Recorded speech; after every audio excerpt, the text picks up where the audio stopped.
meticulous work that has gone into rebuilding this relationship after the turbulence of the elections that Maldives had in 2023. Obviously, it was essentially a play of internal political dynamics of Maldives, but it had foreign policy consequences.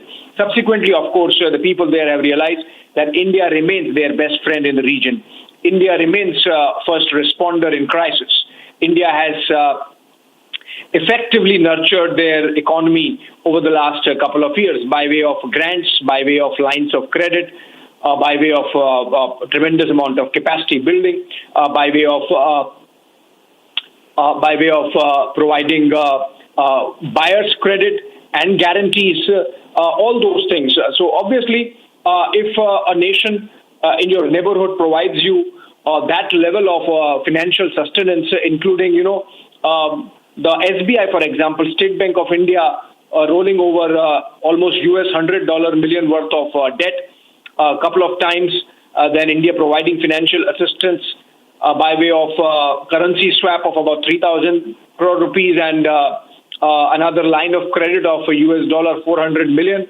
And this debt and these lines of credit come interest-free.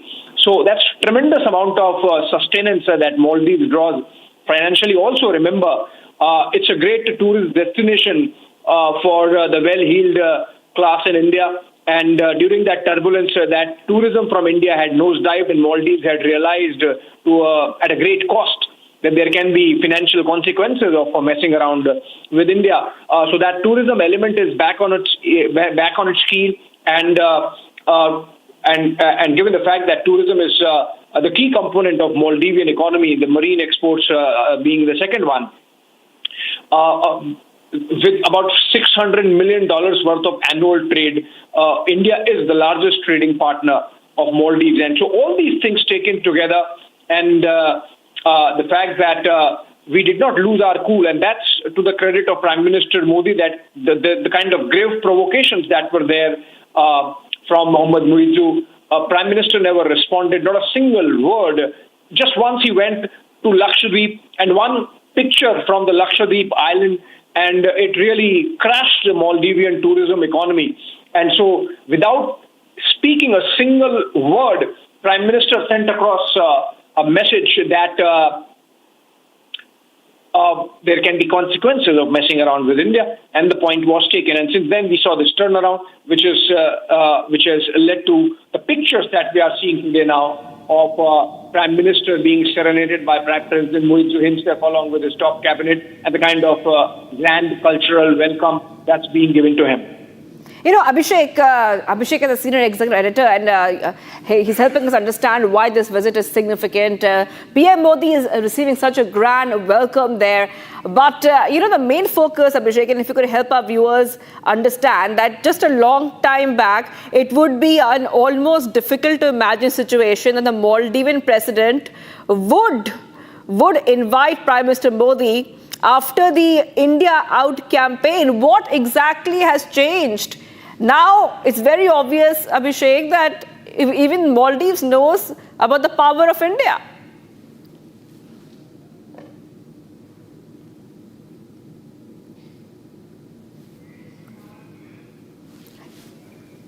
All right, we're being joined by Suresh Kumar Goel, who's an expert joining us right now on Republic TV. And let's go straight to our guest who's joining us, Mr. Goel. I'm just coming across to you right now, and we were just discussing this, that this is a situation, what we see, the kind of reception PM Modi has received, the way that Maldives is trying to get on the good side of India. A few years ago, we would not even imagine the situation. I was listening to your earlier remarks about what is happening between India and Maldives. And you use the word that even Maldives, they have to realize the power of India. And as a diplomat, I would say that the best situations when the power is realized is not on grounds of just being powerful, but just on grounds of how important the country is for the relationship and for the growth and development of the recipient country. And now in this case, what I would say is that I'm very happy that Maldives, particularly after President Mursi came into power, has realized the importance of partnership with India for its own development and growth, both economically and strategically. And that is the reason the relationship is growing after the initial difficulties. And very soon, Maldives realized that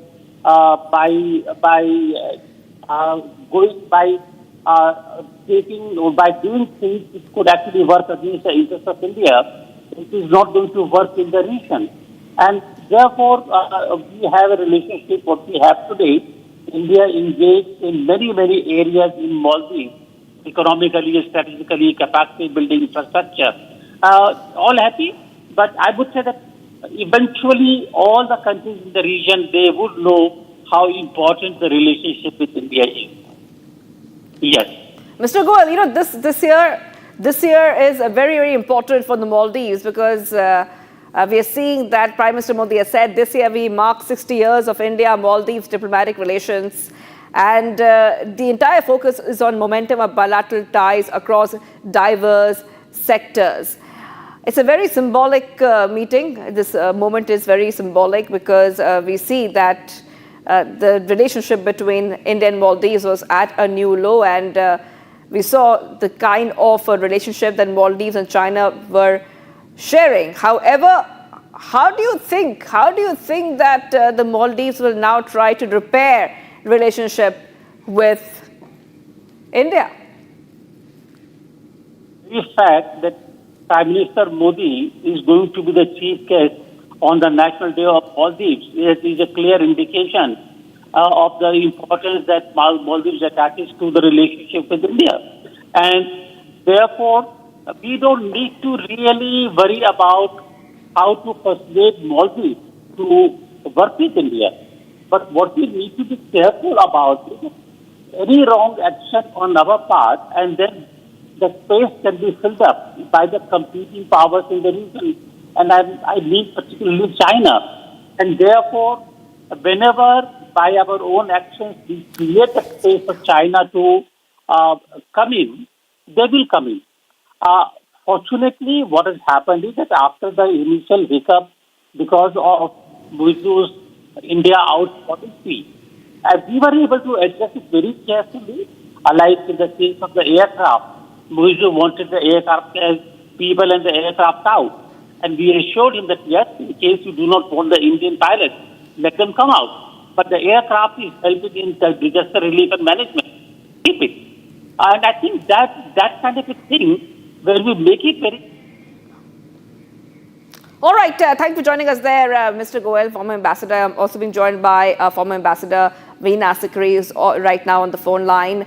We're talking about the reception that Prime Minister Modi has received in the Maldives. It's very obvious that Maldives is trying their best to get on the good terms, of India. Now, India has been Maldives' first responder in times of crisis, be it natural disasters, public health emergencies, or economic instability. India has stood with Maldives. Cannot say the same for Maldives, though. But how do you see the reset of ties now?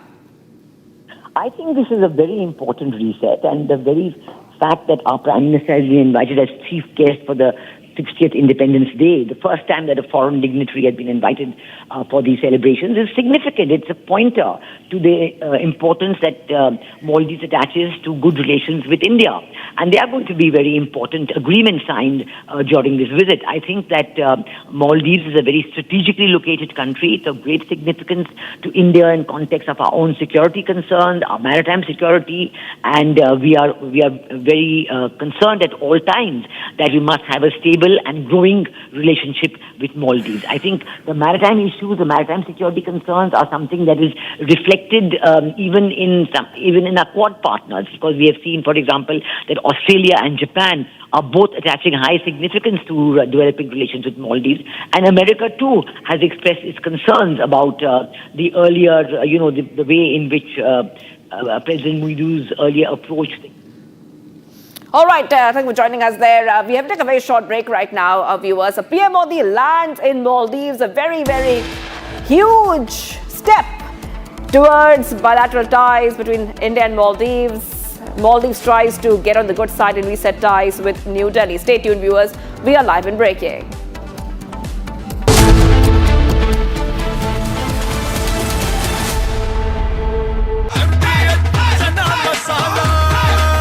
अब छोलिया हो या लोबिया, सफेद चने या काले चने, सब कुछ मजेदार बने। इस साल का जो प्रॉफिट है इंटरेस्ट पे डाल देंगे। हर महीने ब्याज का पैसा आता रहेगा। अगर रेगुलर इनकम ही चाहिए तो आप वो पैसे फिक्स्ड इनकम फंड्स में डाल दो। वो क्या होता है? फिक्स्ड इनकम म्यूचुअल फंड्स चुने हुए ब्याज देने वाली कंपनी बॉन्ड्स, गवर्नमेंट बॉन्ड्स और मनी मार्केट में इन्वेस्ट करते हैं। सिस्टमैटिक विथड्रॉल प्लान से आपको on the dot fixed amount भी आता रहेगा। म्यूचुअल फंड में फिक्स्ड इनकम वाली बात सही है। म्यूचुअल फंड निवेश बाजार जोखिमों के अधीन है। योजना से जुड़े सभी दस्तावेजों को ध्यान से पढ़ें। आधे बाउल दही में 4 चम्मच MDH चटनी पुदीना मसाला डाला, स्टर करो, पुदीना चटनी तैयार। MDH चटनी पुदीना मसाला।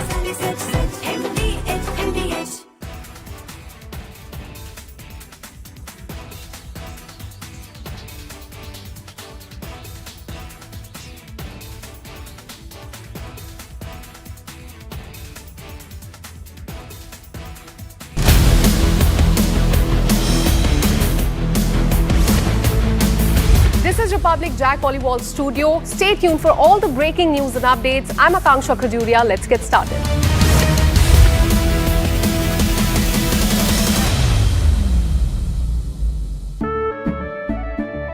केसरिया से मन जोगी हुआ रे, दिल झूमे देखो मतवारा हुआ रे। केसरिया से मन जोगी हुआ। हर पल मनाओ केसरी त्योहार। विमल, बोलो जुबान केसरी। MDH की हल्दी मिर्ची धनिया करे कमाल। ये रंग दे, ये खुशबू दे, ये तीखा, ये कम पड़े। क्या निराला MDH masala.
Over to her.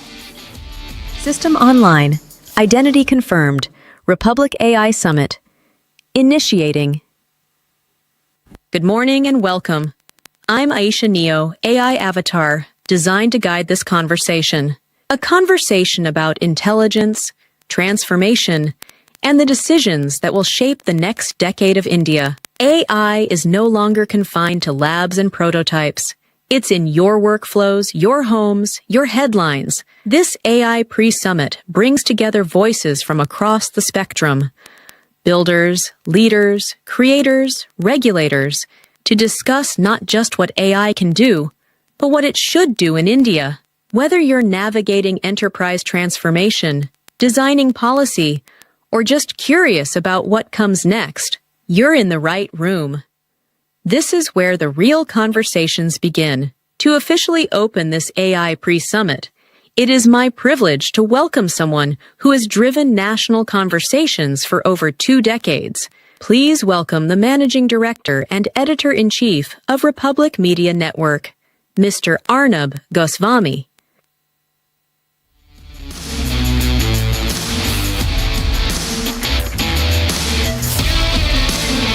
Thank you. That is a new level of recognition. Thank you very much. It's great to have all of you here. You know, I was talking to someone the other day who said that what if the base for 6G and 5G in India had been done by Huawei, a Chinese company? You know, when you use your phones today, and so many youngsters in the room, you use 4G, you'll go to 5G, you'll go to 6G. But all of this is connected by the physical infrastructure which has been put together by the companies which put the physical infrastructure. If the physical infrastructure of 6G in India, which means all those towers, all the blocks, everything, is going to be Chinese, then you can keep upgrading the technology through which you connect. But all your information will go to China. So all the data, including your conversations, your texts, your material and everything will be available to China. Now imagine if the physical infrastructure of Chinese 5G and 6G was to be owned by an Indian company, we would have the same kind of access. So the government of India, I believe, took a decision that we will not allow the base for future telecom in India to be owned by a Chinese company. We will build a Bharatiya system for it so that our information, our telecom is safe. You never know. Tomorrow you may go, to war with China. And what happens then if China has the ability to control the button through which you do your telecom? And the reason I wanted to raise this question is that now everybody is saying the future is AI. The theme for this conference, of course, is India's AI leap is here. I would like to add a small dimension. Is our AI leap going to be an Indian leap? Or are we going to hold on to somebody else's satellite, somebody else's rocket, to get a feeling that we are going to space?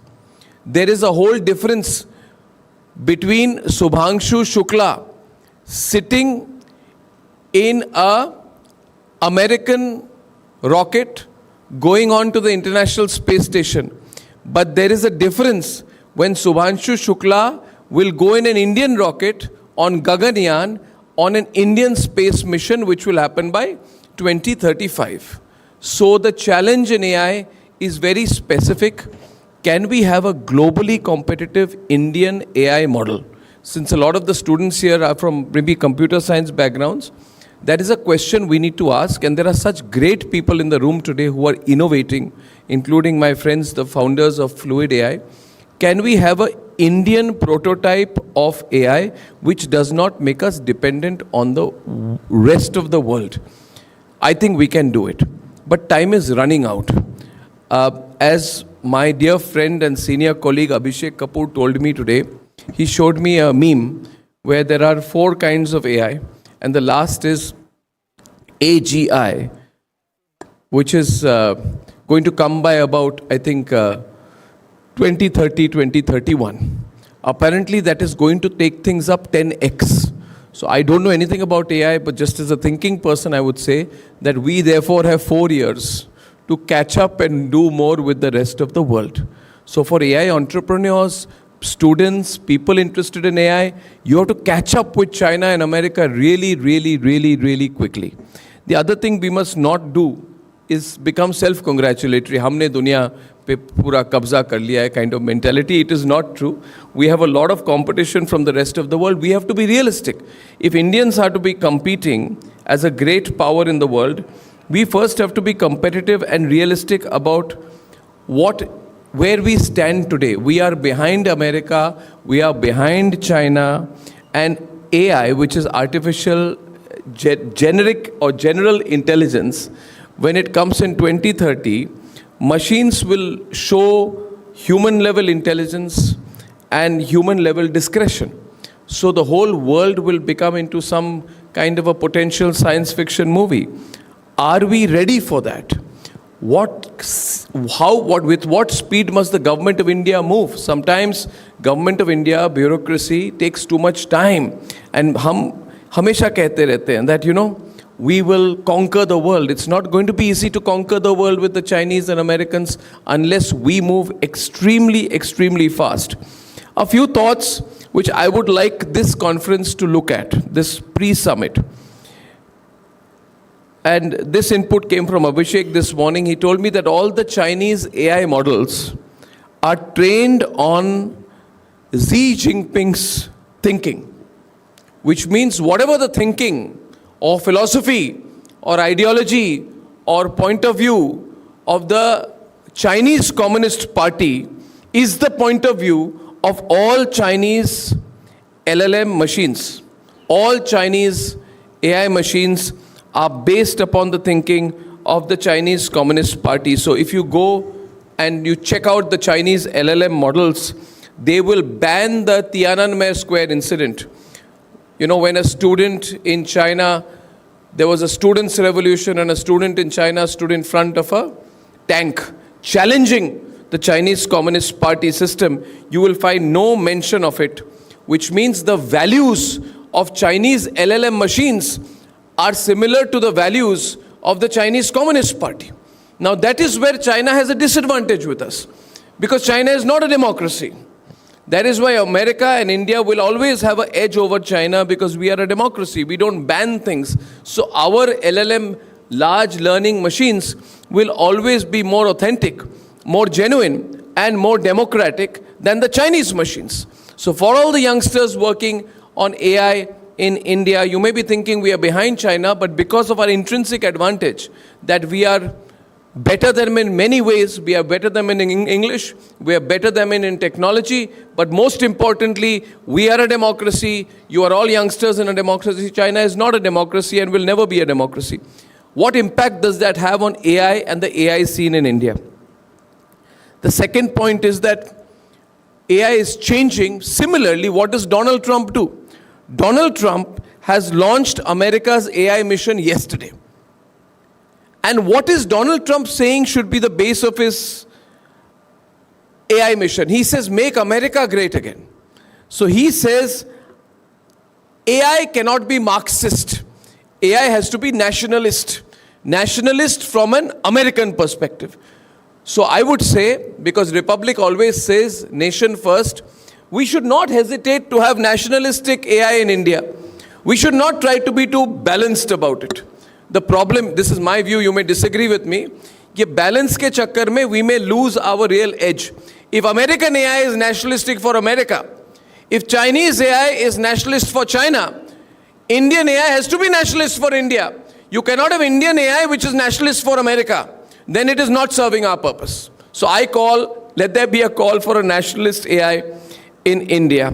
I know many people won't like it because sometimes technology people like to be too balanced.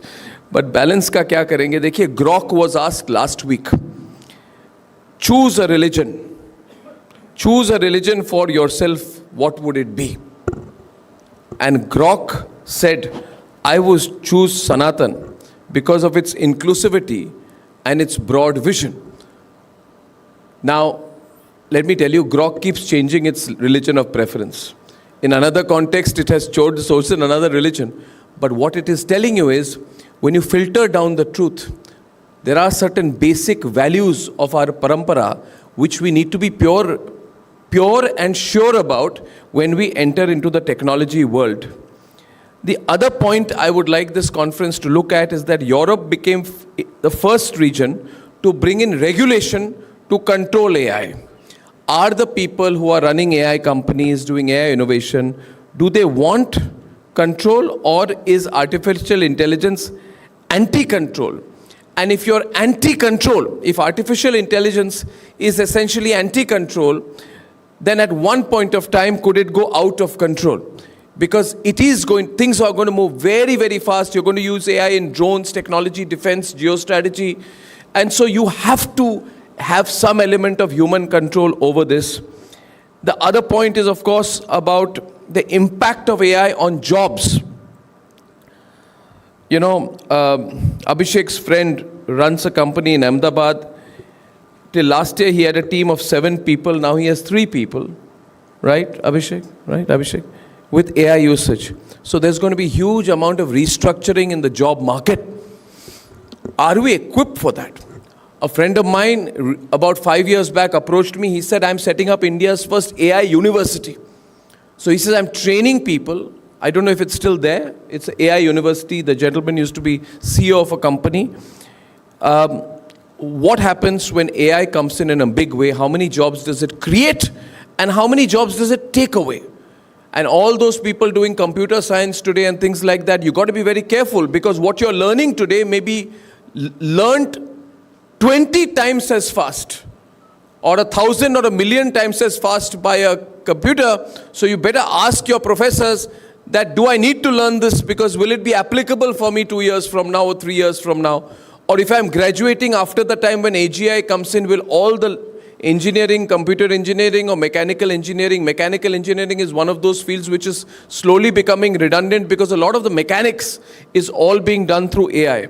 So I think redundancy becomes one big issue. So these are some of the questions I thought that you could bring into your conversation. Republic, we do these conversations because we want to start the thinking experiments. We want to be a center where people think and learn. And we would like, to air this entire event. It's also a knowledge series for us. So for everyone participating, this will be shown on television, this will be shown on digital, this will be perennial content. So you can be conscious of the fact that even 6 months from now, somebody may be consuming and learning from your content. So I look forward to this session, look forward to learning with you. Thank you very much for coming today, and have a great time today. Thank you so much.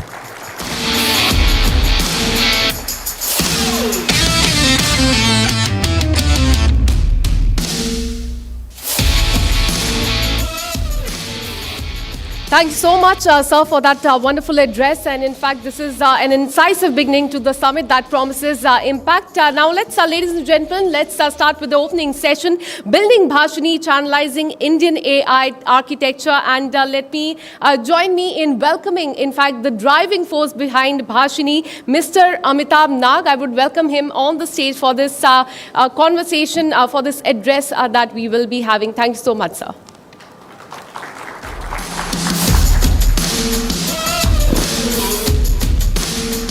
Very good morning, and thank you, Arnab and Republic TV, for having me here. You know, it's a great privilege to be addressing the gathering here and the channel, which is actually doing quite a lot of good for the country. I stand here as a Chief Executive Officer of Digital India Bhashini Division, which is basically an independent business division under Digital India Corporation, a Section 8 company under Ministry of Electronics and Information Technology. We are here to what is called as transcending the language barrier. Bhashini is actually looking at how do we transcend the language barrier. India has got 22 languages which are there in the constitution, and then we have about 100 plus language which is being spoken by multiple people, and then there are more languages which are actually dialects as well as tribal languages, so we have to actually cater to all of that.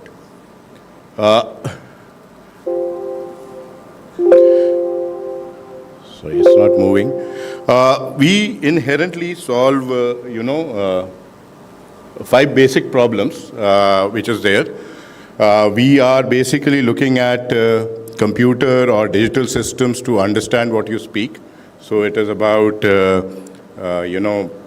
automatic speech recognition. We are also looking at, can the computer translate something which is built up or which is encoded in one language to another language? So that is about text to text. Then we are looking at, can computers interact with you, or can digital systems interact with you in your own language, that is text to speech? And then we have a lot of printed material which is actually all around. So can the computer be able to read that into a machine readable format? And we are also looking at whether the handwritten or the scenic text can be written.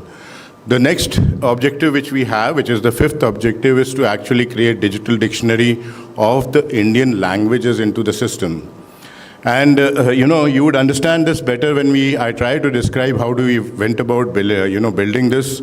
This was announced as a mission by Honorable Finance Minister, and it was basically, thought of as an AI system, to be built through in about 2021. When we were working on that particular system, we had figured out that at that point of time, AI was not democratized. So we went across to about 70-odd research institutes which had the footprint of AI and NLP in them.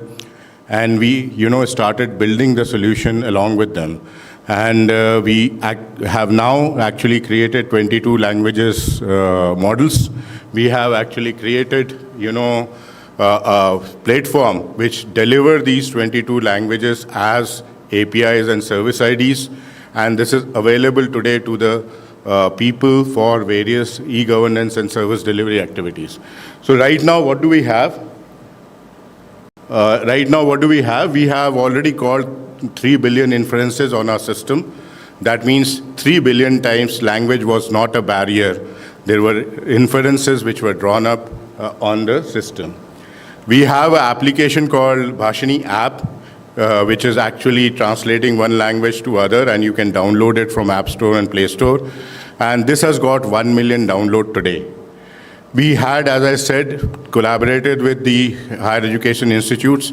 So there are 70-odd higher education institutes with whom we have been collaborating to build this platform. So it is like democratizing AI to an extent which was never imagined before.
Live visuals there from the Maldives. Prime Minister Narendra Modi has landed in Maldives and he is there on a 2-day visit to the island nation. And this visit came after he concluded his trip to the United Kingdom. And we can see there those visuals, Prime Minister Narendra Modi being welcomed, given a very warm welcome by members of the Indian community. This is a very significant visit for India and the Maldives, as it marks the first since the bilateral ties were earlier strained. Amid talks of President Mohamed Morsi's pro-China tilt. And upon arrival, Prime Minister Narendra Modi was received by the Maldives President, the country's defense minister and the foreign and finance ministers. So Prime Minister Narendra Modi has been given a very warm welcome. Members of the Indian community are there performing cultural dances. So members of the Indian diaspora eagerly were waiting for the Prime Minister to welcome him. And so traditional welcome really happening in the Maldives as Prime Minister Modi arrives here for a 2-day visit. There were chants of Vande Mataram, Bharat Mata Ki Jai. And those chants are echoing the skies of the island nation there.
Modi there appreciating the traditional performances by the Indian community there in the Maldives. And earlier we saw he arriving in the country. There were chants of Vande Mataram, Bharat Mata Ki Jai. And during the visit, Prime Minister Modi will be attending the 60th National Day celebrations as the chief guest. He is also visiting on the 60th anniversary of the India-Maldives diplomatic relations. This is one top story that we'll keep tracking through the day today.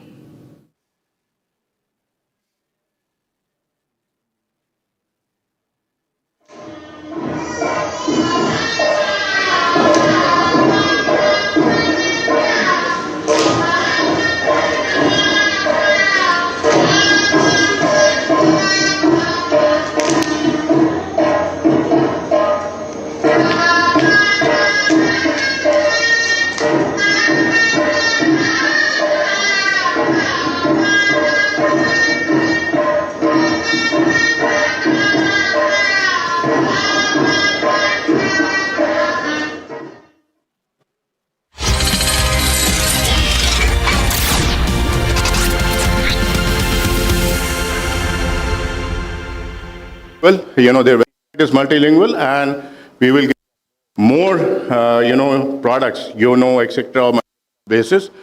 UPI 123 is a very unique system. Now, we had a voice journey for payment. Imagine a use case which was imagined was that a person coming from the village comes to the city, earns 100 rupees. At the end of the day, he wants to transfer money to his post.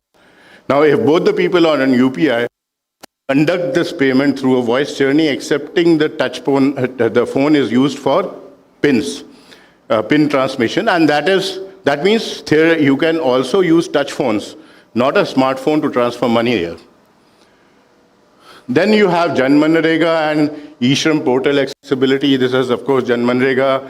Job card speaks out. So again, living on the other side of it is taking this up. Then,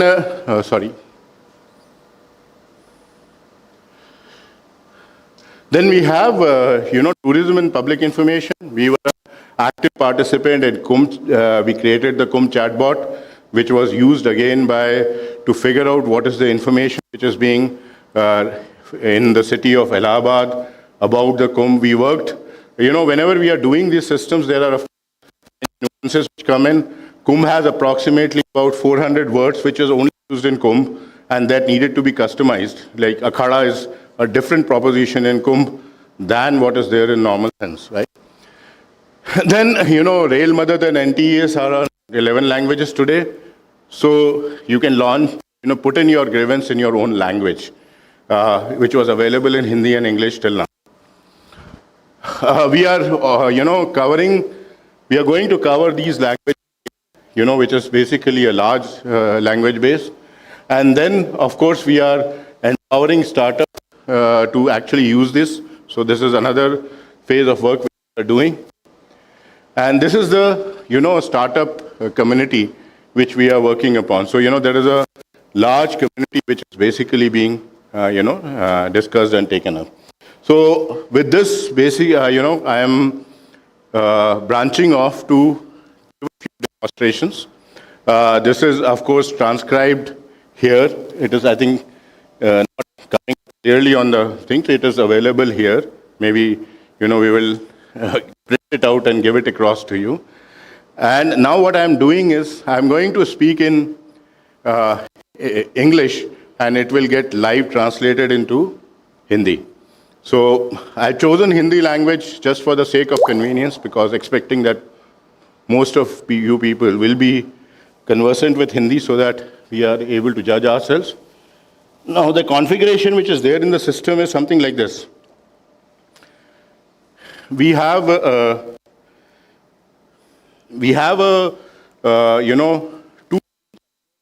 one, and the other is representing the other side, which is basically the speaker side. When I'm speaking here, it is basically taking my voice, converting into text, then translating it, then converting into voice, all happening in a GPU and a cloud, and it is coming back. So you might observe some delays, which is there, but it is the same kind of a delay which happens in the manual translation also. So, we would love to have your feedback, because this is something which is our goal ultimately. That when I speak to you, you shouldn't be bothered which language I am speaking, and I should be able to hear you in whatever language you're talking about. You have to mute it. I'll give the thumbs up. Give a test sentence first.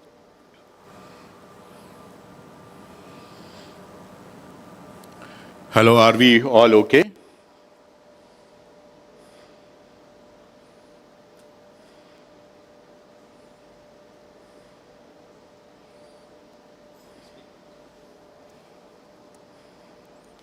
Checking again, are we all okay on the pipeline?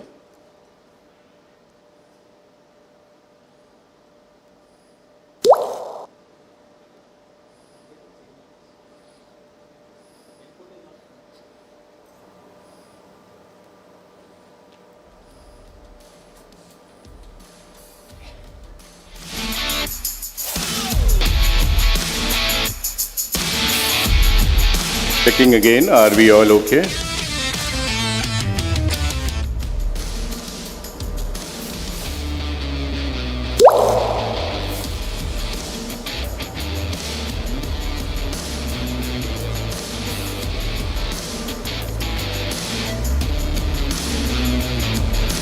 Yeah.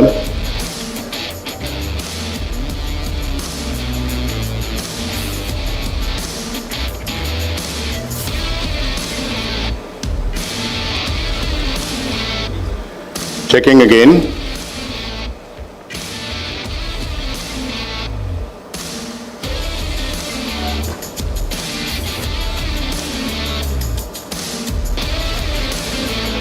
Checking again. Are we all okay to go forward?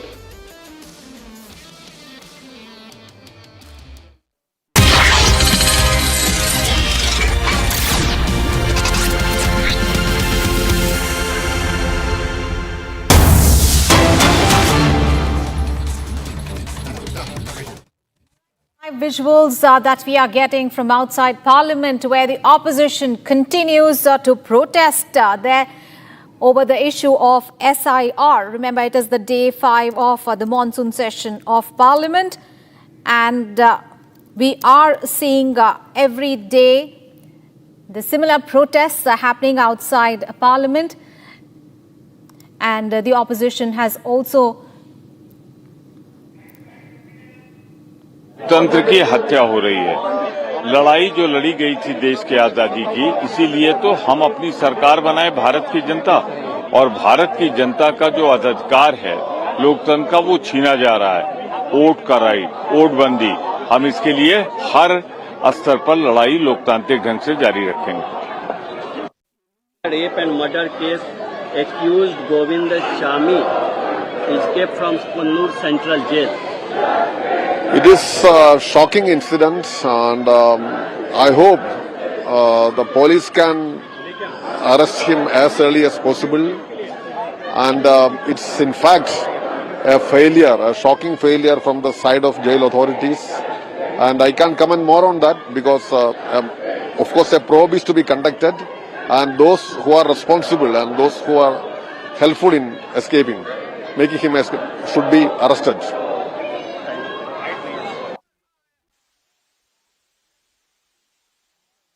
Being seen outside Parliament. Remember, Parliament has barely seen any discussion as far as proceedings are concerned in both Lok Sabha and Rajya Sabha. Let's get all the updates. Riyanka, our colleague, is now joining us. Riyanka, we are witnessing another day of the similar protests there outside Parliament, with Parliament really barely seeing any discussion, any proceedings as far as Lok Sabha and Rajya Sabha is concerned.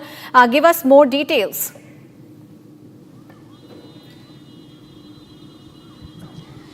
Right, absolutely. You know what, we see that there is a huge protest that is currently underway inside the Parliament, and we know, and it is happening in a larger scale today, with the huge banners now put forward by the opposition, who continues to raise their voice, demanding a debate and discussion over the SIR issue in Bihar. Remember, the Election Commission has also said that the SIR will be imposed nationwide and in all other poll-bound states, which are going to be in poll probably in the next year. Now, what we understand that the opposition has been demanding to look into the constitutional and electoral implication of the SIR, the voter list revision that has been done at this point in time. They are saying that it somewhere affects the voting rights of those backward community. But on the other hand, the Election Commission as well as the government have been very clear on their stance that this is a thing which has been done in order to remove fake voters as well as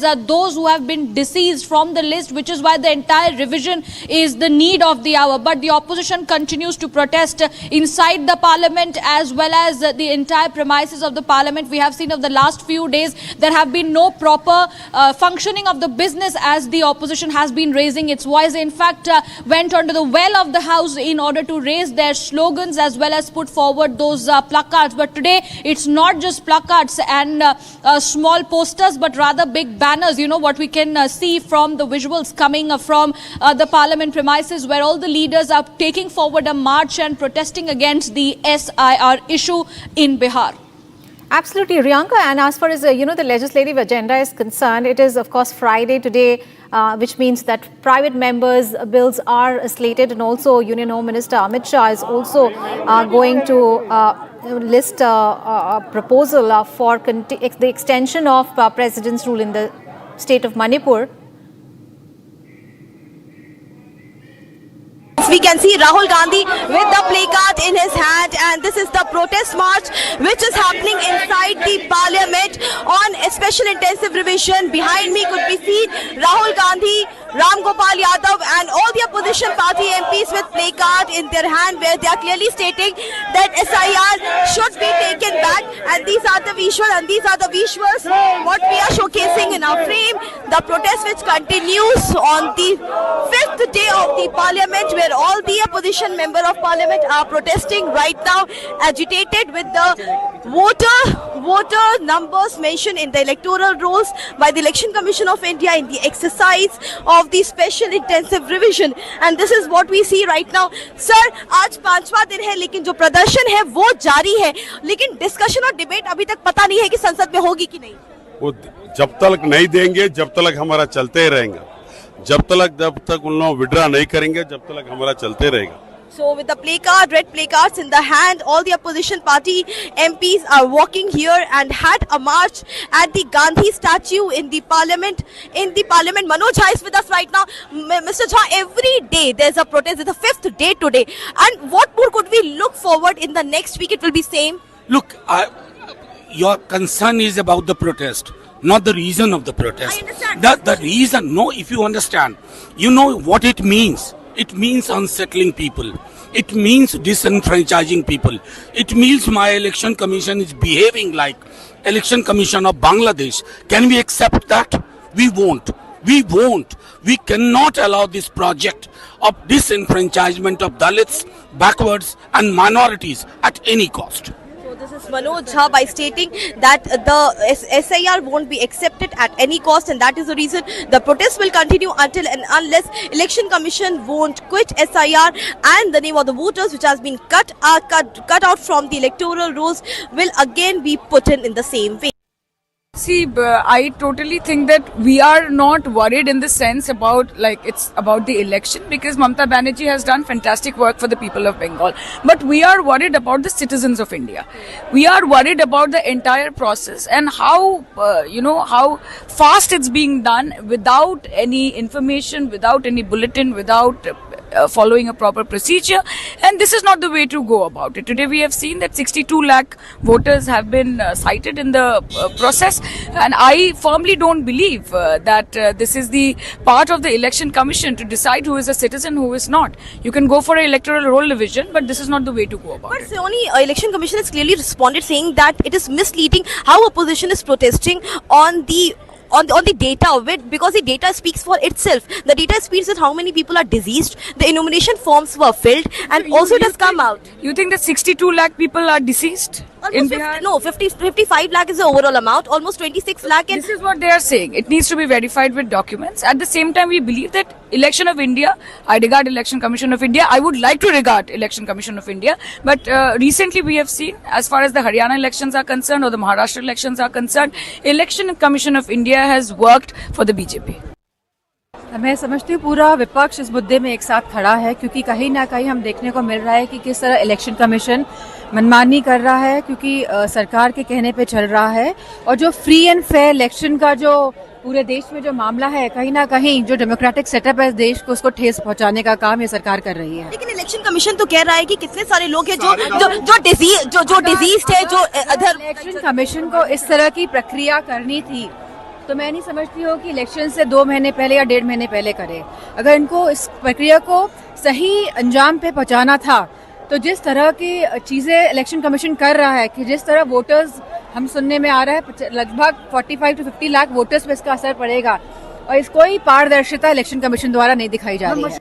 All right, the Election Commission, in consultation with the Ministry of Law and Justice and with the consent of the Honorable Deputy Chairman of Rajya Sabha, has appointed the Secretary General Rajya Sabha as a returning officer for ensuing the Vice Presidential Election 2025.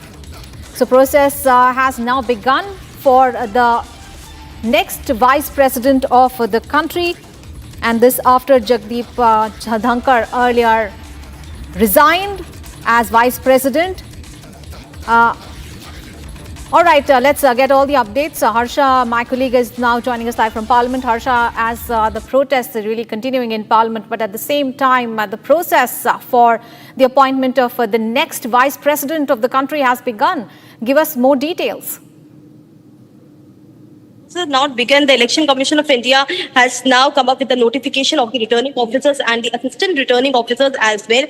So I have to tell you that the next notification which will be coming, which everyone is waiting for, is the notification of the date of nomination, the filing of the nomination, and the last day for taking out the name. So the dates have now to be announced by Election Commission of India, because that becomes very much important. Once the dates are out, the political parties will gear its exercise to nominate the candidate for the Vice President position, because it's not the only BJP but also the opposition. There will be the candidate for the Vice President. There is a proper process of voting itself, and that is the reason why now process is gearing up for the election of the new VP, and also we are expecting that in this monsoon session only a concrete date for the election of the Vice President will be out soon. Back to you. Absolutely, and Harsh, also give us the details of how the entire process goes, because there is a window. It's a window of about 60 days, which means by September 19th, this entire process must be done.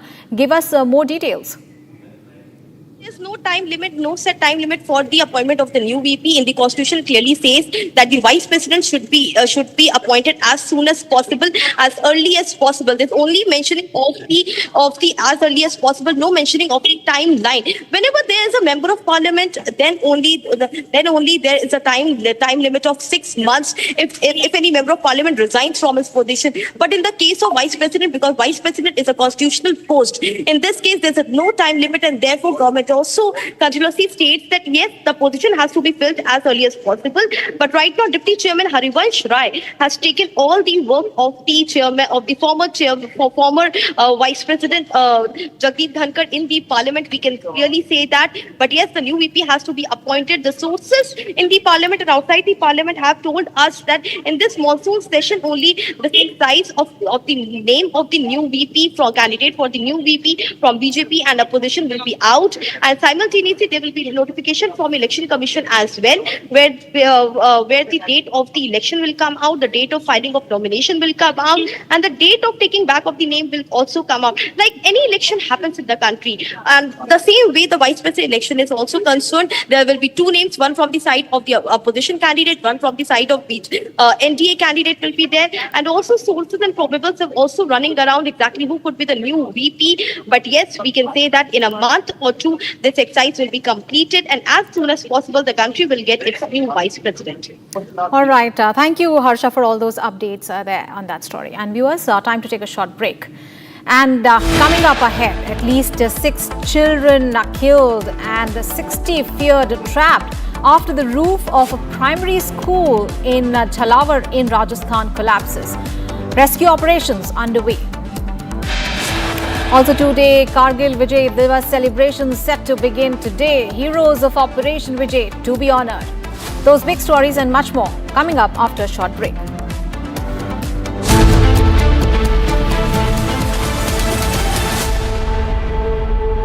आधे bowl दही में 4 चम्मच MDA चटनी पुदीना मसाला डाला, stir करो, पुदीना चटनी तैयार। MDA चटनी पुदीना मसाला।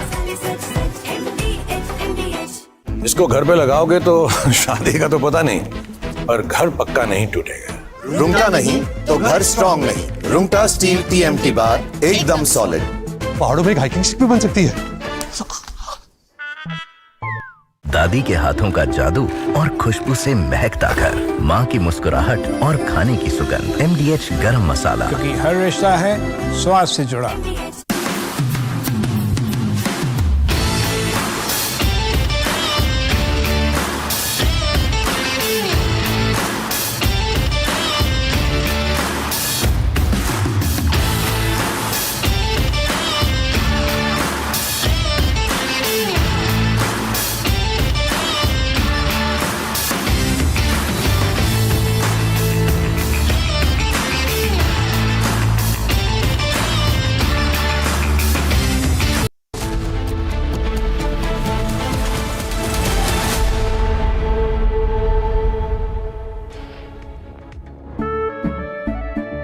केसरिया से मन जोगी हुआ रे, दिल झूमे देखो मतवारा हुआ रे। केसरिया से मन जोगी हुआ। हर पल मनाओ केसरी त्योहार। विमल, बोलो जुबान केसरी। अब छोलिया हो या लोबिया, सफेद चने या काले चने, सब कुछ मजेदार बने। MDH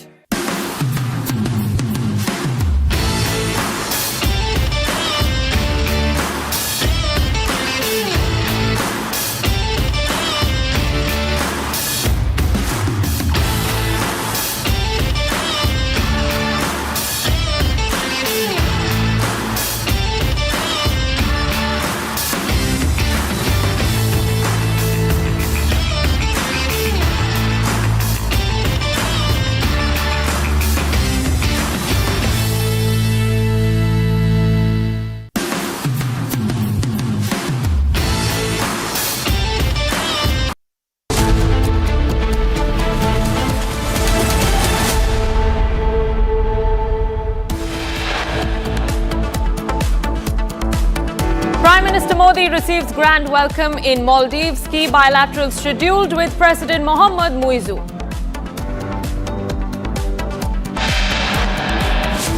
Big move by the Election Commission of India. Top poll body announces pan-India special intensive revision exercise for electoral rolls.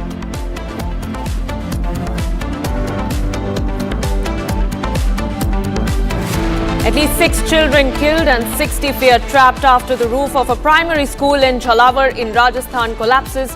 Rescue operations underway. United States doublespeak exposed yet again after giving terror tag to TRF. US Secretary of State to now meet Pakistan's Foreign Minister Ishaq Dar.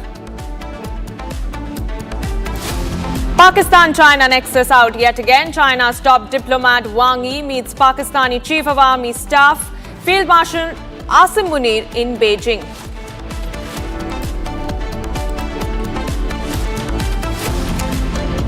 And two-day Kargil Vijay Divas celebration set to begin today. Heroes of Operation Vijay to be announced.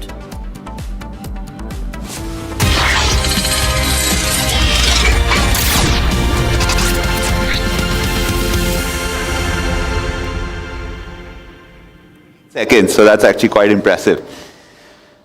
But did anyone think of just doing something simpler? Which is, yes, going around, right? Because all I said was that we want to start at the left arrow, end up at the right arrow. I didn't use the word maze. I didn't use the word you have to go through the maze, right? But our minds intuitively, when we see a complex problem that we've done before, moves towards solving the problem in the exact complicated way. So in our session today, what we want to give you is perspectives around first principle solves. And that's what today's generative AI world is going to bring to you, right?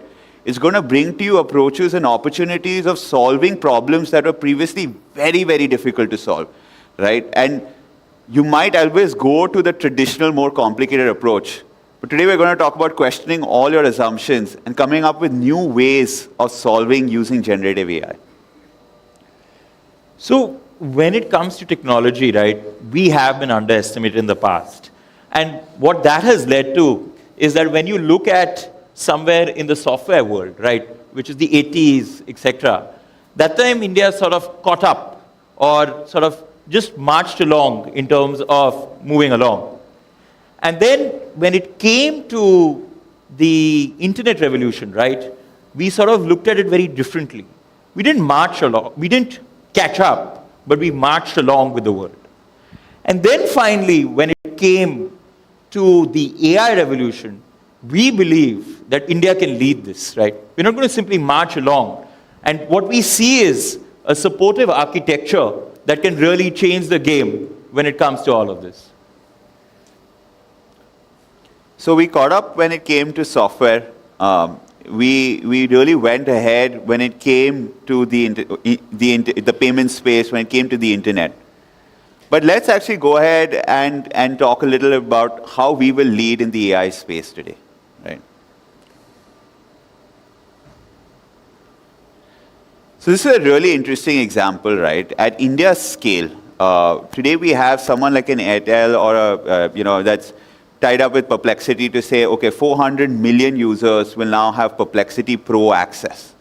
But the scale that we're talking about, right, the amount of people that will now use technologies like Perplexity Pro, which is just another tool to quickly do deep research at scale, is phenomenally powerful, allowing everyone to now suddenly be like, India is going to be the #1 consumer of AI tech in the world. And when it comes to how does India consume, right? India will consume very differently from the rest of the world. Unlike monolithic English models or Chinese models, India is a set of diverse languages, like the previous speakers were talking about, 22 languages across the country.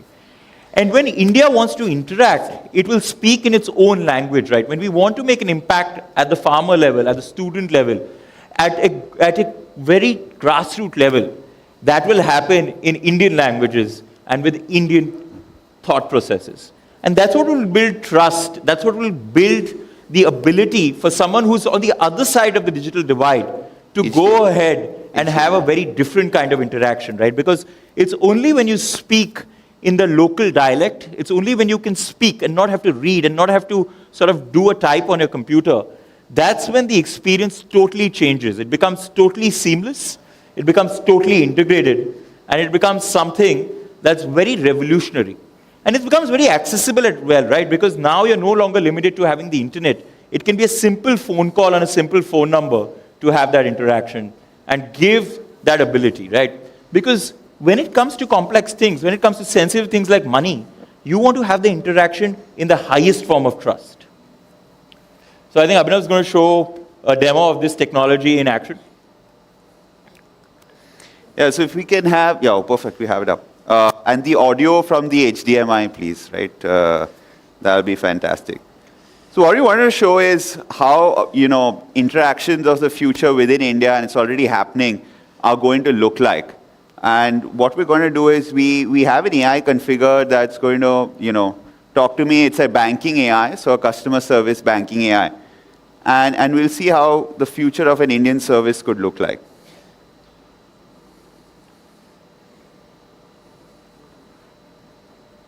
Hello. Hello, welcome to Fluid Bank. How can I assist you today? I wanted to check my credit card balance. Sure, I can help you with that. Could you please provide your mother's maiden name for authentication? Actually, my English is not that good. Can you speak in Hindi? बिल्कुल, मैं हिंदी में बात कर सकती हूँ। आपका credit card balance check करने के लिए कृपया अपनी माँ का पहला नाम बताइए। उनका नाम है अल्पना। Thank you. और आपका क्रेडिट कार्ड नंबर के आखिरी 4 अंक मुझे दे सकते? मेरी हिंदी भी इतनी अच्छी नहीं है, आप पंजाबी में बात कर सकते हो? हाँ जी, बिल्कुल। ਤੁਸੀਂ ਸਾਡੇ क्रेडिट कार्ड नंबर ਦੇ आखिरी 4 डिजिट ਦੱਸ ਸਕਦੇ हो? अच्छा, नहीं, पंजाबी भी इतनी अच्छी नहीं है, आप बंगाली में बात करेंगे? ঠিক আছে, আমি বাংলাতে কথা বলতে পারি। আপনি আপনার ক্রেডিট কার্ড এর मराठी आती है? हो, मला मराठी येते। तुम्ही तुमच्या क्रेडिट कार्डचे शेवटचे 4 अंक सांगाल का? Thank you. So imagine the banking consumer of tomorrow having this ability, right? You're on a single call, you change the language instantaneously across India's 22 languages and have a conversation about your money the way you want to deal with it. And that allows for 24/7 service in terms of just not doing it for a single consumer, but for millions or billions of consumers across our nation. And, another classic example, right? We keep talking about how India is that space where we're large consumers of generative AI technology. But are we really large producers of generative AI technology? Right? So we wanted to show you an example of how even folks like Warren Buffett, who are very, very pro on AI, have actually worked with Indian companies like Fluid AI to launch AI versions of themselves that you can interact with, right? For financial advice, for thought processes on how to invest. So here's a really quick example of what Warren would say. We have over 10 million users that use Warren to actually do intelligent interactions and actually have a conversation with him. And this is the most popular question that was asked to Warren. So again, just asking the team to ensure that the audio is up, and we'll get Warren to talk to everyone.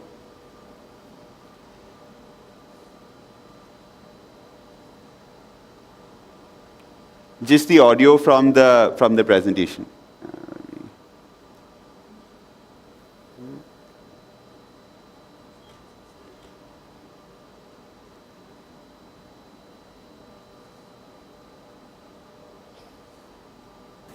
Invest in yourself. Yeah. Can you just turn it up a little more? I see people. Perfect. I'll just restart it. Their potential 50%, 100%, 200% by simply being. Okay. Here we go. Warren, what should I invest in? Invest in yourself. You can't beat it. I see people that can increase their potential. So for those that can't hear the audio, I can actually speak through what Warren said. So the question asked was, Warren, what should I invest in? And he said that you should invest in yourself. He actually goes on to regale a beautiful story of about how he spent $100 on a Dale Carnegie course. And he was not a good speaker, right? He would be very nervous. And today he's become one of the best orators in the world. He went on to propose to his wife. And that kind of interaction, right, the ability to talk to Warren and have a one-on-one conversation and get inspired by him, that's truly what AI is enabling globally in an amazing way. And just imagine, right, every student doesn't need to necessarily learn from just his own teachers. You now have the opportunity with AI and avatars like we created for Warren to create specialist avatars of the best in their fields, right?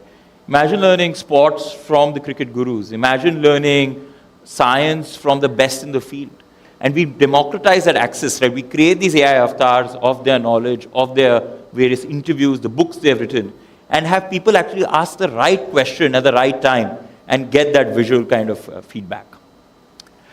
So one disheartening fact, right? We've read this all over, that India has just one doctor for every 1,500 people. And in rural areas, this is dropping to 1 in 10,000. But this now, I think, is a massive change is going to come about, right?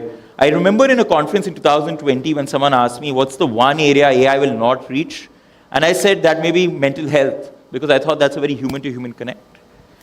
But ironically, and I don't know whether many of you know this in the room, the number one use case of ChatGPT globally now is not content creation. It's not scientific research. It is therapy.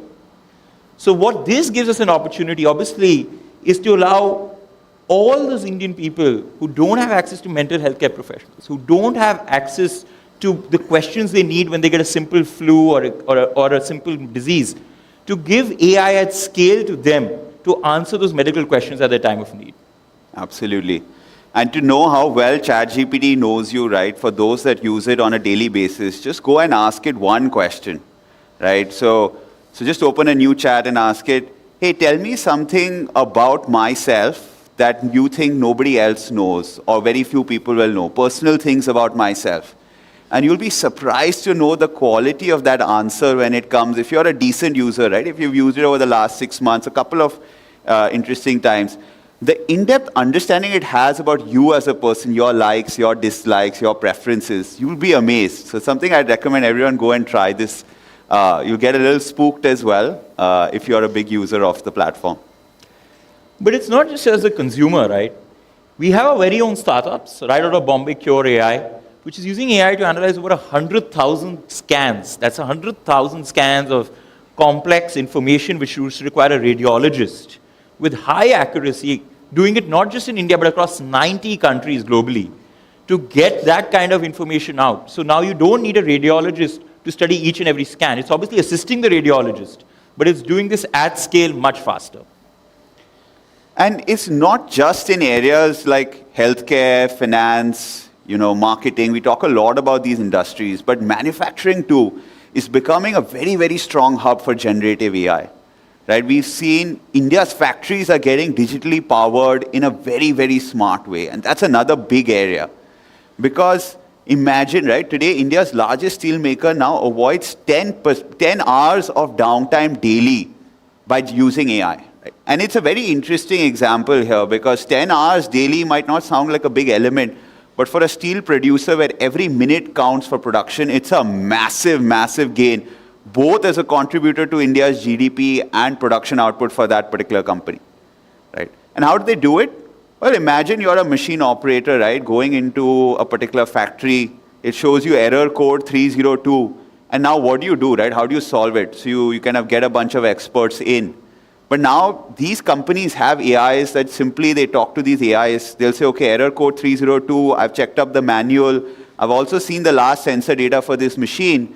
And we know that temperatures are spiking in these 3 parts of the machine. So press these buttons, reset the sensors here, do this, and you should be good to go. Right? And that's what India's manufacturing future is going to look like. It's going to be a lot more smarter, a lot more intelligent, and less dependent on knowledge of a few. Right? It's going to literally be the democratization of knowledge. We've had brands like HPCL, which are now doing over 20 generative AI use cases across the organization, some of them powered by Fluid AI as well. And we're also seeing some great impact in governance, right, Raghav? Yeah, so I think, till now when you looked at the government, it was like, okay, give us roads, give us electricity. But I think one of the greatest things with the IndiaAI mission is the government has taken up the role to say we are going to provide the GPU infrastructure, right, which is literally the beating heart of AI, to Indian startups, to Indian enterprise, and provide it at scale at a cheaper cost so that Indian startups and Indian enterprise can really take their AI innovation to the world. Now, here's an interesting fact, right? Everyone, when they talk about AI and generative AI, they say the biggest advantage that any generative AI or AI system has is that it's always perfectly rational and lacks any kind of emotion, right? But the biggest disadvantage is, can anyone think of the biggest disadvantage that generative AI or AI has? And ironically, it is that it's always perfectly rational and lacks any kind of emotion, right? Because finally, at the end of the day, you're dealing with emotional human beings, with people on a day-to-day basis to make their lives better. So if you don't have that key understanding of human emotion, it's a bit challenging. Now, another really interesting fact, right? A way an AI algorithm learns is by making mistakes, right? So it'll try something. So let's say we imagine an algorithm learning chess, right? Its first moves ever, like the first generation of that algorithm, is going to be horrible at chess, right? It'll probably get defeated in 3 or 4 moves. And then it'll learn a little from its mistakes. And we call this concept of making this mistake an error rate, right? And then the error rate of the AI keeps going down as time progresses. It becomes a little better, a little smarter at what it does. And as the error rate starts to fall, the AI becomes more accurate. And ironically, the AIs that have the highest error rates in the start, they are the ones that actually perform the best in the future because they're making all their mistakes upfront. Now, when you look at your own lives and you go back, right, if you look at the biggest thing that all humans do, right, humans also make mistakes. We also have an error rate. But when you add a little bit of emotion to the word error rate, what do you think you get, right? Add a lot of emotion to the word error rate. And we end up getting a word which is called failure, right? So next time you go out there and you're, failing at an exam or failing at something that you're achieving, constantly think about it as an error rate and not necessarily as a failure. And when you look at your AI implementations, right, when you go out in the world and do a lot of AI implementations, don't look at them as failures, right? They look at them as error rates that are going to constantly improve. Right? ChatGPT took 5 years to reach the stage where the first version, which is GPT-3, which is what everyone talked about, it took them 5 years to reach that, right? But the world changed. And for India to succeed at that top stage, right, is to give it time, is to be okay with a lot of failure and not stigmatize that mistake or that time it takes. And very soon you will have India be on the top stage of generative AI. I think agriculture, and I think, that's a key area, right? It contributes so much to our economy. And that's where we see fundamental changes in terms of what AI can achieve. So if you look at what can happen out there, we're losing about 92,000 crore of crop to climate shock. But now, with the Bharat forecasting system, which is driven a lot by AI, we are looking at that number coming down massively. It just went live in May 25, and we're very excited because the accuracy levels have risen from 60 to 85%. That's a 30% drop in climate-related losses that we're seeing. And that's going to happen not just on prediction, but as a teacher as well, right? I think one of the most exciting things that are happening in terms of farmer education and farmer consulting. You have tools like Kisan GPT, which are doing with 96% accuracy. They're becoming the helpline for the farmers right when they need the information. The day is not far when each and every farmer will have their own McKinsey in their pocket, talking to them and consulting them to make India an aggregated superpower as well. Absolutely. And we also have the whole piece. I know we had a great talk on the Bhashini project, right? And we have a ton of work that's going on the creative side as well, where these AIs are becoming smarter, more multilingual. And it's going to be this massive leveler for the Indian economy, right? Everyone keeps talking about job losses, what will happen to the Indian diaspora, what will happen to the youth. But one of the things people haven't factored in is that if you're going to have 1.4 billion people that speak diverse languages, right? More than 22 to 50 diverse languages all across. If you can now make them communicate in one unison, such that someone who speaks Tamil can speak flawless English through an AI, the amount of leveling of talent we're going to get on a global stage made available from India for the world is going to be absolutely phenomenal. And here's an example of what we wanted to show, where it's going to come in the digital space, where AIs are going to talk to you in different languages and videos. So here's a quick example of that. Again, just ask the audio. India is one nation with many voices. Every region, every street, every home speaks a different rhythm. And now, AI avatars are learning to listen. वे सिर्फ बातें नहीं करते, बल्कि आपकी भाषा में बोलते हैं और आपके लहजे से मेल भी खा सकते हैं। তারা বুঝতে পারে কখন তুমি কৌতূহলী আর কখন শুধু শোনা চাও।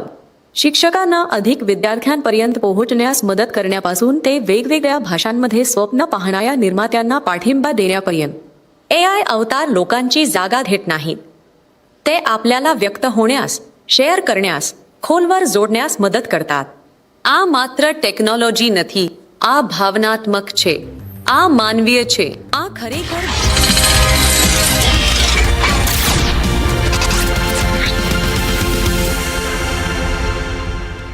MDH की हल्दी मिर्ची धनिया करे कमाल, ये रंग दे, ये खुशबू दे, ये तीखा, ये कम पड़े, क्या निराला MDH मसाला। इसको घर पे लगाओगे तो शादी का तो पता नहीं, पर घर पक्का नहीं टूटेगा। रुंगटा नहीं तो घर स्ट्रॉन्ग नहीं। रुंगटा स्टील TMT बार एकदम सॉलिड। पहाड़ों में हाइकिंग स्टिक भी बन सकती है।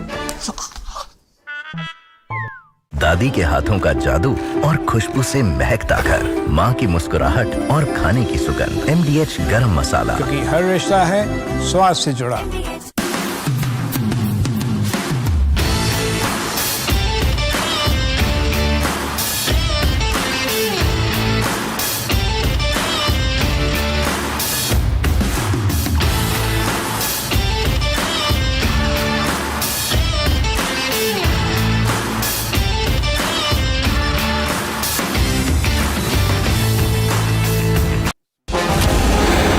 भारत के इतने लेजेंडरी एक्टर फिर से एक तरह से रिस्क क्यों ले रहे हैं? ओशो की एक बड़ी अच्छी लाइन है जी, if you try you risk failure, if you don't you ensure it. मैं हमेशा मानता हूँ वो जीवन ही क्या जो संघर्षमय ना, संघर्षमय होने से ही तो अपने जिंदा होने का एहसास होता है।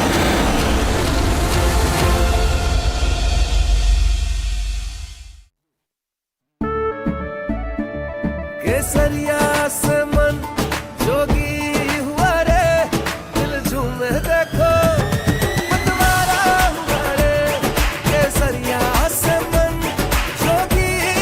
हर पल मनाओ केसरी त्योहार।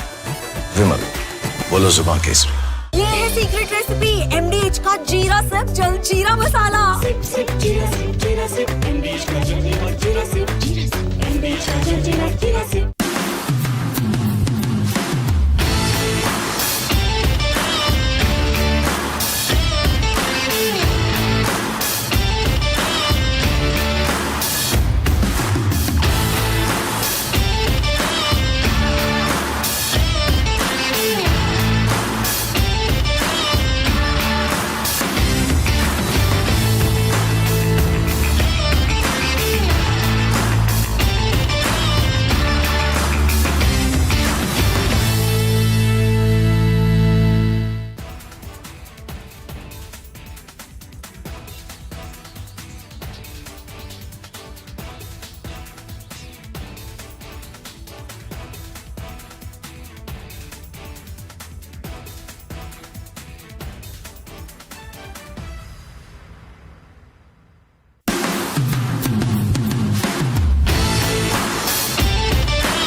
इतनी रिस्क लेने की क्या जरूरत है? Why don't you play safe, Anupam Kher? I would have not reached here if I had played safe. I would have not survived in this profession if I had played safe. I did not play safe in my first film. That's the way my life is. What is the idea of walking on a path which is not full of ditches, speed breakers, problems? Because when I reach the destination, I should look back and say, wow, क्या मुश्किलों से गुजर के मैं यहाँ तक पहुँचा हूँ, इसलिए मैंने सर्वाइव किया ये 40 साल। आजकल बहुत सारे यंग लोग बोलते हैं that is the way I M. मैं तो शायद 95 साल की उम्र में भी नहीं बोल पाऊंगा कि that is the way I am, because the moment that is the way I am, that means your growth is not there.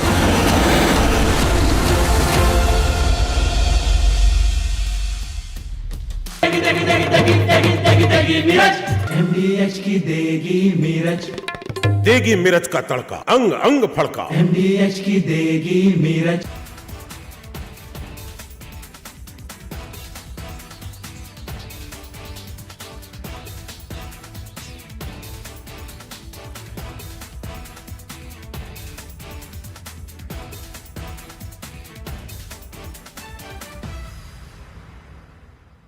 आधे बाउल दही में 4 चम्मच MDH चटनी पुदीना मसाला डाला, स्टर करो, पुदीना चटनी तैयार। MDH चटनी पुदीना मसाला।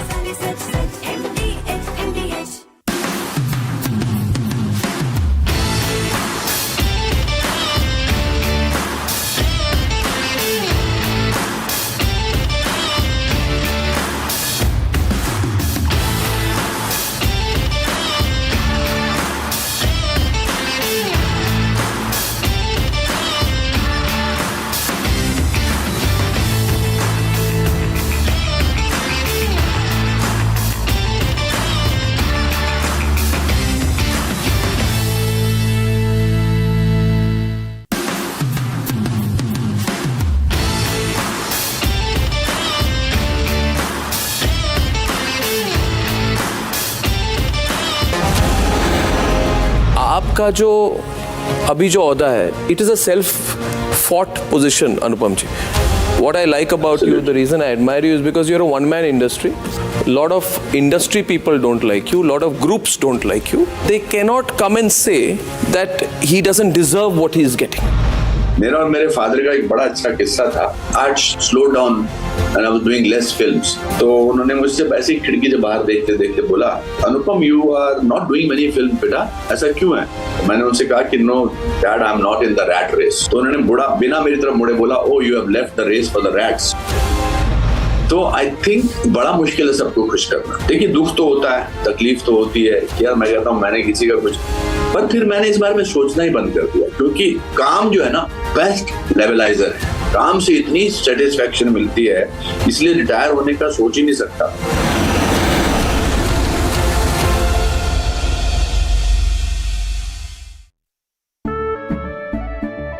केसरिया से मन जोगी हुआ रे, दिल झूमे देखो मतवारा हुआ रे. केसरिया से मन जोगी हुआ. हर पल मनाओ केसरी त्योहार. विमल, बोलो जुबान केसरी. ये है सीक्रेट रेसिपी MDH का जीरा सिप जल जीरा मसाला. सिप सिप जीरा सिप MDH का जल जीरा सिप MDH का जल जीरा SIP.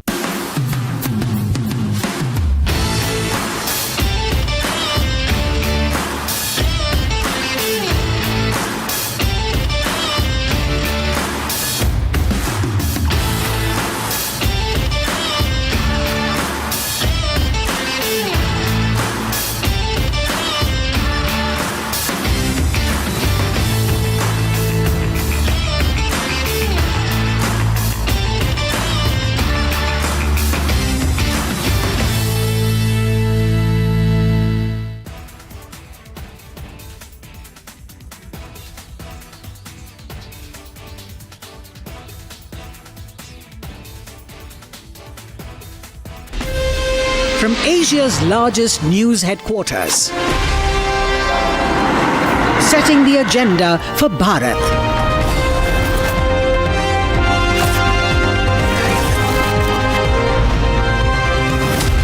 You're watching Republic.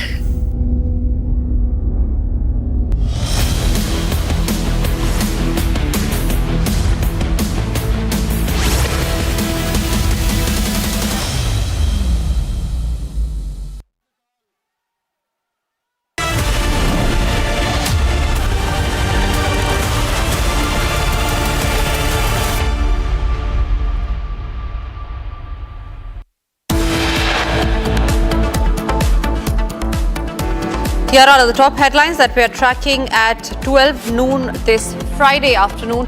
Prime Minister Modi receives a grand welcome in Maldives, key bilateral schedule with the President of Maldives. Big move by the Election Commission of India. Top poll body announces Pan-India Special Intensive Revision Exercise for the electoral rolls.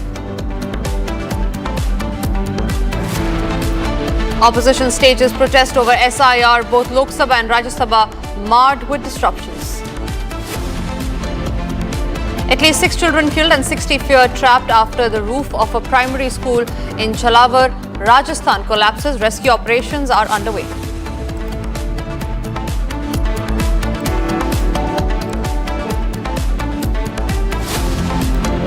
United States doublespeak exposed yet again after giving terror tag to TRF. United States Secretary of State to now meet Pakistan's Foreign Minister Ishaq Dar.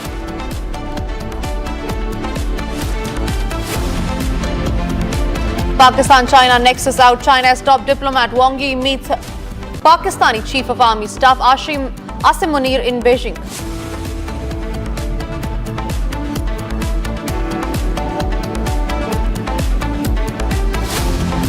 Two-day Kargil Vijay Divas celebration set to begin today. Heroes of Operation Vijay to be honoured.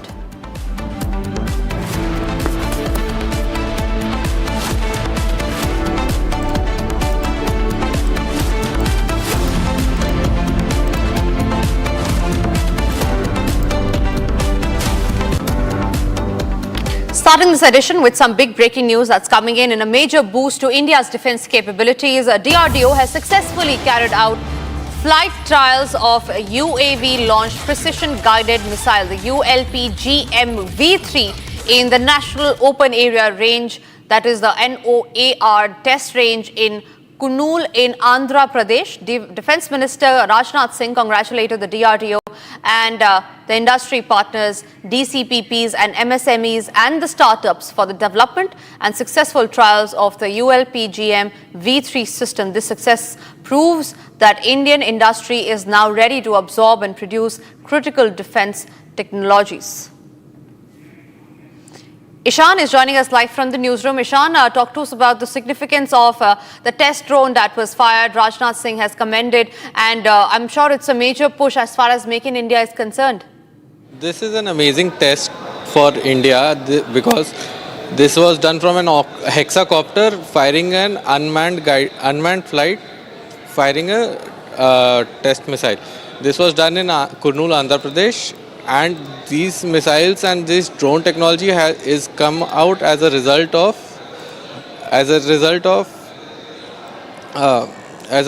the Indo-Ukraine war.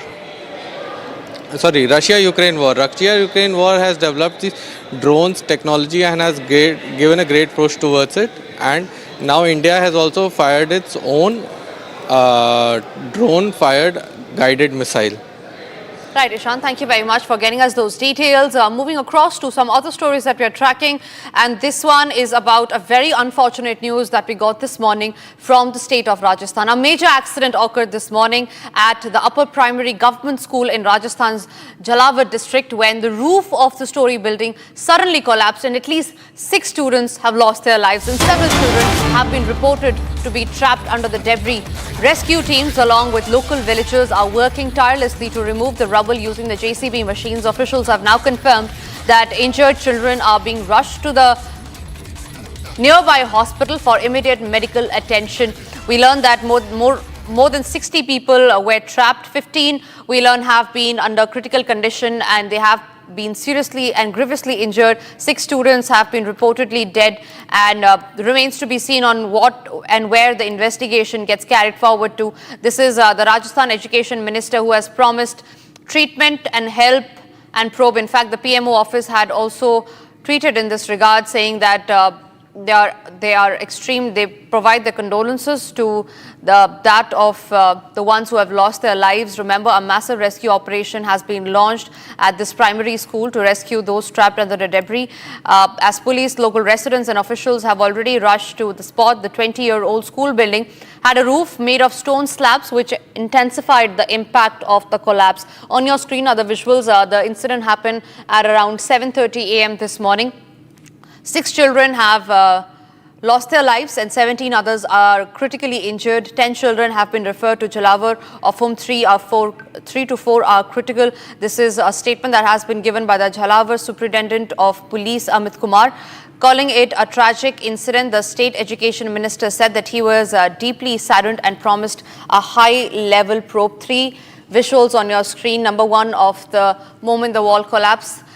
Second one from the hospital where 6 children have already been dead and the rescue operations are underway. The children who are critical are being treated. This is a primary school that we are talking about. So the death toll is likely to mount because we now learn that the roof was made of stones, and that's why when it fell, the impact was extremely hard on the children. The Minister of Education of State has also received a detailed briefing, we learned, from the District Collector and has directed the officials to expedite relief and rescue operations.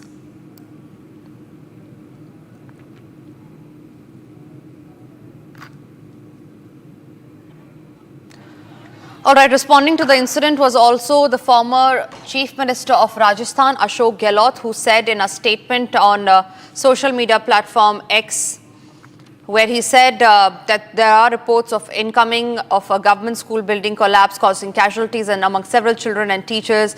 In fact, we have our reporter Dinesh who is joining us on the phone line right now. Dinesh, कहाँ पे हैं इस वक्त आप? क्या situation है अभी जहाँ पे ये रूफ कोलैप्स हुआ है? जी मैम, ये मनोर थाना ब्लॉक का पिपलोदी गांव है जहाँ पे स्कूल गिरने से 8 बच्चे की मौत हो गई है और अन्य घायल को जिला चिकित्सालय किया गया।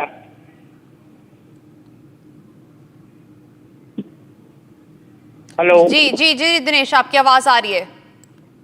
जी मैम, और अन्य बच्चे जो हैं जिनको मामूली चोटें हैं उनको मनोर थाना पीएचसी में एडमिट करवा दिया गया है और अभी यहाँ मलबे को हटा रहे हैं जेसीबी द्वारा ताकि और अन्य कोई बच्चा रह तो नहीं गया। जी, कितने लोगों ने अपनी जान गंवा दी है इस रूफ कोलैप्स में, क्या पता चल रहा है अभी? जी मैम, अभी जानकारी के अनुसार 8 बच्चे की मौत हो चुकी है जी, और 3 से 4 बच्चे ज्यादा सीरियस है जिनको जिला चिकित्सालय में भर्ती करवाया गया जी। और क्या कारण बताया जा रहा है ये रूफ कोलैप्स का? बताया जा रहा है कि ये जो बिल्डिंग थी वो 20 साल से भी ज्यादा पुरानी थी। जी मैम, ग्रामीणों से बातचीत करने में यही पता चला कि ये बिल्डिंग पुरानी हो गई थी, जिसकी शिकायत ग्रामीणों ने प्रशासन को अवगत करवा दिया गया था। अभी जो इंजर्ड है वो कहाँ शिफ्ट किए गए हैं दिनेश जी? उनको मनोर थाना अस्पताल में भर्ती करवाया गया। मनोर थाना जी, और क्या पता चल पाया है हमें जहाँ तक चीफ मिनिस्टर की बात है, क्या उन्होंने कुछ स्टेटमेंट दिया है अभी तक इस मामले में? जी मैम, क्या चीफ मिनिस्टर ने अभी तक कोई स्टेटमेंट दिया है इस मामले में? जी, चीफ मिनिस्टर ने आदेश दिया है और अभी शिक्षा मंत्री मदन दिलावर का यहाँ पहुँचने का, घटना स्थल पे जायजा लेने का है, कुछ देर में वो भी आने के हैं यहाँ पे। जी दिनेश जी, ये भी हमें बताइए कि क्या जानकारी मिल पा रही है जहां तक रेस्क्यू ऑपरेशंस की बात है, कितनी टीम अभी तक पहुंच चुकी है वहां पे? जी मैम, कितने रेस्क्यू की टीम पहुंच चुकी है दिनेश जी मौके पे? जी, टीम पहुंच चुकी है, पुलिस प्रशासन और ग्रामीणों के मदद से ही बच्चों को निकाला गया। जी, और क्या इस मामले को लेके कोई भी जांच कमेटी बैठाई जा रही है? क्या आपके पास कोई अपडेट है इस बारे में? जी, अभी तक ऐसा कोई अपडेट नहीं आया है। जी, तो दिनेश जी, अगर ये जो बिल्डिंग थी वो 20 साल से भी ज्यादा पुरानी थी तो उसको ऑपरेट करने का किसका डिसीजन था इसको ऑपरेट करने का? क्योंकि 20 साल से भी ज्यादा पुरानी बिल्डिंग, ना मरम्मत उस पे है, और वहाँ पे ये बताया जा रहा है कि एक प्राइमरी स्कूल है तो यहाँ पे छोटे बच्चे भी थे। क्या इस बात का अनुमान नहीं लगाया गया पहले कि उनकी जान को खतरा हो सकता है इस बारे में? जी मैम, ये अनुमान था प्रशासन की, कहीं न कहीं ये प्रशासन की अनदेखी है और प्रशासन की लापरवाही मानते इसको। प्रशासन ने लापरवाही बरती इसमें, क्योंकि ये जर्जर भवन हो चुका था इसके साथ साथ झालावाड़ जिले में अन्य जगह से भी हमें सूचना मिल रही है कि अन्य जगह के भी स्कूल जर्जर हो चुके हैं। बहुत सी जगह ऐसे स्कूल हैं जो गिरने की कगार पे हैं। जी, अब हमें ये भी बताइए दिनेश जी, एक आखिरी सवाल आपसे लेना चाहूंगी बिफोर वी मूव फॉरवर्ड। अभी तक कितने बच्चों को मलबे से निकाला जा चुका है? कितनी टीचर्स के वहां पे मलबे में दबे होने की गुंजाइश है वहां पे? जी मैम, अभी तक 60 बच्चों को मलबे से बाहर निकाल दिया गया है। बाकी अभी जेसीबी की मदद से और मलबे को हटा रहे हैं ताकि कोई बच्चा रह तो नहीं गया है। जी जी बिल्कुल दिनेश जी, बहुत बहुत धन्यवाद आपका हमारे साथ सारी जानकारी शेयर करने के लिए। Prayers nationwide that are ongoing for the rescue of the ones who have been trapped under the debris. In fact, the President of India, Draupadi Murmu, has also tweeted in this regard. She says, and I quote, "The news of the collapse of a school roof in Jhalawar in Rajasthan, resulting in the death and injury of several students, is extremely tragic. I pray that God grants strength to the grieving families to bear this pain," and she waits for the speedy recovery. That's the top story that we're tracking here on Republic. But for now, it's time for us to move on to some other political stories that we're tracking. It is a big news break that Republic has got, and this is about the impeachment of Justice Yashwant Verma, where we learned that a meeting that was held between Kiran Rijiju and Mallikarjun Kharge along with Rahul Gandhi regarding Justice Yashwant Verma's impeachment has now concluded. We, however, do not have inside details on what was discussed inside the meeting, but this is the first time when it is the Union Minister Kiran Rijiju who's taking Mallikarjun Kharge and Rahul Gandhi personally into confidence. He's meeting both of them. This comes as a massive news break and as a big development as far as the impeachment process of Justice Yashwant Verma is concerned. We also have Aishwarya Kapoor on the phone line. Aishwarya, what are the inside details of the meeting? What was discussed in a meeting that was held between Kiran Rijiju, Kharge and Rahul Gandhi? But at the end of the day, government wants discussion, keeping in mind that yet again the opposition is all set, and today as well both the houses have been adjourned till Monday 11 a.m. So government wants to basically rope in the opposition. Specifically speaking, we are being told by our sources that the discussion, Tanisha, was categorically on the way forward of Justice Verma's impeachment process. But more than that, the government is ready to compromise on certain points of discussion of the opposition, per se, that opposition agrees and gives a guarantee that they are ready to have a structured discussion and just not disruption inside the house and outside. Whatever they do outside the house, government is saying that is none of their business, but inside the house, they want a function. Both the houses of the parliament should function, and that, keeping in mind, is not happening. And hence, once again, I reiterate this meeting between Kiran Rijiju, and also we are being told that Law Minister Arjun Ram Meghwal was also present when he went to meet Rahul Gandhi and Mallikarjun Kharge. Same has been urged and told to them that the government is ready to have discussion on each and every issue, including that of Operation Sindoor. But is that the opposition needs to understand that not every time, at every point, their concerns can be met, and largely government is in agreement to have discussion on every important issue, including that of Justice Verma or including that of Operation Sindoor. Back to you. Right, Aishwarya, thank you very much for getting us those details. Remains to be seen on what is the further process that will be carried out as far as the impeachment of Justice Yashwant Verma is concerned in both the houses of the Parliament, Lok Sabha and the Rajya Sabha.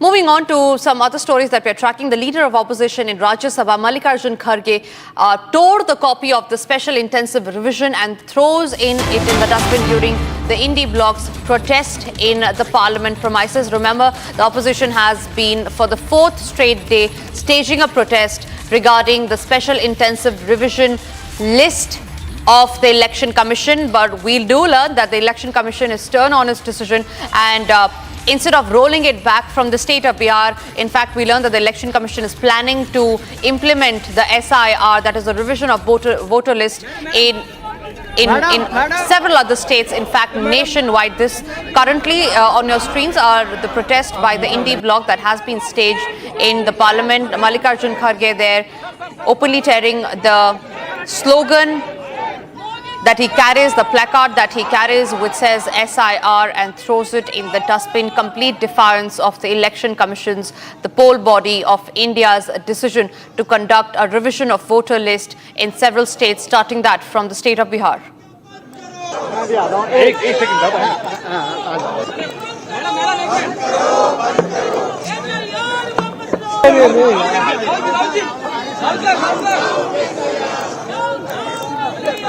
We can see Rahul Gandhi with the placard in his hand, and this is the protest march which is happening inside the Parliament on a special intensive revision. Behind me could be seen Rahul Gandhi, Ram Gopal Yadav and all the opposition party MPs with placard in their hand, where they are clearly stating that SIR should be taken back. And these are the visuals, what we are showcasing in our frame. The protest which continues on the 5th day of the Parliament, where all the opposition member of Parliament are protesting right now, agitated with the voter numbers mentioned in the electoral rolls by the Election Commission of India in the exercise of the special intensive revision. And this is what we see right now. Sir, आज 5वां दिन है, लेकिन जो प्रदर्शन है वो जारी है, लेकिन डिस्कशन और डिबेट अभी तक पता नहीं है कि संसद में होगी कि नहीं। वो जब तक नहीं देंगे जब तक हमारा चलते रहेगा, जब तक उन लोग विड्रा नहीं करेंगे जब तक हमारा चलते रहेगा। So with the placard, red placards in the hand, all the opposition party MPs are walking here and had a march at the Gandhi statue in the Parliament. Manoj Jha is with us right now. Mr. Jha, every day there's a protest. It's the 5th day today. And what more could we look forward in the next week? It will be same. Look, your concern is about the protest, not the reason of the protest. I understand. The reason, no, if you understand, you know what it means. It means unsettling people. It means disenfranchising people. It means my election commission is behaving like election commission of Bangladesh. Can we accept that? We won't. We won't. We cannot allow this project of disenfranchisement of Dalits, backwards and minorities at any cost. This is Manoj Jha by stating that the SIR won't be accepted at any cost, and that is the reason the protest will continue until and unless Election Commission won't quit SIR, and the name of the voters which has been cut out from the electoral rolls will again be put in the same way. Moving on to some other stories that we're tracking, this one from the state of Kerala. Govindachami, a convict serving a life sentence in the 2011 Soumya rape and murder case, has escaped from the high-security Kannur Central Jail in Kerala. The police has confirmed the news. The disappearance came to light during a routine inspection of his cell in the early hours of the day. The jail authorities have immediately launched a search operation in and around the prison premises, but the inmate was nowhere to be found. The visuals on your screen are the search operations that are underway. We learned that the rape convict had escaped from the jail. He was a rape and assault accused in the 2011 Soumya rape and murder case.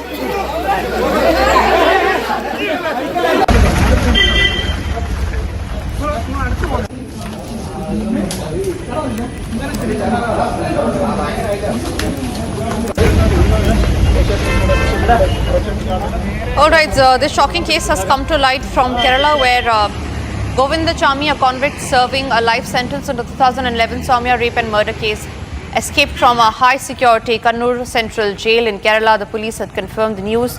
The disappearance had come to light when there was a routine checkup that was held. Search operations are underway to nab the accused. Jail authorities have launched a search operation in or around the Kerala jail premises.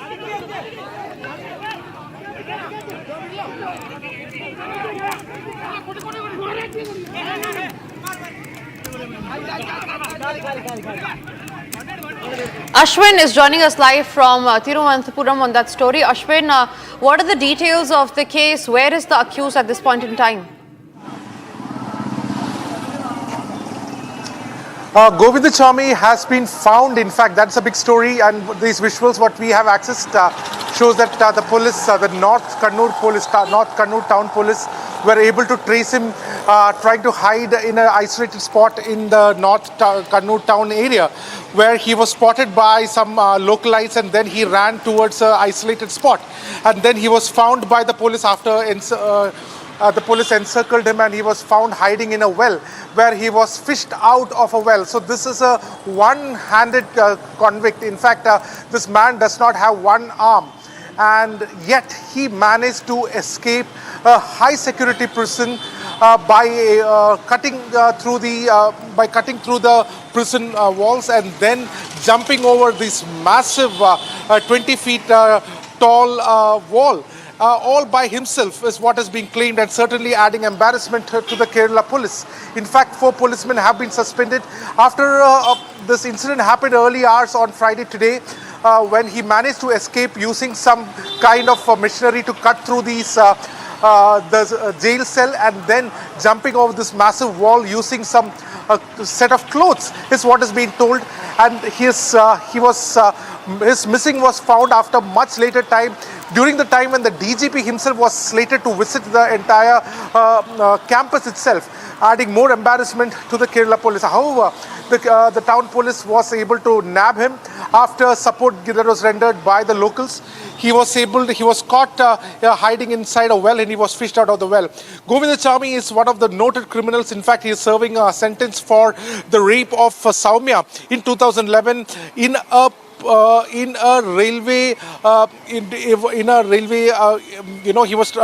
Soumya was traveling in a railway coach. She was raped by Govindachamy, and then he had thrown her out of the railway coach itself, which led to her death as well. And this case was prolific because for a long time it was understood that there was a support by the beggars mafia given to Govindachamy, and it took a lot of time for Govindachamy to even be convicted fully. But now his escape has also drawn a lot of curiosity and also suspicion regarding the way a man with just one arm was able to escape such a high security prison. Back to the studio. Right, Ashwin, thank you very much for getting us those details. In fact, very dramatic visuals of the rape convict who had absconded from the high security Kannur jail has been found. And the climax of the story is that he was found from a well in an area. It's now time for us to now have a check of the other stories that we are tracking. This is Bharat in 1 minute. Bharat 1 Minute brought to you by Canara Bank. Together we can. Yamuna in Delhi is rising steadily, reaching 204.13 meters, just below the warning mark, as Haryana released over 54,000 cusecs of water from the Hanthi Kund barrage. With flood risk looming, the Delhi government is seeking control of the ITO barrage. Authorities are on high alert and have deployed teams across low-lying areas. In a daring daylight robbery in Ghaziabad's Bridge Vihar, 2 men disguised as delivery boys stormed into a jewellery shop and looted gold and silver worth rupees 30 lakhs, all in just 6 minutes. CCTV footage showed the duo entering jewellery shop, threatening staff at gunpoint and making off with 125 grams of gold and 20 kg of silver.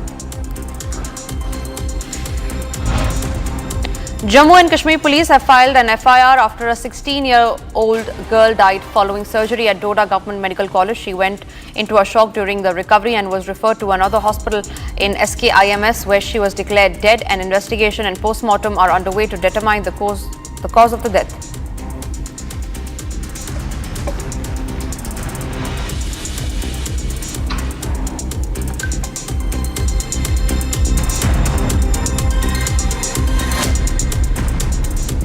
Shifting our focus to what's happening in the Parliament, the Centre has now issued a strong response in Parliament over Operation Sindoor. The government was replying to a question that was posed by the SP MP on whether the operation was announced under international pressure. The government said that the Operation Sindoor was launched to respond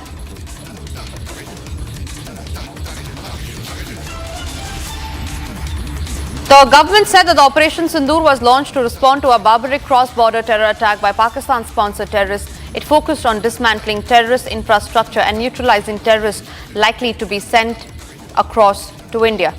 Riyanka is joining us live from Vijay Chowk. Riyanka, get us more details on the government's strong-worded response to the Samajwadi Party MP's question on Operation Sindoor. We learned that a debate is all slated to be held in next week as well.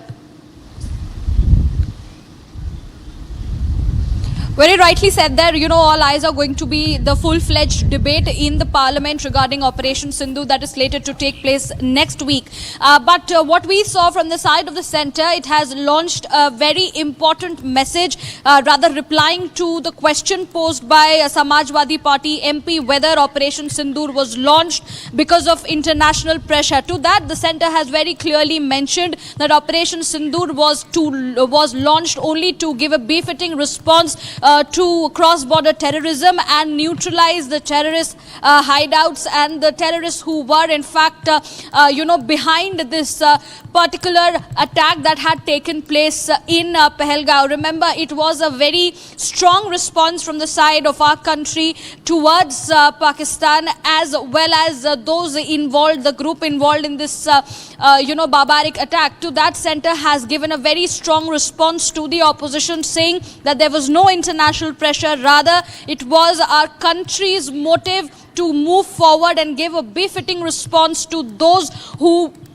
play with the sovereignty, play with the lives of innocent people in our country. So that is the stand of the centre, but all eyes are going to be on that full-fledged debate that will be starting next week, when there is going to be a proper response on Operation Sindoor. Right, Priyanka, stay with me because we're getting in more breaking news that's coming in. The Lok Sabha Speaker Om Birla has now called for an all-party meeting that is slated to be held at 12:30 p.m. That is in about 3 minutes from now. The all-party meeting comes ahead of the stalemate that continues in both the houses of the parliament, especially in Lok Sabha, over several key issues, starting from the special intensive revision exercise. Remember, ruckus and sloganeering and storming of the house of the Lok Sabha, storming the well of the Lok Sabha has continued since day one, since the commencement of the Parliament session, with opposition leaders sloganeering and demanding a discussion on several key issues. The government has made it clear that every issue that the opposition raises will have a discussion on that, but the only thing that the opposition has been resorting to is sloganeering, ruckus and disruption. And in regard with the same, the Lok Sabha Speaker Om Birla has now called for an all-party meeting, and this is going to be held in just minutes from now. It's time for us to now slip into a short break, but after the break we'll get into the details of how Pakistan-China nexus has been exposed once again. Also coming up after the break, Republic reports live from Dras, which is celebrating two-day Kargil Vijay Divas celebrations. Amity has been ranked amongst the top 3% universities globally, a testimony to Amity's globally benchmarked quality.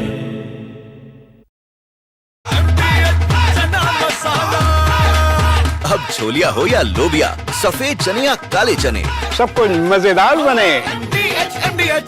इसको घर पे लगाओगे तो शादी का तो पता नहीं, पर घर पक्का नहीं टूटेगा। रूंगटा नहीं तो घर स्ट्रॉन्ग नहीं। रूंगटा स्टील TMT बार एकदम सॉलिड। पहाड़ों में एक हाइकिंग स्टिक भी बन सकती है।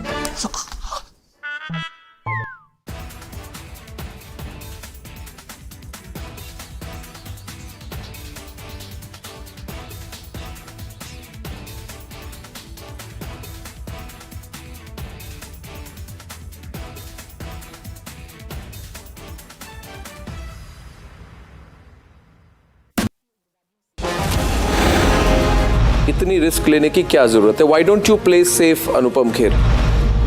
I would have not reached here if I had played safe. I would have not survived in this profession if I had played safe. I did not play safe in my first film. That's the way my life is. What is the idea of walking on a path which is not full of ditches, speed breakers, problems?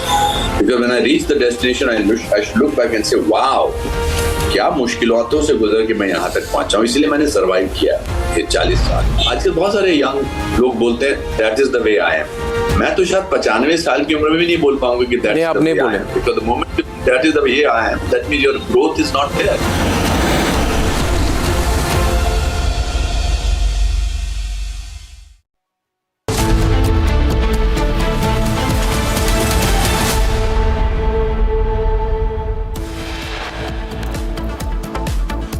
Prime Minister Modi receives grand welcome in Maldives, key bilateral schedule with Prime Minister President Muzo. Big move by the Election Commission of India. Top poll body announces pan-India special intensive revision exercise for all electoral rolls.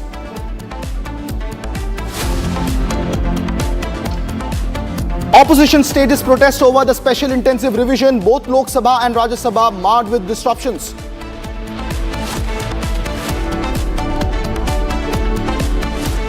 At least 8 children killed and 60 feared trap after a roof of a primary school in Jalawar, Rajasthan collapses. Rescue operations are presently underway.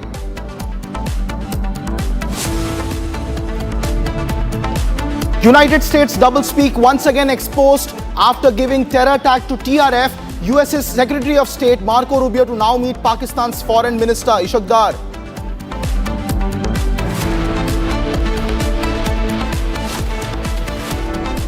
Pakistan-China nexus out. China's top diplomat Wang Yi meets Pakistan's Chief of Army Staff Field Marshal Asim Munir in Beijing.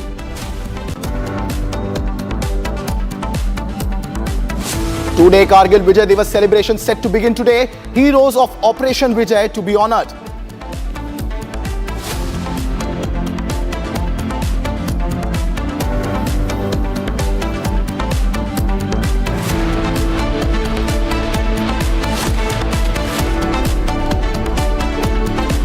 Welcome back, ladies and gentlemen. You're watching Live and Breaking with me, Krutat Patnaik, at 12:30 p.m. this Friday afternoon. Our top story remains the Asia Cup controversy. Now, India and Pakistan are likely to be drawn in the same group in the 2025 edition of the Asia Cup, which is now expected to be held in the United Arab Emirates. And now we have revealed further details. All hurdles allegedly have been cleared for the T20 tournament, which has been in limbo following the terror attack in Pahalgam on April 22nd. Now, the Asia Cup was discussed during the Thursday's Asian Cricket Council meeting, and during this, which was held in Dhaka, the Indian Cricket Board officials attended virtually and confirmed that it will be held this year, perhaps in Abu Dhabi and Dubai. Republic has confronted Rajiv Shukla over the insistence of the BCCI to contest and participate in the Asia Cup and perhaps even play Pakistan. Listen in.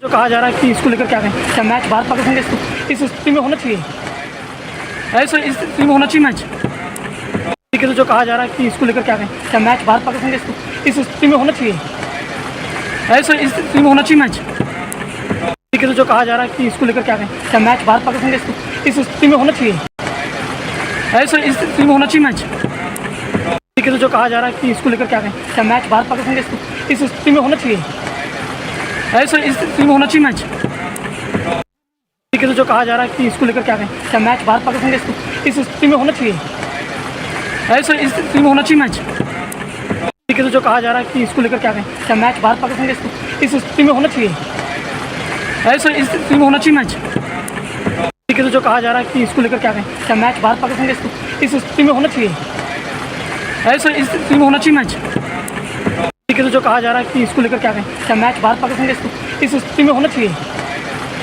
ऐसा इस स्थिति में होना चाहिए match. Well, that was a response of the BCCI's executive chairman there, Rajiv Shukla. Radio silence on India's participation in the Asia Cup. Moving on, ladies and gentlemen, more breaking news updates coming in. In an exclusive interview with Republic, Karnataka's Deputy Chief Minister D.K. Shivkumar has defended Rahul Gandhi's remarks on the Election Commission of India. D.K. Shivkumar says that Rahul Gandhi spoke with evidence backed by research from his team. Asserts that they will continue to place facts before the public. This despite the ECI fact-checking Rahul Gandhi's claims on the electoral rolls controversy repeatedly. Just listen into how Karnataka's Deputy Chief Minister has now come to the defense of Rahul Gandhi.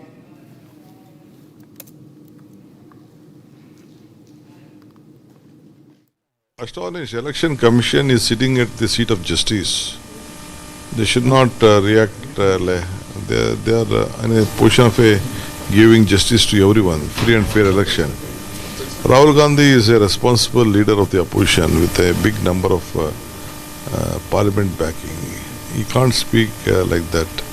When he has spoken with evidences. He had made a research. My Karnataka team also has made a research. From the day one I have been working out on it. My research team has given to him. He had studied himself and then he has given. Whatever he has commented is right. So we'll place the facts again. We know that the election commission will just rub it. But still we want justice. We'll place it before the public. We'll fight out for it. We'll train our leaders in the future. But whatever the way the systematic election commission has done is wrong. Even in the assembly time, it has been noticed. But again, in the parliament, it has happened. So, ladies and gentlemen, as the ruckus continues in Parliament, the Congress comes to the defense of the claims made by Rahul Gandhi. Meanwhile, moving on to more important news coming in from the Union Territory of Jammu and Kashmir. As India commemorates the 26th Kargil Vijay Divas, Republic brings you exclusive ground reports from Dras, the very land where our heroes wrote history with courage and sacrifice. From a major infrastructure push in the region to untold stories of bravery that never made the headlines. We bring you powerful voices and moving tributes to the real heroes of Kargil. I have my colleague Rakshita joining us live from Dras, bringing you the fervor and the festivities and celebrations from Dras, where the historic battles were fought, where the peaks also witnessed firsthand the courage of our soldiers. Rakshita, what's the mood there? Well, of course, this is remembering 26 years of the Kargil War. We are right now at the Lamjung point. This is 11,500 feet, and these are the peaks that are even much higher, and these are the witness to the Kargil War. This is the Tololing peak. If you just zoom in, and you can see that was the most pivotal battle of the Kargil War. And of course, next to it are the other important peaks, including the other points like the Tiger Hill and the Batra Top. And there was, of course, a very special ceremony that was held felicitating the next of kin of those who made the supreme sacrifice during the Kargil War. The family were present, and of course, it was a solemn moment for them. They were emotional. Their families had come, and how they remember their loved ones and how they continue to inspire. Their families are inspired. And of course, one special thing that happened this year is this flag that we're going to show you. 72 feet high Tiranga that has been installed here for the very first time, and this has been, and the flag hoisting also took place this morning. This was an initiative of the Flag Foundation, and this, of course, is the best place to have the Tiranga installed, and the best time, of course. It's been, of course, very long, 26 years, but there was a felicitation ceremony, and there was the Corps Commander, General Bhalla, was also present, and along with other dignitaries. There are many other events that are lined up right now. There will be performances and a cultural show as well, and more felicitations have been lined up by the Indian Army. In the evening also, there will be prayers, the multi-faith prayers that will happen. Again, a very solemn evening. Musical performance, classical musical performance is also lined up for the evening, and dignitaries from the forces will also be present. Many officers will be present, and of course the stories will be continued to be narrated as those who made the supreme sacrifice, their legacy lives on. Remember, Kruta, this comes in at a time when Operation Sindoor is still on, and we do celebrate Operation Sindoor's success today, but it's important to remember that how we defeated the same enemy 26 years ago. It was, of course, high altitude warfare, much different sort of mode, warfare. There has been a shift in the doctrine as well. But it's important to understand and learn from history, learn from past. And these peaks that we are showing you stand as witness to the valor of our forces. As mighty as these peaks are, they speak of the might of our Indian Armed Forces and why they are second to none. And of course, there will be many other big announcements that will be made by the Indian Army this time, on to today, this evening, and tomorrow also. So yes, that's it from now from Dras. Krutal, back to you. Shita, for bringing us those reports from Ground Zero in Dras. We'll be looking forward, ladies and gentlemen, and closely tracking all the developments of Kargil Vijay Divas as the festivities for the 26th anniversary begin for tomorrow. Meanwhile, a lot more is making headlines across India. Let me take you through all those updates in the next 1 minute.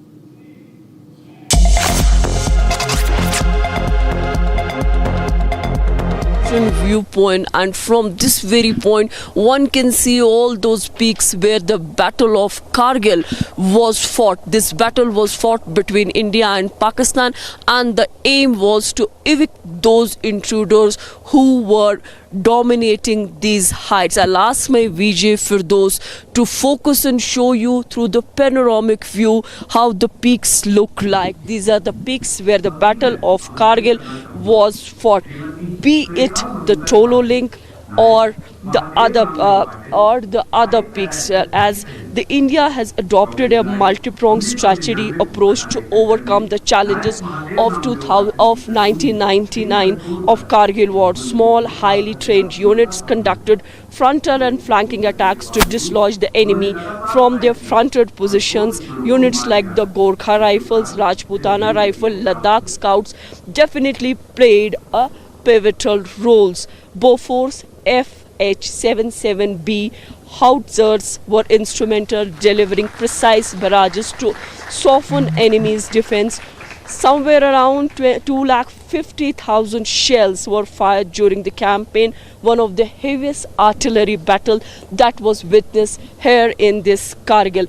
When we talk about the peaks that were dominated by the Pakistani intruders, Pakistani army or the Pakistani terrorists, there we saw heroes like Captain Vikram Batra, who declared "Ye dil mange more" while capturing .4875. Similarly, Lieutenant Manoj Kumar Pandya, who led the charge at Jubar Top, that is the Jubar Top which my cameraman Firdos is focusing on, and a grenadier Yogendra Singh Yadav, who scaled these cliffs under enemy fire and became symbol of sacrifice. आपका जो अभी जो ओहदा है, it is a self-fought position, Anupam ji. What I like about you, the reason I admire you is because you're a one-man industry.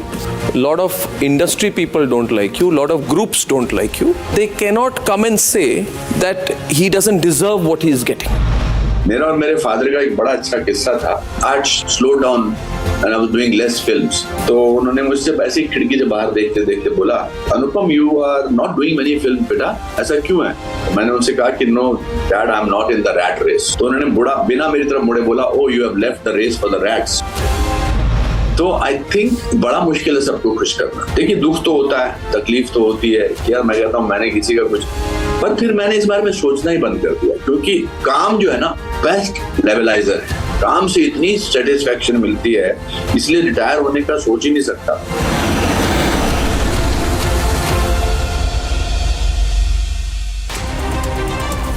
Bharat 1 Minute brought to you by Canara Bank. Together we can.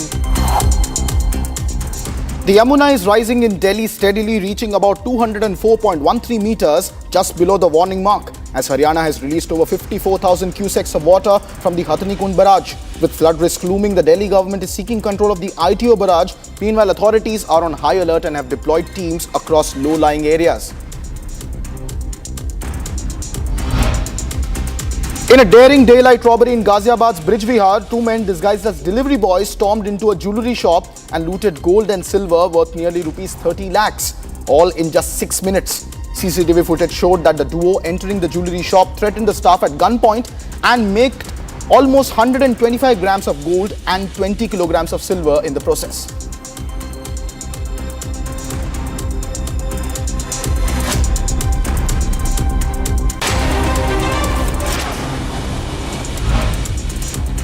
Jammu and Kashmir police have filed an FIR after a 16-year-old girl died following surgery at Doda Government Medical College. She went into shock during a recovery and was referred to another hospital, SKIMS, where she was declared brought dead. An investigation and post-mortem are underway to determine the cause of the death.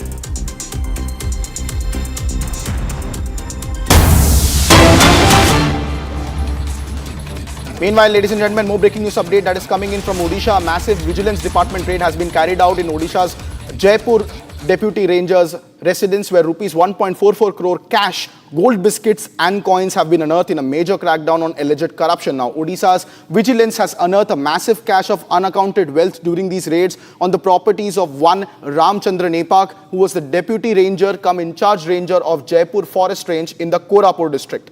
As far as the details are concerned, initial input suggests that there is almost 1.44 crore in cash that has been recovered by the Odisha Vigilance Department, along with gold biscuits and coins, which were also recovered during this raid by the Odisha Vigilance Department. This is yet another case of corruption that has come out from Odisha in the recent spate of vigilance raids being carried out at various locations. This time, it is the Jaipur Deputy Ranger, from whose residence about 1.44 crore cash along with gold biscuits and coins have been recovered. That's a big breaking news development on your screens.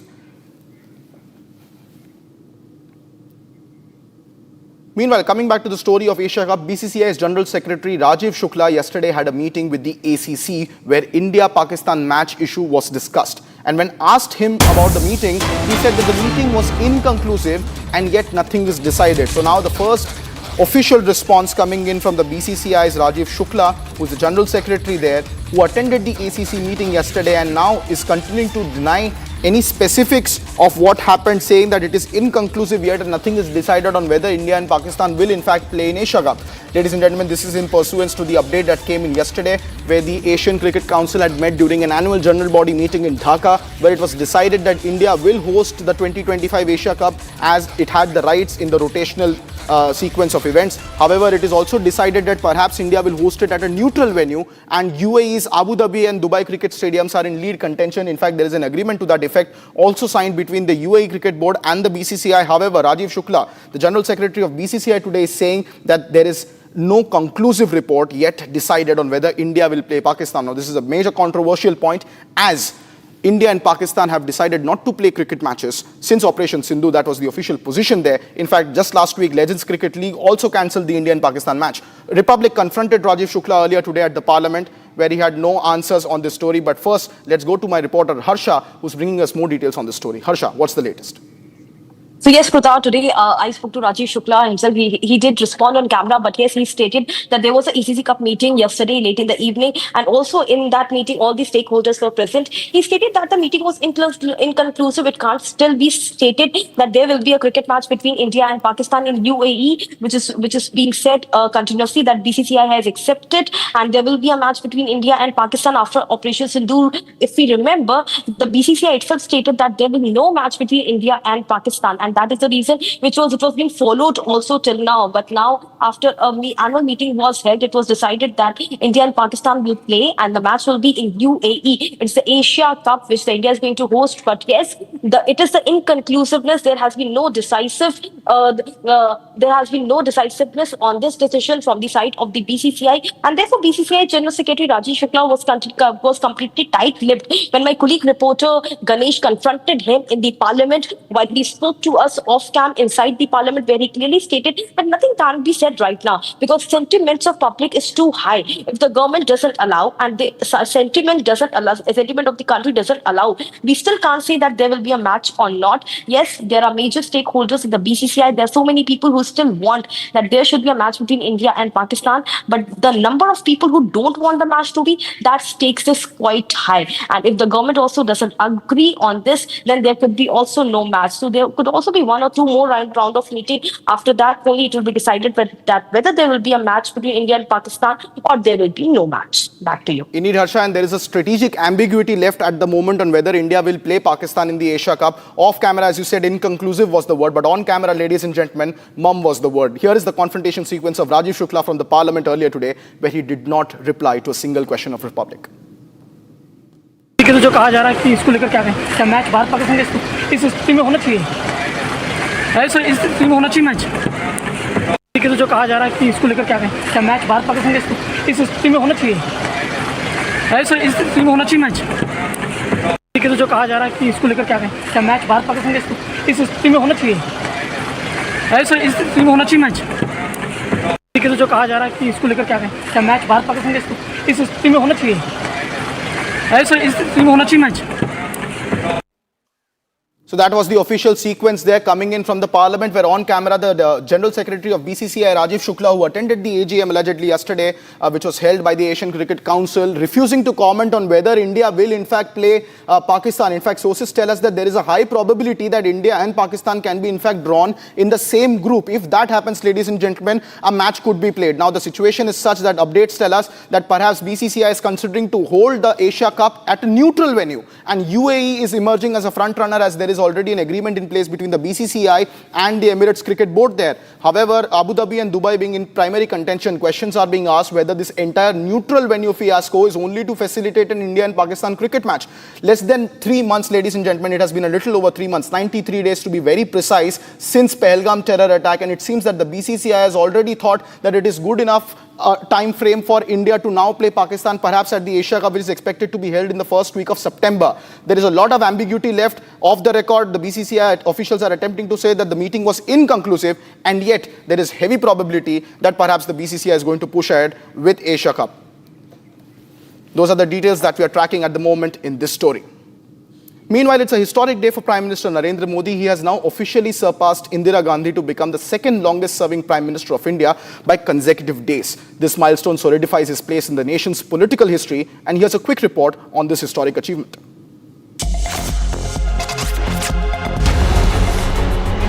As Prime Minister Narendra Modi embarked on a visit to the Maldives, he crossed a major milestone, becoming the second longest serving Prime Minister of India.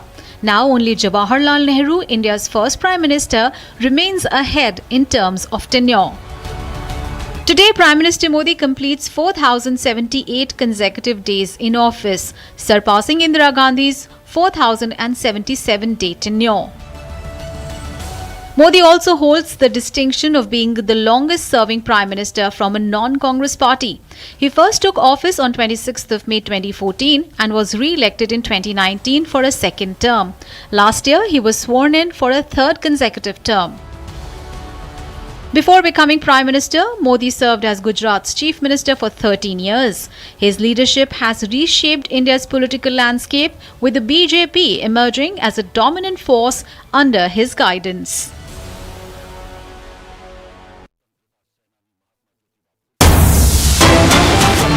From the state of Gujarat, a serious accident has come to light in the Randesan area of Gandhinagar. The accident occurred on the service road of Bhaijipura to City Plus in Randesan. The careless driver of a Tata Safari car hit pedestrians and motorists in the accident, killing 4 people, including a woman, while many others were left seriously injured. Now, according to the information received, the driver of the Tata Safari car, while driving at full speed, hit the people walking on the road and motorists. 4 people have died in this accident, while others are seriously injured. The car is registered in the name of one Hitesh Bhai Vinubhai Patel, and it has been revealed that some other drivers also had caused the accident. Those are the breaking visuals coming in, unfortunately, from Gandhinagar's Randesan area, where a Tata Safari has hit motorists and pedestrians walking on a service road in the Bhaijipura area.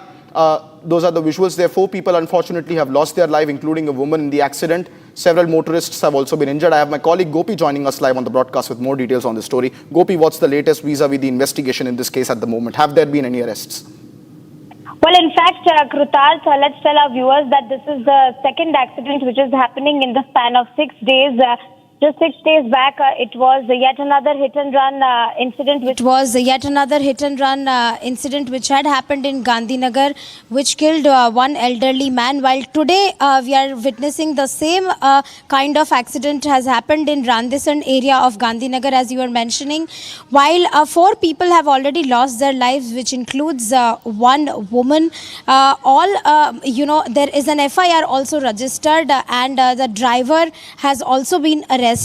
But the car was registered in the name of Hitesh Vinubhai Patel, though the registered person was not driving the car. It was someone else who was driving, and in fact many are seriously injured. Now this accident happened earlier in the morning today, while many were walking on this particular road which was going towards the Randesan area of Gandhinagar. While what we are also learning from our sources is that the driver was drunk, and there is a possibility that he was also overspeeding. The car was overspeeding at around 120 kilometers per hour. So this is what we are learning from the local people. As such, the investigation is underway. We will have to see when will the FIR be filed and what emerges next. Back to you. Thank you very much, Gopi, for bringing those updates to us. We'll be closely tracking, ladies and gentlemen, another hit-and-run case, second in 6 days in Gandhinagar. Meanwhile, ladies and gentlemen, more news coming in from the Parliament, where the Lok Sabha has been once again adjourned till 2 p.m. in the afternoon, and a washout is perhaps feared in the first week of Parliament. Now, Lok Sabha Speaker Om Birla has called for a meeting of the leaders of all parties to discuss the functioning of the House, and efforts are now being made to reach to consensus in the meeting. This is despite the fact that the Business Advisory Committee had earlier decided to carry out the proceedings of the House in an orderly manner in the first 2 days of the Parliament. However, in the last 5 days, we have seen that the Lok Sabha has been adjourned within minutes of it commencing. It is like textbook every day at around 11 a.m. in the morning. The Lok Sabha barely functions for about 10 minutes. Then subsequently it gets adjourned to about noon, and then subsequently again at 2 when it gets adjourned for the next following day. So a massive impasse is in the Parliament. First entire week's debate time has been lost largely in the Lok Sabha, and all party meeting has been called by the government to bridge the gap. Those are the updates coming in from the Parliament. Coming up next on Live and Breaking, at least 8 children killed and 60 feared trapped after a roof of a primary school in Jalawar, Rajasthan collapses. Rescue operations are presently underway. Also coming up, opposition is staging a massive protest on the special intensive revision in both Lok Sabha and Rajya Sabha, which are marred by disruptions. Will the House function today? More details only on Republic. Stay tuned. Gratuity का check है, बस इन पैसों को हम कहीं invest कर दें और रेगुलर इनकम भी आती रहे। तो फिर फिक्स्ड इनकम म्यूचुअल फंड्स में डाल दीजिए। फिक्स्ड इनकम म्यूचुअल फंड्स चुने हुए interest bearing company bond, government bond और मनी मार्केट में पैसा डालते हैं और सिस्टमैटिक विड्रॉल प्लान के जरिए आपको on the dot fixed amount भी मिलती रहेगी। म्यूचुअल फंड्स में फिक्स्ड इनकम वाली बात सही है। म्यूचुअल फंड निवेश बाजार जोखिमों के अधीन है। योजना से जुड़े सभी दस्तावेजों को ध्यान से पढ़ें। आधे बाउल दही में 4 चम्मच MDH चटनी पुदीना मसाला डाला, स्टर करो, पुदीना चटनी तैयार। MDH चटनी पुदीना मसाला।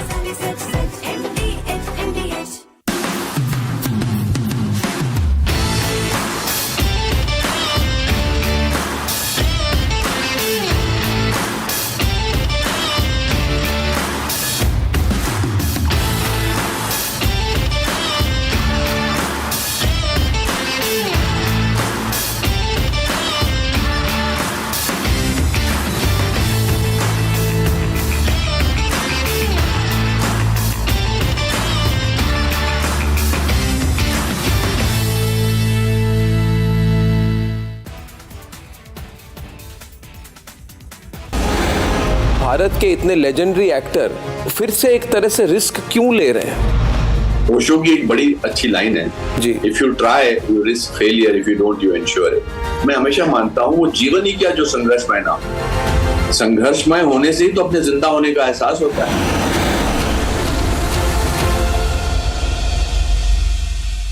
Amity has been ranked amongst the top 3% universities globally, a testimony to Amity's globally benchmarked quality. दादी के हाथों का जादू और खुशबू से महकता घर, माँ की मुस्कुराहट और खाने की सुगंध। MDH गरम मसाला, क्योंकि हर रिश्ता है स्वाद से जुड़ा।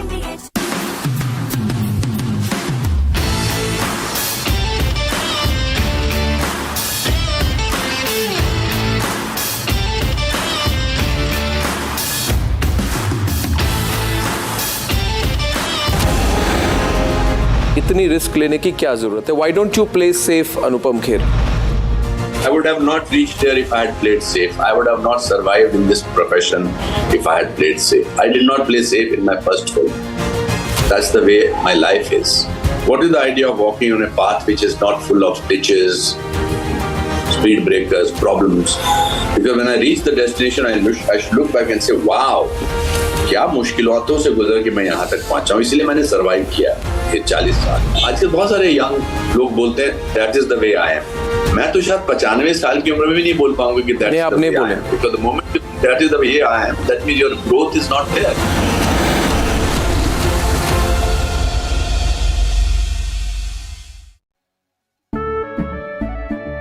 केसरिया से मन जोगी हुआ रे, दिल झूमे देखो मतवारा हुआ रे। केसरिया से मन जोगी हुआ। हर पल मनाओ केसरी त्योहार। विमल, बोलो जुबान केसरी। MDH की हल्दी मिर्ची धनिया करे कमाल, ये रंग दे, ये खुशबू दे, ये तीखा, ये कम पड़े, क्या निराला MDH masala.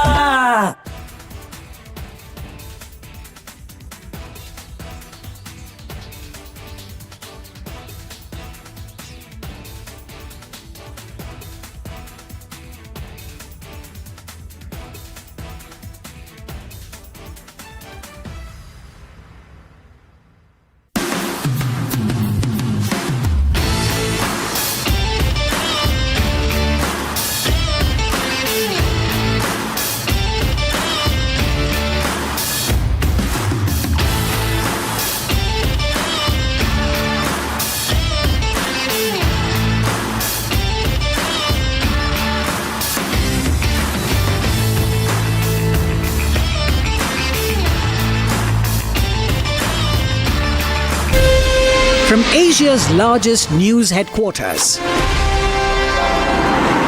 Setting the agenda for Bharat.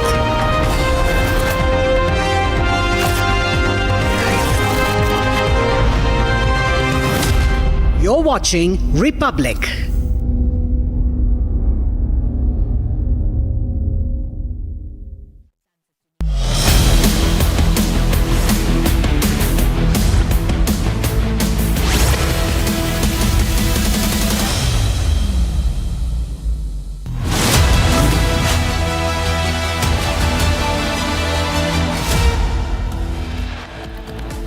Prime Minister Modi receives grand welcome in Maldives. Key bilateral schedule with President Musi.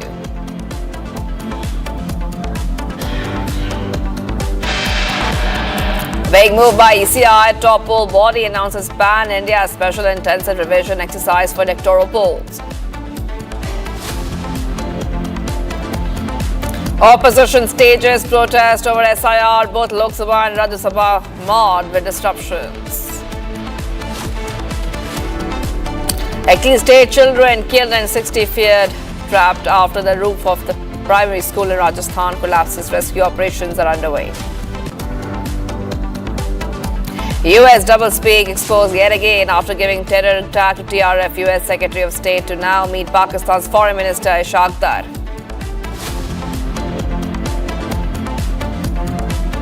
Speaker Om Birla meets leaders of the parties and conveys them it's important for the parliament to run smooth and the business has to be followed.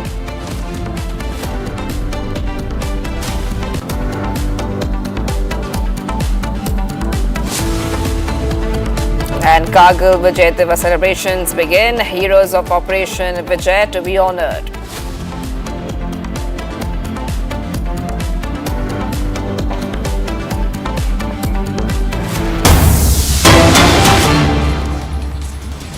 Getting you some bigger bits coming in right now, viewers on Republic TV. The government has banned several popular streaming applications.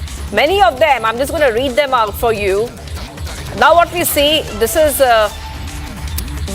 Halchal, ALTT, notification issued to disable public access to these OTT platforms. That is right, viewers. Including Desi Flicks, Big Shots and others, citing concerns over the streaming of obscene and sexually explicit material. We're coming in right now, viewers, on Republic TV, that we're going ahead and seeing that there has been a big action which has been taken by the Information and Broadcasting Ministry. Notification has been issued to ban these 25 apps for showing soft porn content. So a strict action being taken in this case, viewers, where we see that these apps have now been banned. The list is right there on your screen. So these apps which have been banned. This is coming in as government is banning OTTs like Ulu, ALTT, Desi Flicks, Big Shots for showing soft porn content. They have, it's a significant move to curb dissemination of unlawful content. The Ministry of I&B has issued a notification directing internet service providers to disable public access within India to 25 such OTTs identified as hosting prohibited material. Okay, let's go straight across to my colleague who's joining us now. We have with us Kruthat. Kruthat, we're seeing that this is a big action being taken, and it also gives a very strong message that this kind of unlawful content should not be allowed and it should not be so public.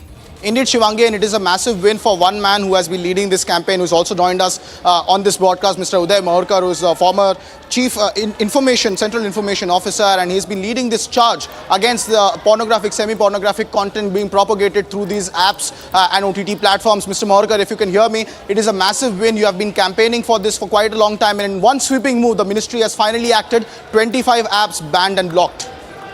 You see, we have been working on this for the last 2.5 years. And not me alone, there are several people who are in my group who have worked equally hard, You see, the issue is that our research, my Save Culture, Save Bharat Foundation has proved through research and examples that 80% of the rapes which are happening in the country are due to pornographic content. And this local content is even worse because they are showing films based on illicit relationships between father-in-law, daughter-in-law, brother-in-law, sister-in-law, mother-in-law, son-in-law. So that is worse. So Alt, your Ullu app, all these apps are doing the worst kind of, they are spreading the worst kind of content. Indeed, Mr. Maurkar, and 25 apps now banned in one fell swoop, but is the job done is the bigger question that we want to ask you. Are you satisfied with the move by the ministry? Has it come too late? Is it too soon to say? On what are your initial impressions now? Because 25 applications have been banned, but you had obviously the campaign that was being led by various activists was against a broader sweeping ban on such content. Yes, I welcome this step by the government of India because if India is to become a great nation, then it has to be with its character intact. This content has been destroying the character of the nation, character of the youngsters, of the children, leading to rapes. So I think it's a very welcome step, but this is the first step. A lot more needs to be done. What can be the subsequent steps, sir, according to you, in pursuance to this initiative? There has to be a law, I think.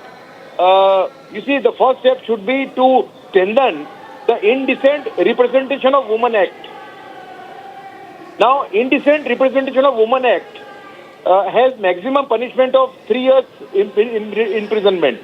What we are demanding from the government is that they should make the punishment, maximum punishment up to 10 years, and a minimum up to 10 years, and also amend the act and bring in the provision of attaching the property of such content makers and distributors both.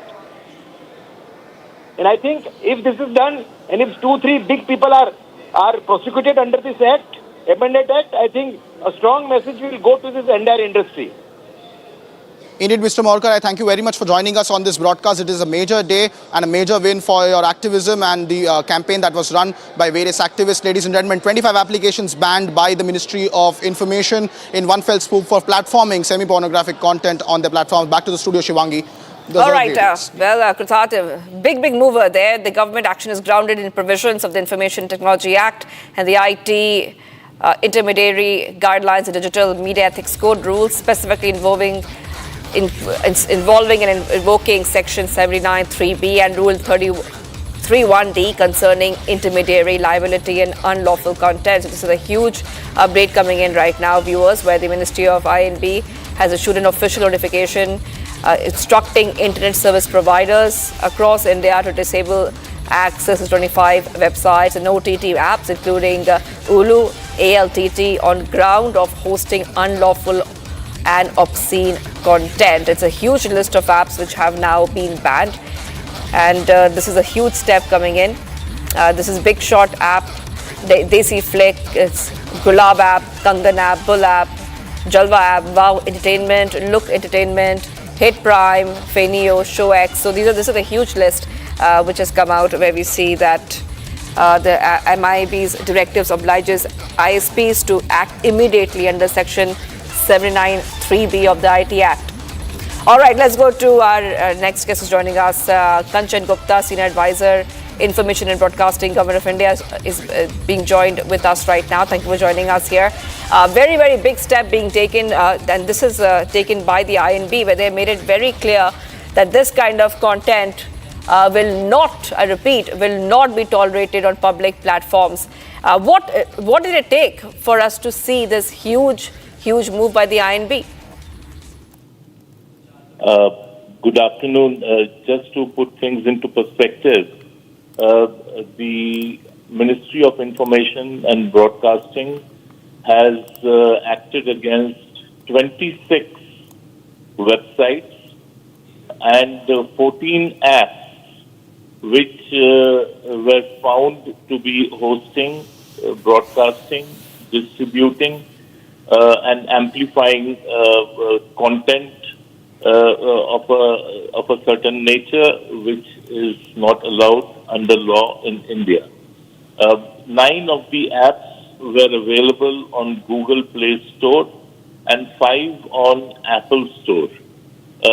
So The reason I'm giving these numbers is to give you a sort of a fuller picture of the action which has been taken, and it cuts across app hosting companies, and it cuts across the platforms. So this is one thing. The other thing is that the nature of the content. The content included sexual innuendos, in some cases long portions of sexually explicit scenes involving nudity, thereby, it qualifies as pornographic content. And there was hardly any storyline, theme. Excuse me, what is this noise? Yes, Mr. Gupta. Hello. Yes, Mr. Gupta. Hold on with us. I also have my colleague Kruthat.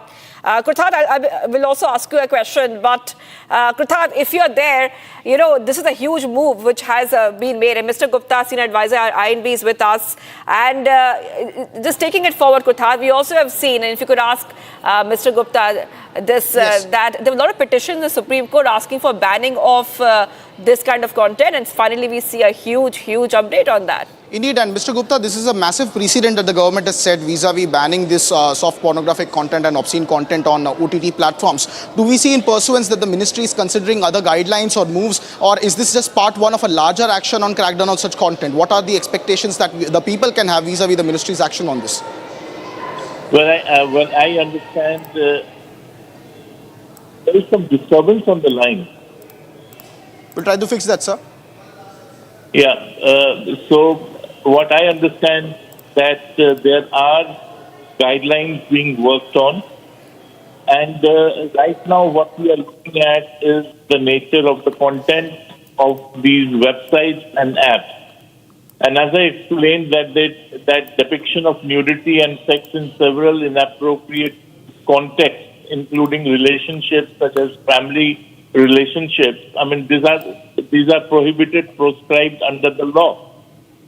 Number two, when you talk about the reason why we acted, there was a reference which was received from the National Commission on Protection of Child Rights in July and August 2024 regarding these two platforms, Ullu and Alt, ALTT.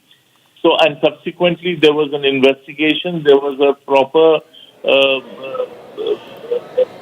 mechanism which looked into the content and came to the conclusion that this content cannot be allowed to be hosted on a public website or a public app. And this was communicated to the intermediaries, and they were subsequently to be taken down. Thank you very much, Mr. Gupta, for joining us this afternoon. It is indeed a big move by the Ministry of Information and Broadcasting. In one fell swoop, 25 apps and OTT platforms now have been deplatformed on India's Play Stores and App Stores, and people will no longer be able to access them digitally. That's the big breaking news update. Back to the studio, Shivangi.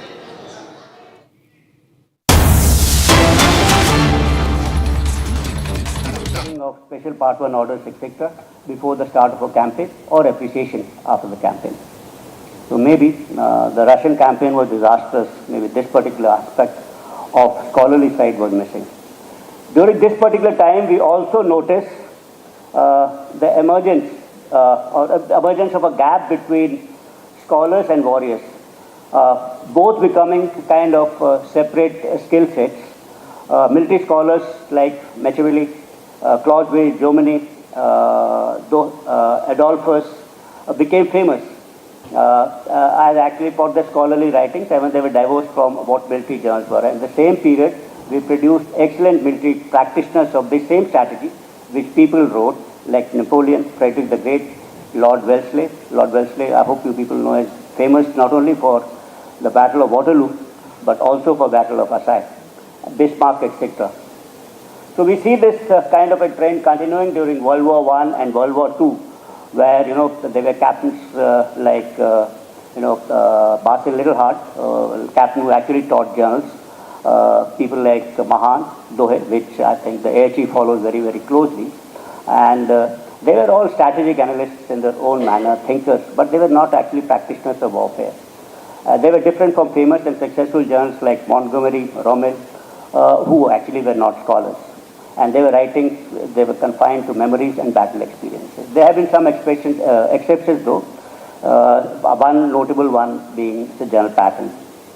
But if we look at modern warfare today, we are seeing an unprecedented pace driven by a relentless march of technology, turbulent geopolitical shifts happening, battlefields are no longer linear fronts, but transparent, swift, intelligent, and multi-domain arenas. We now stand at the cusp of what normally I've been calling as a third revolution in military affairs, which is the term which I've called is convergence kind of warfare, which is converging, kinetic with non-kinetic, first and second generation with the third generation of warfare. It's converging, tactical, operational, and strategic kind of domains. It is fusing hybrid tactics and all three types of domains, land, sea, air, with new kinds of domain of cyberspace and cognitive warfare. Tactics now bleed seamlessly into operational art and strategy in real time. A warrior actually today needs to master all the three levels of warfare, that's the tactical, operational, and strategic level in all domains which I just mentioned. Only a warrior with superhuman capabilities can decide this complex mosaic that may connect a drone strike to a cyber breach, a narrative war to an orbital disruption that will have and still have a moral courage to lead men through fog and fire. Let's look at hybrid war. Future wars will still demand hybrid warriors who can fight on borders, maneuver in deserts, plan counterinsurgency operations in dense urban jungles, neutralize drones, decode cyber intrusions, and wage influence operations. Today, on one end, we will require kind of scholar warriors who also practice the science of strategy and tactics, but also will require tech warriors. Tech warriors will be able to harness cutting-edge technologies, cyber power, artificial intelligence, and data-centric architecture. We'll also require info warriors. Info warriors who will shape narratives, counter disinformation, and dominate the invisible battle space of perception. In the emerging landscape of war, a soldier will have to be all three together. That's a tech warrior, info warrior, and a scholar warrior. Even roles of scholars actually is becoming complex nowadays. In earlier days, I've given you couple of examples. I said about Clausewitz, I talked about Germany, Moltke, etc. There were individual human beings actually which did this scholarly work. But if you look at the landscape today, it's a collection of people which actually are doing that scholarly work. So you have think tanks like Rand, Carnegie, we have CAPS over here. So they're replacing individuals because this particular aspect is also getting complex.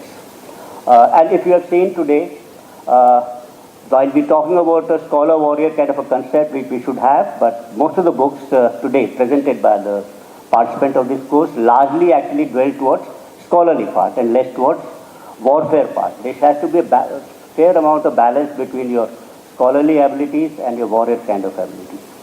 And why I should be talking about it, because this all affects, this complex environment affects national security in a major manner. And national security, as I've been trying to define, is kind of three kind of a concentric circles in which the outermost layer defines how you secure your country, which will probably define a national security strategy, about which there was a question also. The middle layer would be how you defend your country. And that's entirely different gamut, but it would be a subset of how you secure a country, and the center or the core of it would be something to do with military preparedness of a nation, about which we all are, as practitioners, regularly follow. But we fail to actually, as people in uniform, try to understand what it goes about, how to defend your country and how to secure our country.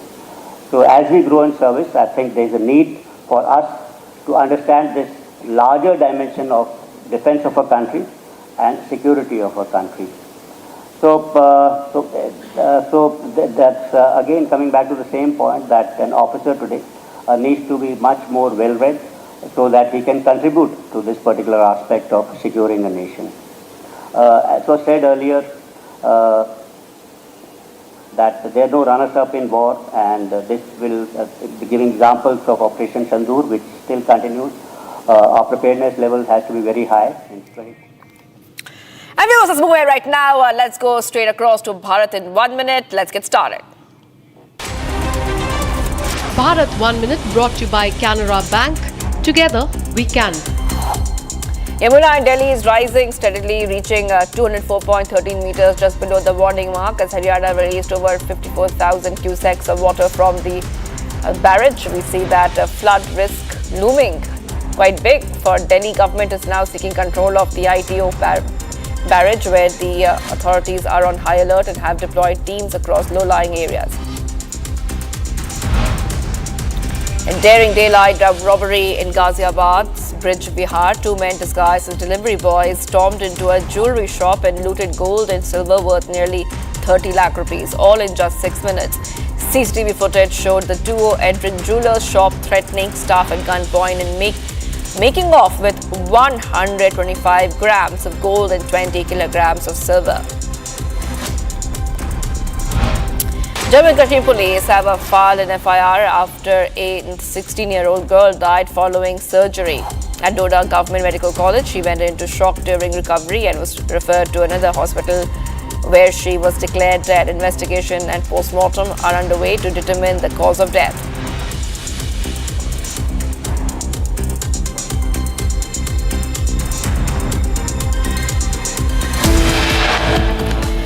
And viewers, we are live and breaking. At least 8 children have been killed in a tragedy, and many are still trapped after the roof of a primary school in Rajasthan has collapsed.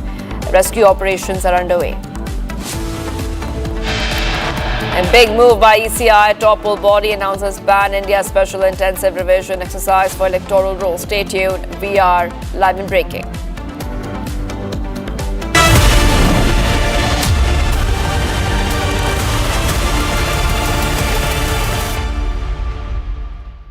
Amity has been ranked amongst the top 3% universities globally, a testimony to Amity's globally benchmarked quality. ये है secret recipe MDH का जीरा SIP जल जीरा मसाला। SIP SIP जीरा SIP MDH का जल जीरा सिप MDH का जल जीरा सिप।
इतनी रिस्क लेने की क्या जरूरत है? Why don't you play safe, Anupam Kher? I would have not reached here if I had played safe. I would have not survived in this profession if I had played safe. I did not play safe in my first film. That's the way my life is. What is the idea of walking on a path which is not full of ditches, speed breakers, problems? Because when I reach the destination, I should look back and say, wow, क्या मुश्किलों से गुजर के मैं यहाँ तक पहुँचा हूँ, इसलिए मैंने सर्वाइव किया ये 40 साल। आजकल बहुत सारे यंग लोग बोलते हैं that is the way I M. मैं तो शायद 95 साल की उम्र में भी नहीं बोल पाऊंगा कि that is the way I am, because the moment that is the way I am, that means your growth is not there.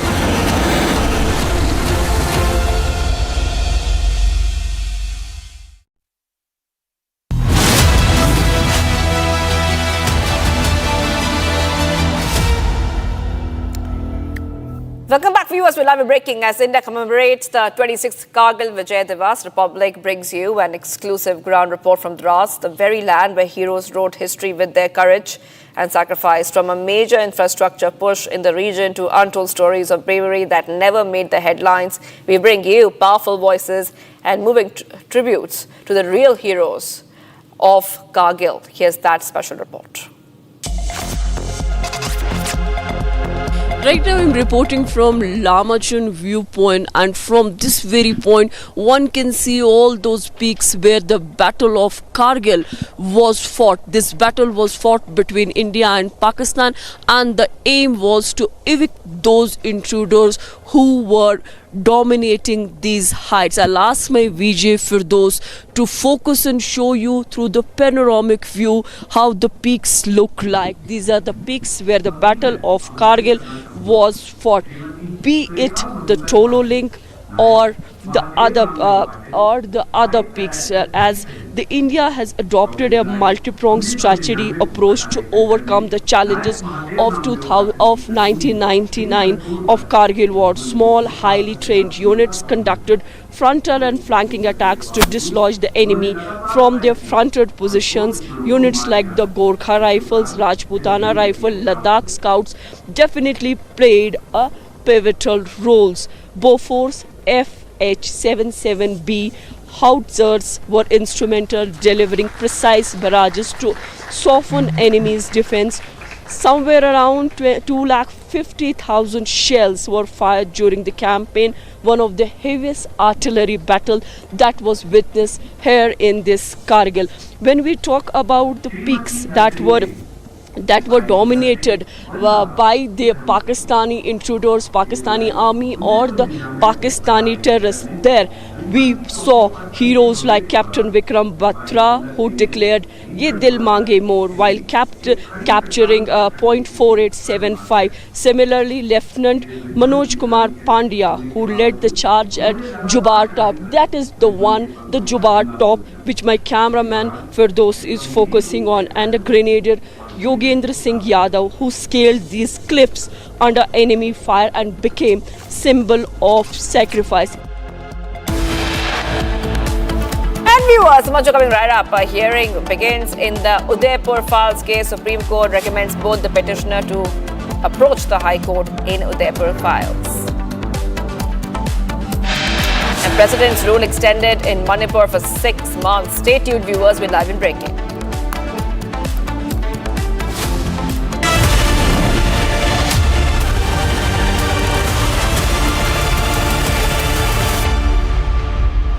आपका जो अभी जो ओहदा है, it is a self-fought position, Anupam ji. What I like about you, the reason I admire you is because you're a one-man industry. A lot of industry people don't like you. A lot of groups don't like you. They cannot come and say that he doesn't deserve what he is getting. मेरा और मेरे father का एक बड़ा अच्छा किस्सा था. आज slow down and I was doing less films. तो उन्होंने मुझसे ऐसे ही खिड़की से बाहर देखते देखते बोला, अनुपम you are not doing many films बेटा, ऐसा क्यों है? तो मैंने उनसे कहा कि no dad, I'm not in the rat race. तो उन्होंने बिना मेरी तरफ मुड़े बोला, oh you have left the race for the rats. तो आई थिंक बड़ा मुश्किल है सबको खुश करना. देखिए दुख तो होता है, तकलीफ तो होती है कि यार मैं कहता हूँ मैंने किसी का कुछ, पर फिर मैंने इस बारे में सोचना ही बंद कर दिया, क्योंकि काम जो है ना बेस्ट लेवलाइजर है. काम से इतनी सेटिस्फेक्शन मिलती है, इसलिए रिटायर होने का सोच ही नहीं सकता.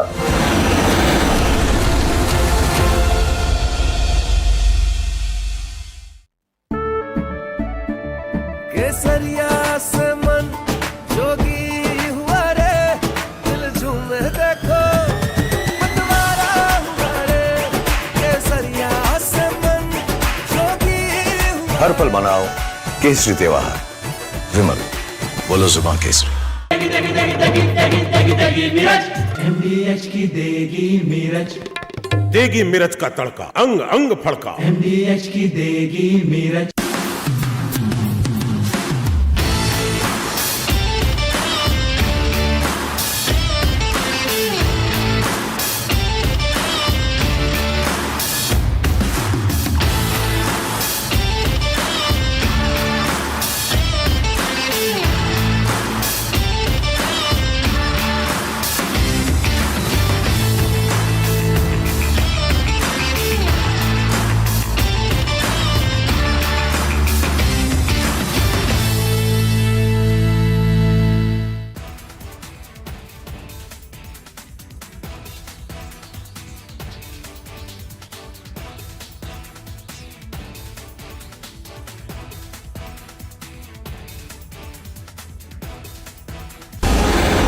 भारत के इतने लेजेंडरी एक्टर फिर से एक तरह से रिस्क क्यों ले रहे हैं? ओशो की एक बड़ी अच्छी लाइन है जी, if you try you risk failure, if you don't you ensure it. मैं हमेशा मानता हूँ वो जीवन ही क्या जो संघर्षमय ना, संघर्षमय होने से ही तो अपने जिंदा होने का एहसास होता है।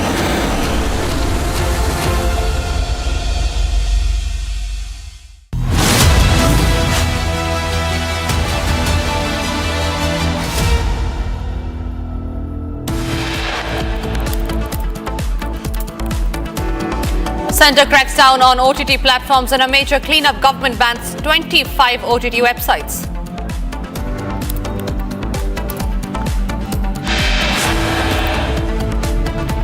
Speaker Om Birla meets all party leaders, urges for smooth functioning of the parliament.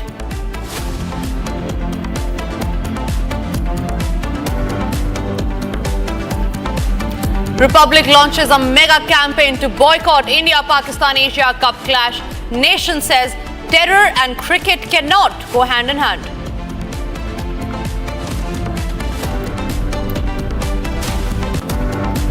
Big move by the Election Commission of India. Poll watchdog announces pan-India special intensive revision exercise for the electoral rolls.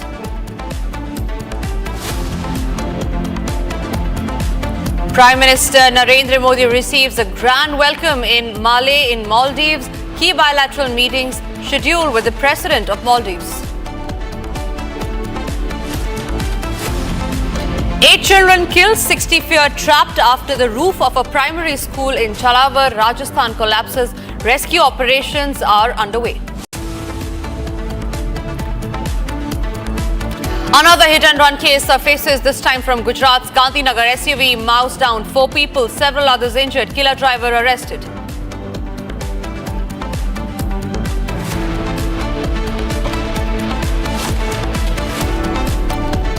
Starting this edition with some big breaking news coming in, and this is in regard with the Udaipur Files hearing that is underway in the top court right now. The Supreme Court, we learn, has recommended both the petitioner to approach the High Court in the Udaipur Files case. The Supreme Court is to decide today whether a stay on the release of the movie Udaipur Files, which is based on the murder of Kanhaiya Lal, the tailor Kanhaiya Lal, shall be extended till parties are able to approach Delhi High Court. The hearing is currently underway. We learned that the bench had assembled. The bench had said that Justices Suryakant and Jomalia Bakshi pass over sought on behalf of senior advocate Kapil Sibal. The Justice Kant had said that yesterday how Mr. Sibal was saying that my petition is still pending. Producer came before us in a slip. If you have a grievance, go to the High Court.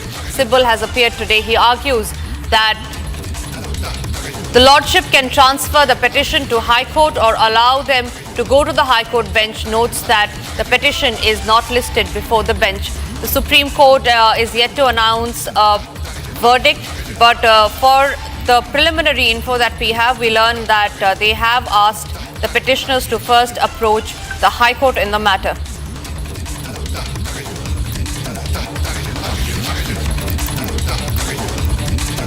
In fact, we learned that Supreme Court has also said that they have not touched the merits of the case and that they will pass the short order and request the High Court to hear this on Monday. Shambhavi is joining me live from the newsroom on that note. Shambhavi, what's the latest update as far as the case is concerned?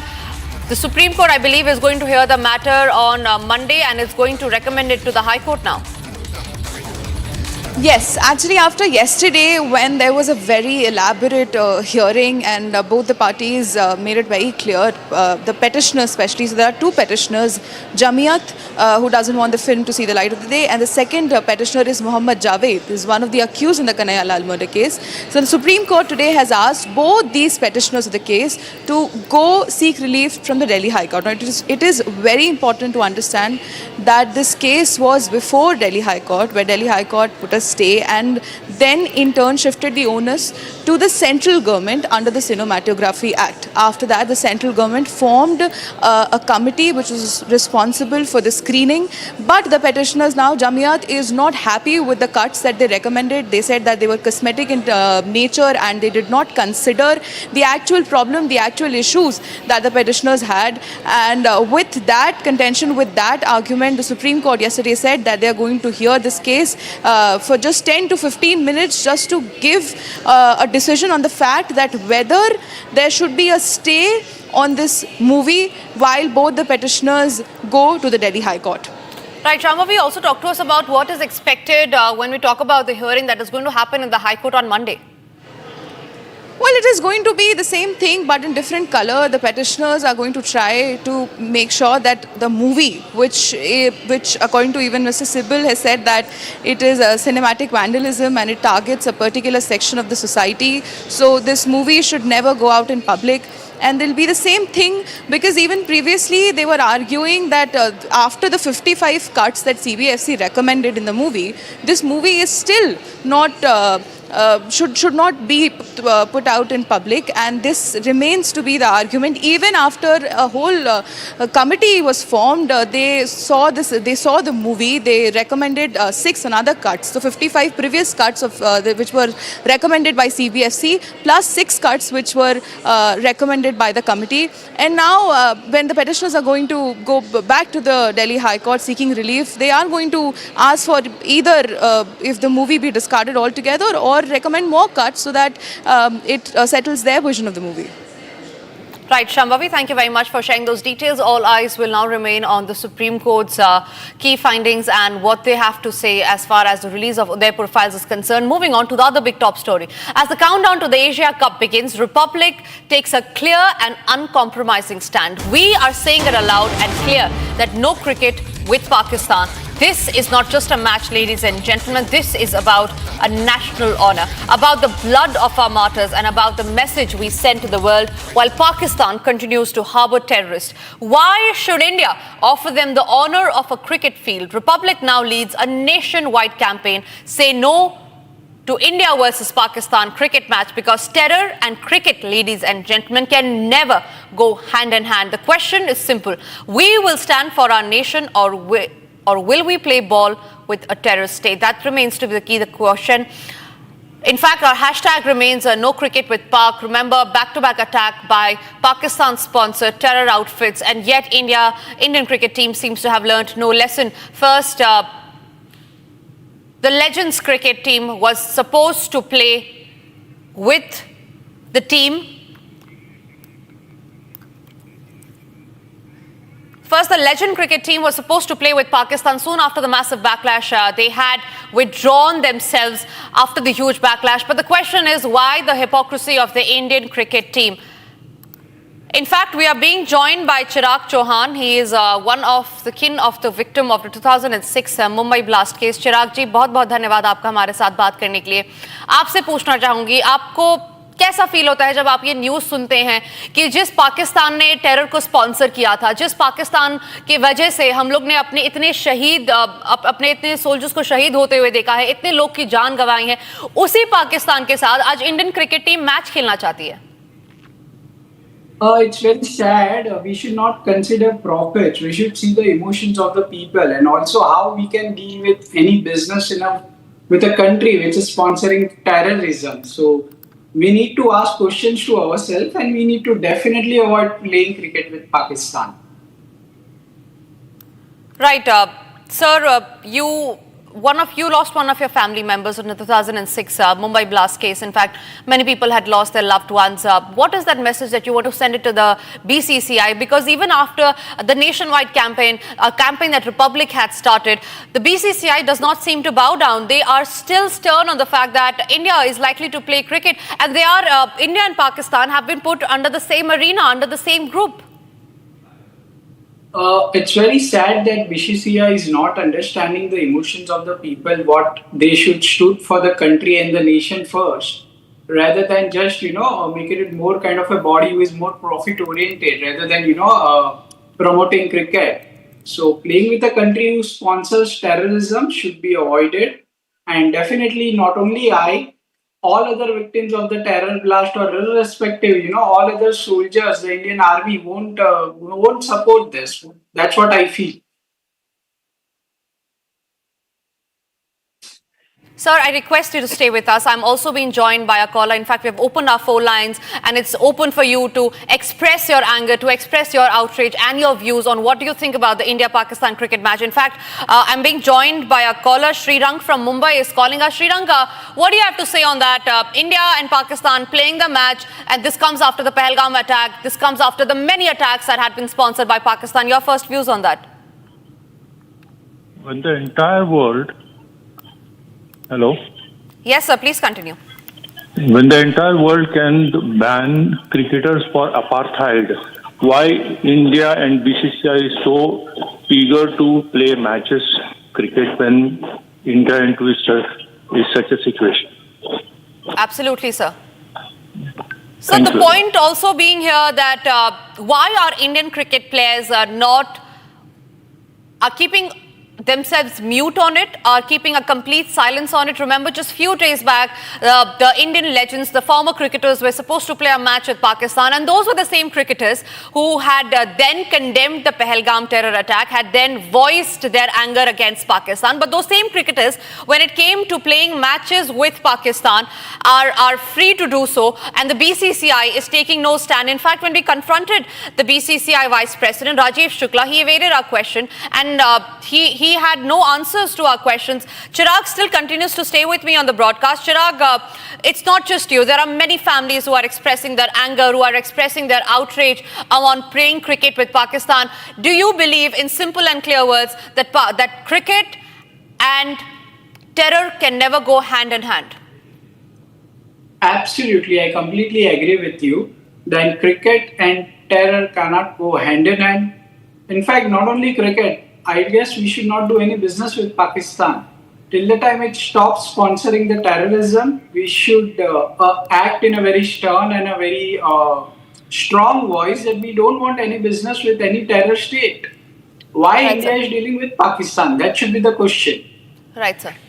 Right, sir, again, I request you to please stay with me because we're getting in a lot of callers. Purushottam from Chennai is our next caller. Yes, Purushottam, what are your views on India playing cricket match with Pakistan? All right, we seem to have dropped that line, but our next caller is Venkatesh from Hyderabad. Venkatesh, please go ahead.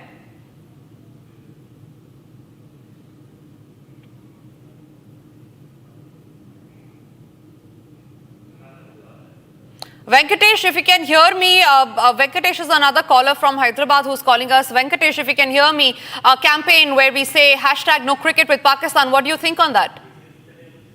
Definitely, we should not play cricket with Pakistan, not only cricket, any other game for that matter. And as an Indian, I suggest that in fact we should break all bilateral relations with Pakistan till they prove that they are not abetting or nurturing terrorism against India. This is my first and vehement statement, vigorous statement. Right, sir, absolutely. Yes, sir, please continue. One more thing. How can you think of playing sports with a country who is a born enemy of this country called India, starting from 1948 to Pahalgam?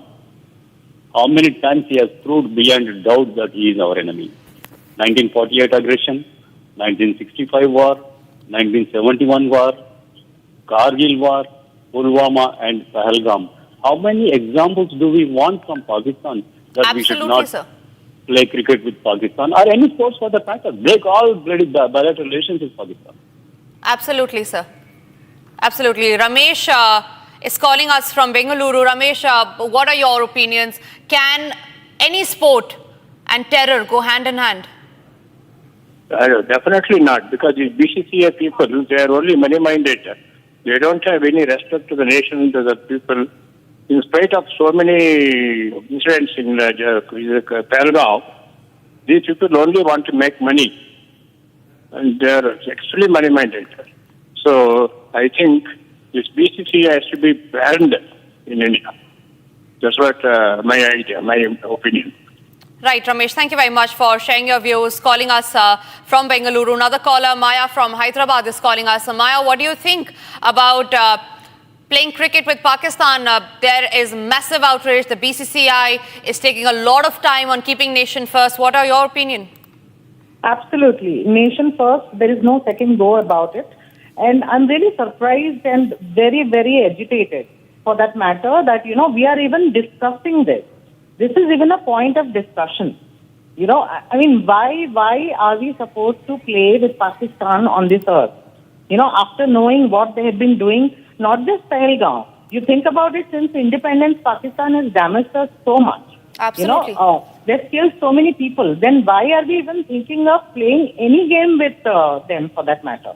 Absolutely, Maya. In fact, yes. In fact, the BCCI report said is thinking of a neutral venue for playing the match. But the question is, why play the match at all? On that note, I'm also being joined by another caller. Shashank from Pune is calling us. Yes, Shashank, please go ahead.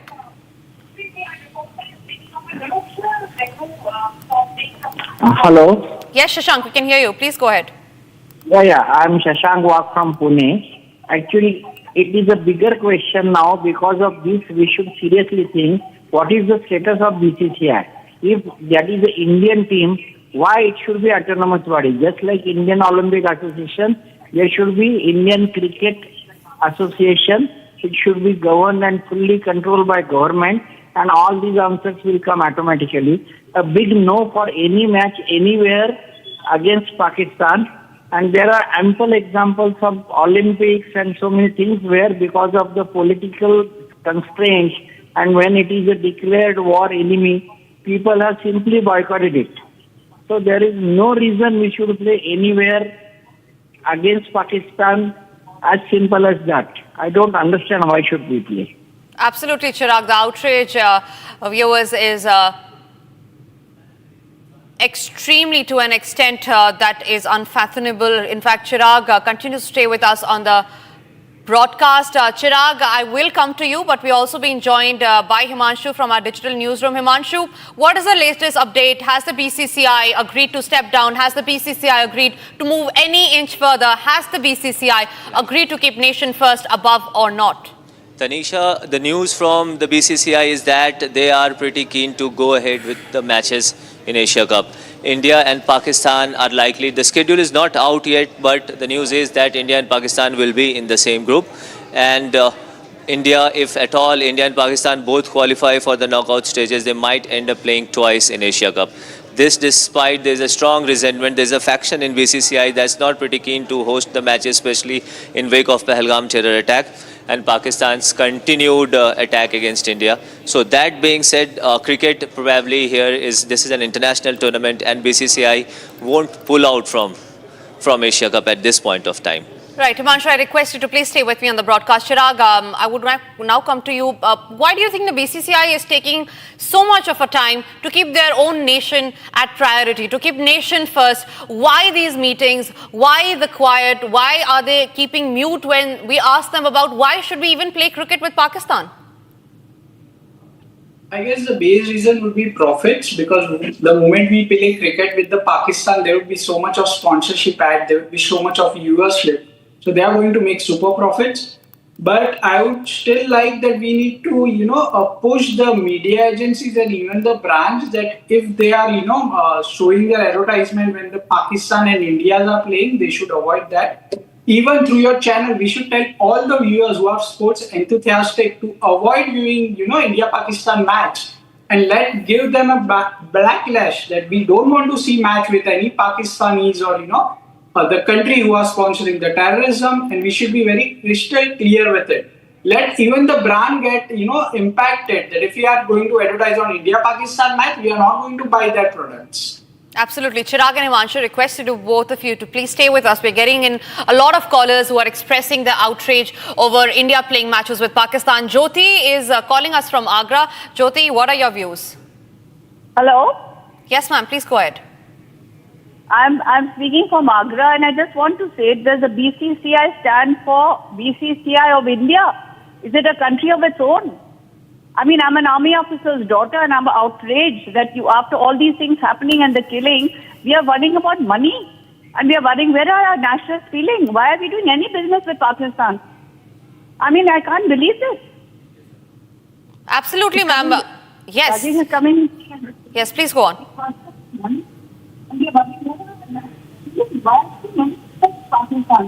And why are we having And why are they having this badge?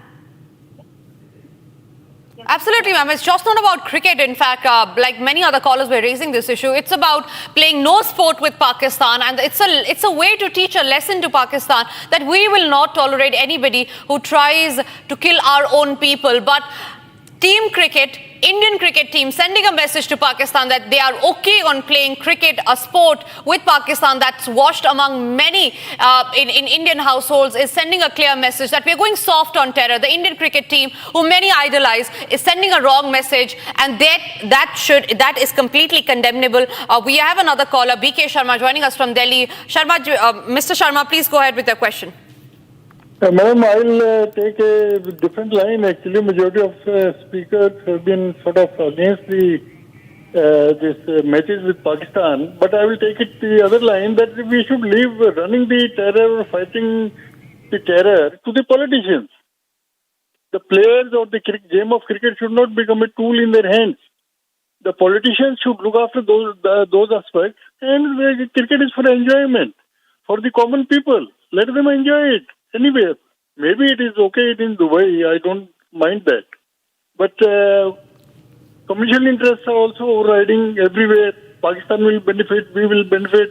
What is the logic? The game should be left to be played by the players, not by the politicians. We are harming the interests of cricket by taking this line that we should boycott. Then we should not be even playing in the same group with Pakistan. Why should we play in the same group? Absolutely, sir. It's not even about playing. Yes, absolutely, sir.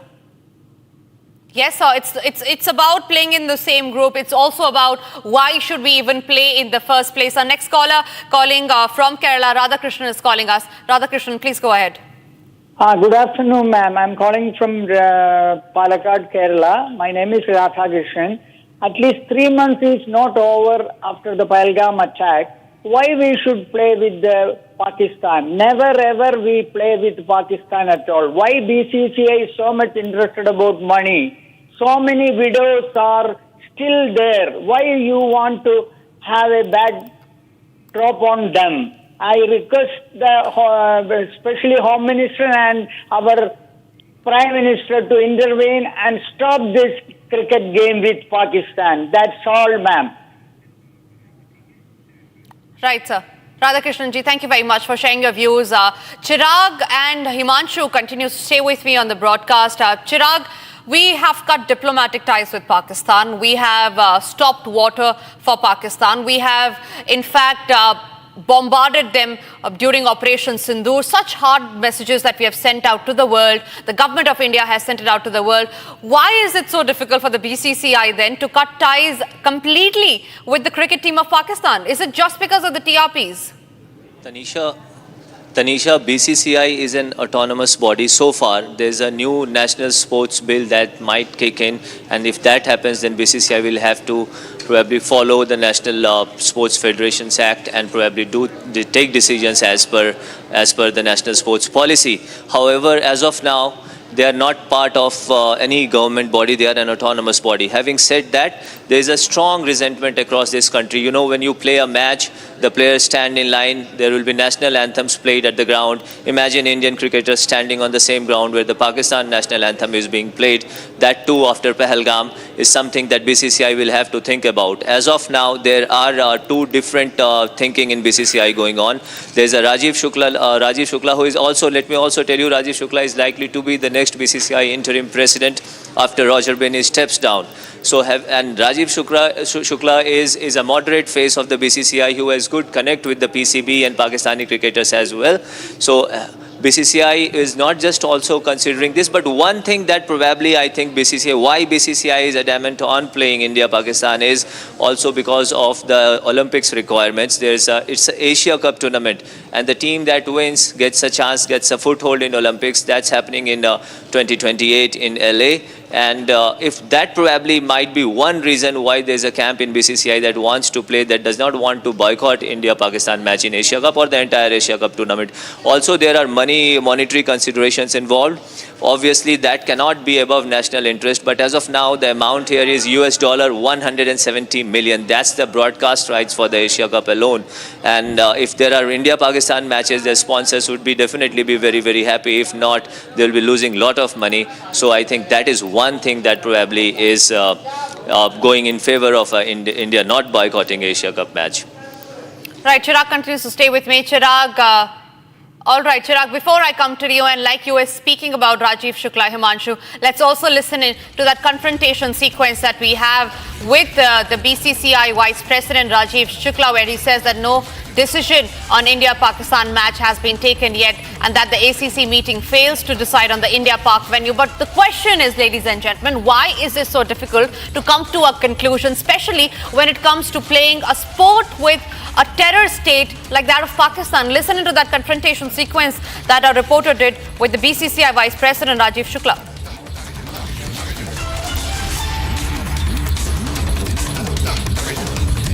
जो कहा जा रहा है कि इसको लेकर क्या कहें, क्या मैच भारत पाकिस्तान इस स्थिति में होना चाहिए, है सर, इस स्थिति में होना चाहिए मैच, ठीक है, तो जो कहा जा रहा है कि इसको लेकर क्या कहें, क्या मैच भारत पाकिस्तान इस स्थिति में होना चाहिए, है सर, इस स्थिति में होना चाहिए मैच, ठीक है, तो जो कहा जा रहा है कि इसको लेकर क्या कहें, क्या मैच भारत पाकिस्तान इस स्थिति में होना चाहिए, है सर, इस स्थिति में होना चाहिए मैच, ठीक है, तो जो कहा जा रहा है कि इसको लेकर क्या कहें, क्या मैच भारत पाकिस्तान इस स्थिति में होना चाहिए, है सर, इस स्थिति में होना चाहिए match. All right, with that, I would like to thank both our guests, Himanshu and Chirag, for joining us and sharing the insights. It's time for us to now step into a short break. Coming up after the break are the key Supreme Court observations on the Udaipur Files. The hearing is currently underway in the Supreme Court. Also, after the break, President's rule has been extended in Manipur. It is snowballing into a huge political storm as far as the parliament proceedings are concerned.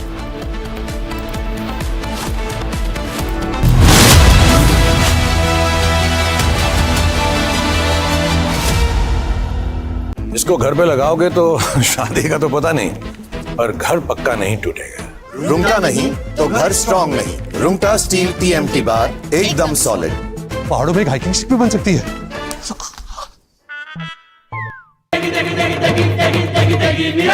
MDH की देगी मिर्च, देगी मिर्च का तड़का, अंग अंग फड़का. MDH की देगी मिर्च.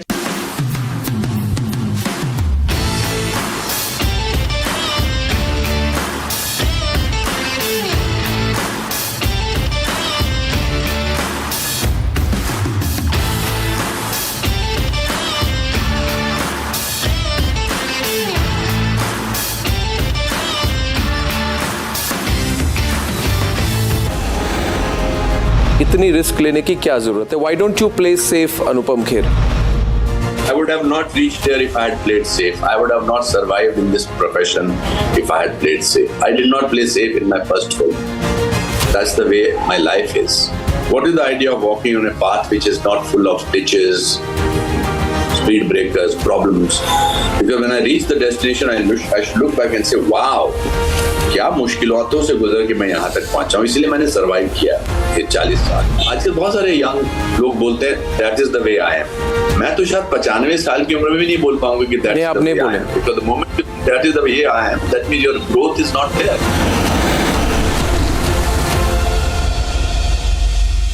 ये है सीक्रेट रेसिपी MDH का जीरा सिप जल जीरा मसाला. सिप सिप जीरा सिप जीरा सिप MDH का जल जीरा सिप MDH का जल जीरा सिप.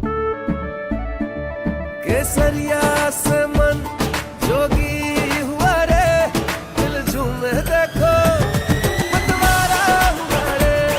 केसरिया से मन जोगी हुआ. हर पल मनाओ केसरी त्योहार. विमल, बोलो जुबान केसरी.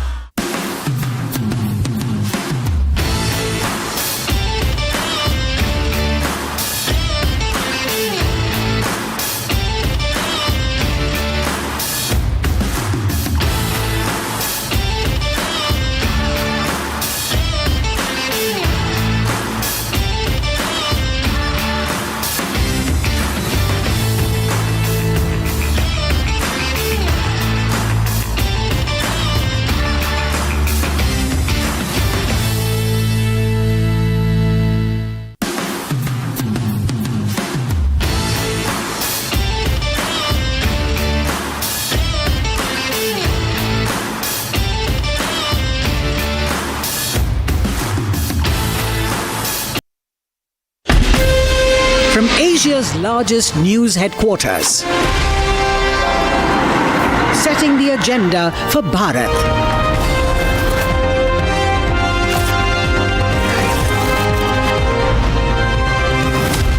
You're watching Republic.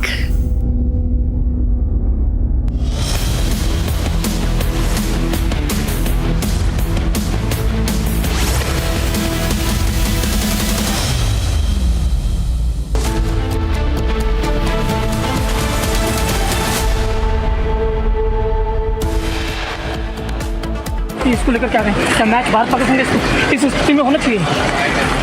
है सर, इस स्थिति में होना चाहिए match? Republic launches mega campaign to boycott India-Pakistan Asia Cup clash. Nation says terror and cricket cannot go hand in hand.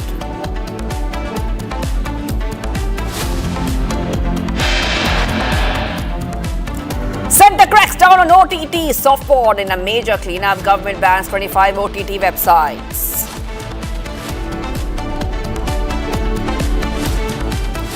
Big move by ECI. Poll watchdog announces ban India special intensive revision exercise for electoral rolls. Sanjay Kapoor's mother questions circumstances of son's death, alleges coercion, seeks meeting deferment.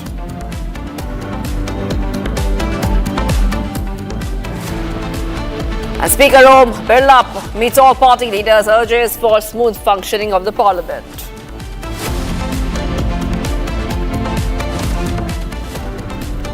Prime Minister Modi receives grand welcome in the Maldives. Key bilateral schedule with President Musu.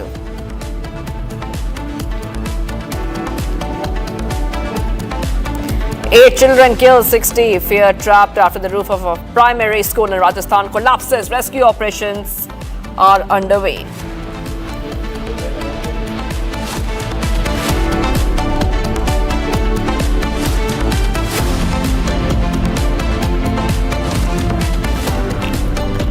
Viewers, we're live and breaking. I'm Shivangi Shakla, getting you some breaking inputs on the death of business tycoon Sanjay Kapoor in the UK. Rani Kapoor, the mother of the late billionaire, has now revealed some details and leveled some serious allegations, raising doubts about the circumstances surrounding her son's death in London. Sanjay Kapoor died in June while playing polo in London. Rani Kapoor has further claimed that she was coerced into signing certain documents following her son's death. She has also demanded that the annual general meeting of the Sona Group scheduled for today be cancelled and that no new director be appointed. Okay, so we're seeing that Rani Kapoor has also alleged that she was compelled to sign various documents without explanation or even having time to read them during the time of mourning. Now, this is a letter which has been written to the company's board seeking immediate deferment of the company's annual general meeting.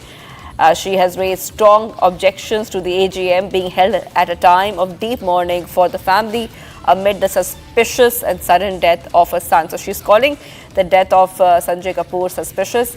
Sanjay Kapoor had passed away on June 12th after suffering a heart attack in the UK while he was playing polo.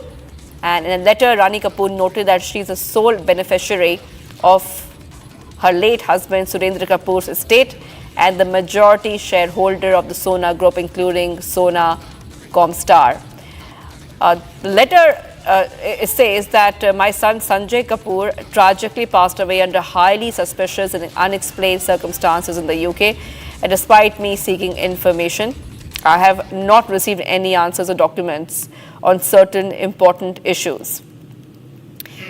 Rani Kapoor has alleged that she was compelled to sign certain documents without any explanation. Shambhavi is joining us live from our newsroom. Shambhavi, I'm coming across to you right now. And Rani Kapoor has alleged that she had to sign some documents and she was under intense pressure to sign them. Shambhavi.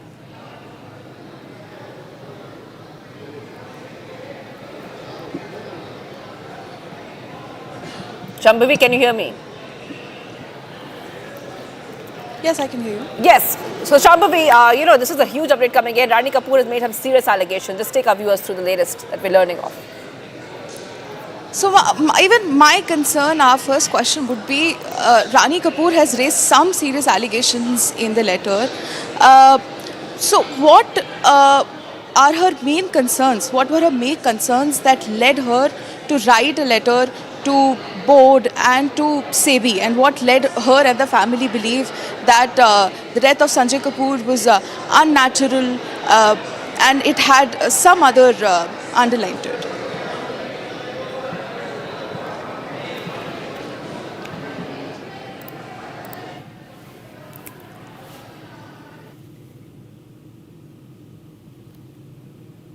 Directed at me.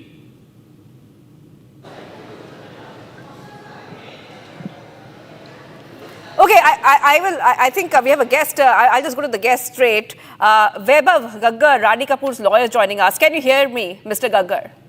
Okay, thank you so much. So, this is a huge allegation which is coming in right now. And Rani Kapoor alleged she was compelled to sign various documents without any explanation. And you are her lawyer. You would be the perfect person to tell us right now what are the allegations that she has made and what kind of legal recourse is she looking at? So Shambhavi, I think it's very important to look at it from the right perspective, which is this is an 80-year-old grieving mother. She's lost her only son. The entire legacy that was built by her late husband, Shri Surinder Kapoor, who created the Sona Group, and which was willed exclusively to her, with Sanjay and his sister signing off that it remains exclusively to her. She, being the custodian of all of that and being the head of the family and the Sona Group today, writes this letter. Obviously, it was not easy for her to do it. She's grieving the loss of her son. And what she said in the letter is it is startling, right? She has said that she genuinely believes that this is not a case of a freak accident or just a natural death. And for her to come to this kind of a conclusion, where she wants this investigated threadbare and come to the truth of the matter, there are events which led up to the death and which have unfolded post the sad demise, which has got her to believe this. So I think first and foremost, we need to give that due regard to saying, who is it who's writing this? She has no monetary interest as such. She's really looking at ensuring that the family and the legacy that's been built by her late husband, carried forward by her late son now, is intact, remains within the family, and everyone's interests are protected. Within this letter, however, she has also said that immediately after the death, while in mourning, and as more details are coming out, she was made to sign papers in rather suspicious circumstances. She has also said that she's not being given access to documents, to information, with the companies involved, with the legacy. She's not even being allowed to access her bank accounts.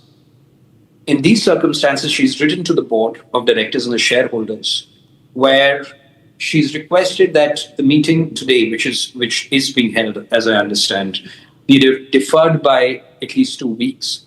And that the company cooperate with her so that she can access all details and then present all the facts and make a reasoned decision as to how the family legacy should be taken forward. Who should be the representative of the family? It should not, according to her, be someone or anyone without her tacit consent. And that's what she's requested the board and the shareholders. Right, that she was made to sign a lot of documents under duress. Can you please clarify what kind of documents, what was the nature of the documents? So she, again, what she stated in the letter is she's not even been made aware of the contents of the documents. She's been asking, what have you made me sign? Send me copies of the same. She's written in the past to say, please don't act upon anything that is purportedly being signed by me. There has been no rebut on those things. So to ask today what are the documents she's been made to sign, she's herself unaware of the same. But what does seem to be the case, and again, there's, I think, a bit of an inkling in the letter as well, is that some of those letters may well have to do with how the family legacy is going to be taken forward, who the representative of the family is going to be, who comes onto the board, etc. Right, and that's how things seem to be unraveling currently. Also suspect a larger conspiracy where they're trying to take over the Sona group by sidelining the family, and who do you think is to be benefited by this act? Lots of people could be out there on this. As far as Mrs. Kapoor is concerned, she has chosen not to name anybody at this juncture. She doesn't want to speculate.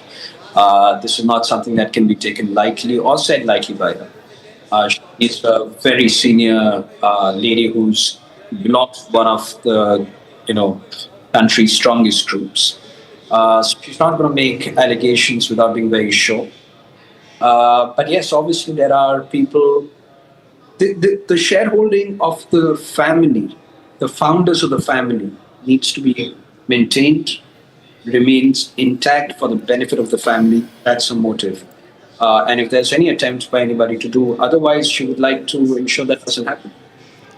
So, the name of daughter-in-law is coming up in reports. Can you please explain what are the charges, what are the direct charges which are levelling against the daughter-in-law in this case? I don't think she has leveled any direct charge or named her daughter-in-law in this. From the copy of the letter that I have, it doesn't name her daughter-in-law at all. She has chosen not to name people. And, I think that needs to be respected at this stage. Thank you so much. Thank you so much, Mr. Gaggar, for joining us. All right. Thank you, Shambhavi, and thank you for joining us there. Our guest, we were just speaking to Vaibhav Gaggar, who's Rani Kapoor's lawyer, about this latest letter which has been written. Let's move ahead right now to some of the other stories that we're tracking here on Republic TV.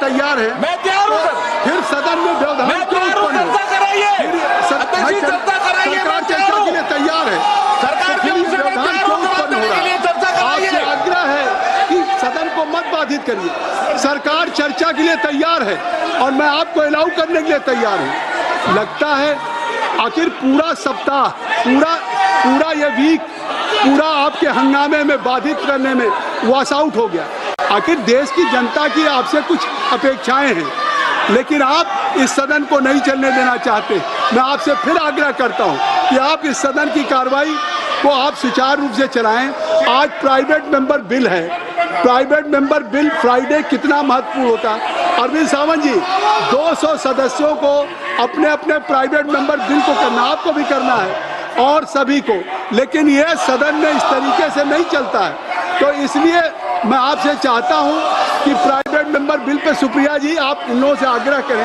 Rahul Gandhi है नहीं आप heavy Aiden साहब आप ही leader के रूप में करें आप करिए हुडा साहब आपसे आग्रह है मरक्कम जी कि आप इन लोगों को रिक्वेस्ट करें कि ये लोग अपनी टेबल पे आएं और प्राइवेट मेंबर बिल पे चर्चा करने के लिए सभी वरिष्ठ लोग हैं सभा की कार्रवाई सोमवार दिनांक 28 जुलाई 2025 को प्रातः 11 बजे तक के लिए स्थगित किया जाता है धन्यवाद All right, getting you these pictures coming in from day 5 of the monsoon session, and already we see that a lot of ruckus. Lok Sabha chair is slamming the opposition after they created ruckus in the House, and the opposition, as usual, is raising slogans in Lok Sabha. They continue to do that already, viewers. So we'll move ahead right now to some of the other stories we're tracking as day 5 of monsoon session continues. We are also coming to know that a major accident has occurred this morning. It was a very tragic accident in the morning at the upper primary government school in Rajasthan. We saw that a roof of a school building had suddenly collapsed.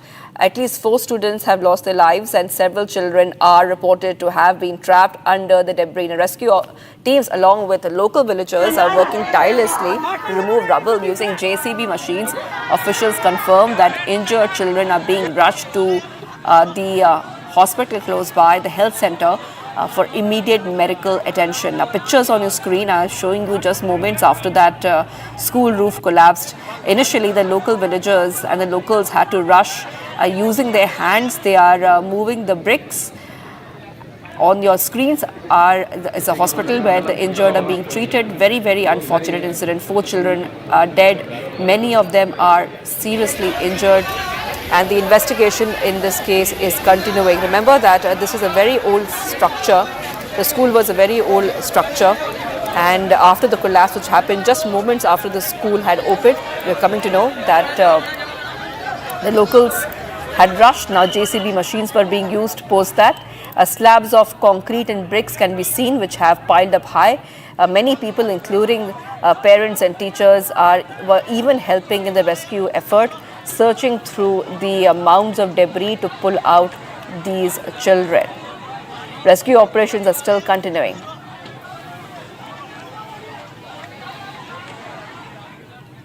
And let's move ahead right now, viewers, to some of the through the tracking. In the next segment, Bharat in 1 minute, let's get started.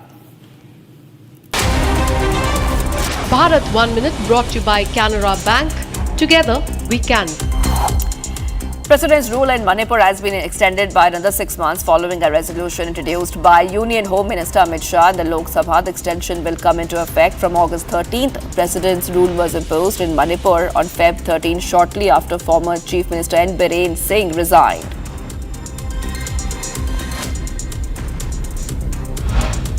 A significant advancement for India's defence capabilities. Defence Minister Rajnath Singh has announced the successful flight trials of the UAV launched precision-guided missile conducted by the DRDO in Kurnool, Andhra Pradesh. Singh congratulated DRDO, industry partners, MSMEs and startups for their role in the development and successful testing of the system.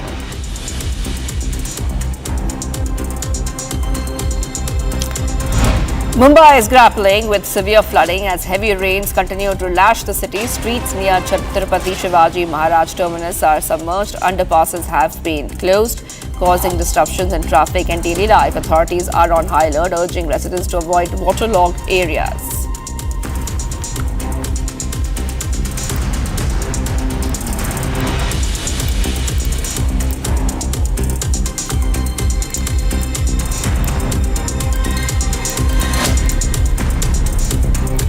In an exclusive interview to Republic, Karnataka Deputy CM D.K. Shivakumar defends Rahul Gandhi's remarks on the ECI, says Gandhi spoke with evidence backed by research from his team, asserts that they will continue to place facts before the public.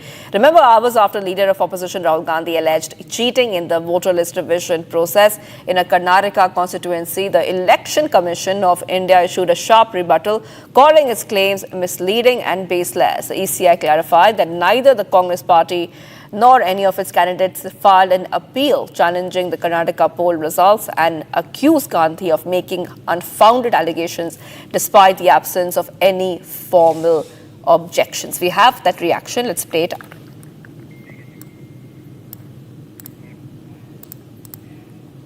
First of all, this election commission is sitting at the seat of justice. They should not react. They are in a position of giving justice to everyone, free and fair election. Rahul Gandhi is a responsible leader of the opposition with a big number of parliament backing. He can't speak like that. When he has spoken with evidences. He had made a research. My Karnataka team also has made a research. From the day one I have been working out on it. My research team has given to him. He had studied himself and then he has given. Whatever he has commented is right. So we'll place the facts again. We know that the election commission will just rub it, but still we want justice. We'll place it before the public. We'll fight out for it. We'll train our leaders in the future. But whatever the way the systematic election commission has done is wrong. Even in the assembly time, it has been noticed. But again, in the parliament, it has happened.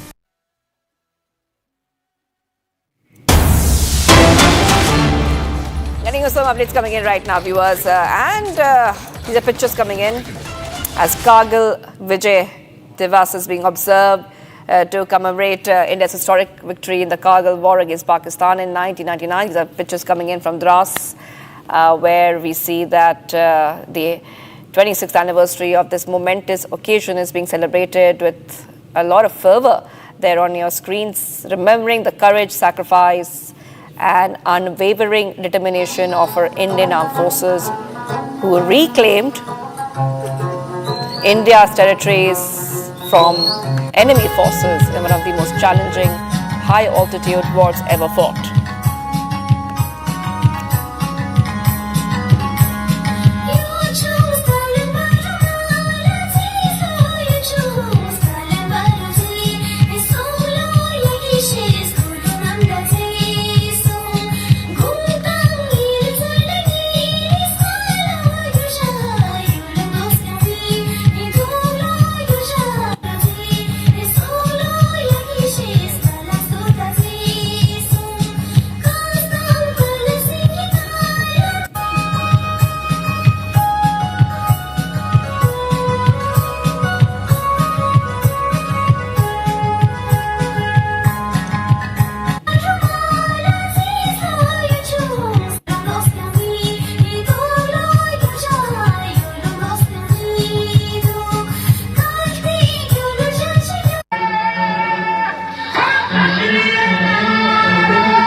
All right, getting you these updates coming in right now. Beautiful celebrations there on Kargil Vijay Divas, where we see the celebrations in taking many forms, viewers, where we see that it's marked by many ceremonies, patriotic events, and tributes to the martyred soldiers. Now, at the Kargil War Memorial in Dras, senior military officials, war veterans, citizens are all paying their respects through wreath-laying ceremonies and memorial events. Schools, colleges, and government institutions across the country to also observe the day with special assemblies, exhibitions, and awareness campaigns. And as India commemorates the 26th Kargil Vijay Divas, Republic brings you an exclusive ground report from Dras, the very land where heroes have written history with their courage and sacrifice. From a major infrastructure push in the region to untold stories of bravery that never made the headlines, we bring you powerful voices and moving tributes to the real heroes of Kargil. Here's that special report. Right now I'm reporting from Lamachun viewpoint, and from this very point one can see all those peaks where the Battle of Kargil was fought. This battle was fought between India and Pakistan, and the aim was to evict those intruders who were dominating these heights. I'll ask my VJ Firdos to focus and show you through the panoramic view how the peaks look like. These are the peaks where the Battle of Kargil was fought, be it the Tolo Link or the other peaks, as the India has adopted a multi-pronged strategy approach to overcome the challenges of 1999 of Kargil war. Small, highly trained units conducted frontal and flanking attacks to dislodge the enemy from their fronted positions. Units like the Gorkha Rifles, Rajputana Rifle, Ladakh Scouts definitely played a pivotal roles. Bofors FH-77B howitzers were instrumental, delivering precise barrages to soften enemy's defense. Somewhere around 250,000 shells were fired during the campaign, one of the heaviest artillery battle that was witnessed here in this Kargil. When we talk about the peaks that were dominated by the Pakistani intruders, Pakistani army or the Pakistani terrorists, there we saw heroes like Captain Vikram Batra, who declared "Ye dil mange more" while capturing .4875. Similarly, Lieutenant Manoj Kumar Pandya, who led the charge at Jubar Top, that is the one, the Jubar Top, which my cameraman Firdos is focusing on, and the grenadier Yogendra Singh Yadav, who scaled these cliffs under enemy fire and became symbol of sacrifice. And viewers, which are coming right up, Republic launches mega campaigns to boycott India-Pakistan Asia Cup clash. Nation says terror and cricket cannot go hand in hand. And centre cracks down OTT soft porn in a major cleanup. Government bans 25 OTT websites. Stay tuned. We are live and breaking.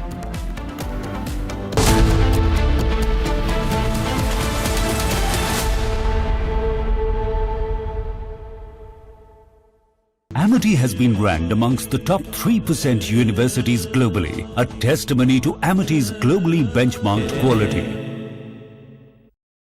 MDH की हल्दी मिर्ची धनिया करे कमाल, ये रंग दे, ये खुशबू दे, ये तीखा, ये कम पड़े, क्या निराला MDH मसाला।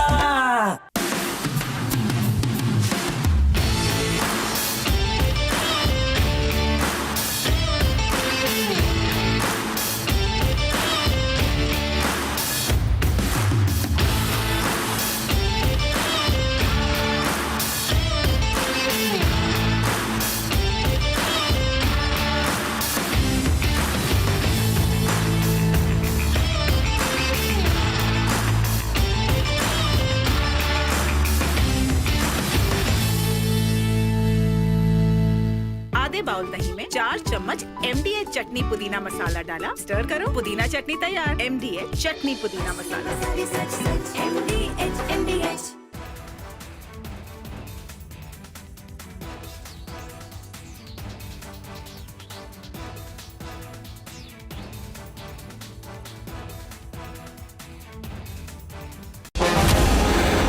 भारत के इतने लेजेंडरी एक्टर फिर से एक तरह से रिस्क क्यों ले रहे हैं?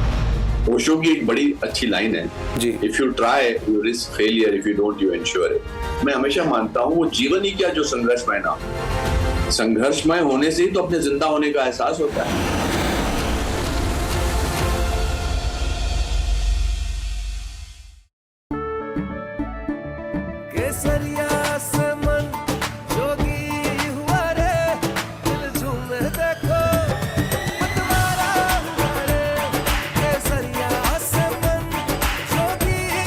हर पल मनाओ केसरी त्योहार।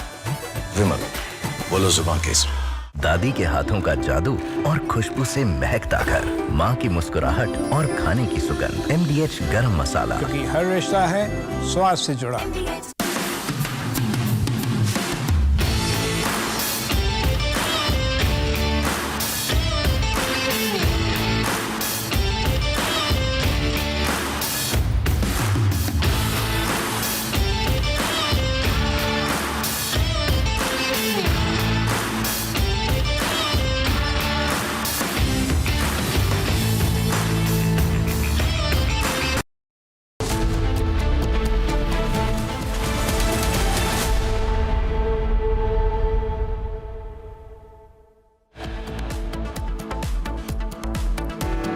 Republic launches mega campaign to boycott India-Pakistan Asia Cup clash. Nation says terror and cricket cannot go hand in hand.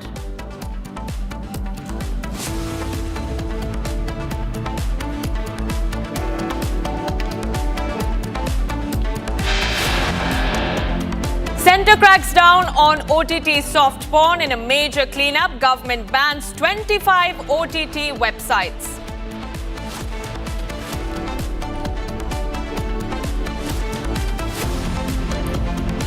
Big move by Election Commission of India. Poll watchdog announces pan-India special intensive revision exercise for electoral rolls.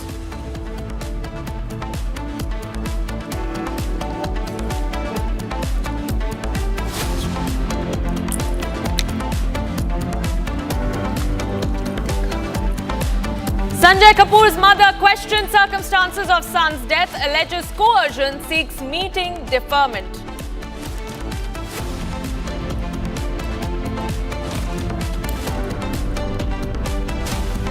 Speaker Om Birla meets all party leaders, urges for smooth functioning of the parliament.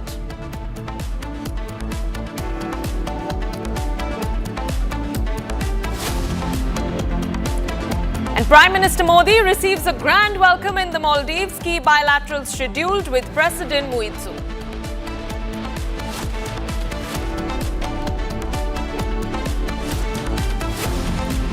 Eight children killed, 60 feared trapped after the roof of primary school in Jhalawar, Rajasthan collapses. Rescue operations underway.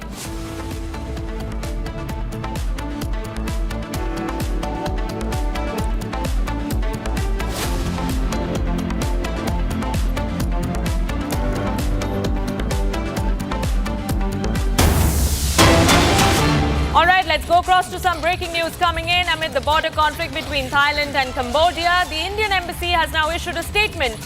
And it says that in view of the situation near the Thailand-Cambodia border, all Indian travellers to Thailand are advised to check updates from Thai official sources, including the TAT newsroom. As per Tourism Authority of Thailand, places mentioned are not recommended for travelling. That is the latest news break that we're tracking, viewers. Remember, this notice comes in the wake of heavy artillery firing that has been exchanged between the two countries over the last 1 week.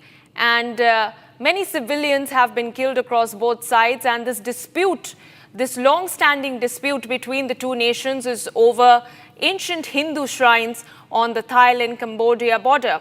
And both sides have exchanged gunfire, and Thailand's acting Prime Minister, in fact, has even gone on to warn Cambodia and said that this could essentially develop into a full-fledged war. Let's go across to my colleague Krutarth, who joins me live from the Republic Newsroom. Krutarth, tell us the details of what is the latest that you're picking up as far as this conflict is concerned, because it really shows no signs of dying down. And there has been massive escalations, specifically in the last 24 hours, where Thai and Cambodian soldiers have clashed along the border. There has also been a landmine explosion in which 4 of the soldiers of Thailand have lost their lives. In fact, Thailand has withdrawn the ambassador to Cambodia and subsequently has expelled the Cambodian ambassador. That was the main straw that has now resulted in a massive concern in the international community that there can be a potential warlike situation, as the ambassadors of both the nations now have returned back to their respective nations. The UN Secretary General Antonio Guterres is also monitoring the situation and has called for calmer heads to prevail in this situation. However, in this critical juncture, the Ministry of External Affairs has put out an official notice warning Indian citizens from travelling to these two nations as tensions continue to remain extremely high there. All right, Kruta, thank you for giving us those very crucial details. Those are the visuals on your screen, viewers, as we track this live and breaking international story very, very closely for you. And for the moment, let's move on to more breaking news coming in. This one from the...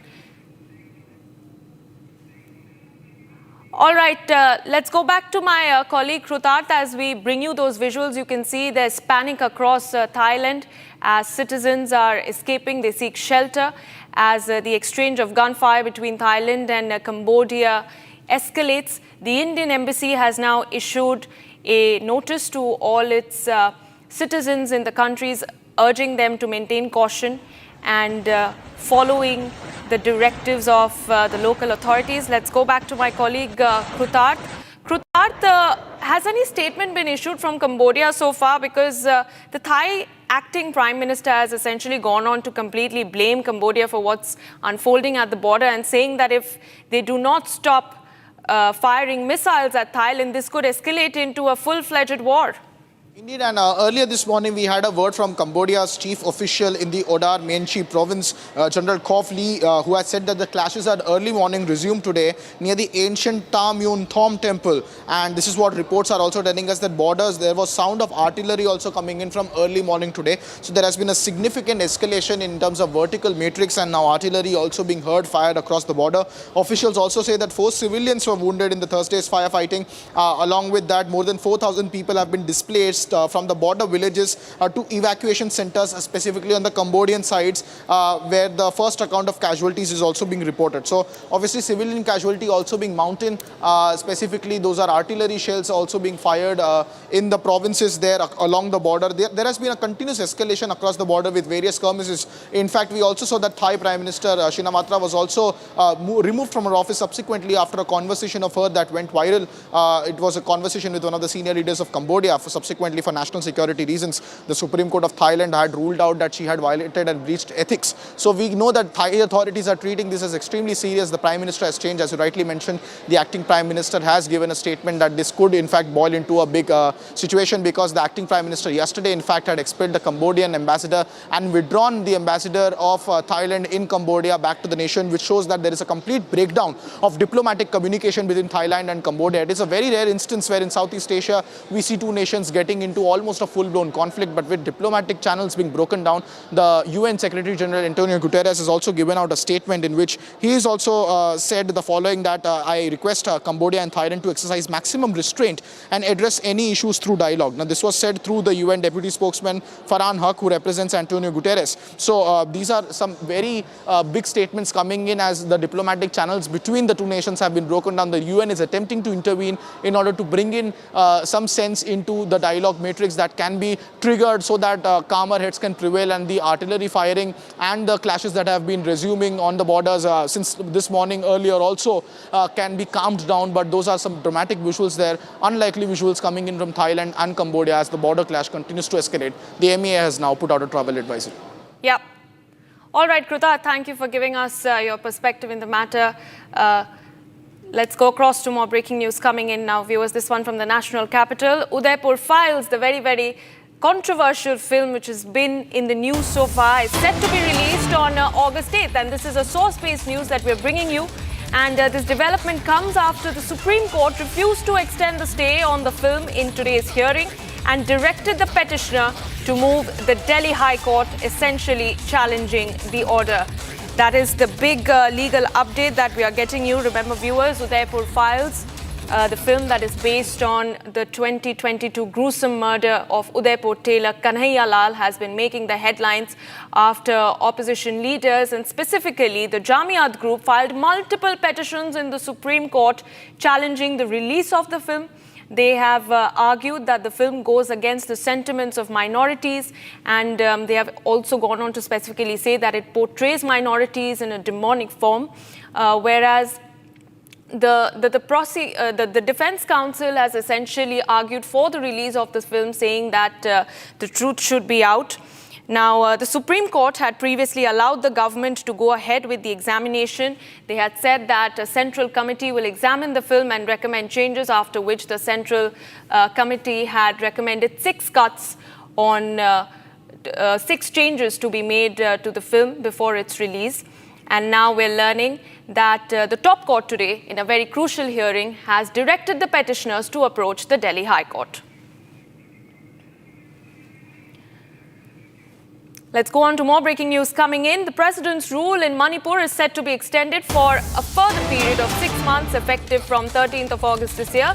The statutory resolution given by Union Home Minister Amit Shah in this regard was admitted in the Rajya Sabha. The statutory resolution states that this House approves the continuation of the proclamation issued by the President on 13th of February in respect of Manipur under Article 356 of the Constitution for a period of 6 months with effect from 13th of August. And that is the big breaking news that we are getting in at the moment, that President's rule has been extended for a further period of 6 months in the state of Manipur. And this comes after Chief Minister Biren Singh's resignation earlier in February, viewers, had led to a lot of political upheaval, after which President's rule was imposed. And on that note, let's go across to our colleague Johnson, who joins me live from Manipur. Johnson, tell us more about this development and what sort of action can we expect from the MLAs in Manipur? Do we expect them to approach the central government with a proposal to fast-track the process of the formation of a new government in the state? Yes, Ayona, this is a very major breaking in Manipur. Soon after the return of former Chief Minister with his meeting with Amit Shah in Delhi, he gave his resignation letter from his Chief Ministership on the 9th of February, while in his meeting with the governor. Just few days after his resignation from Chief Ministership, the Manipur is imposed president rule under suspended animation from the 13th of February itself. So during the first imposition of president rule, the people of Manipur and all the public has been expecting a very huge development, expecting expecting a very speedy.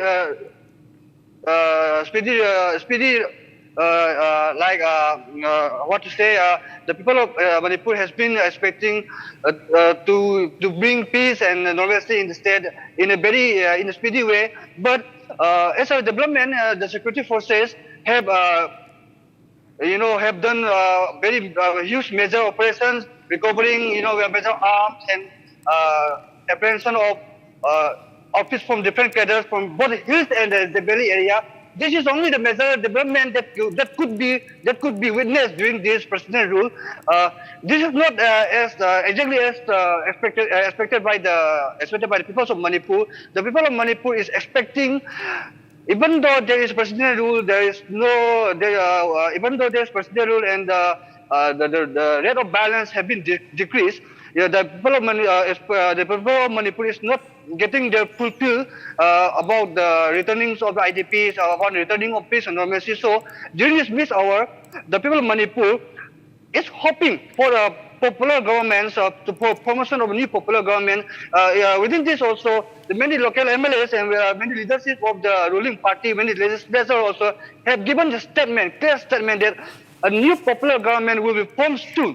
This statement is given repeatedly by many of the local legislative leaders. But during the own contradictory to this statement given by many legislative leaders, yesterday there has been a notification that Manipur will be kept. The president rule that has been imposed from in Manipur from 13th of February is to be extended for a further of 6 months. This is beyond the expectation of the people, and also during in the past month, one legislature team of the current ruling BJP have also shown their willingness and readiness of formation of a new government. This imposition of extension or this new PR is beyond the expectation of the whole public, of the whole people of Manipur.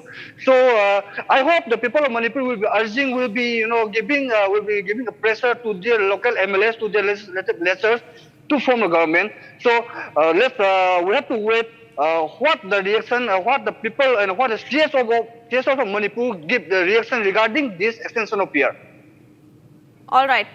All right, Johnson, thank you so much for giving us those details as we track that story very, very closely.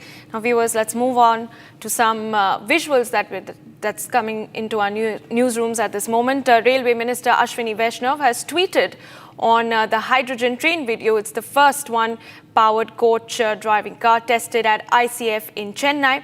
Now, India is developing at least 1,200 HP hydrogen trains, which will place India among the leaders in hydrogen-powered train technology, the visuals of which are on your screen. This has been tweeted by Union Railways Minister Ashwini Vaishnav in a big boost to India's train technology.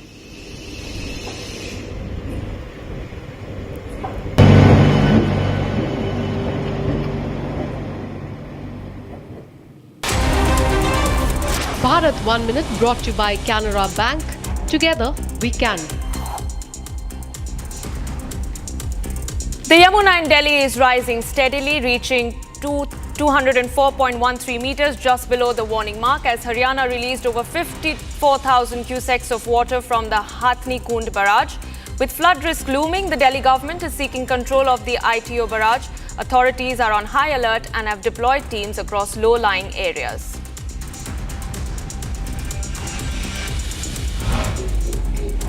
In a daring daylight robbery in Ghaziabad's Bridge Vihar, two men disguised as delivery boys stormed into a jewellery shop and looted gold and silver worth nearly 30 lakh rupees, all in just 6 minutes.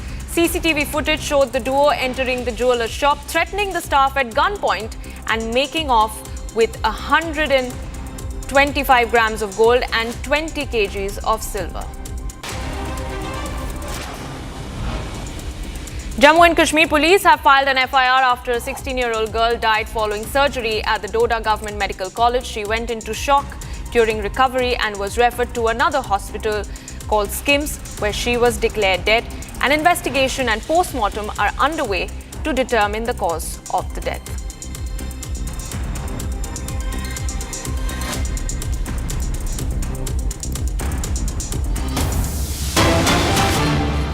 And in some breaking news from down south, gold smuggling bid has been foiled at the Bengaluru airport, where 3.5 kgs of gold has been seized from a trolley.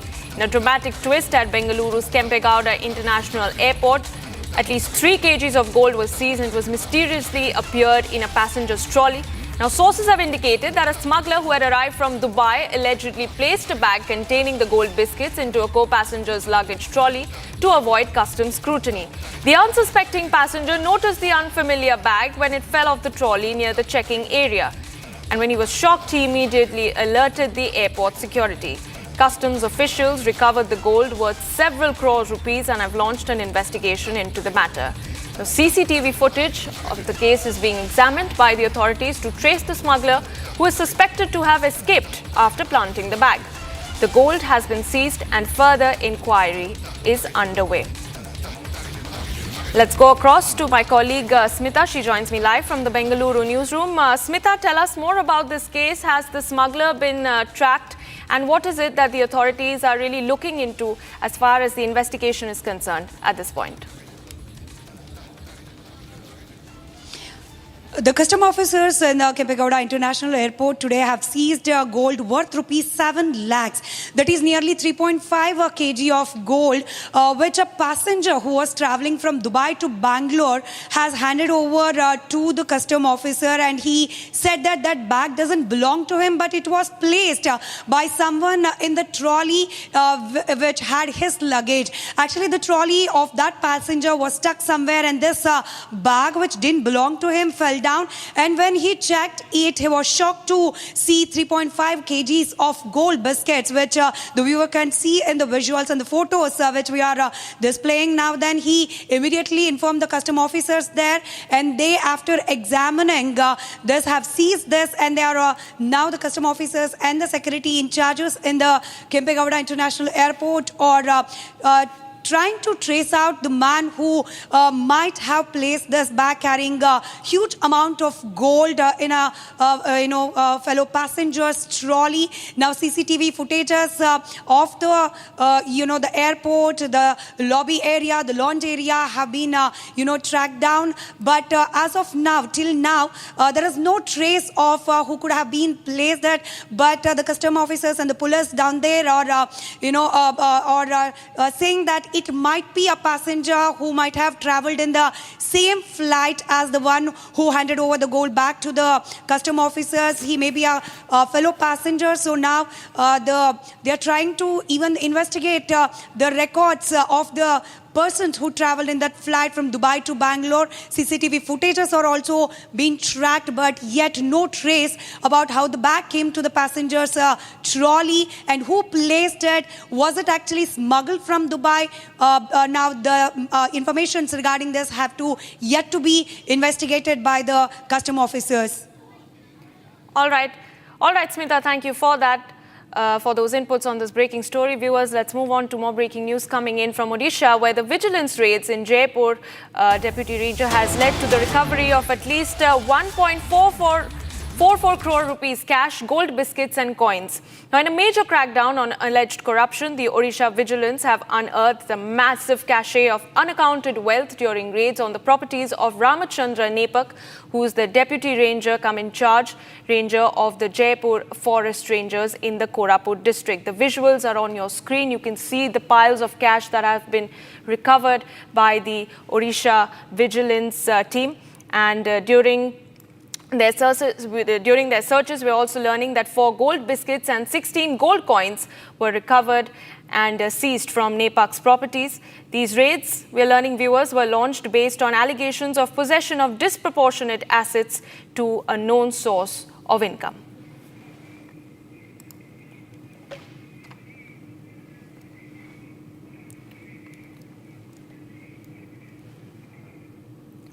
Now, as India commemorates the 26th Kargil Vijay Divas, Republic brings you an exclusive ground report from Dras, the very land where heroes wrote history with their courage and sacrifice. From a major infrastructure push in the region to untold stories of bravery that never made the headlines, we bring you powerful voices and moving tributes to the real heroes of Kargil. Right now I'm reporting from Lamachan viewpoint, and from this very point one can see all those peaks where the Battle of Kargil was fought. This battle was fought between India and Pakistan, and the aim was to evict those intruders who were dominating these heights. I'll ask my VJ Firdos to focus and show you through the panoramic view how the peaks look like. These are the peaks where the Battle of Kargil was fought, be it the Tolo Link or the other peaks, as the India has adopted a multi-pronged strategy approach to overcome the challenges of 1999 of Kargil War. Small, highly trained units conducted frontal and flanking attacks to dislodge the enemy from their fronted positions. Units like the Gorkha Rifles, Rajputana Rifle, Ladakh Scouts definitely played a pivotal roles. Bofors FH-77B howitzers were instrumental, delivering precise barrages to soften enemy's defense. Somewhere around 250,000 shells were fired during the campaign, one of the heaviest artillery battle that was witnessed here in this Kargil. When we talk about the peaks that were dominated by the Pakistani intruders, Pakistani army or the Pakistani terrorists, there we saw heroes like Captain Vikram Batra, who declared "Ye dil mange more" while capturing .4875. Similarly, Lieutenant Manoj Kumar Pandya, who led the charge at Jubar Top. That is the one, the Jubar Top, which my cameraman Firdos is focusing on, and a grenadier Yogendra Singh Yadav, who scaled these cliffs under enemy fire and became symbol of sacrifice. And now on to news that has been dominating the debates this Parliament session. Several MPs of the Indi bloc parties protested in Parliament House complex against the Election Commission's voter roll revision in Bihar and demanded its rollback, as well as a discussion on the issue in both the houses. Ahead of the start of the day's proceedings, top leaders and MPs of the opposition, including those of the Congress, DMK, TMC, Samajwadi Party, JMM, RJD and left parties assembled outside the Makardwar of Parliament for a 5th consecutive day to protest against the ECI's exercise in Bihar. My colleague Harsha brings you this report Let's, all right, before we go across to that report, let's bring you those visuals that you see on your screens. These are members of the opposition parties. They're protesting for a fifth consecutive day outside the Makar Dwar in Parliament. Parallelly, we have also been bringing you visuals of protests at the Bihar Assembly. And the opposition leaders have united in one voice, protesting against the ECI's move to conduct a special intensive revision exercise in Bihar, essentially claiming that this drill goes against democratic norms and against the rules of democratic elections.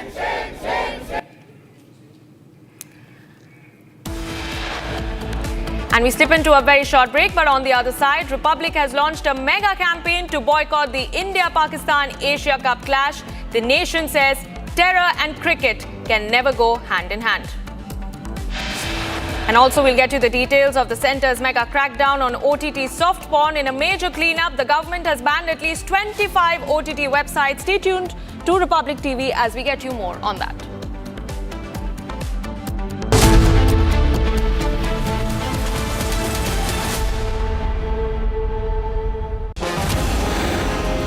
इतनी risk लेने की क्या जरूरत है? Why don't you play safe, Anupam Kher? I would have not reached there if I had played safe. I would have not survived in this profession if I had played safe. I did not play safe in my first film. That's the way my life is.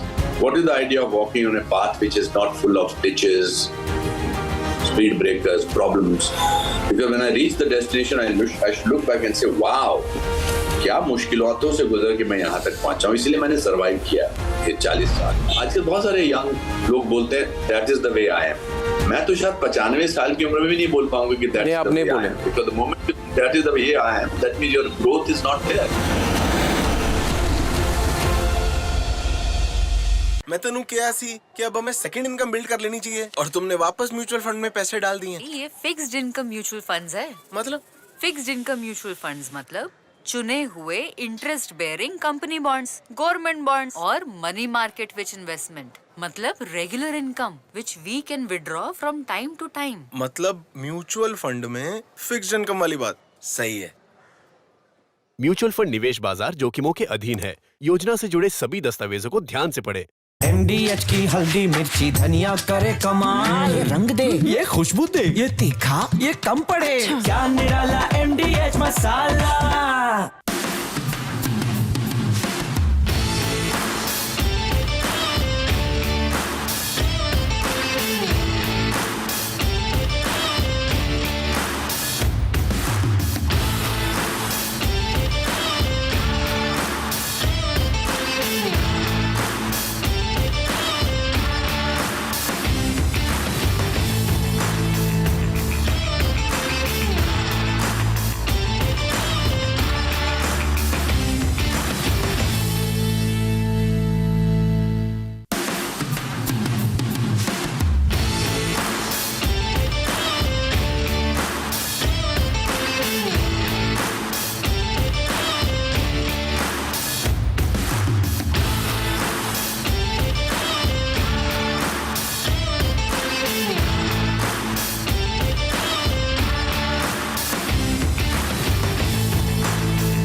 Bharat के इतने legendary actor फिर से एक तरह से risk क्यों ले रहे हैं? ओशो की एक बड़ी अच्छी लाइन है जी, if you try you risk failure, if you don't you ensure it. मैं हमेशा मानता हूँ वो जीवन ही क्या जो संघर्षमय ना, संघर्षमय होने से ही तो अपने जिंदा होने का एहसास होता है।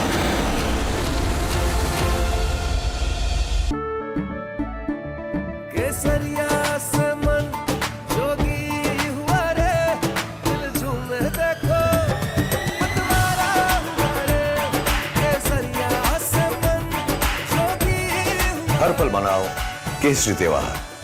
विमल, बोलो जुबान केसरी। अब छोलिया हो या लोबिया, सफेद चने या काले चने, सब कुछ मजेदार बने।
आपका जो अभी जो ओहदा है, it is a self-fought position, Anupam ji. What I like about you, the reason I admire you is because you're a one-man industry. A lot of industry people don't like you. A lot of groups don't like you. They cannot come and say that he doesn't deserve what he is getting. मेरा और मेरे father का एक बड़ा अच्छा किस्सा था. Art slowed down and I was doing less films. तो उन्होंने मुझसे ऐसे ही खिड़की से बाहर देखते देखते बोला, अनुपम you are not doing many films बेटा, ऐसा क्यों है? तो मैंने उनसे कहा कि no dad I'm not in the rat race. तो उन्होंने बिना मेरी तरफ मुड़े बोला, oh you have left the race for the rats. तो आई थिंक बड़ा मुश्किल है सबको खुश करना. देखिए दुख तो होता है, तकलीफ तो होती है कि यार मैं कहता हूँ मैंने किसी का कुछ, पर फिर मैंने इस बारे में सोचना ही बंद कर दिया क्योंकि काम जो है ना बेस्ट लेवलाइजर है. काम से इतनी सेटिस्फेक्शन मिलती है, इसलिए रिटायर होने का सोच ही नहीं सकता.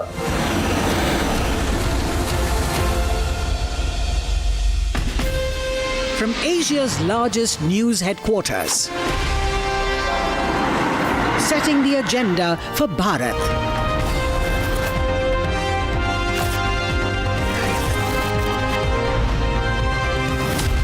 You're watching Republic.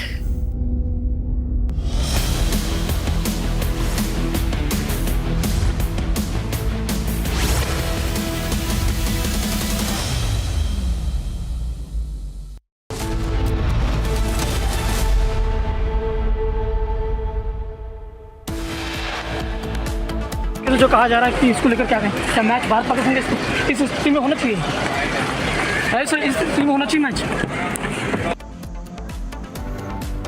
Republic launches mega campaign to boycott India-Pakistan Asia Cup clash. Nation says terror and cricket cannot go hand in hand. BCCI silent.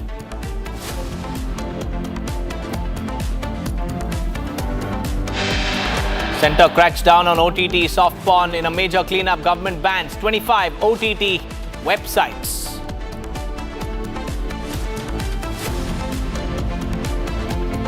Big move by Election Commission of India. Poll watchdog announces pan-India special intensive revision exercise for electoral rolls.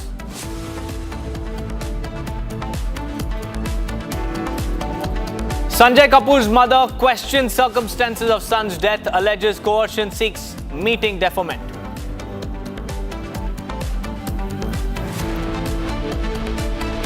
Speaker Om Birla meets party leaders, urges for smooth functioning of the parliament.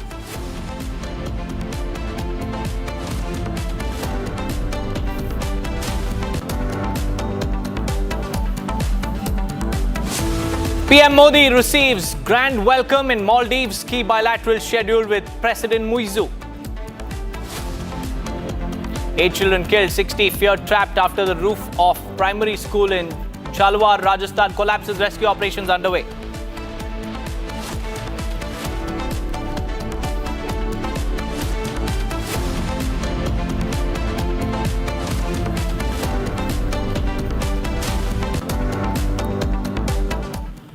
A very good afternoon, viewers. It's 3 p.m. and you're watching Republic TV. I'm Deepak Suresh Kumar. First up, the government has banned several popular streaming applications, including Ulu, Alt, Desi Flix, Big Shots, and others, citing concerns over streaming of obscene and sexually explicit material. This is a major digital cleanup launched by the central government, and now websites and other OTT platforms, 25 of them have been banned and blocked by the central government. We also have some reactions coming in as far as this particular ban is concerned. Let's listen in.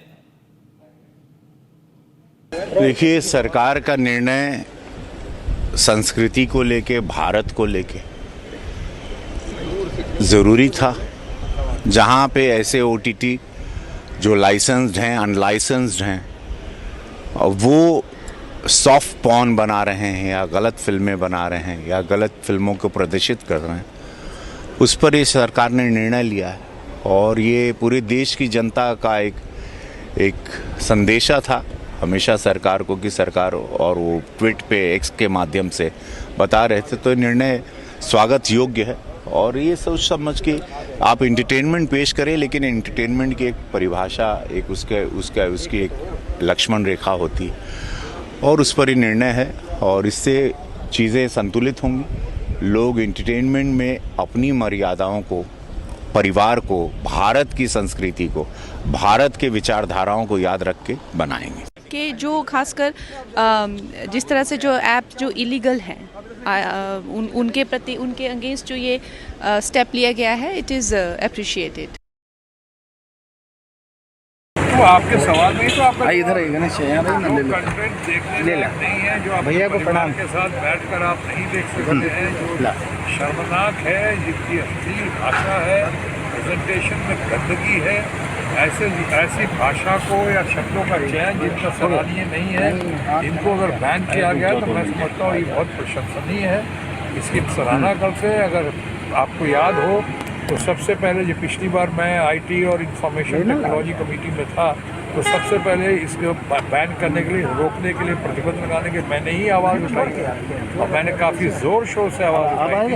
आज मुझे खुशी है कि ये जो है हम उसको नतीजे पर पहुंचते हुए देख रहे हैं। अच्छा है, ये बहुत बढ़िया हुआ है। ये क्या मतलब है, आप अपने माँ बहन के साथ बैठे हुए हैं, आप वहाँ परिवार के साथ बैठे हुए हैं और ऐसी वल्गर कंटेंट से, वल्गर अश्लील भाषा का प्रयोग उसमें करते रहे, ये फ्रीडम ऑफ एक्सप्रेशन के नाम पे सरासर बहुत अच्छा हुआ। Viewers, let's now get you up to speed with the top stories from across the nation in 1 minute. Bharat 1 Minute brought to you by Canara Bank. Together we can. President's rule in Manipur has been extended by another 6 months following a resolution introduced by Union Home Minister Amit Shah. Today, the extension will come into effect from August 13. President's rule was imposed in Manipur on February 13, shortly after former Chief Minister N. Biren Singh stepped down.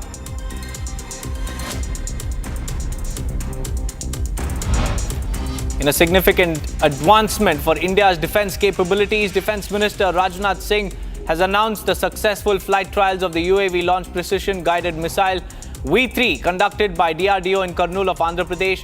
Rajnath Singh congratulated DRDO industry partners, MSMEs and startups for their role in the development and successful test firing of the missile.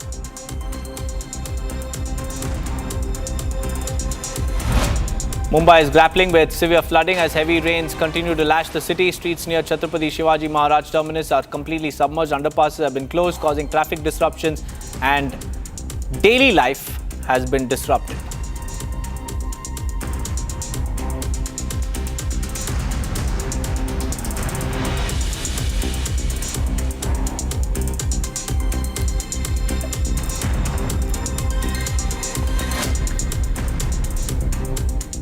Moving on, viewers, as the countdown to the Asia Cup begins, Republic takes a very clear and an uncompromising stand. We are saying it loud and clear, no cricket with Pakistan, and this is not just a match. This is about national honor, about the blood of our martyrs, and about the message that we are sending to the world. While Pakistan continues to harbor terrorists, why should India offer them the honor of a cricket field? Republic now leads a nationwide campaign, Say No to India versus Pakistan, because terror and cricket cannot go hand in hand. The question is very simple. Will we stand for our nation or will we play ball with Terroristan? That's the big question that we're asking. The BCCI is also very, very silent, and it has decided to keep mum on the future of the Asia Cup, as now leaked reports have suggested that India and Pakistan will be part of the same group in the tournament, which is set to take place in the second week of September. And rumors are also rife that the BCCI has agreed to organize the tournament in the UAE despite being the hosts. And this will allow the Indian team to avoid traveling to a neutral venue for the matches against the Pakistan cricket team. But the nation is now completely outraged with this decision of holding the India-Pakistan match. And in fact, Republic also confronted Rajiv Shukla, and he had nothing to say about this. Listen in. तो जो कहा जा रहा है कि इसको लेकर क्या कहें, क्या मैच भारत पाकिस्तान इस स्थिति में होना चाहिए, ऐसा इस स्थिति में होना चाहिए मैच, तो जो कहा जा रहा है कि इसको लेकर क्या कहें, क्या मैच भारत पाकिस्तान इस स्थिति में होना चाहिए, ऐसा इस स्थिति में होना चाहिए मैच, तो जो कहा जा रहा है कि इसको लेकर क्या कहें, क्या मैच भारत पाकिस्तान इस स्थिति में होना चाहिए, ऐसा इस स्थिति में होना चाहिए मैच, तो जो कहा जा रहा है कि इसको लेकर क्या कहें, क्या मैच भारत पाकिस्तान इस स्थिति में होना चाहिए, ऐसा इस स्थिति में होना चाहिए match. Viewers, call in on the numbers flashing on the bottom of your screens to express your opinion on whether India and Pakistan match should go on, especially at a time when India recently concluded a very, very successful Operation Sindoor by bombarding major air bases, and also about the recent Pahalgam terror attack.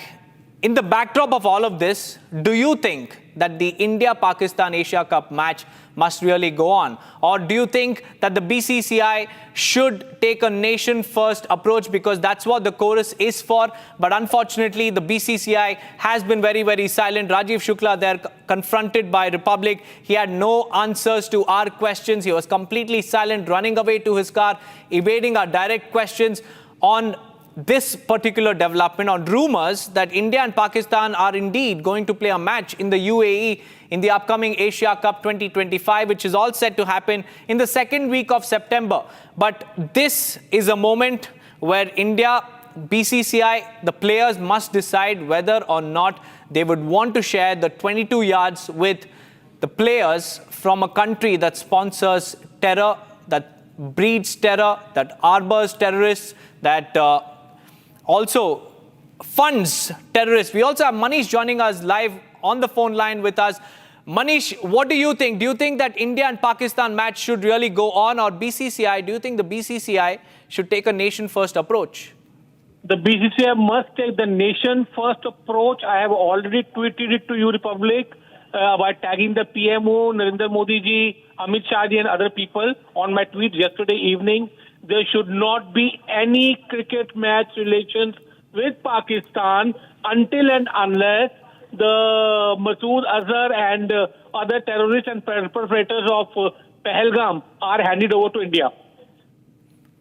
That's right, Manish. This is a very crucial time, because in just the last couple of months, we've seen a lot of developments happening as far as the Pahalgam terror attack is concerned. And then we have a retaliation from India. And furthermore, what we really understand is that TRF has also been designated as a global terror organization. And still, what we see is BCCI continues to maintain a haunting silence on the India-Pakistan clash. We also have Mohan joining us live from Mumbai. Mohan, what is your opinion on the rumors that India will play Pakistan in UAE? I am totally against playing with Pakistan in any match, in any venue. Pakistan should be totally banned from our list of games. Thank you. That's right. We have cut ties with Pakistan on the diplomatic front. We have stopped water for Pakistan. And why share the cricket field now? How is this different from the other severing of ties on various fronts? So this is a question that BCCI must really answer, and it is a stand that the nation is saying BCCI must take. It is the nation-first stand, and they shouldn't allow the India-Pakistan match to go on. In fact, we also have N. Mohan joining us from Chennai. Mohan, BCCI is silent, but reports are suggesting that India-Pakistan match will really go on. Do you think this is fair on the terror victims? It is absolutely unfair. We must respect our Indian citizens, and we must respect our principles adopted by Prime Minister Modi. No relation with Pakistan, nothing of the sort in any sports, not only sports, but in any kind of activity with Pakistan. In fact, even the meeting which they are proposing to have with the ACC meeting and BCCI meeting with Pak should never be allowed. We should never even venture to meet them anywhere, in any place, in any part of the world. We respect our army, we respect our citizens, and we respect our integrity. That is more important than any game of cricket or any relation with Pakistan, which is internationally recognized or attributed terrorist nation. We should totally boycott. I'm totally with Republic's advertisement of what you are playing. No cricket with Pakistan. Not only cricket, no sports, no meeting, nothing. That's right. That's right, Mohan. In fact, we also have Lakshman joining us from Gandhinagar. Lakshman, 7/11, 26/11, now Pahalgam terror attack and constant bid to disrupt peace in the valley. All of this being sponsored by Pakistan, but BCCI is silent. Why is it so tough for the BCCI to come out and say that we will not play the India-Pakistan match? Good afternoon to you and to all the listeners. My point is very simple. India is not up for sale. So for heaven's sake, for the sake of a few dollars, do not sell India's integrity. Modi ji, please be firm like you've always been. Tell Pakistan, go to hell. The world says no Olympics to you because you're saying no to Pakistan. To hell with Olympics. You should have that guts in India to withstand, like Israel is standing up for its right. Why not India? Stand up for your right, Modi ji. Stand up for your right.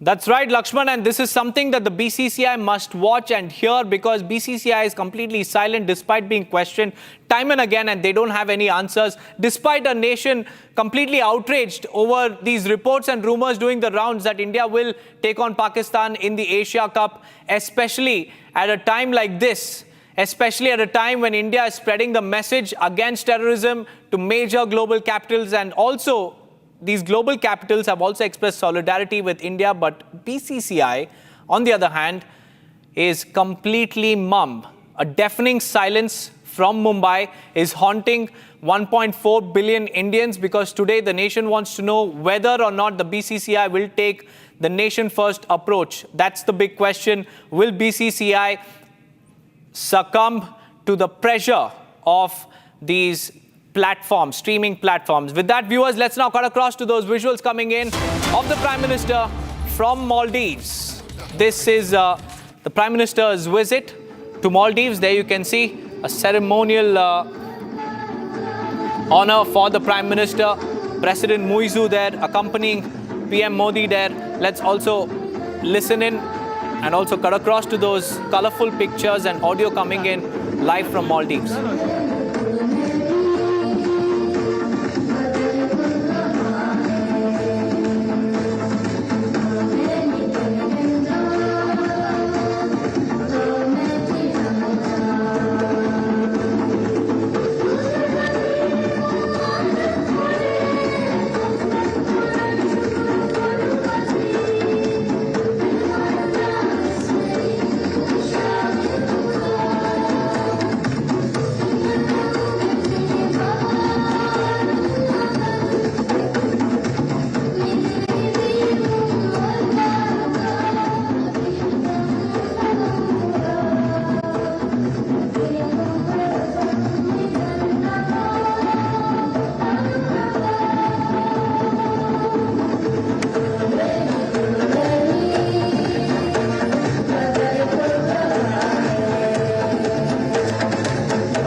In fact, we have our senior executive editor, Abhishek Kapoor, joining us on the phone line. Abhishek, how significant is this visit, especially after an entire saga of the diplomatic row between the two nations?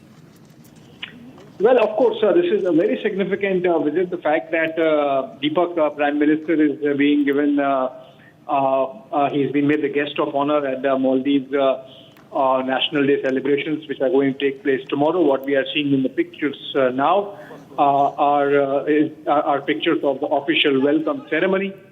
This is happening at the Republic Square in Male, and before that we saw Prime Minister's arrival at the airport, where he was given a very grand welcome by President himself, along with his top cabinet members, including Ministers of Home, Finance,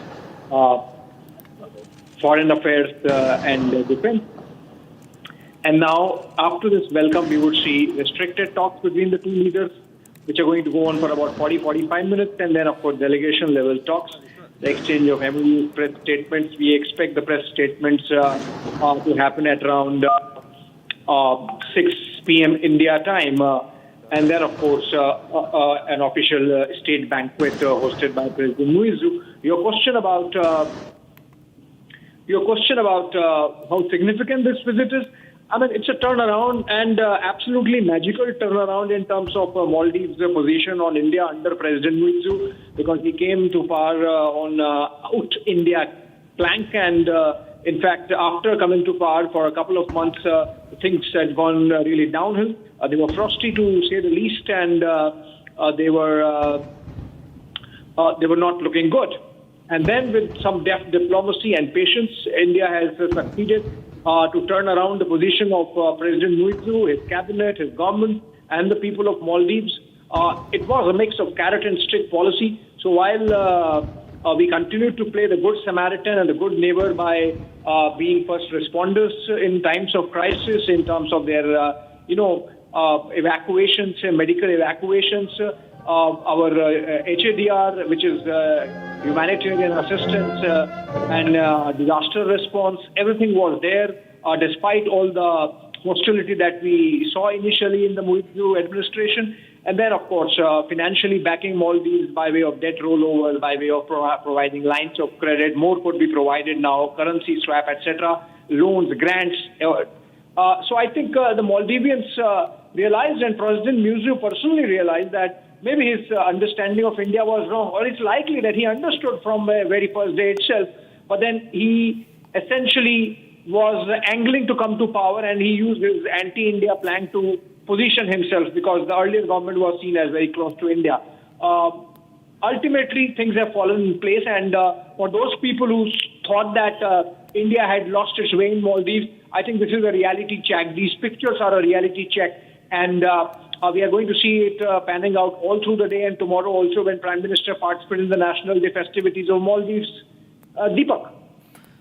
That's right, Abhishek. And also, Abhishek, help us understand this engagement, because both the countries are seeking to mend ties and reaffirm their partnership. But for Maldives, it continues its complex balancing act between India and China.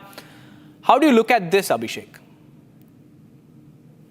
Well, so you see, initially Maldives, or specifically President Muizu, did try to play the China card, but it seems it did not work. He did go to China on a state visit, and subsequently he saw the proof of the pudding is in its eating, and he saw that China is far, India is the first responder. As I was mentioning, Deepak, the entire medical evacuation operation in Maldives, and remember, it's an archipelago of 3,000 littorals.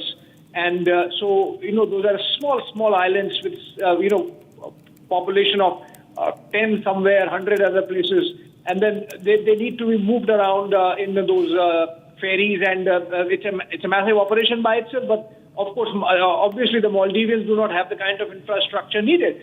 So in that sense, they once in power, Muizu realized that ultimately it's India in the neighborhood that's a better bet and a better call than China, which is far, Beijing, which is far.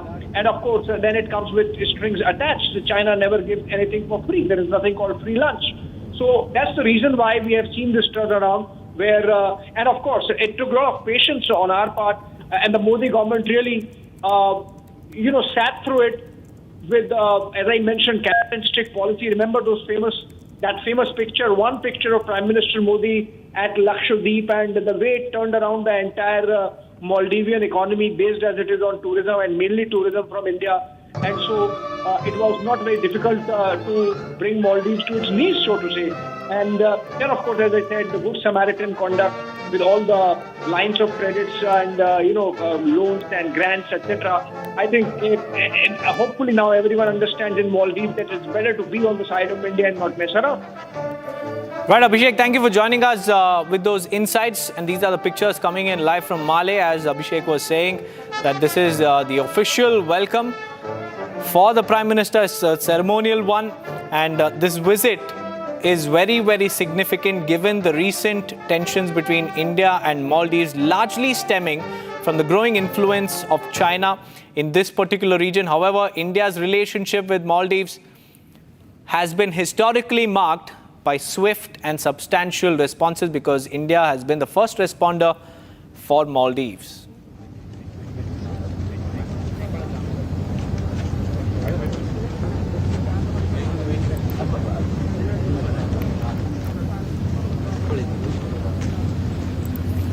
Now, like I was mentioning, viewers, that India has been a first responder from providing military assistance in 1988 to 2020 COVID-19 pandemic.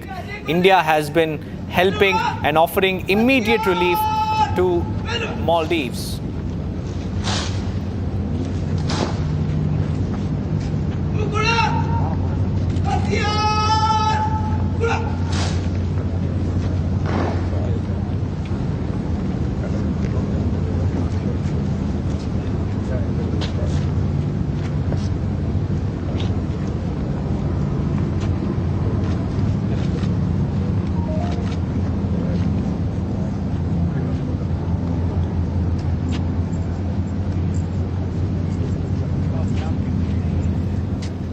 Well, viewers, and today's visit offers a fresh opportunity for both the countries to strengthen their ties and also address key issues such as security and economic cooperation and also climate change. And this is a very, very important engagement as far as India-Maldives ties are concerned, because India has time and again played a very, very important role in ensuring peaceful, relief provision for Maldives in times of crisis, 2004 tsunami, 1988 coup, and also during the political instability that followed in 2018. India played a very key role in ensuring a peaceful transition of power after President Yamin's defeat, and more recently, India's support during the COVID-19 also highlights how India has been the first responder, because we provided vaccine assistance, medical supplies, reinforced it with the ongoing cooperation between the two nations. And today's visit marks a very, very important turning point as far as mending ties are concerned, because it provides that particular platform for both the nations to reaffirm their bilateral relationship. And these are the pictures coming in live from Maldives, a ceremonial welcome for the Prime Minister. In fact, a guard of honor was also provided as President Muizu accompanied PM Modi.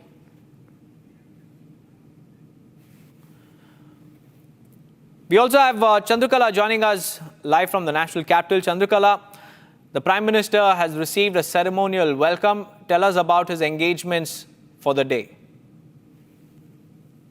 Well, a very crucial visit coming at this is the first such state visit being made by Prime Minister Modi after the President of Maldives has assumed office, of course, and we are looking forward to a very important bilateral meeting between the two leaders, slated to be held from some times now. And as we have seen, that Prime Minister Modi has received a ceremonial welcome, and tomorrow on 26th July he's going to attend the 60th Independence Day in Maldives. Or this visit comes at a very crucial time, because it could be seen as a way of resetting the ties after the India Out campaign, which we have seen the pro-China leader Muizu has taken during his election campaign. And a very crucial visit, and there are certain bilateral meetings to be taking place today.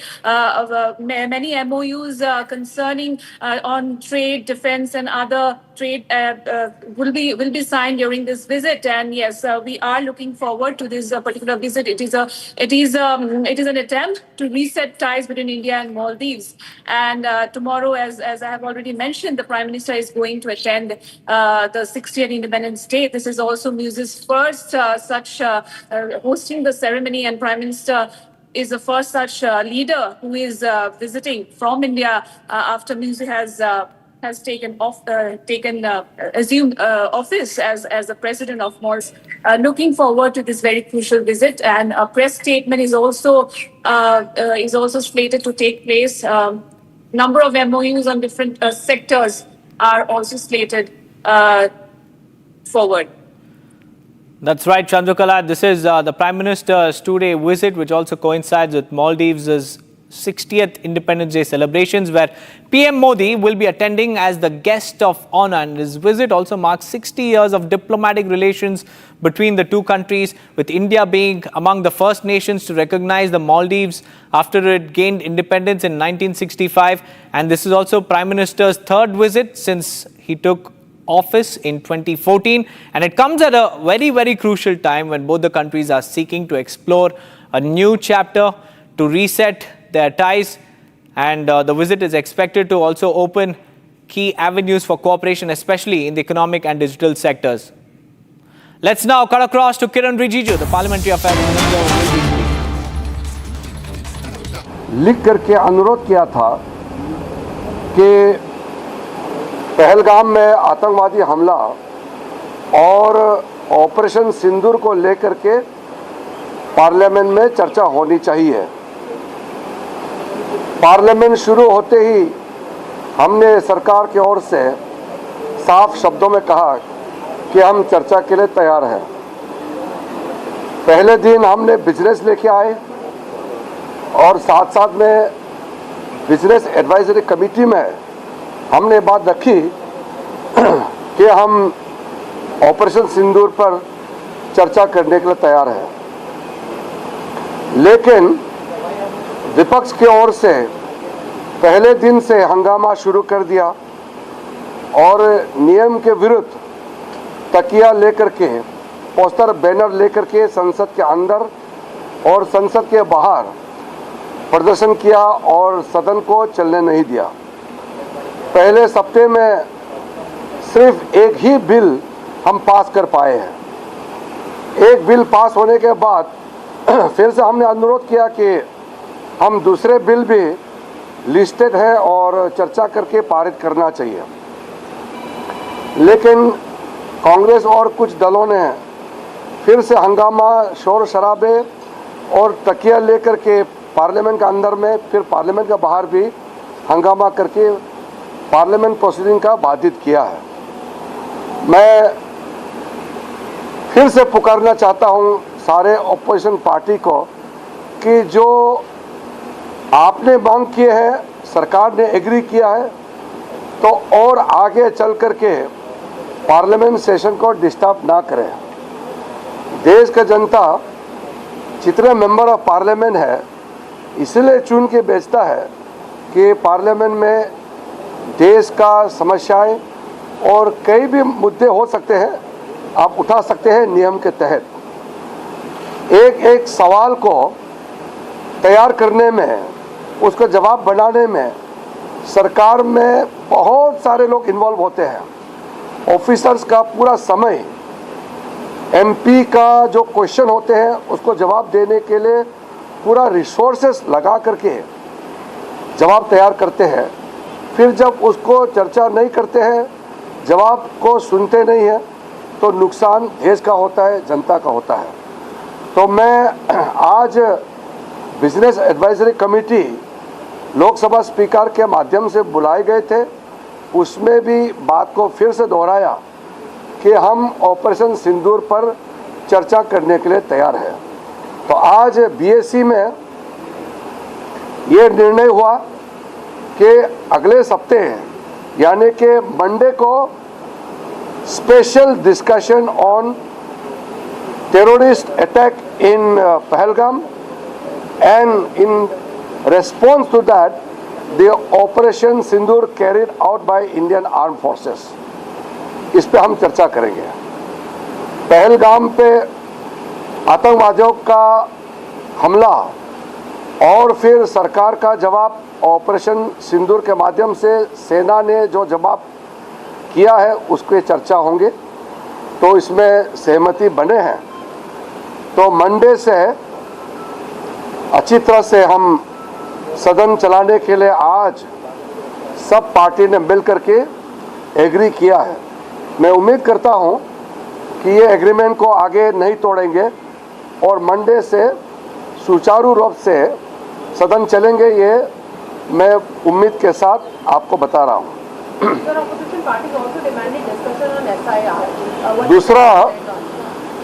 दूसरा कई और चर्चा है।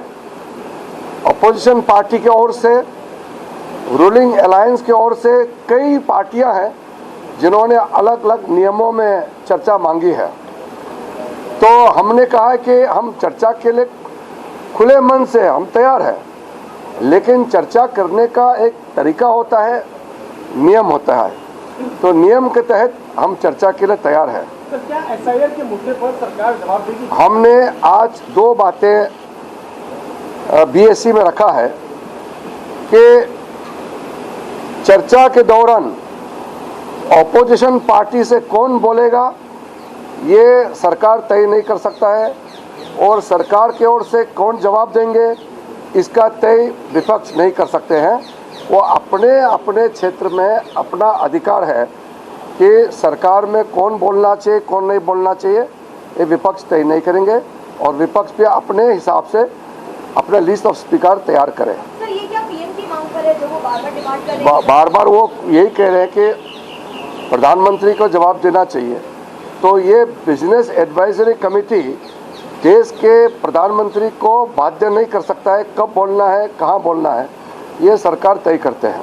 Sir, what is the state of? दूसरा, और भी मुद्दे उन्होंने उठाए हैं, तो हमने ये कहा है कि सारे मुद्दे हमने सुना है और उस पर विचार होगा, लेकिन एक साथ सारे मुद्दे पे चर्चा तो हो नहीं सकता है।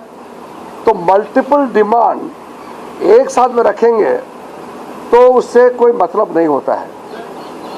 इन्होंने स्पेशल इंटेंसिव रिवीजन और कई मुद्दे हैं अलग अलग पार्टियों ने रखा है, तो मैं उसको जवाब दिया है कि पहले हम ऑपरेशन सिंदूर पे चर्चा करेंगे। ये ऑपोजिशन पार्टी का ही मांग था, सरकार ने एग्री पहले दिन से किया है, तो ऑपरेशन सिंदूर पे चर्चा पूरा करने के बाद अगले विषय क्या लेंगे उसका हम बाद में तय करेंगे। जो क्वेश्चन आंसर होता है, 0 आवर होता है, ये मेंबर का प्रिविलेज है, उसको आप डिस्टर्ब ना करें। इसलिए मंडे से लोकसभा में 16 आवर्स 16 घंटे के लिए ऑपरेशन सिंदूर पर चर्चा होगी, और ट्यूसडे को राज्यसभा में फिर 16 घंटे के लिए ऑपरेशन सिंदूर पर चर्चा होगी। तो ये आज बीएससी में तय किया गया है। ये स्पेशल डिस्कशन का एग्रीमेंट ये पहले बार नहीं है। चर्चा करने का कई तरीके होते हैं। हम रूल 342 में भी कर सकते हैं, 193 में भी कर सकते हैं, कई और नियम हैं, लेकिन हमने ये एग्री किया है। जैसे संविधान पर हमने चर्चा किए थे, बाबा साहब अम्बेडकर के 125वीं जन्म तिथि पर भी हमने एक विशेष चर्चा की थी। उसी प्रकार से ऑपरेशन सिंदूर बहुत विशेष विषय है, देश के लिए गौरव का विषय है। हमारा सैनिकों का वीर गाथा के बारे में बहुत लोगों को कहना है, इसलिए ऑपरेशन सिंदूर का चर्चा स्पेशल डिस्कशन होगा, कोई स्पेसिफिक रूल्स पे नहीं, ये एक स्पेशल डिस्कशन है, इसलिए इस पे व्यापक रूप से अपना बात रखने का मौका मिलेगा। 4 दिन से लगातार संसद में एसआईआर के मुद्दे पे हंगामा हो रहा है, तो अपोजिशन ये कह रहा है कि सरकार जवाब दो। ऑपरेशन सिंदूर के बाद क्या सरकार जवाब देगी? मैंने यही बात आज बीएससी में भी कहा है, और अभी आपके माध्यम से फिर कह रहा हूँ कि सबसे पहले ऑपरेशन सिंदूर पर चर्चा होगी, ये ऑपोजिशन पार्टी का ही मांग रही है, हमने तुरंत एग्री किया है। उसके बाद कौन सा विषय पर लेकर के चर्चा होगी ये उसके बाद तय करेंगे। सारा चीज़ एक दिन में तय नहीं होती है, और जो भी चर्चा होनी है वो नियम के तहत ही होगा। नियम को ताक में रख करके तो हम पार्लियामेंट नहीं चला सकते हैं। मैंने पहले दिन से संसदीय कार्य मंत्री होने के नाते सारे अपोजिशन पार्टी को अपील किया, लीडर ऑफ अपोजिशन के साथ बैठक हुई, बातचीत किया, और मेरे तरफ से जो भी पहल करना है मैंने पूरा किया, आगे भी करते रहेंगे। ये हमारा ड्यूटी है। सरकार की ओर से हमने सब पार्टियों से अपील किया और हम लगातार संपर्क में रहेंगे।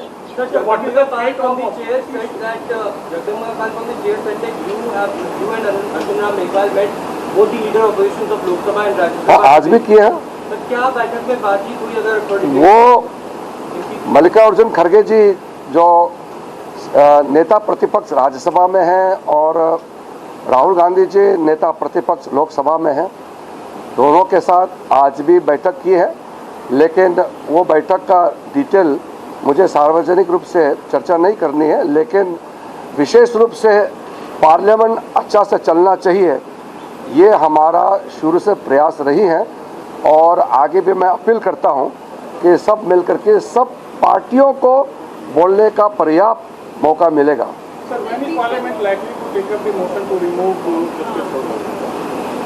जस्टिस यशवंत वर्मा का मुद्दे को लेकर के बहुत पहले से हमने प्रयास किया और हमने बहुत ही साफ शब्दों में कहा है कि ये सिर्फ सरकार का प्रयास नहीं बल्कि पूरे सदन का, पूरे मेंबर्स ऑफ पार्लियामेंट का एक मत है कि जुडिशरी में अगर करप्शन का मुद्दा है या कोई हाई कोर्ट सुप्रीम कोर्ट जज को हटाना है, ये पूरा संसद का दायित्व होता है, इसमें हम विभाजित नहीं होना चाहिए। इसलिए जैसे हमने शुरू में तय किया कि हम एकजुट इस मोशन को मूव करेंगे तो इसका प्रक्रिया बहुत जल्द हो जाएंगे। हमने मोशन दे दिया है, अब इसका जो प्रक्रिया है जैसे नियम है उसके हिसाब से बहुत जल्द शुरू हो जाएंगे।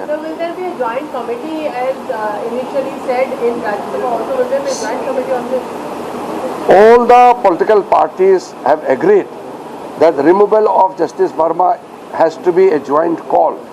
Now there should be no issue with regards to which house it has to be moved.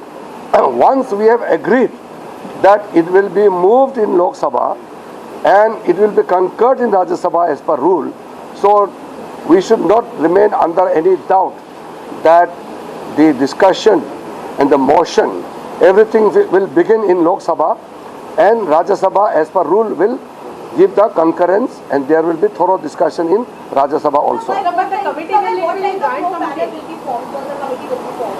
I am not going to give the detailed proceedings and detailed process right now because it is the property of the house, so it will be better the announcement comes from the chair. But what I am saying is the agreement amongst all the parties is that the motion for removal of Justice Verma will begin in Lok Sabha, it will be taken up in Lok Sabha and then subsequently it will be concurred by Rajya Sabha. That is the agreement of all the parties. So will the new vice presidential candidate happen in this session? No, I'm not going to talk about the vice president issue because I am concerned about the business in the house in both Lok Sabha and Rajya Sabha. वो जैसे rule है, rule के हिसाब से चलेंगे। मैं अभी बाकी मामलों पे कहना नहीं चाहता हूँ। मैं सदन में जो गतिविधि है, जो बिजनेस है, उसी के बारे में ही मैं आपसे बात करूँगा। Thank you. There's no ruling. There's no admission. It's not admitted. Well, that was Kiran Rijiju detailing the minutes of the meeting. As far as the engagement with the opposition leaders were also concerned, he said that he clearly stated to the opposition leaders, the leader of opposition in the Rajya Sabha as well as the leader of opposition in the Lok Sabha, that from Monday there will be a discussion, a debate on Operation Sindoor, Pahalgam terror attack, and this in accordance with the opposition's demand for a debate. And he said that the centre had already agreed for a debate and the need of the hour was smooth functioning of the parliament, which the opposition has been blocking with protests, chaos and also sloganeering.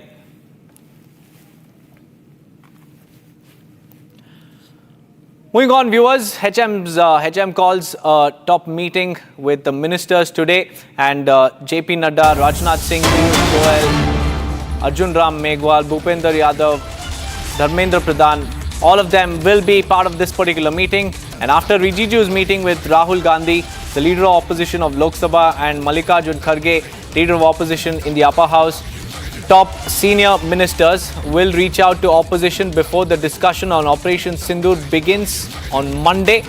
And this is another all-important meeting called by Union Home Minister H.M. Shah. We have our executive editor Aishwarya Kapoor joining us on the phone line. Aishwarya, this is another important meeting called by Union Home Minister Amit Shah. help us understand the details of this particular engagement. In fact, we'll get our executive editor back with us, but this is the breaking news that we're tracking at the moment, viewers. After Kiran Rijiju's meeting with the LOPs of Lok Sabha and Rajya Sabha, Aishwarya is back with us. Aishwarya, help us understand the details of this particular meeting. And it seems like the ministers will reach out to the opposition leaders over the debate on Operation Sindoor on Monday. Well, it's a meeting after meeting, Deepak, and this important meeting has been chaired or will be chaired by the Home Minister. We just heard Kiran Rijiju just few minutes prior, and that was post him having a meeting between Rahul Gandhi and then Mallikarjun Kharge. This meeting, about which we are having a conversation, is scheduled for in the evening. We are being told around 6:30 in the evening at the Home Minister's residence. You will have Defence Minister Rajnath Singh, BJP National President Jagat Prakash Nadda, Kiran Rijiju, Piyush Goyal, Bhupendra Yadav, Dharmendra Pradhan, and then so on and so forth, including that of Ashwini Vaishnav as well. But this is happening because the government is planning that it is going to put its best foot forward as far as Operation Sindoor is concerned. And we have to keep in mind that the Prime Minister himself, the Home Minister, the Defence Minister, the Foreign Minister, so in other words, you name it, and that minister is going to be speaking. So government is trying to put their best foot forward as far as Operation Sindoor is concerned, and they want a proper structured discussion and not disruption. And hence you see the government trying to reach out, and the Home Minister calling this meeting of the top level officers, post which we are being told that between tomorrow and day after, that is Saturday and Sunday, you are going to see a massive outreach from the government side, though we have seen step one of that with the Kiran Rijiju meeting Rahul Gandhi and Mallikarjun Kharge, but government understanding that with them putting the Prime Minister up front himself and then the Home Minister and backing by Defence Minister and then so on and so forth, they would need to reach out a bit more. And then for the same, we are being told after this meeting, which is scheduled for 6:30 in the evening today, at the Home Minister's residence, there will be a massive outreach from the government to the complete opposition, and not only that, to the Congress party. Right, Aishwarya, thank you for joining us with those details. But the big question is, will the opposition let the parliament function smoothly? Will it let the debate happen as per plan? That's the big question. All eyes will be on Monday's session. But let's move on, viewers, because in a major boost to India's defense capabilities, DRDO has successfully carried out flight trials of UAV launched precision-guided missile V3 in the National Open Area Range. It's a test range in Kurnool of Andhra Pradesh, and Defence Minister Rajnath Singh also congratulated DRDO and the industry partners, DCPPs, MSMEs, and also the startups for the development and successful trials of the UAV-launched precision-guided missile V3 system.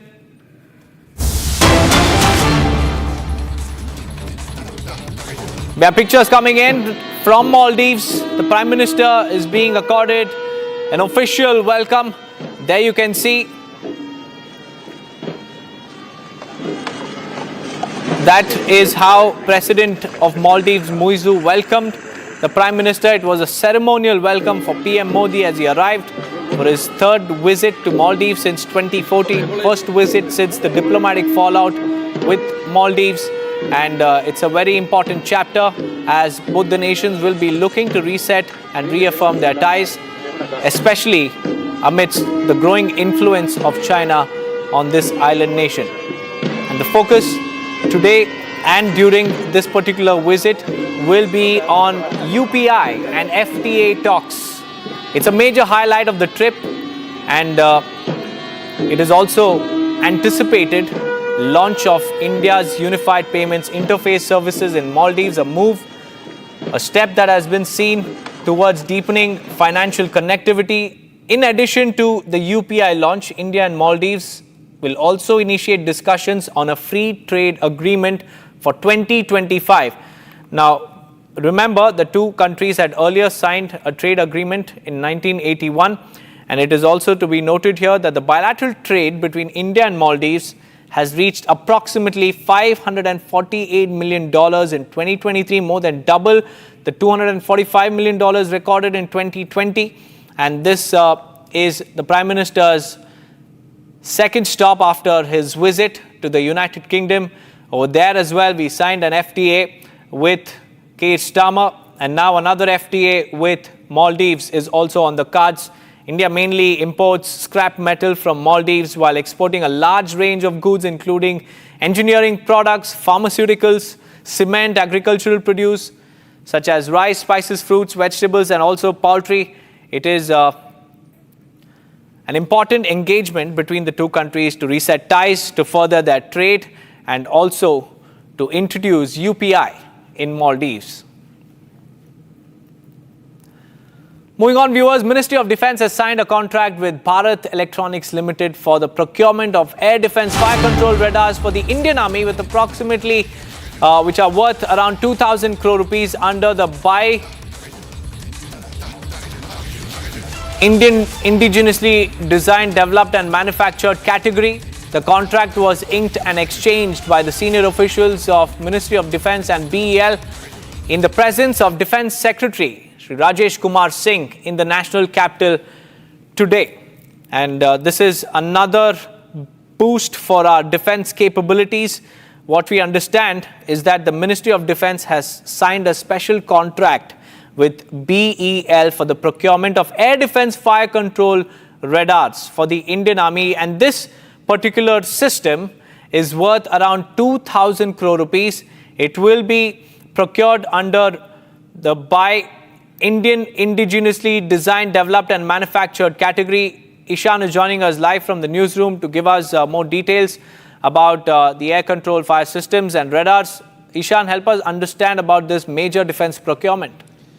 This procurement is primarily for the air defence systems of the Indian Army. This is post-Operation Sindoor. Indian Army realized the importance of the air defence systems. We have already been investing in this field a lot, and this procurement will boost the capabilities of the Indian Army to a great extent.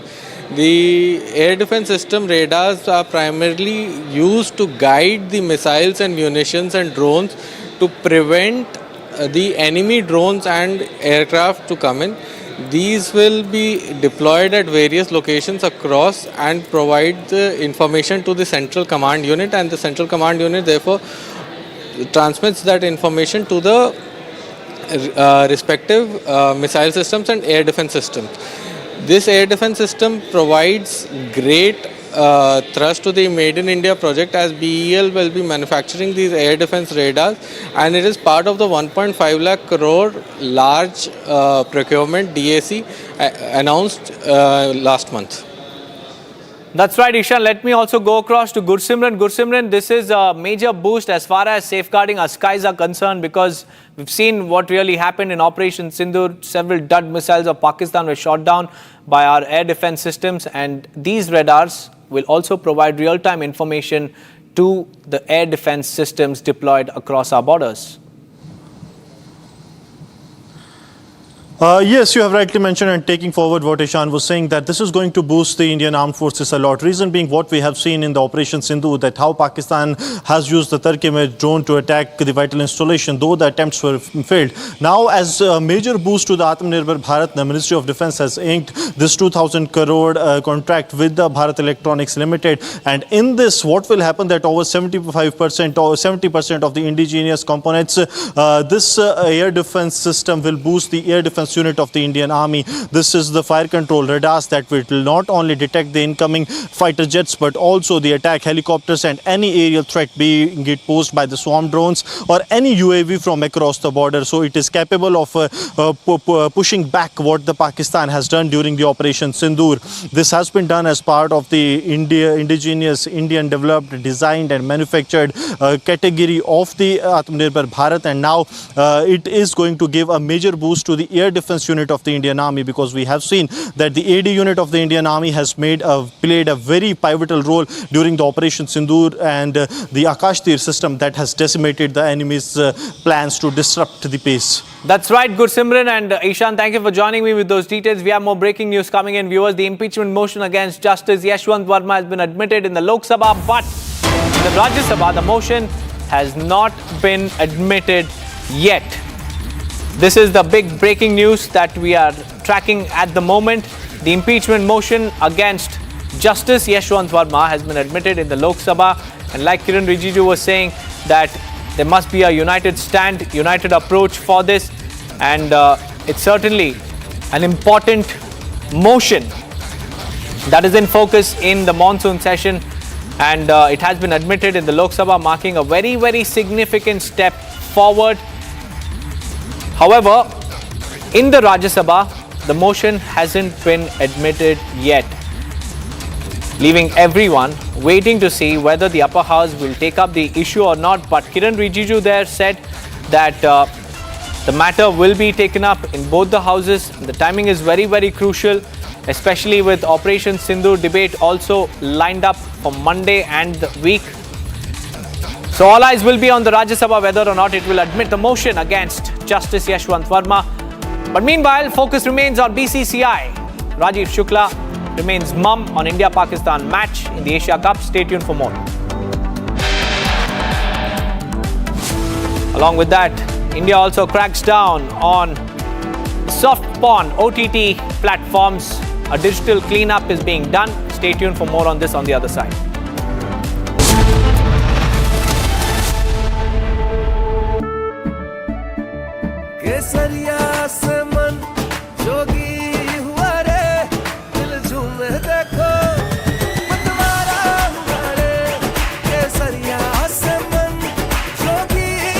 हर पल मनाओ केसरी त्योहार। विमल, बोलो जुबान केसरी। अब छोलिया हो या लोबिया, सफेद चने या काले चने, सब कुछ मजेदार बने।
Republic, Jack Olival studio. Stay tuned for all the live and breaking news updates. I'm Deepak Suresh Kumar. Let's get started.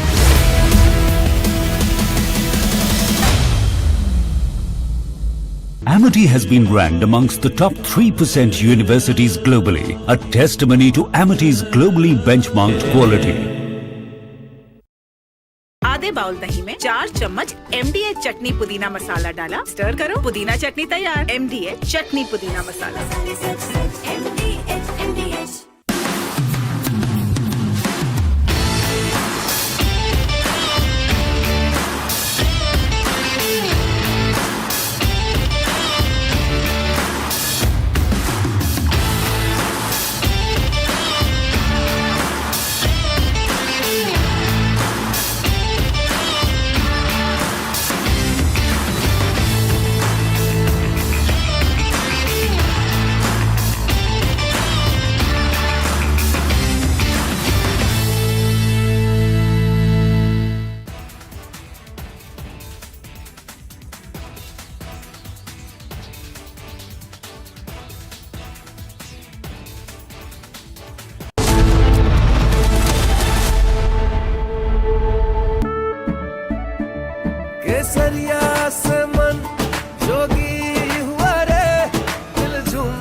हर पल मनाओ केसरी त्योहार। विमल, बोलो जुबान केसरी। दादी के हाथों का जादू और खुशबू से महकता घर, माँ की मुस्कुराहट और खाने की सुगंध। MDH गरम मसाला, क्योंकि हर रिश्ता है स्वाद से जुड़ा।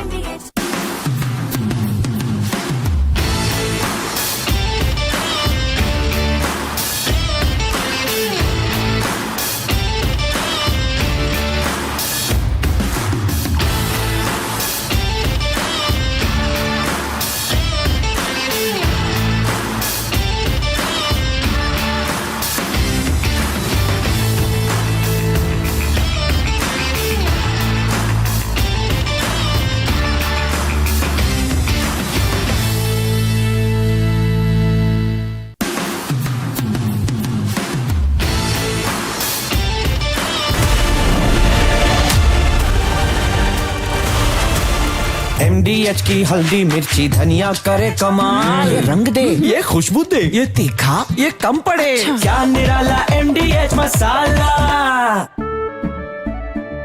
केसरिया से मन जोगी हुआ रे, दिल झूमे देखो मतवारा हुआ रे, केसरिया से मन जोगी हुआ। हर पल मनाओ केसरी त्योहार, विमल बोलो जुबान Kesari.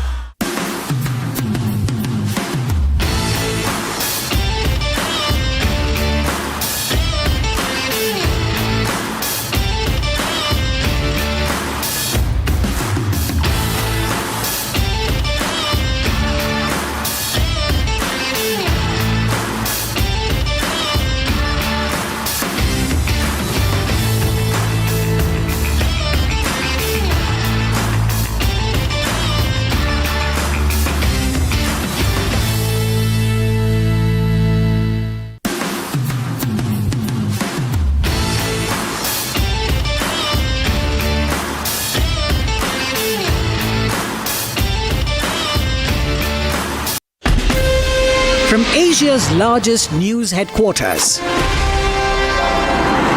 setting the agenda for Bharat.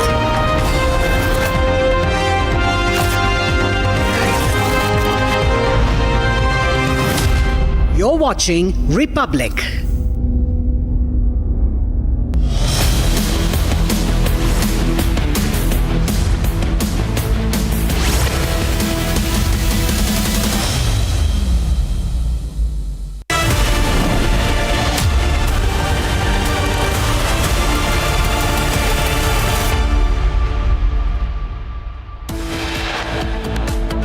कि इसको लेकर क्या कहें, क्या मैच भारत पाकिस्तान के इस स्थिति में होना चाहिए, है सर, इस स्थिति में होना चाहिए match. Republic launches mega campaign to boycott India and Pakistan Asia Cup clash. Nation says terror and cricket cannot go hand in hand.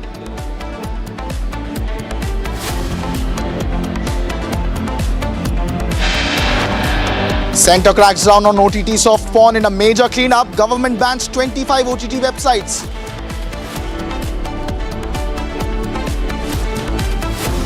Parliament शुरू होते ही हमने सरकार की ओर से साफ शब्दों में कहा कि हम चर्चा के लिए तैयार हैं। बिजनेस एडवाइजरी कमेटी में हमने बात रखी कि हम ऑपरेशन सिंदूर पर चर्चा करने के लिए तैयार हैं। Union Parliamentary Affairs Minister Kiren Rijiju sets the record straight.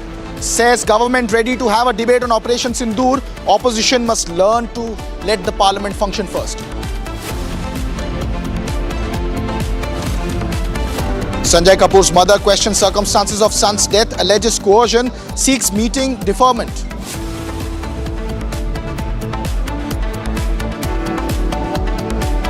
Home Minister Amit Shah calls for key meeting with top ministers to reach out to opposition before discussion on Operation Sindoor.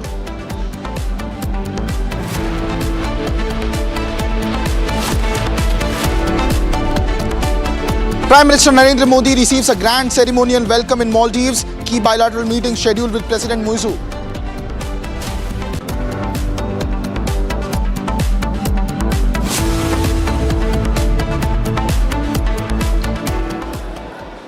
Welcome back, ladies and gentlemen. You're watching Live and Breaking with me, Krutat Patnaik, at 4 p.m. this Friday evening. Our top story remains big breaking news development coming in from the Parliament. Now, a motion of impeachment against Justice Yashwant Verma has been admitted in the Lok Sabha. However, it has not been admitted, the motion in the Rajya Sabha yet. That's the big breaking news development coming in after a massive all-party meeting with Union Parliamentary Affairs Minister also meeting the opposition members. Impeachment motion against Justice Yashwant Verma has finally been admitted in the Lok Sabha. Just days ago, we had also seen that a similar motion was attempted to be moved in the Rajya Sabha. Subsequently, Vice President Dhankad resigned. There is no update yet on a similar motion in Rajya Sabha. However, the big breaking news update coming in from Lok Sabha.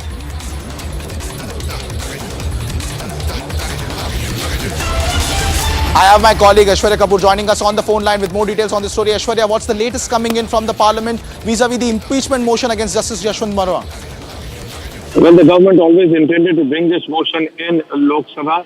And as sources indicated that even the resignation of the Vice President, now the former Vice President Jagdeep Dhankar, was in regard to his rush of getting this motion cleared in the upper house. So the government is very clear and clearly adamant that it wants the impeachment motion to be brought in by the government and not the opposition, and that too in the people's house, in the lower house, that is Lok Sabha. And for that matter, that has been accepted. The motion has been accepted by the chair. We are being told that it can be brought in after Operation Sindhu's discussion, because government, keeping in mind that has already put its best foot forward, keeping in mind the Prime Minister, the Home Minister, Defence Minister, and then so on and so forth on Operation Sindhu.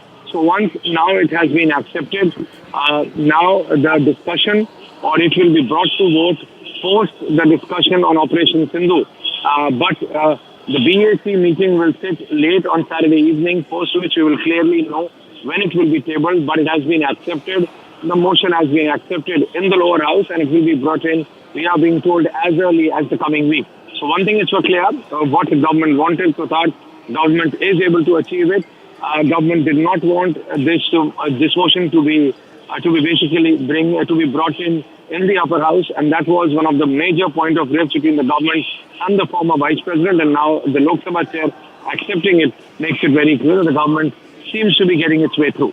Back to you. Indeed, Aishwarya, and that is a big breaking development coming in. My colleague Harsha also joins us on the broadcast from the Parliament. Harsha, what went along in that meeting and this critical juncture where Lok Sabha has finally accepted the impeachment motion of Justice Yashwant Verma? Because for all our viewers, first of all, it's very important to understand that how the process of impeachment was taken place. And if you remember, just before the Parliament monsoon session started, there was an all-party meeting, and it was conveyed by Kiran Rijiju only that all the government and the opposition party have agreed that the impeachment motion will be brought against Justice Verma in the Parliament. In Lok Sabha, we saw the process, that how each and every signatures were taken, not only from the opposition party leaders, but from the ruling party MPs as well. The signatures were signed on a letter, and it was given to Lok Sabha Speaker Om Birla. We saw photo op also where Ravi Shankar Prasad, Nishikant Dubey and other government leaders along with opposition party leaders were also present. While if we saw in Rajya Sabha, no such rule was followed. The chair, former VP Jagdeep Dhankar from the chair only announced that I have received the letter of the impeachment motion against Yashwant Verma signed by opposition leaders, and it has been admitted. However, today only we got to know that it shouldn't be admitted because there's a proper protocol, there's a proper rule which has to be followed. First of all, the signatures has to be shared with the Treasury bench. The Treasury bench has to be informed that yes, there's a letter which has been signed by the opposition and the ruling party MPs for the motion which is to be brought against a particular person, and then after it is given to the chair. In Lok Sabha, the rule was followed, while in Rajya Sabha it was not followed, and that is the reason why the former VP Jagdeep Dhankar from the chair, what he announced has been withdrawn. The motion has not been admitted in Rajya Sabha. We have been clearly told by the government sources. Now this clearly indicates that how this will go forward. So going forward, now we know that the probe panel committee which will be formed, this will be formed by Lok Sabha Speaker, and the committee of the probe panel, which includes a CJI or a judge from High Court and the Supreme Court and one eminent jurist. So the probe panel will constitute of three people and not more than that, and also this probe panel will be constituted by Parliament itself and now by the Speaker. So we can say that the former VP Jagdeep Dhankar, what he announced from the chair on the impeachment motion against Justice Verma against Justice Yashwant Verma has not been admitted or approved in Rajya Sabha. It has been completely withdrawn from Rajya Sabha. Only in Lok Sabha this impeachment motion against Justice Verma will be brought. Back to you. Thank you so much, Harsha, for those exclusive details. The Rajya Sabha motion of the opposition withdrawn. The government moves in Lok Sabha. Let's also listen into what Union Minister Kiran Rijiju said just moments ago after that all-party meeting vis-a-vis the impeachment and other critical points of contention between the government and the opposition. Justice Yashwant Verma का मुद्दे को लेकर के बहुत पहले से हमने प्रयास किया और हमने बहुत ही साफ शब्दों में कहा है कि ये सिर्फ सरकार का प्रयास नहीं बल्कि पूरे सदन का, पूरे मेंबर्स ऑफ पार्लियामेंट का एक मत है कि जुडिशरी में अगर करप्शन का मुद्दा है या कोई हाई कोर्ट सुप्रीम कोर्ट जज को हटाना है, ये पूरा संसद का दायित्व होता है, इसमें हम विभाजित नहीं होना चाहिए। इसलिए जैसे हमने शुरू में तय किया कि हम एकजुट इस मोशन को मूव करेंगे, तो इसका प्रक्रिया बहुत जल्द हो जाएंगे। हमने मोशन दे दिया है, अब इसका जो प्रक्रिया है, जैसे नियम है, उसके हिसाब से बहुत जल्द शुरू हो जाएंगे। Meanwhile, ladies and gentlemen, let me also tell you the details of the speakers that are expected to speak on the Operation Sindoor debate that is all set to be tabled in the Parliament on Monday. The big breaking development is that Union Home Minister Amit Shah, Union Defence Minister Rajnath Singh, Union External Affairs Minister Dr. Jaishankar, BJP MPs like Anurag Thakur and Nishikant Dubey, and along with Prime Minister Narendra Modi potentially intervening on the debate. That's the stacked lineup of BJP speakers of choice in the Operation Sindoor debate that is likely to take place on Monday, July the 28th.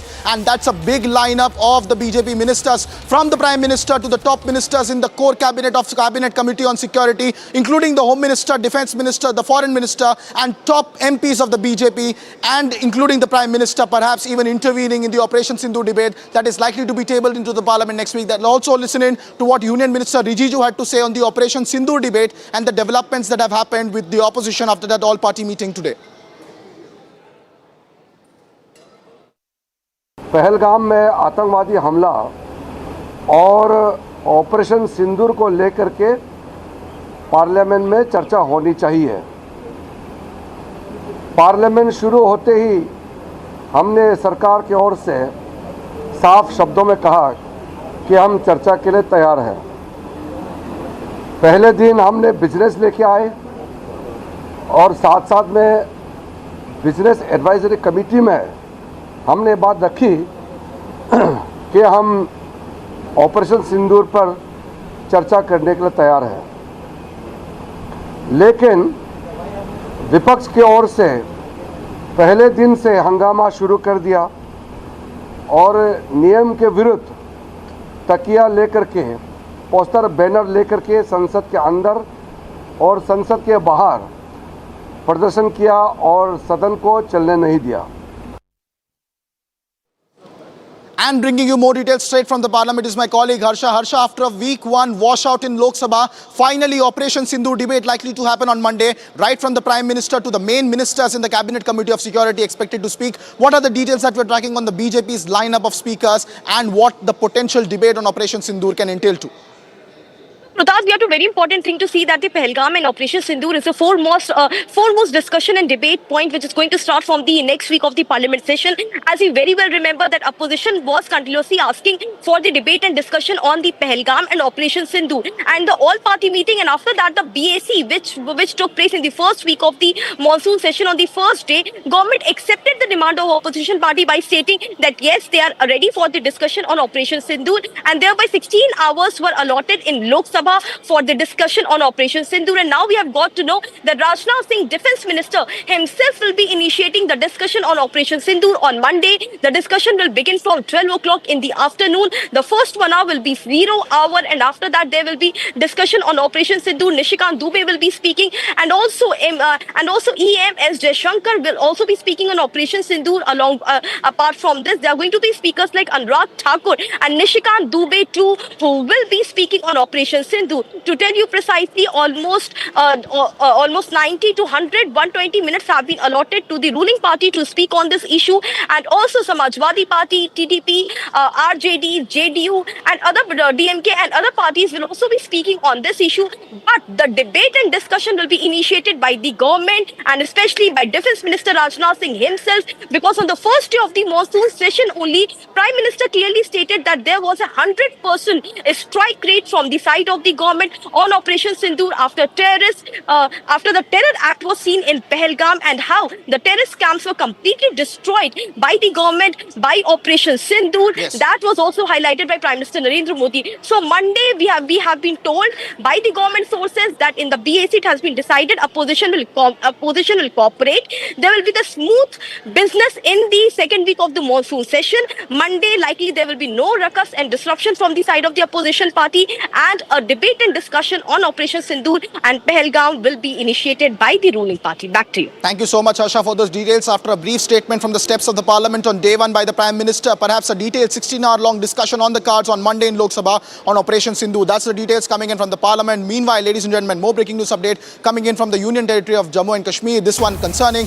a soldier has lost his life due to a personnel mine explosion in the forward areas of the line of control in the Krishna Ghati sector. According to army sources, an Indian army jawan has lost his life in the Krishna Ghati sector along the line of control in Poonch. 2 army jawans also have been injured in this explosion. This was an anti-personnel mine explosion in the forward area of the line of control in the Krishna Ghati sector, which has resulted to injuries to 3 jawans, of which one is believed to have lost their life. This is a concerning update. My colleague Gursimran is joining us live on the broadcast with more details on the story. Gursimran, if you can hear me, what is the detail vis-a-vis that we are picking up in terms of the army sources informing us that 1 personnel has lost life in an anti-personnel mine explosion in the forward areas of LOC? Yeah, this afternoon in the Krishna Ghati sector in the Salotri area in one of the forward posts of the Indian Army, an explosion has taken place. It was of an anti-personnel mine that has been put as part of the anti-infiltration grid. After during the regular patrol, the accidental step-in led to this explosion that has taken place, in which 3 jawans and officials of the Indian Army personnel, they were injured, including a Naib Subedar, a Havaldar and an Agniveer who got injured. They were taken to the nearby medical facility, but unfortunately the Agniveer succumbed to the injuries, what we are picking up from the officials in the Indian Army.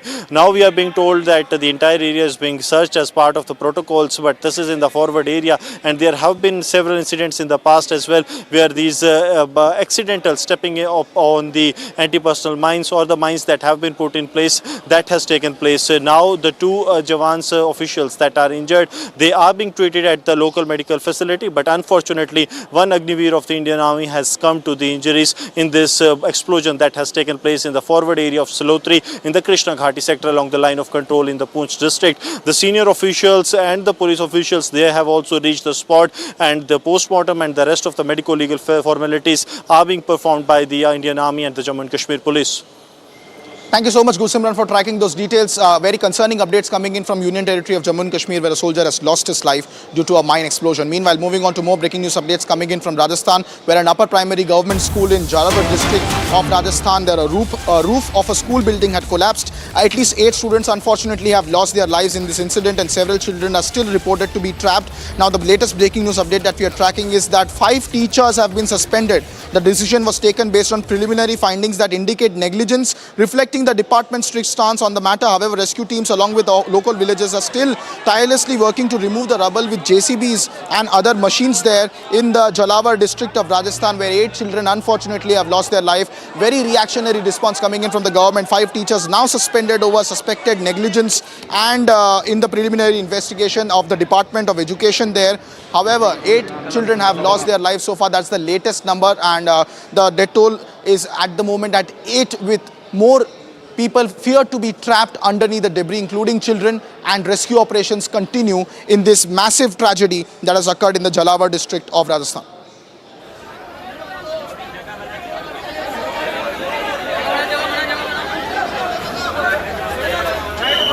Well, that's the update coming in from Rajasthan. Meanwhile, ladies and gentlemen, tomorrow the nation gears up to celebrate the 26th anniversary of Kargil Vijay Divas, and Republic reports from Ground Zero. Here are the details of the celebrations that are all set for Kargil Vijay Divas.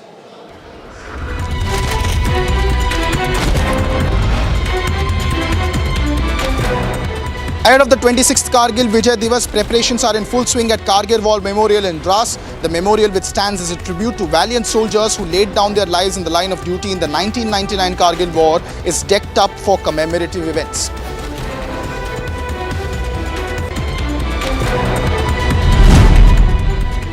Families of army personnel who lost their life in the line of action during the Kargil War in 1999 gathered at the Lamochain viewpoint in Dras to pay tribute to the heroes of the war.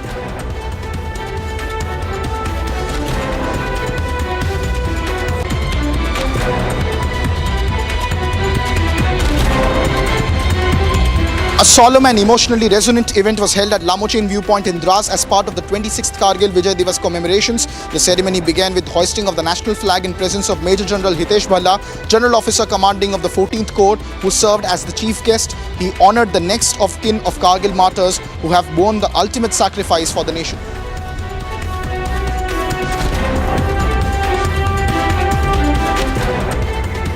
A powerful display of modern warfare capabilities was also held at Dras. Indian Army marked organized events, various programs to honor the heroes of Operation Vijay during the Kargil Vijay Divas celebrations in Dras.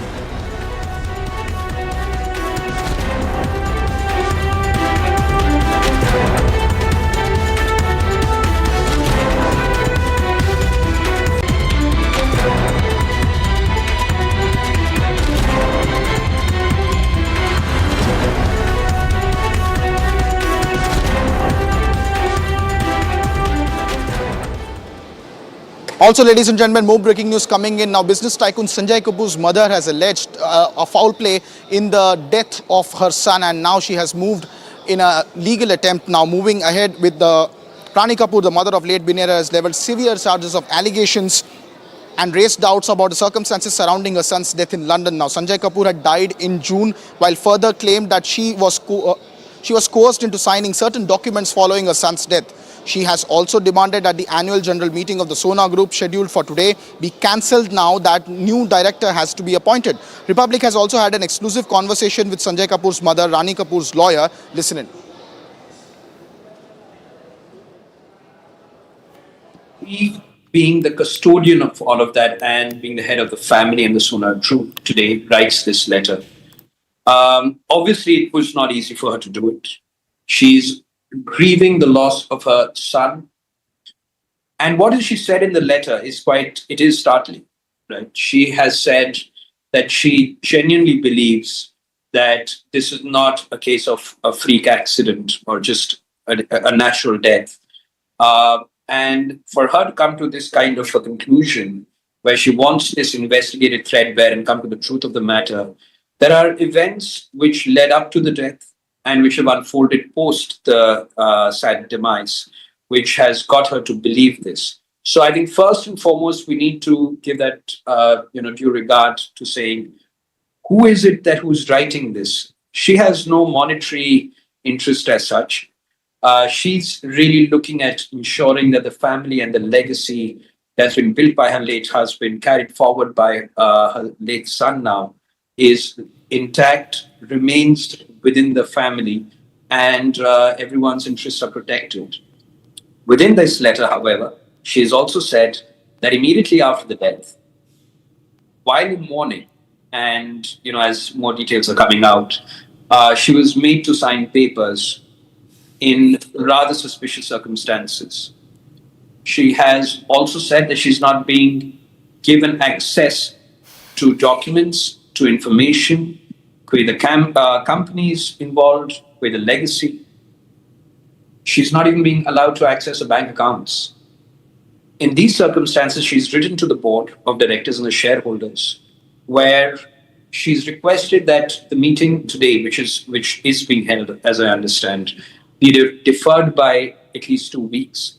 And that the company cooperate with her, so that she can access all details and then present all the facts and make a reasoned decision as to how the family legacy should be taken forward. Who should be the representative of the family? It should not, according to her, be someone or anyone without her tacit consent. And that's what she's requested the board and the shareholders.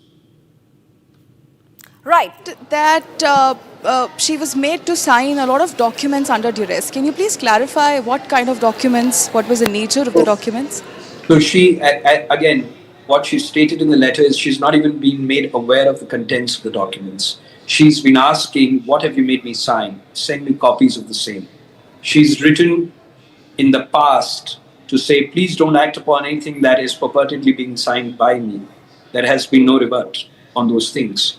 So to ask today what are the documents she's been made to sign, she's herself unaware of the same.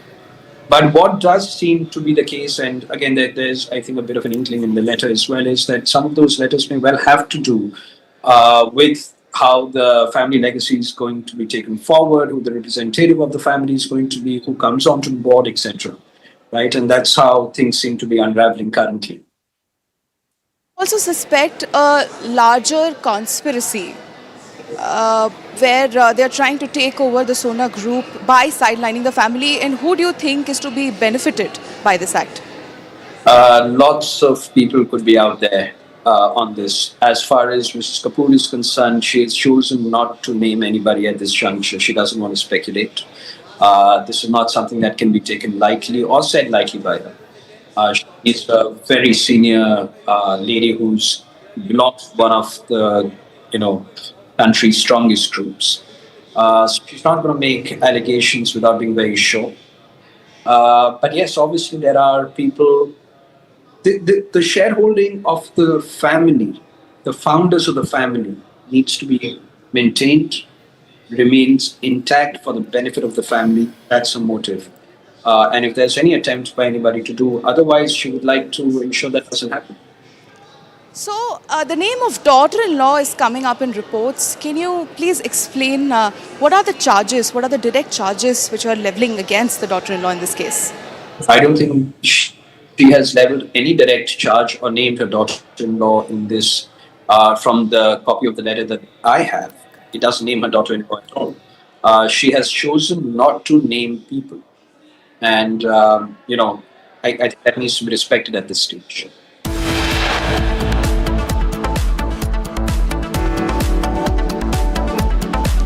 Coming up next on Live and Breaking, Republic brings you special coverage live from Dras in Ladakh, where the celebrations for the Kargil Vijay Divas are underway.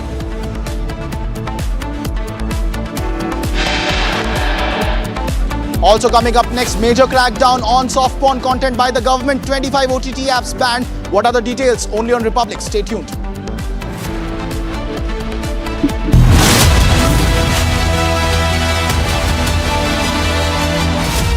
ये है secret recipe MDH का जीरा SIP जल जीरा मसाला। SIP SIP जीरा SIP MDH का जल जीरा सिप MDH का जल जीरा सिप।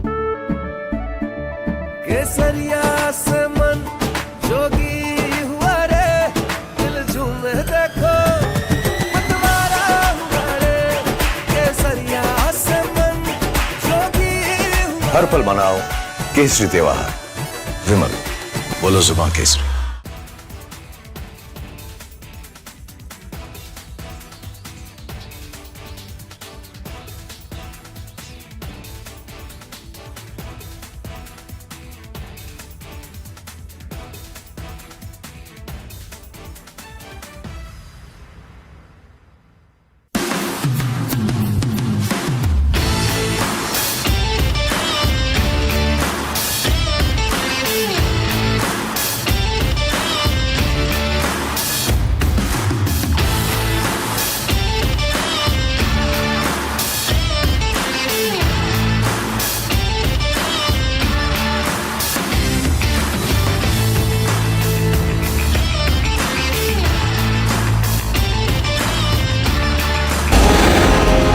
इतनी रिस्क लेने की क्या जरूरत है? Why don't you play safe, Anupam Kher?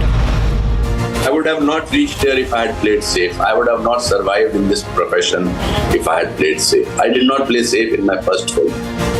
That's the way my life is. What is the idea of walking on a path which is not full of ditches, speed breakers, problems? Because when I reach the destination, I should look back and say, wow, क्या मुश्किलों से गुजर के मैं यहाँ तक पहुँचा हूँ, इसलिए मैंने सर्वाइव किया ये 40 साल। आजकल बहुत सारे यंग लोग बोलते हैं that is the way I am. मैं तो शायद 95 साल की उम्र में भी नहीं बोल पाऊंगा कि that is the way I am. Because the moment that is the way I am, that means your growth is not there.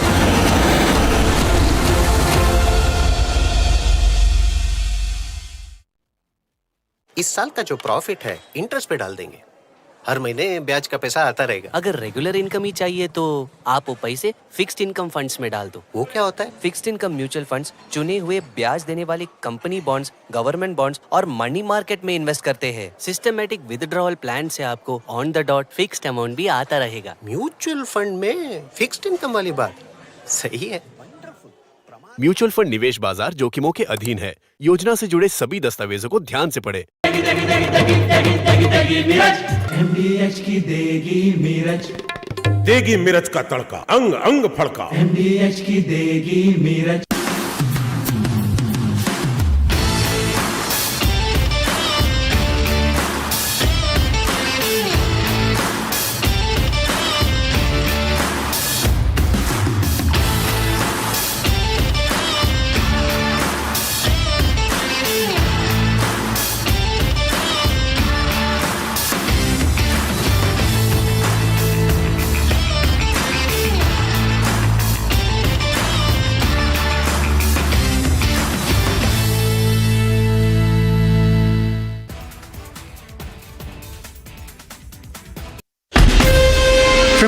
Asia's largest news headquarters.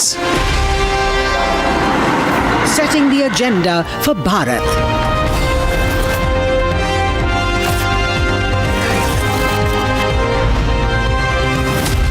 You're watching Republic.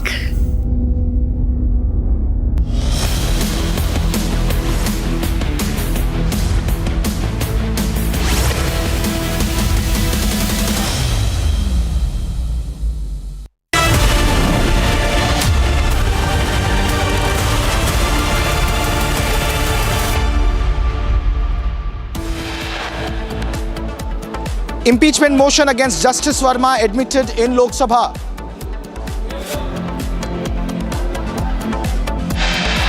Parliament शुरू होते ही हमने सरकार की ओर से साफ शब्दों में कहा कि हम चर्चा के लिए तैयार हैं। बिजनेस एडवाइजरी कमेटी में हमने बात रखी कि हम ऑपरेशन सिंदूर पर चर्चा करने के लिए तैयार हैं।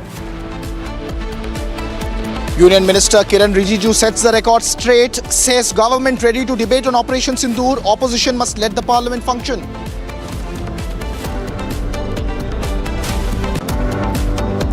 Ministry of Defence inks 2,000 crore contract with BEL for air defence fire control radars for the Indian Army. इसको लेकर क्या कहें? क्या मैच भारत पाकिस्तान इस स्थिति में होना चाहिए? ऐसा इस स्थिति में होना चाहिए match? Republic launches mega campaign to boycott India-Pakistan Asia Cup clash. Nation says terror and cricket cannot go hand in hand. Centre cracks down on OTT soft porn in a major cleanup. Government bans 25 OTT websites and apps. Sanjay Kapoor's mother questions circumstances of her son's death, alleges coercion, seeks meeting deferment.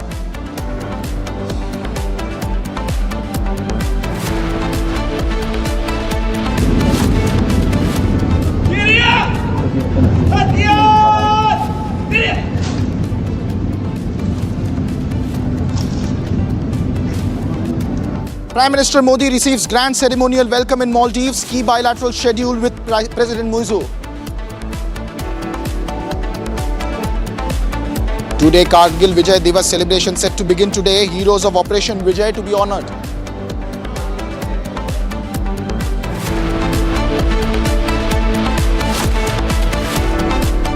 Welcome back, ladies and gentlemen. You're watching Live and Breaking with me, Krutat Patnaik, at 4:30 p.m. this Friday evening. Our top story remains the government in a massive hammer dropped on obscene content on OTT platforms has banned 25 applications, including Ulu, Alt, Desi Flix, Big Shots and others, citing concerns over streaming of obscene and sexually explicit material. This is the biggest crackdown by the Ministry of Information and Broadcasting that is directly blocking apps and websites showcasing obscene content. More reactions coming in from the parliament on this massive move of the government. Let's listen into those reactions first. देखिए, सरकार का निर्णय संस्कृति को लेके, भारत को लेके ज़रूरी था। जहाँ पे ऐसे ओटीटी जो लाइसेंस्ड हैं, अनलाइसेंस्ड हैं, वो सॉफ्ट पॉर्न बना रहे हैं या गलत फिल्में बना रहे हैं या गलत फिल्मों को प्रदर्शित कर रहे हैं, उस पर ये सरकार ने निर्णय लिया है। और ये पूरे देश की जनता का एक संदेशा था हमेशा सरकार को कि सरकार, और वो ट्वीट पे, एक्स के माध्यम से बता रहे थे। तो निर्णय स्वागत योग्य है और ये सोच समझ के आप एंटरटेनमेंट पेश करें, लेकिन एंटरटेनमेंट की एक परिभाषा, एक उसकी एक लक्ष्मण रेखा होती है और उस पर ही निर्णय है और इससे चीज़ें संतुलित होंगी। लोग एंटरटेनमेंट में अपनी मर्यादाओं को, परिवार को, भारत की संस्कृति को, भारत के विचारधाराओं को याद रख के बनाएंगे। कि जो खासकर जिस तरह से जो ऐप जो इलीगल हैं उनके प्रति, उनके अगेंस्ट जो ये स्टेप लिया गया है, इट इज़ अप्रिशिएटेड। तो आपके सवाल में तो आपका इधर कंटेंट देखने लायक नहीं है, जो आप भैया को परिवार के साथ बैठकर आप नहीं देख सकते हैं, जो शर्मनाक है, जिसकी असली भाषा है, प्रेजेंटेशन में गंदगी है, ऐसी भाषा को या शब्दों का चयन जितना सराहनीय नहीं है, इनको अगर बैन किया गया तो मैं समझता हूँ ये बहुत प्रशंसनीय है, इसकी सराहना करते हैं। अगर आपको याद हो तो सबसे पहले जो पिछली बार मैं आईटी और इंफॉर्मेशन टेक्नोलॉजी कमेटी में था तो सबसे पहले इसको बैन करने के लिए, रोकने के लिए, प्रतिबंध लगाने के मैंने ही आवाज़ उठाई थी और मैंने काफ़ी ज़ोर शोर से आवाज़ उठाई थी। आज मुझे खुशी है ये जो है हम उसको नतीजे पर पहुंचते हुए देख रहे हैं। अच्छा है, ये बहुत बढ़िया हुआ है। ये क्या मतलब है, आप अपने माँ बहन के साथ बैठे हुए हैं, आप वहाँ परिवार के साथ बैठे हुए हैं और ऐसी वल्गर कंटेंट से वल्गर अश्लील भाषा का प्रयोग उसमें करते रहे, ये फ्रीडम ऑफ एक्सप्रेशन के नाम पे सरासर। Meanwhile, ladies and gentlemen, more breaking news update coming in from the Union Territory of Jammu and Kashmir, where the nation is gearing up to commemorate the 26th anniversary of Kargil Vijay Divas. These are the lands on which our bravehearts fought a war in 1999 and defeated Pakistan by pushing back their armed forces that had transgressed on India's territorial sovereignty. These are visuals coming in from earlier today, where all the celebrations are being decked up as Indian armed forces get ready to salute to their heroes one more time on the 26th anniversary of Kargil Vijay Divas tomorrow. Republic is the only network reporting live from Ground Zero in Dras. I'll be shortly joined by my colleague reporting live from Lamochen in Kargil, where the festivities and the commemoration of the 26th Kargil Vijay Divas are underway with extreme respect for our soldiers who have laid down their lives protecting their motherland and the sacrifices that they had to pay for our behalf to protect our land and territorial sovereignty. It is also an important day to mark the victory of India in a major war against Pakistan. Kargil Vijay Divas continues to remain etched in the memory of every Indian, and how our brave soldiers braved the peaks of the Himalayas and the valleys together to defend every inch of India's land. There's also a lot of breaking news updates and reports that Republic is bringing you live from Kargil. Let's take a look at what's the mood on Ground Zero. As India commemorates Kargil Vijay Divas, the rugged terrains of Dras, once a battleground of the 1999 Kargil War, are undergoing remarkable transformation. Along the Srinagar-Leh highway, a corridor that bore witness to the bravery of Indian soldiers, a vibrant infrastructural boom is reshaping the region's landscape.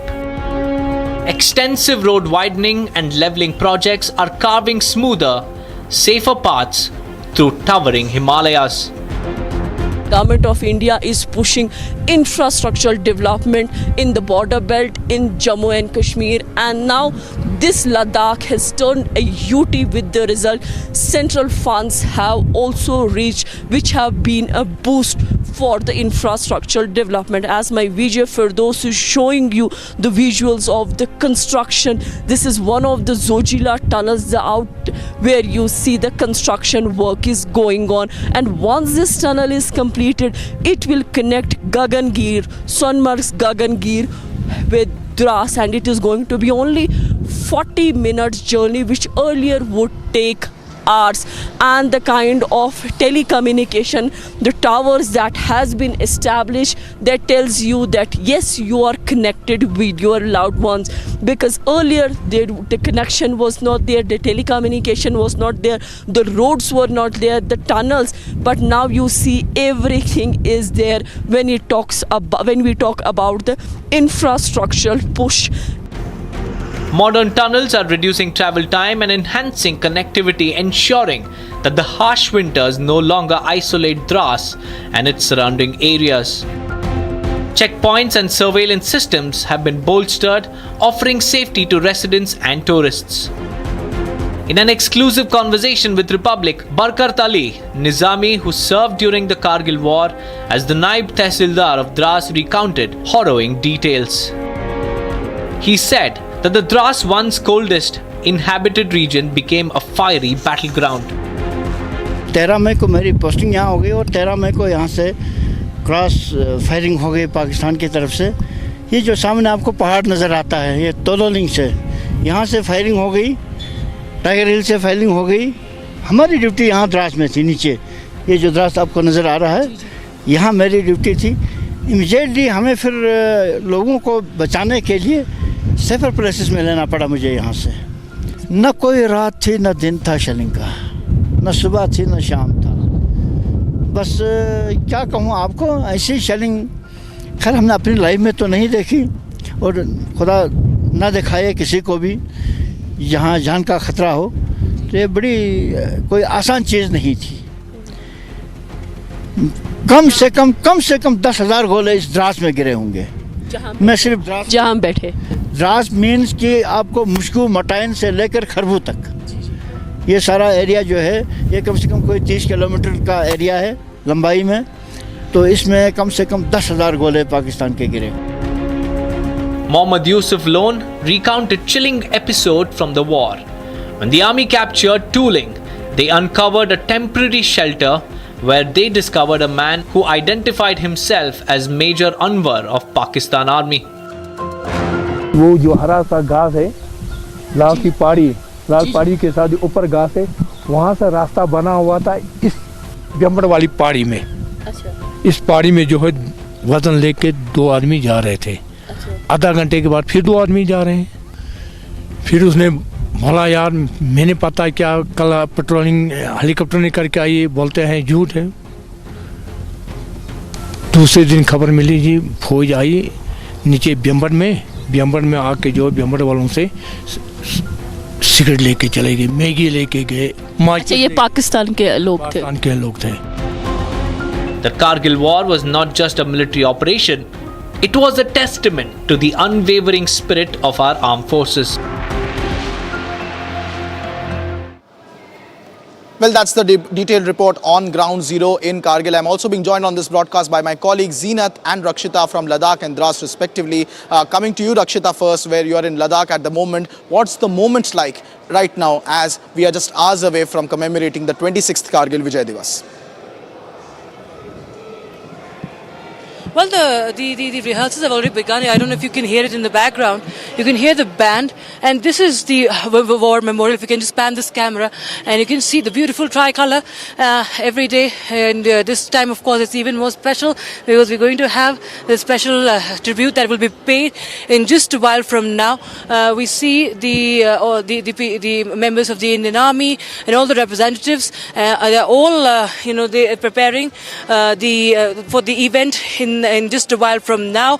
There's going to be a multi-faith prayer. There are going to be dignitaries, special guests, officers who will be part of this. There will be, of course, special show over here as well, paying tribute to our martyrs. And as we see that the band is still rehearsing for their performance, there will be a classical musical performance just like last year as well.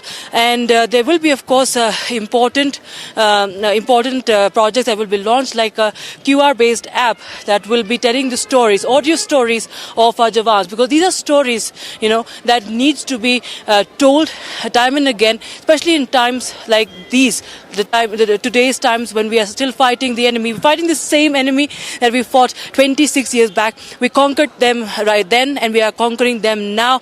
And of course, we will be showing, we will be getting the reactions of the martyrs' families as well. We spoke to some of them in the afternoon also, and the war veterans who still remember those times. And of course, they spoke of what they said. Their story speaks volumes about the valor and the unique spirit of our Jawans, right from, throughout the ranks. All our Jawans, they have made selfless contributions to this Kargil war. And this is a memorial for the same. And every year, it's a commemoration. We celebrate the spirit, and we do not forget the sacrifices that they have made and how they have shown. It was a very difficult battle. We have to understand, given the terrain, given those peaks, the high altitude, and the kind of warfare that was present back then. There were no drones. There was less of technology that was being used, and despite that, we conquered the enemy, and we continue to do so now in modern times with modern modern warfare. Having said that, yes, these are celebrations that are going on for 48 hours. Today is also a very, very special evening, and tomorrow morning also there is going to be a very, very special event. Chief guest will be the Chief of Defence Staff, General Anil Chauhan, who will be gracing the event, and of course speaking about the Kargil war, and of course there will be also the highlights will be presented about how India is pushing for Atmanirbharta in defense, about the new age weapons that our military forces, our armed forces are in possession of, and how they, of course, enrich our armor. We also have my colleague Zeenath, who is also joining us from Dras and Kargil. Zeenath, we have been covering several aspects of this year's commemoration of the Kargil Divas, and it is very interesting today when we talk about Operation Sindoor. We've covered Operation Sindoor as well, but it's very important, Zeenath, to understand the challenges back then and to learn the lessons from 1999, and also salute the supreme sacrifice that has been made by our Jawans during Operation Vijay. One of the stories that will always remain throughout the years. For 26 years it has been remembered, and for the coming generations also it remains very much important and significant. Rakshita, you have picked up a point that yes, after this Kargil war, things have definitely changed in the Kargil, Batalik, Dras, Mashko sector. I'm reporting from the Kargil, and this is one of the important sectors where this battle was fought. This was one of the main highways. If my VJ can show you that this is the highway which Pakistan intruders and the Pakistan military, Pakistan terrorists tried to disrupt, but now you see everything has been fortified, and also we are seeing an infrastructure boom. In fact, had this Kargil not happened, there wouldn't have been a push towards the border development. The border development has taken a front seat. Now it has become a driven force for the government of India, where earlier the post would go vacant during the winter months when the temperature would turn sub-zero, but now those posts are being monitored 24/7. There is a technology that monitors them, and also now the posts are not left vacant, because Pakistan had taken an advantage of those posts that were left vacant, and they have taken over, and also they were maintaining the heights, which was one of the important and a big challenge for the Indian Army, who were posted here to mobilize their troops, to mobilize their equipment, the logistics and everything. Even the enemy was keeping an eye on everything. But now we see that not only the border infrastructure development has changed, the Kargil, Dras, Batalik, definitely the one who has covered the Kargil war and the one who is coming now, and now definitely such persons do see the change on ground, because we see the empowerment, local level empowerment has also been made by the Indian Army through different ways, and definitely the kind of infrastructure boost that Indian Army has got as far as the forward post is concerned, forward locations are concerned, the kind of arms and ammunition, the weapon technologies, even the kind of drones, as we have today also witnessed one of the drone shows that tells you that despite the foot soldiers on the ground or on the streets, their surveillance is there, and the projects that were taken up by the Indian Army, by the defense, that have given a push to Made in India, which is one of the initiatives that was launched by the Prime Minister Narendra Modi. As far as the Kargil battle is concerned, as you are speaking from the foothill at where this solo link at the foothill of this war memorial is located, that was one of the peaks which was captured, and then the turning point for the India to show their diplomatic win was the Tiger Hill, where which was recaptured by Captain Batra, who also recaptured 4785, where the slogan was Dil Mange More. And from Dras to Kargil to Batalik sector, this has witnessed the n number of shells. The place where from I am reporting every day around 80 to 100 mortar shells this place has witnessed. So you imagine the kind of forces that have witnessed by the president, because the life in Kargil, the locals were completely disturbed, they were distracted, and they were also dislocated. In fact, the economy of the Ladakh, which is usually depend on the agricultural sector, got completely disturbed. But yes, people and also the Ladakh scouts, let's not forget the contributions that was made by the Ladakh scouts, because they were quite familiar with this area that has given army a booster shot because they were well versed with how to navigate through the terrain, how to navigate through the rivers, and how to help the soldiers to reach to the top in order to take and recapture those heights which were captured in earlier by the Pakistan army. Absolutely. And in fact, we also have Defence Expert Major General Rajan Kochar joining us on the broadcast. General Kochar, well, it's of course beautiful to hear the stories. As much, it can be heart-wrenching when we talk to the families, of course, of those who made the supreme sacrifice. But, for the youth, for everybody who was not there, but when they hear the stories, it is so touching. It's beyond touching. It's something that everybody is awestruck. And, sir, this is something that shows that why the Indian forces are second to none, sir. And till today, we continue to prove that if the Indian army, in the Indian defense forces are given full control, if they are given the full power and full freedom, it actually goes on to show that what they can do.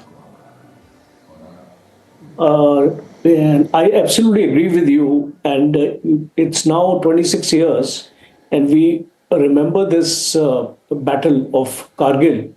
And it is actually etched in the military history annals of India as one of the most courageous, finest battles ever fought.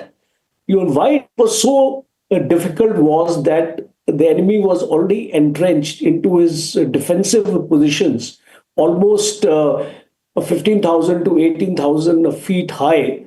And our soldiers had to move all along and capture those ridge lines. So it was a very difficult operation, I would say. And I must compliment the young leadership of the Indian Army who made it possible for us to capture all these heights at the cost of their own lives, because it was like a suicidal operation. And the great compliment I would like here to give to the Indian artillery also, the Bofors gun. The much talked about Bofors gun was our savior in Kargil, because we were unable to use this gun in a direct firing role.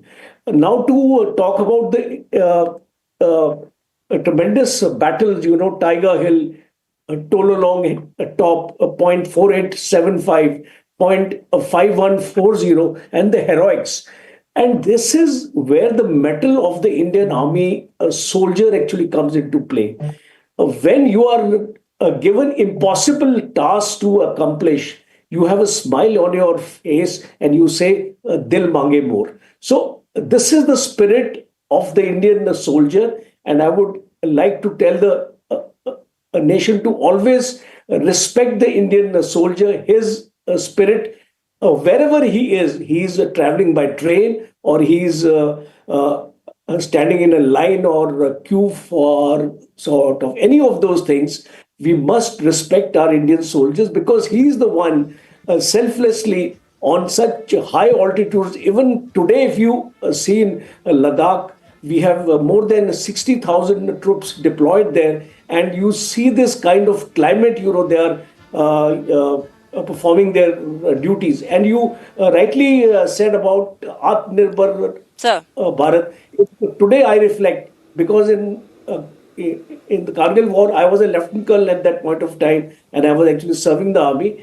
And today, once I have retired, when I reflect on that journey of 26 years, and when I make a comparison between Operation Sindoor and the Kargil conflict, I think we have gone miles ahead.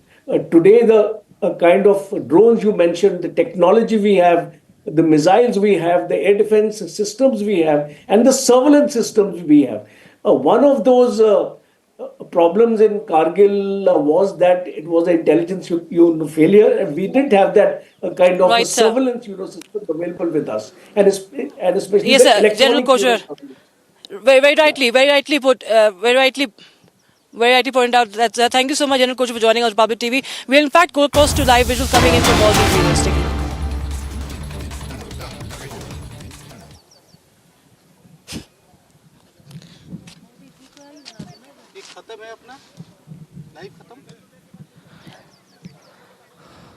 All right, we have visuals coming in from Maldives. The Prime Minister is on the visit to Maldives, and this is the delegation level meeting that is going on right now. We're getting live shots of Prime Minister Modi and the delegation that is meeting, the Maldivian and delegation, of course, very important. Maldives visit, of course, diplomatically, strategically. This is of utmost importance. Krutath joins us live in the broadcast from the newsroom. Krutath, after meeting President Muizu, we had a delegation level talk. What's on the agenda? Because we have to understand that this is a very important visit strategically. Indeed, Rakshita, and this is a very important bilateral meeting that is taking place, and it's a new chapter being written in the Indo-Pacific national security entire matrix that is there. India and Maldives, in the last 4 years, we have gained tremendous amount of trade, from surging from $300 million in 2021 to more than $550 million over the last 3 years. So, in fact, under President Muizu as well, this is the third meeting that Prime Minister Modi is holding with him since he came into office, from his swearing in to his state visit last November, and now Prime Minister's first official state visit to Maldives this year. It's a big breaking development that is happening between India and Maldives ties. Some would even say that it's a watershed moment. That's the big breaking development, ladies and gentlemen, coming in from Maldives. Key bilateral meetings underway between Prime Minister Narendra Modi and President Muizu. Prime Minister Modi, of course, flanked by National Security Advisor Ajit Doval and Minister of External Affairs Dr. S. Jaishankar, along with the Foreign Secretary there and top diplomats on the table. Both India and Maldives discussing the next steps in this bilateral relationship. We'll bring you more details on this key bilateral meeting underway in Malé as President Muizu holds key bilateral meetings with Prime Minister Narendra Modi. Ladies and gentlemen, we'll be right back after a very short break. Stay tuned for more updates.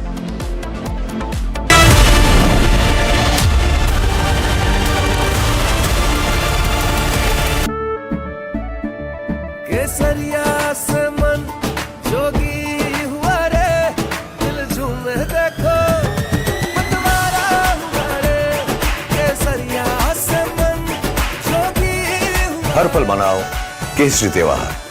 विमल, बोलो जुबान केसरी। ये है secret recipe MDH का जीरा SIP जल जीरा मसाला। SIP SIP जीरा SIP MDH का जल जीरा सिप MDH का जल जीरा सिप।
MDH की हल्दी मिर्ची धनिया करे कमाल, ये रंग दे, ये खुशबू दे, ये तीखा, ये कम पड़े, क्या निराला MDH masala.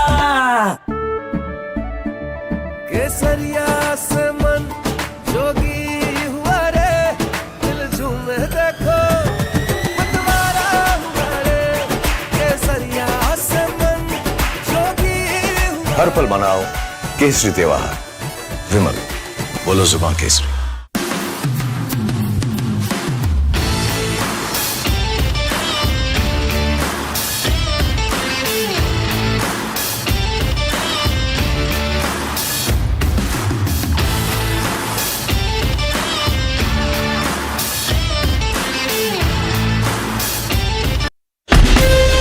From Asia's largest news headquarters, setting the agenda for Bharat.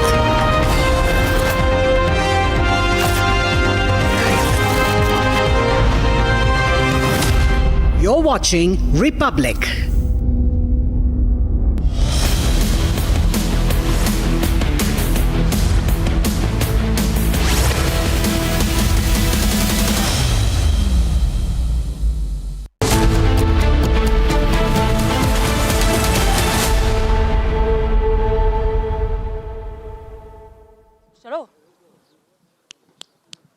Frame.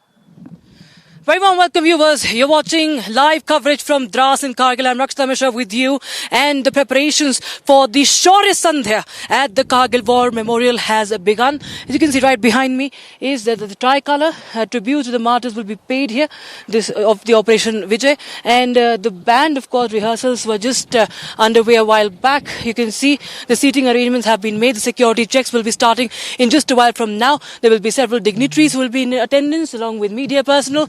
And this is, of course, a beautiful memorial of all the guns that were used. And this is the howitzer, as you can see, and many other the artillery that was part of the Kargil War, the Operation Vijay, have been put on display here. The models have been put on display here.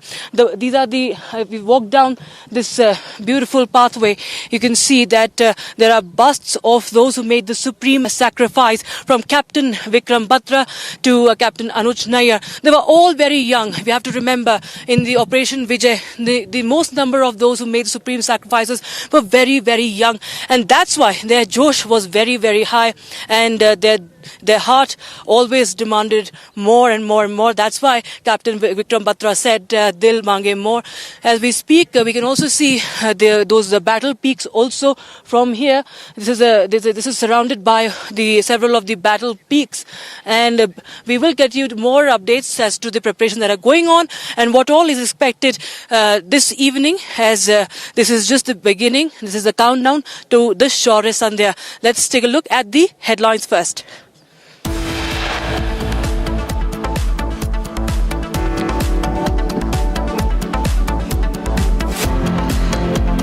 Impeachment motion against Justice Verma admitted in the Lok Sabha.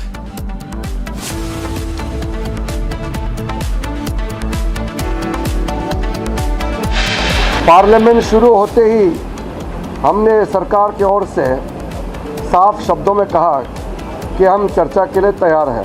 Business advisory committee में हमने बात रखी कि हम operation सिंदूर पर चर्चा करने के लिए तैयार हैं।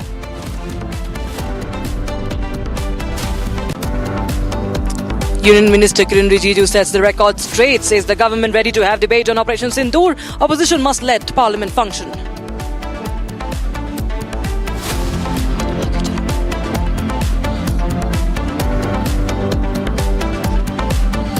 MOD inks 2,000 crore rupee contract with BEL for air defense fire control radars for the Indian Army.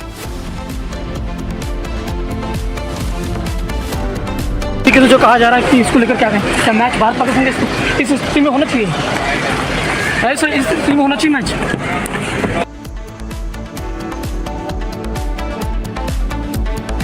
Republic launches mega campaign to boycott India-Pakistan Asia Cup clash. Nation says terror and cricket cannot go hand in hand.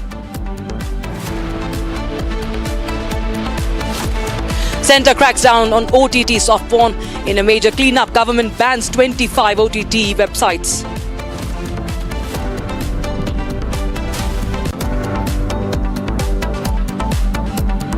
Sanjay Kapoor's mother questions circumstances of her son's death, alleges coercion, seeks meeting deferment.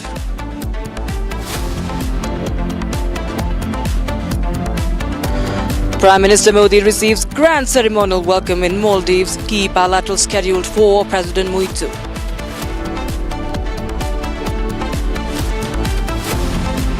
And two-day Kargil Vijay Divas celebrations begin. Heroes of Operation Vijay to be honoured.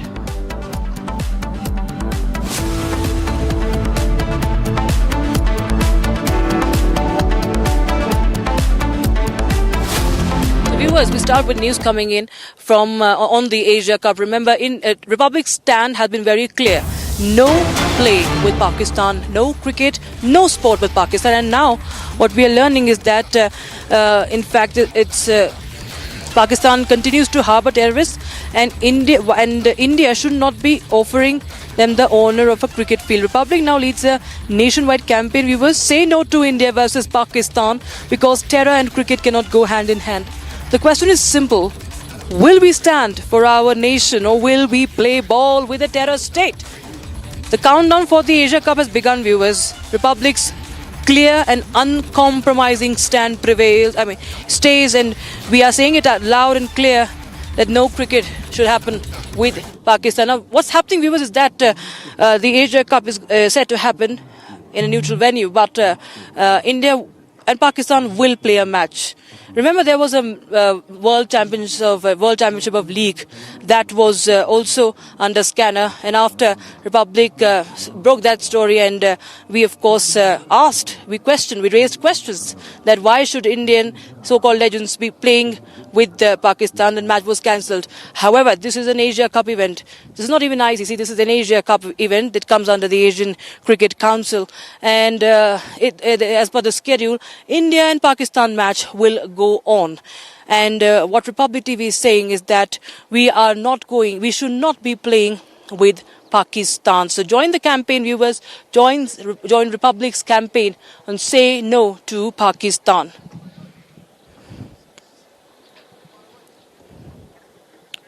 In fact, my colleague Ganesh has confronted Rajiv Shukla, who's the interim chief of the BCCI, on this match. Listen in.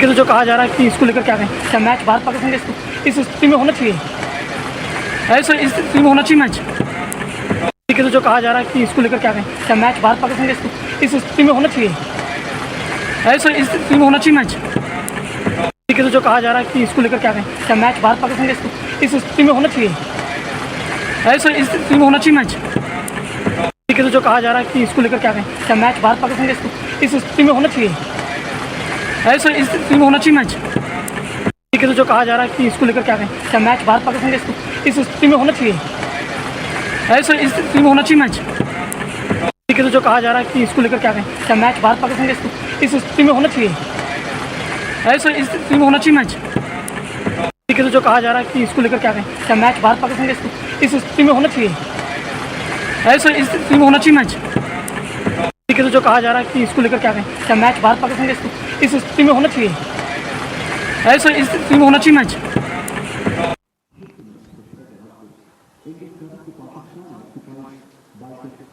And we have a caller joining us right now. Lalita joins us right now from Mumbai. Lalita, we continue to fight the enemy, and that is the terror state of Pakistan.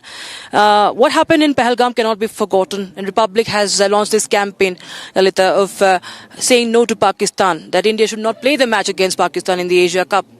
Your thoughts on that? We definitely should not play with the enemy. We should not felicitate them. And BCCI should definitely not host this match. That's my opinion.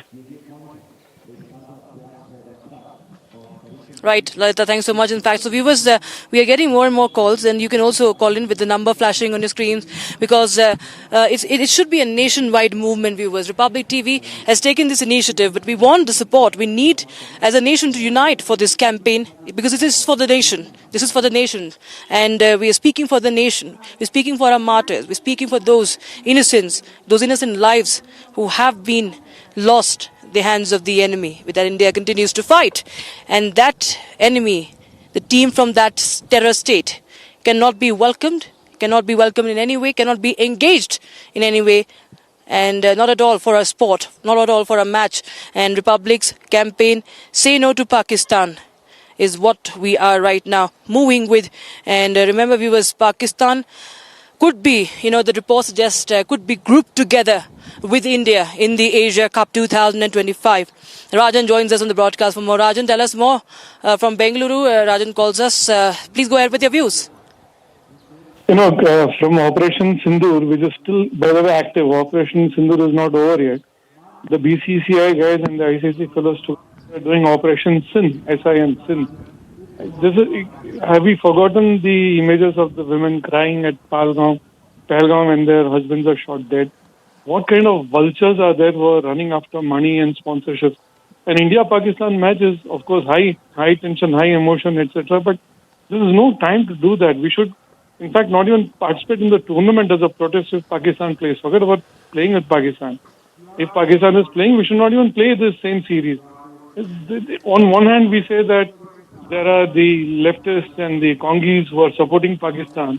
And on the other hand, we send members from the opposition parties on all over the world to campaign against Pakistan.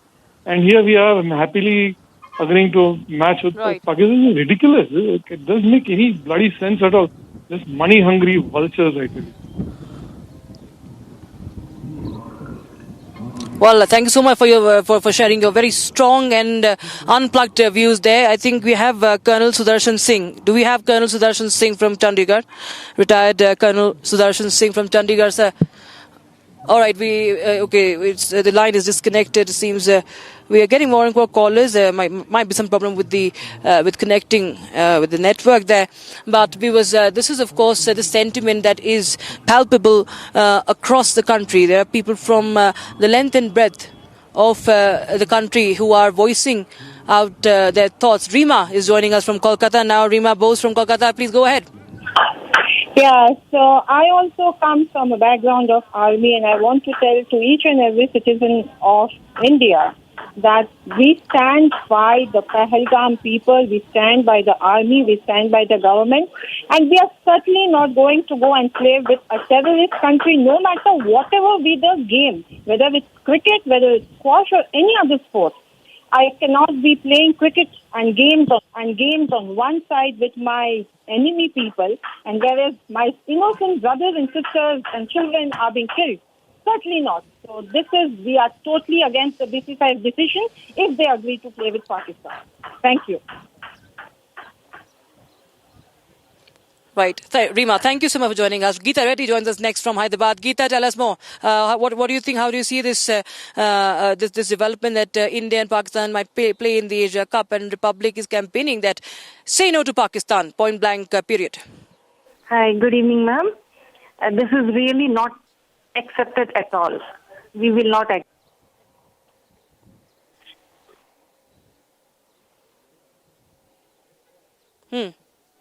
Yes. Right.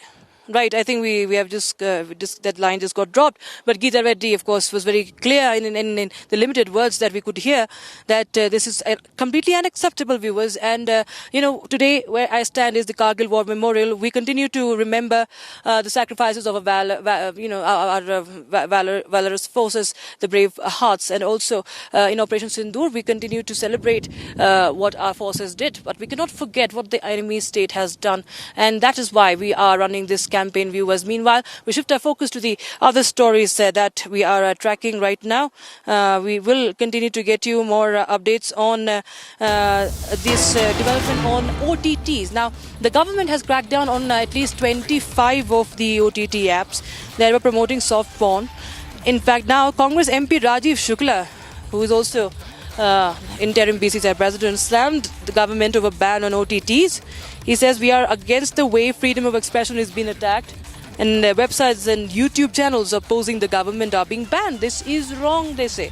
He says. So Rajiv Shukla is raising questions on why the government cracked down on those apps promoting obscenity, on soft porn. Listen to Mr. Shukla. Obscene vulgar कोई चीज हो तो उस पर रोक के आप उपाय कीजिए, लेकिन फ्रीडम ऑफ एक्सप्रेशन पे जिस तरह से हमला होता है कि जो सरकार का विरोध कर रहा हो उसको जो बंद कर देते हैं, इस तरह के मतलब यह है कि वो चाहे वेबसाइट हो और चाहे वो यूट्यूब चैनल हो, वो गलत है, उसका हम विरोध कर रहे हैं। ऑब्सीन वल्गर कोई चीज हो तो उस पर रोक के आप उपाय कीजिए, लेकिन फ्रीडम ऑफ एक्सप्रेशन पे जिस तरह से हमला होता है कि जो सरकार का विरोध कर रहा हो उसको जो बंद कर देते हैं, इस तरह के मतलब यह है कि वो चाहे वेबसाइट हो और चाहे वो यूट्यूब चैनल हो, वो गलत है, उसका हम विरोध कर रहे हैं। सरकार का निर्णय संस्कृति को लेके, भारत को लेके ज़रूरी था। जहां पे ऐसे ओटीटी जो लाइसेंस्ड हैं, अनलाइसेंस्ड हैं, वो सॉफ्ट पॉर्न बना रहे हैं या गलत फिल्में बना रहे हैं या गलत फिल्मों को प्रदर्शित कर रहे हैं, उस पर ये सरकार ने निर्णय लिया है और ये पूरे देश की जनता का एक संदेशा था हमेशा सरकार को कि सरकार, और वो ट्वीट पे एक्स के माध्यम से बता रहे थे, तो निर्णय स्वागत योग्य है। और ये सोच समझ के आप एंटरटेनमेंट पेश करें, लेकिन एंटरटेनमेंट की एक परिभाषा, एक उसकी एक लक्ष्मण रेखा होती है और उस पर ही निर्णय है और इससे चीज़ें संतुलित होंगी। लोग एंटरटेनमेंट में अपनी मर्यादाओं को, परिवार को, भारत की संस्कृति को, भारत के विचारधाराओं को याद रख के बनाएंगे। कि जो खासकर जिस तरह से जो ऐप जो इलीगल हैं उनके प्रति, उनके अगेंस्ट जो ये स्टेप लिया गया है, it is appreciated. Yes. Because we have some breaking news coming in right now. According to sources from the army, there's an encounter that's happened along the line of control in Krishna Ghati sector, and one Indian army jawan has been martyred in Poonch along the line of control. 2 army jawans injured in this explosion. An anti-personnel mine exploded in the forward area of LOC in Krishna Ghati sector, resulting in injuries to 3 army jawans. At least 3 of them have suffered injuries. One has succumbed. That's what we know as per our sources in the army. So that's the breaking news we have from the Krishna Ghati sector of Jammu along the line of control. So the enemy continues to provoke. The enemy continues to attack. Gursimran Singh joins us live in the broadcast from Jammu. Gursimran, tell us more about this encounter and this explosion. See, this explosion has taken place in the forward area of the Krishna Ghati sector in the Salotri area, and now Indian Army has come out with a statement in which Indian Army has said that Agniveer Lalit Kumar has made the supreme sacrifice while he was on a patrolling duty and stepped onto a mine that was placed as part of the India's anti-infiltration grade. 2 of the other army personnel have been injured, that include an Naib Subedar and a Havaldar. They have been injured and referred to the nearby medical facility wherein they are being treated and are said to be out of danger. This afternoon, an explosion was reported when the troops of the Indian Army, they were conducting the patrolling in the forward area of Salotri. It was close to the post of the Indian Army, and all of a sudden one of the army personnel, they stepped onto this mine that was placed there, and then a massive explosion took place in which 3 of the army personnel got injured. But unfortunately, while rescuing and being taken to the hospital, Agniveer Lalit Kumar of the 7th Jat Regiment, he succumbed to the injuries, and now we are being told that all the medical and the legal formalities are being performed by the Indian Army with assistance from the Jammu and Kashmir police, and the mortal remains of this brave will be sent back to his native village tomorrow morning. And 2 others, those who have been injured in this blast that has taken place, the explosion of the anti-personnel mine that has taken place, are being treated at the medical facility. Rakshita.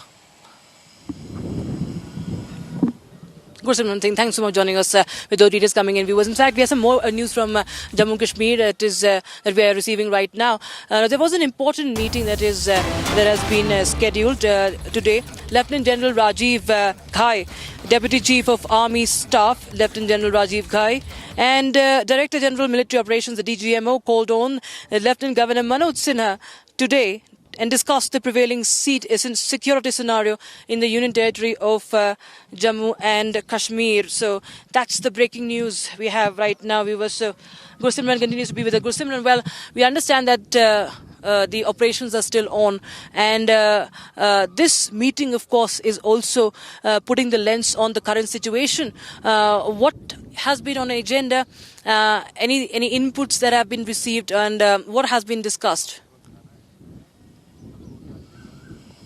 Rakshita, in other words, we can say that one of the brains behind the Operation Sindoor has met the Lieutenant Governor of Jammu and Kashmir, Manoj Sinha, because Lieutenant General Rajiv Ghai, who is presently the Director General of the Military Operations as well as the Deputy Chief of the Army Staff Strategies, he's the one who has played an instrumental role in the Operation Sindoor. And since the Operation Sindoor, the majority of the targets that were taken by the Indian Army, these terrorist targets, not the military targets, but the terrorist targets, on the 6th and 7th of the May night, they were taken from Jammu and Kashmir. Lieutenant Governor Manoj Sinha was well aware of the actions being taken by the Indian Army, and now, as a courtesy call, because he is in Jammu and Kashmir, tomorrow he is believed to be attending the Kargil Vijay Divas in Dras, and now he was in Srinagar. He called upon the Lieutenant Governor Manoj Sinha, in which the prevailing security scenario has been discussed, that ranges from the preparedness of the Indian Army to the threats that are being imposed or being opposed by the adversary from external side. Because see, Lieutenant Governor governor being head of the state, he was also briefed not only by the military but also by the Jammu and Kashmir police and the sister intelligence agencies. So what are the inputs by the Indian Army? And the DGMO is well aware of the preparedness of the Indian Army for any contingency, because today only it was the Chief of Defence Staff, General Anil Chauhan, who went on to say that Operation Sindoor continues. That means the preparedness of the Indian armed forces are not coming to an end but is increasing with each passing day to any of the threat being imposed by the adversary. And Lieutenant Governor Manoj Sinha was briefed by the DGMO with regards to the strategy and the planning of the Indian Army today during their meeting that has taken place in Srinagar. Right, Gursimran Singh, thanks so much for joining us with that important update from Srinagar. Viewers, we will continue to keep a close eye on the developments, but it's time to take a quick look at how the preparations for the Kargil Vijay Divas are going on. Of course, it's a two-day celebration, and Republic TV continues to report from Dras. A look at celebrations from other spots.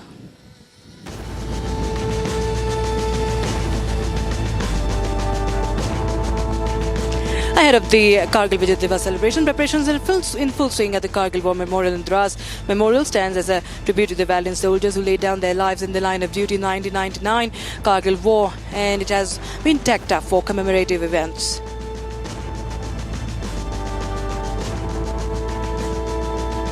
Families of army personnel who lost their life in a line of action during Kargil War in 1999 gathered at Lamachan Viewpoint in Dras to pay tribute to the heroes of the war.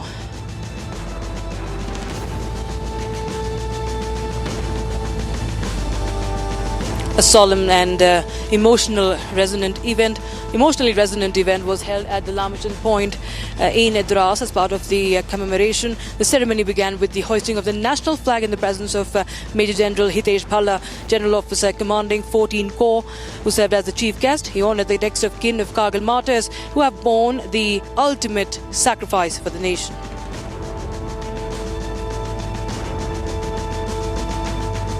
A powerful display of modern warfare capabilities was also held at Dras. Indian Army organized various programs to honour the heroes of Operation Vijay during the Kargil Vijay Divas.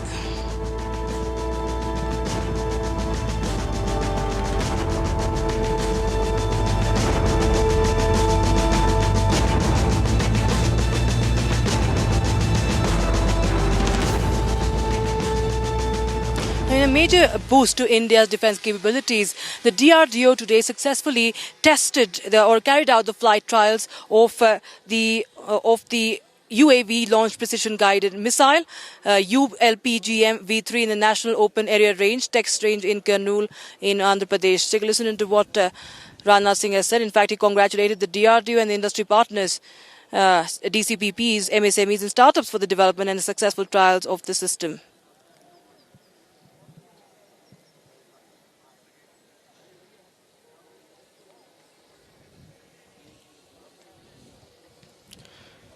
So, of course, viewers, this is the flight trial of the UAV launched precision guided missile.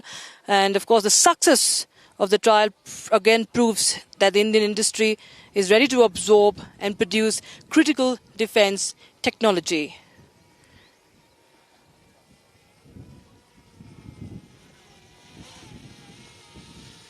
Right, time for a short break, viewers, but on the other side, more stories to follow. Impeachment motion against Justice Verma has been admitted in the Lok Sabha.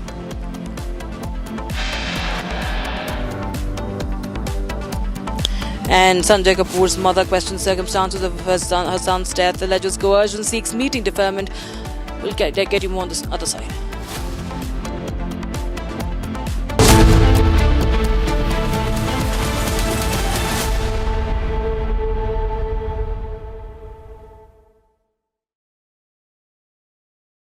Hi, this is Chef Ranveer Brar. Guarantee you brilliance on behalf of IIHM. दादी के हाथों का जादू और खुशबू से महकता घर, माँ की मुस्कुराहट और खाने की सुगंध। MDH गरम मसाला, क्योंकि हर रिश्ता है स्वाद से जुड़ा।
आपका जो अभी जो ओहदा है, it is a self fought position, Anupam ji.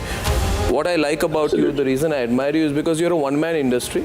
A lot of industry people don't like you. A lot of groups don't like you. They cannot come and say that he doesn't deserve what he is getting. मेरा और मेरे father का एक बड़ा अच्छा किस्सा था. Art slowed down and I was doing less films. तो उन्होंने मुझसे ऐसी खिड़की से बाहर देखते देखते बोला, अनुपम you are not doing many films बेटा, ऐसा क्यों है? तो मैंने उनसे कहा कि no dad I'm not in the rat race. तो उन्होंने बिना मेरी तरफ मुड़े बोला, oh you have left the race for the rats. तो आई थिंक बड़ा मुश्किल है सबको खुश करना. देखिए दुख तो होता है, तकलीफ तो होती है कि यार मैं कहता हूँ मैंने किसी का कुछ, पर फिर मैंने इस बारे में सोचना ही बंद कर दिया क्योंकि काम जो है ना बेस्ट लेवलाइजर है. काम से इतनी सेटिस्फैक्शन मिलती है, इसलिए रिटायर होने का सोच ही नहीं सकता.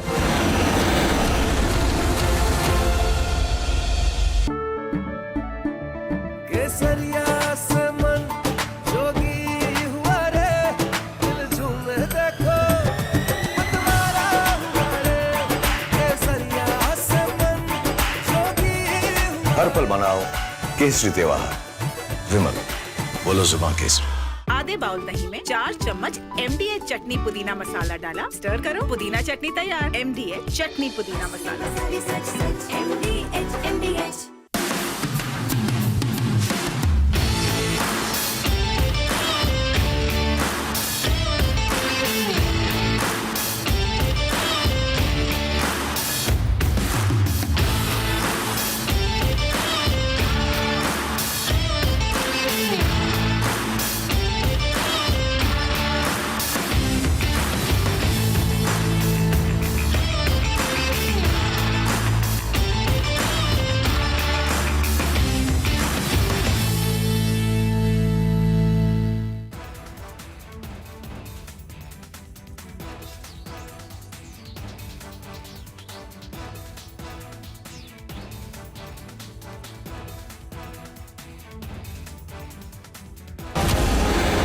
भारत के इतने लेजेंडरी एक्टर फिर से एक तरह से रिस्क क्यों ले रहे हैं? ओशो की एक बड़ी अच्छी लाइन है जी, if you try you risk failure, if you don't you ensure it. मैं हमेशा मानता हूँ वो जीवन ही क्या जो संघर्षमय ना, संघर्षमय होने से ही तो अपने जिंदा होने का एहसास होता है.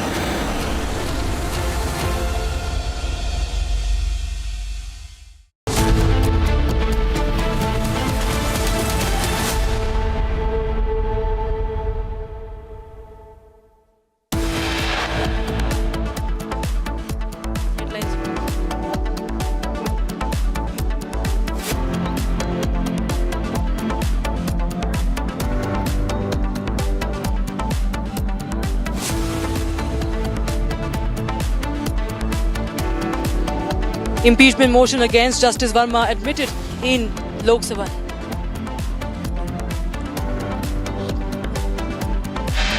पार्लियामेंट शुरू होते ही हमने सरकार की ओर से साफ शब्दों में कहा कि हम चर्चा के लिए तैयार हैं.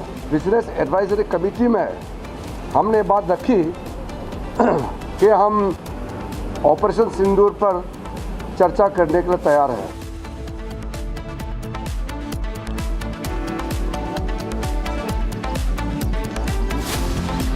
Kiran Rijiju says the record straight, says government ready to have debate on Operation Sindoor. The opposition must let the parliament function.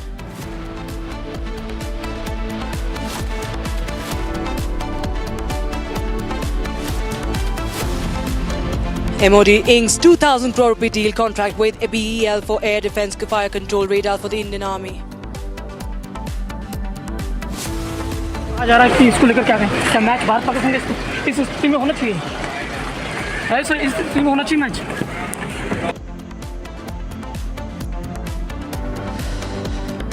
Republic launches mega campaign to boycott India-Pakistan Asia Cup clash.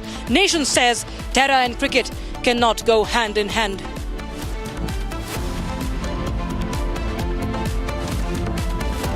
Centre cracks down OTT soft porn in a major clean-up.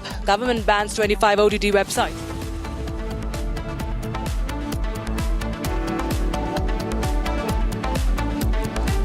Sanjay Kapoor's mother questions circumstances of son's death, alleges coercion, seeks meeting deferment.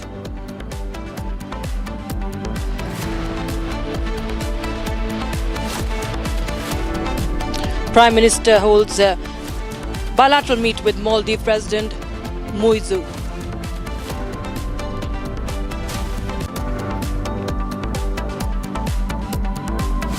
And two-day Kargil Vijay Divas celebrations set to begin today. Heroes of Operation Vijay to be honoured.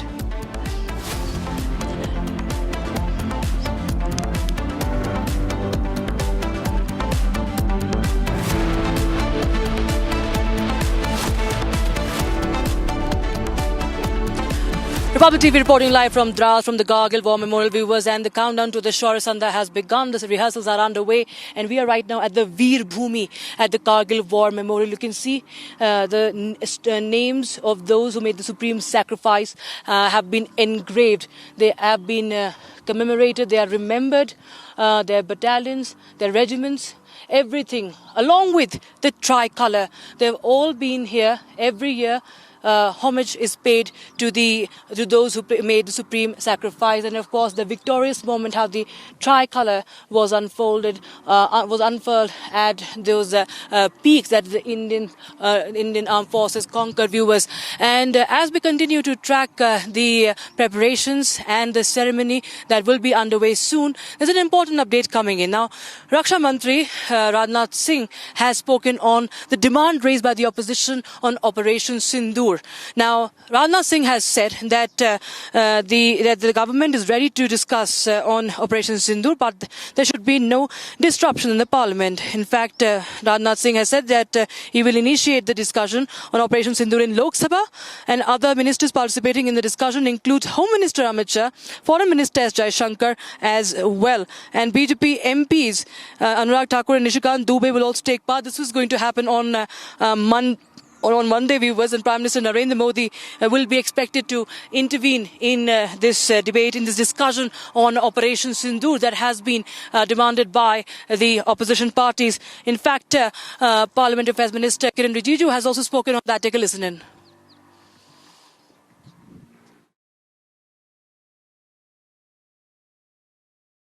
Pahalgam में आतंकवादी हमला और operation सिंदूर को लेकर के parliament में चर्चा होनी चाहिए।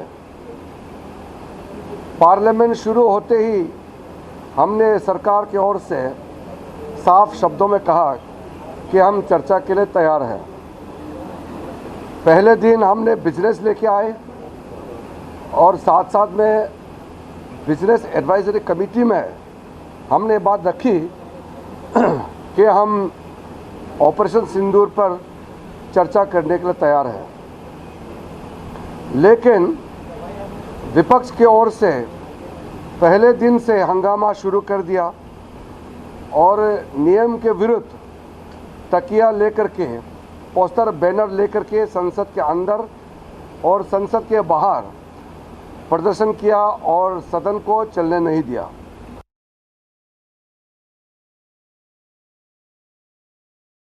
पहलगाम में आतंकवादी हमला और ऑपरेशन सिंदूर को लेकर के पार्लियामेंट में चर्चा होनी चाहिए। पार्लियामेंट शुरू होते ही हमने सरकार की ओर से साफ शब्दों में कहा कि हम चर्चा के लिए तैयार हैं। पहले दिन हमने बिजनेस लेके आए और साथ साथ में बिजनेस एडवाइजरी कमेटी में हमने बात रखी कि हम ऑपरेशन सिंदूर पर चर्चा करने के लिए तैयार हैं। लेकिन विपक्ष की ओर से पहले दिन से हंगामा शुरू कर दिया और नियम के विरुद्ध तकिया लेकर के, पोस्टर बैनर लेकर के संसद के अंदर और संसद के बाहर प्रदर्शन किया और सदन को चलने नहीं दिया। All right, we have some more news coming in. This is with regards to the shocking death of business tycoon Sanjay Kapoor. Now, Sanjay Kapoor's mother has made some serious allegations. She has alleged foul play. She has raised questions on the suspicious circumstances of her son's death. Now, remember, this news broke so just a few weeks ago as far as Sanjay Kapoor's death is concerned, and this was, and it was reported that Sanjay Kapoor died in June while playing polo in London. Now, Rani Kapoor, his mother, has claimed that she was coerced into signing certain documents following her son's death.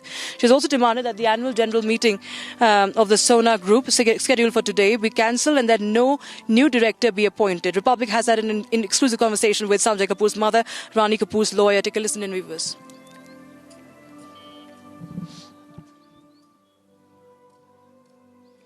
Being the custodian of all of that and being the head of the family and the Sona Group today, writes this letter.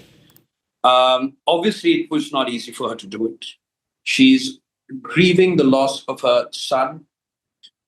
And what she said in the letter is it is startling, right? She has said that she genuinely believes that this is not a case of a freak accident or just a natural death.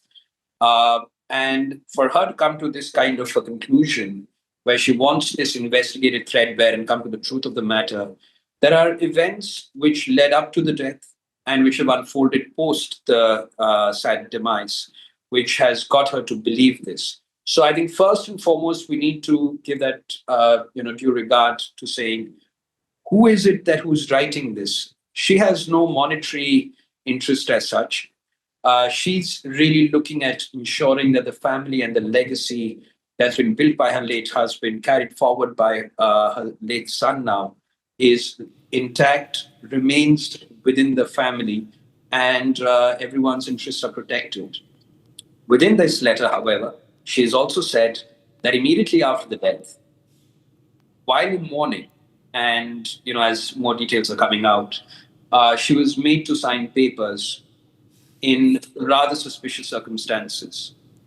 She has also said that she's not being given access to documents, to information, with the companies involved, with the legacy. She's not even being allowed to access her bank accounts. In these circumstances, she's written to the board of directors and the shareholders, where she's requested that the meeting today, which is being held, as I understand, be deferred by at least 2 weeks, and that the company cooperate with her so that she can access all details and then present all the facts and make a reasoned decision as to how the family legacy should be taken forward. Who should be the representative of the family? It should not, according to her, be someone or anyone without her tacit consent. And that's what she's requested the board and the shareholders. Right, that she was made to sign a lot of documents under duress. Can you please clarify what kind of documents, what was the nature of the documents? So she, again, what she stated in the letter is she's not even been made aware of the contents of the documents. She's been asking, what have you made me sign? Send me copies of the same.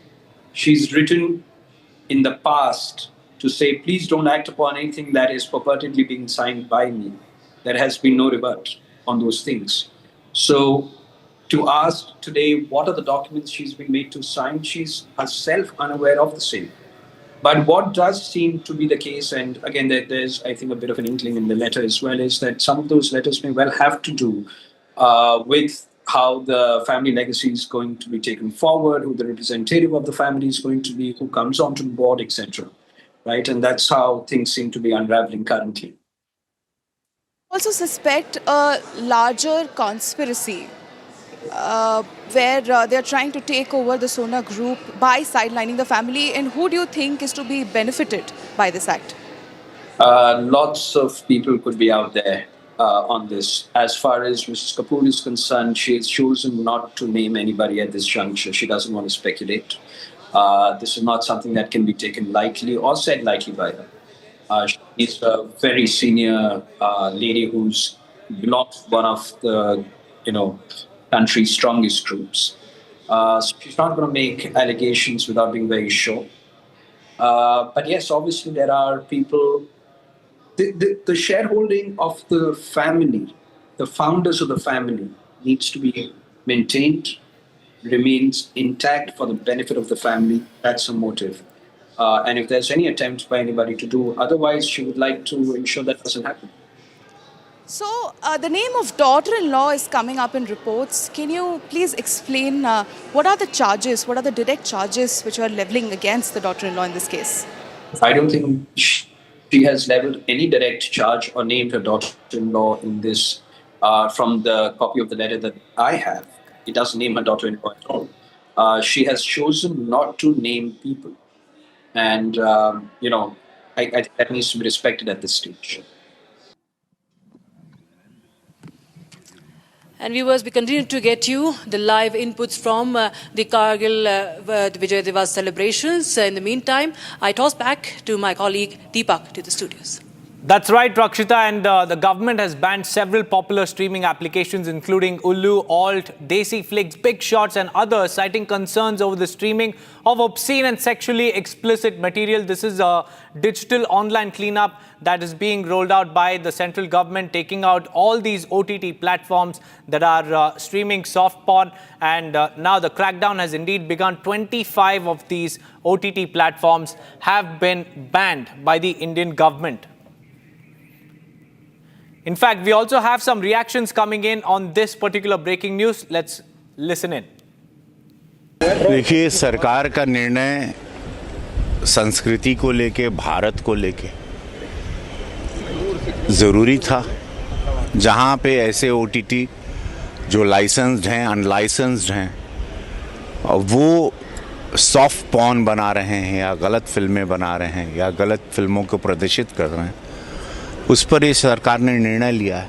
और ये पूरे देश की जनता का एक संदेशा था हमेशा सरकार को कि सरकार, और वो ट्वीट पे, एक्स के माध्यम से बता रहे थे। तो निर्णय स्वागत योग्य है और ये सोच समझ के आप एंटरटेनमेंट पेश करें, लेकिन एंटरटेनमेंट की एक परिभाषा, एक उसकी एक लक्ष्मण रेखा होती है और उस पर ही निर्णय है और इससे चीज़ें संतुलित होंगी।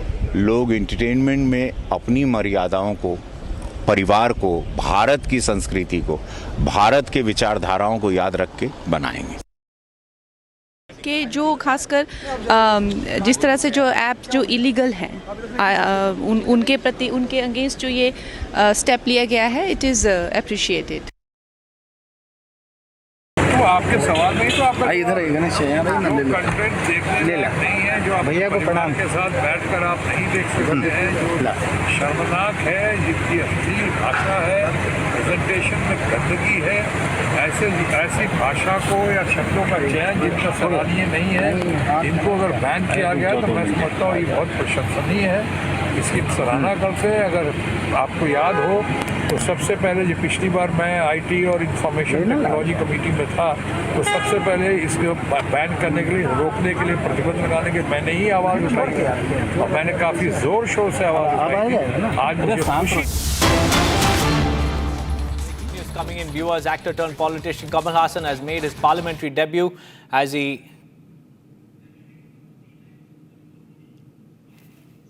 Maldives relations to new heights through people-centric development.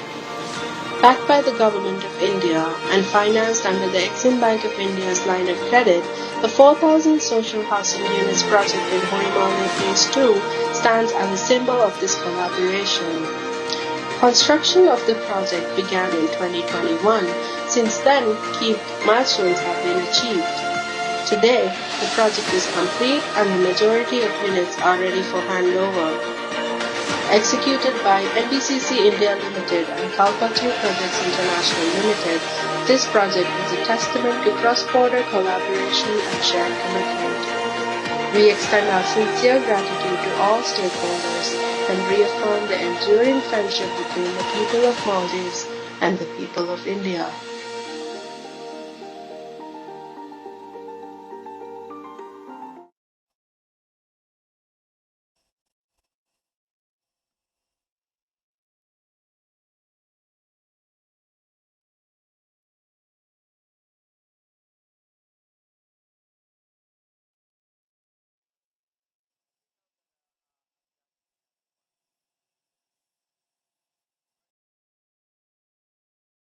These are the pictures coming in from Maldives where you can see this is the video that has been released by both the nations, which emphasizes on the kind of relations that they share. and several key agreements will also be signed. And there you can see clearly in that particular video, the message is loud and clear: trust, friendship, and enduring partnership. This is a platform for resetting the strained ties between India and Maldives. This will be Prime Minister's first visit after President Muizu took oath of office. And just a few moments back, we also got you those pictures of the delegation level talks that were held, where you could see PM Modi accompanied by S. Jaishankar speaking to their Maldivian counterparts and signing partnerships on various sectors, be it the UPI, trade, and even strategic sectors. Multiple agreements, MOUs, will be signed between both the nations. And we also have more pictures coming in. These were the pictures that I was talking about and which came just a few moments back. There you could see Prime Minister Narendra Modi accompanied by S. Jaishankar, Ajit Doval, and speaking to President Muizu and his team of delegates in Mali.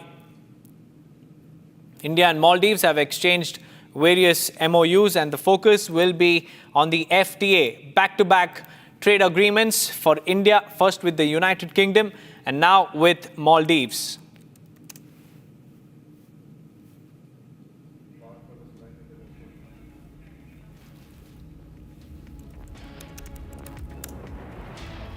Well, these are the live pictures, viewers, coming in. There you can see these are some of the infrastructure projects that India and Maldives will be working on together. And there you can see the bilateral partnership also being furthered on various sectors. And this is the infrastructure that we are talking about.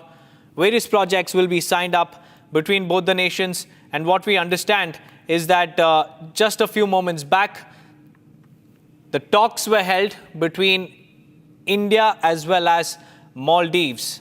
And in fact, we also told you about the FTA that will be signed between the two nations. And it is one of the key focus as far as the Prime Minister's visit is concerned.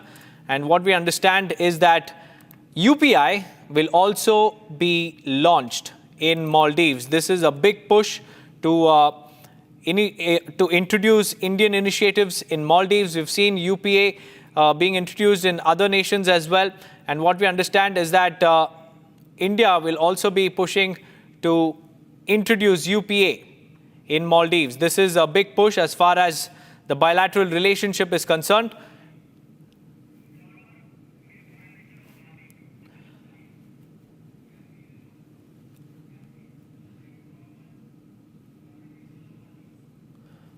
We also have former Foreign Minister of Maldives joining us live.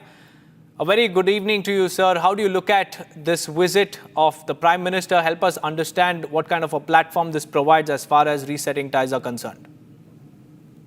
Well, it's a very momentous day here in the Maldives. Very significant that Prime Minister Modi is on our shores on this auspicious occasion of on the eve of the 60th Independence Day. Given the developments that brought Dr. Muizu to government, given the fact that he and his party propagated an India Out campaign, also given that during the time in his office, he had more than on one occasion been more than kind to India in his accusations, to see the opportunity for us to completely reset the relationship between Maldives and India is a most welcome development. I think that we should today mark as a day where we try to forget what the current dispensation in Maldives has said and done with regard to our relationship and try to move forward. It is also heartening to see that many of the projects that we started when we were in government are being inaugurated today. It is heartening that the Indian government's generosity has not lulled. Sir, how do you see the balancing act of Maldives, especially at a time when China's influence is also growing? How will Maldives balance, the ties? Well, Maldives will have to be realistic. We have always been a realistic country. We have to the north of us one of the largest economies in the world, the fifth largest economy in the world, a country which has a GDP close to $4 trillion US dollars, a country which has been most generous for us from time immemorial. And as we celebrate 60 years of independence, we are also celebrating 60 years of diplomatic relations with us. During those 60 years, we just have to look at how generous India has been. India has been our first responder. Whenever we have had an emergency, when we dial international 911, India is the first responder. 1998, the mercenary terrorist attack in Maldives, 2004 tsunami, the 2017 Mali water crisis, and most recently the COVID-19 pandemic. India has always been there. So we have to learn to appreciate, we have to learn to work together and respect each other. And we have to work to make sure that the Indian Ocean stays peaceful, prosperous, and stable. And that we can do only if we work with our neighbors in the Indian Ocean. Right, sir. Kindly hold your thoughts. We also have the joint statement also coming in. Let's listen in. May 2025. India's continued assistance to the Maldives through the export of essential commodities is a key facet of our bilateral cooperation under the long-standing trade agreement. Today we inaugurated a key project funded under the India's line of credit assistance, Adu Roads project. Prime Minister and I reviewed the progress of ongoing line of credit projects and high-impact community development projects. Our flagship Greater Malay Connectivity Project, once completed, will stand as a lasting symbol of enduring partnership between the Maldives and India. Later today, Prime Minister and I will be inaugurating Dosimena building, developed with Indian grant assistance. This assistance is a testament to this partnership. I express my sincere appreciation to India for the provision of 72 vehicles to the Maldives National Defence Force. The handover of the remaining 3,300 housing flats from the 4,000 housing units project marks a major step forward in my government's policy in addressing housing needs across the Maldives. I thank the Government of India for its role as the Maldives' principal partner in the health sector. The donation of medical cubes is a critical asset for a geographically dispersed nation like the Maldives. India remains a key source market for Maldivian tourism. We discussed ways to expand this vital sector through enhanced cooperation and connectivity, including commencement of direct flights to further enhance this connectivity. On environmental cooperation, we explored opportunities for technical support in capacity building, in waste management, biodiversity conservation, renewable energy, and water and sanitation. The Maldives will extend its full support for India as the host of COP33. We confidently recognize India's capability to lead global efforts towards a successful and impactful outcome. Our people-to-people connections have long been the foundation of the relationship between the Maldives and India. Through cultural exchanges, tourism, education, and familial bonds, we continue to strengthen mutual understanding and goodwill between our nations. Looking ahead, we are fully committed to further strengthen our cooperation with India across a broad range of sectors through exchange of high-level visits. Prime Minister Modi, I once again thank you for your commitment to enhancing the close ties between the Maldives and India. I wish both our nations continued growth, prosperity and harmony. Thank you.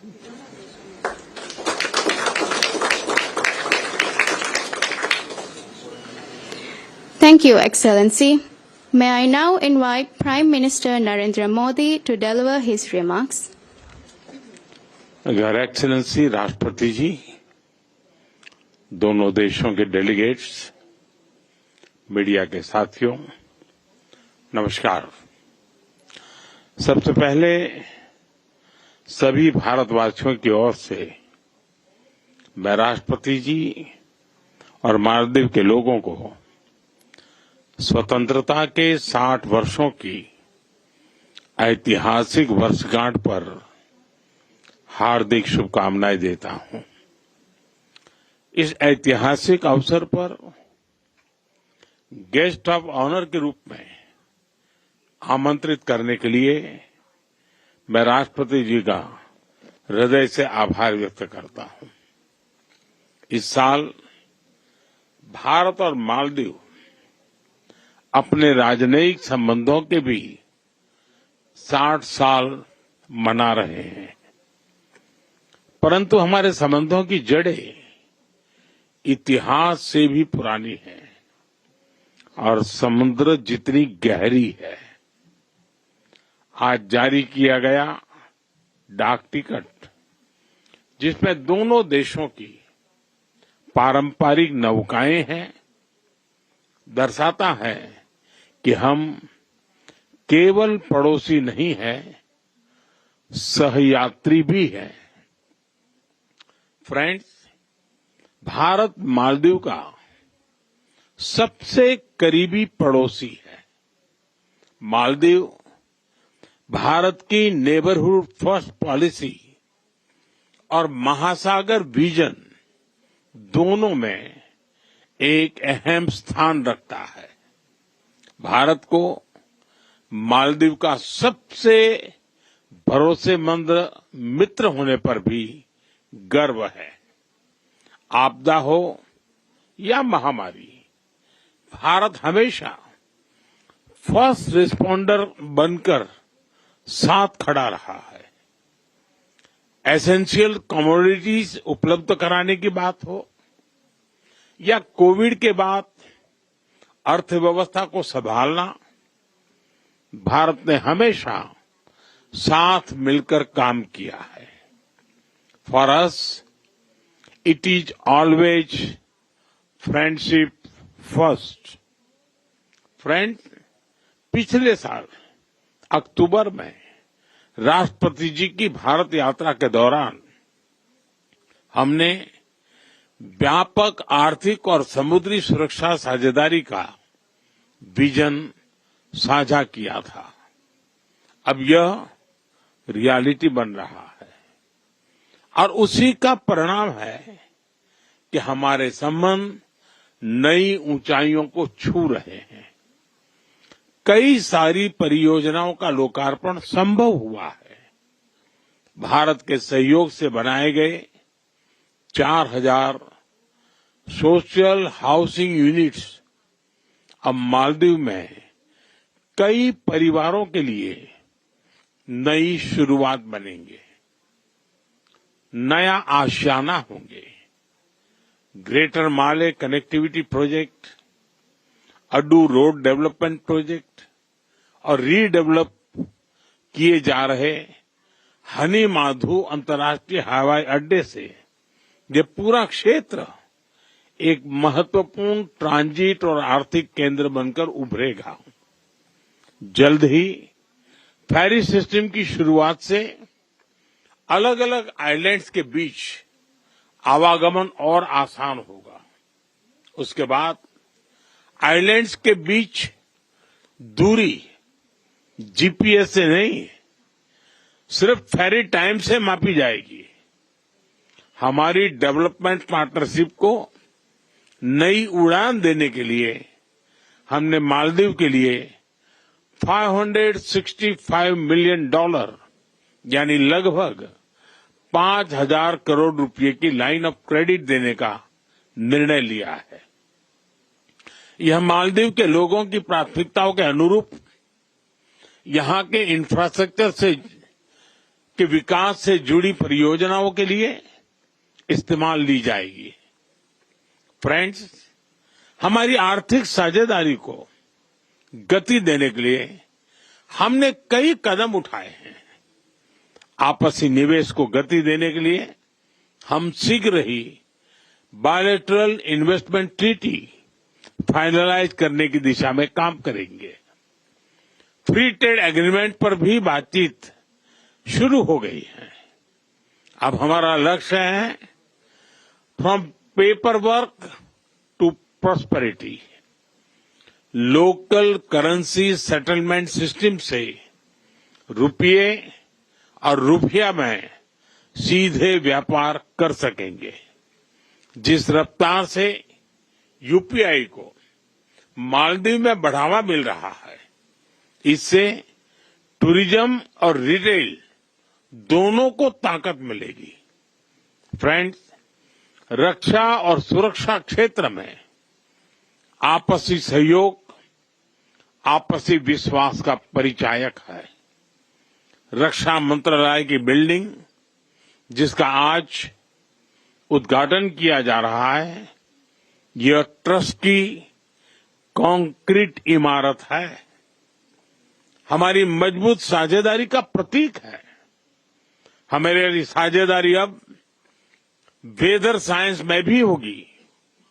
मौसम चाहे जैसा हो, our friendship will always remain bright and clear.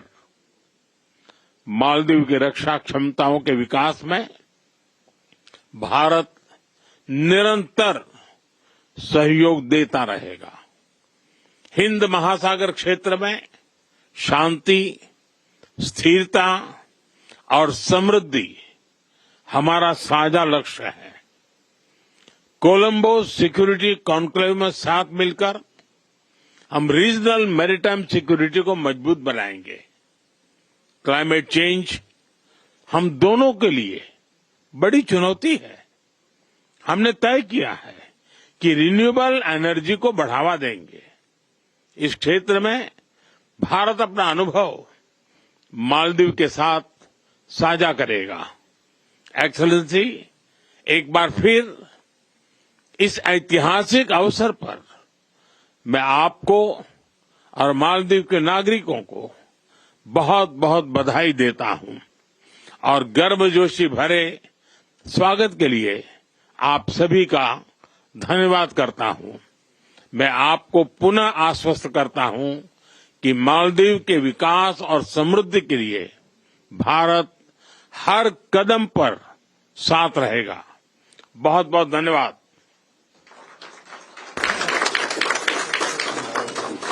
Thank you, Excellency. Thank you, distinguished delegates, ladies and gentlemen of the press. This concludes the press engagements for today.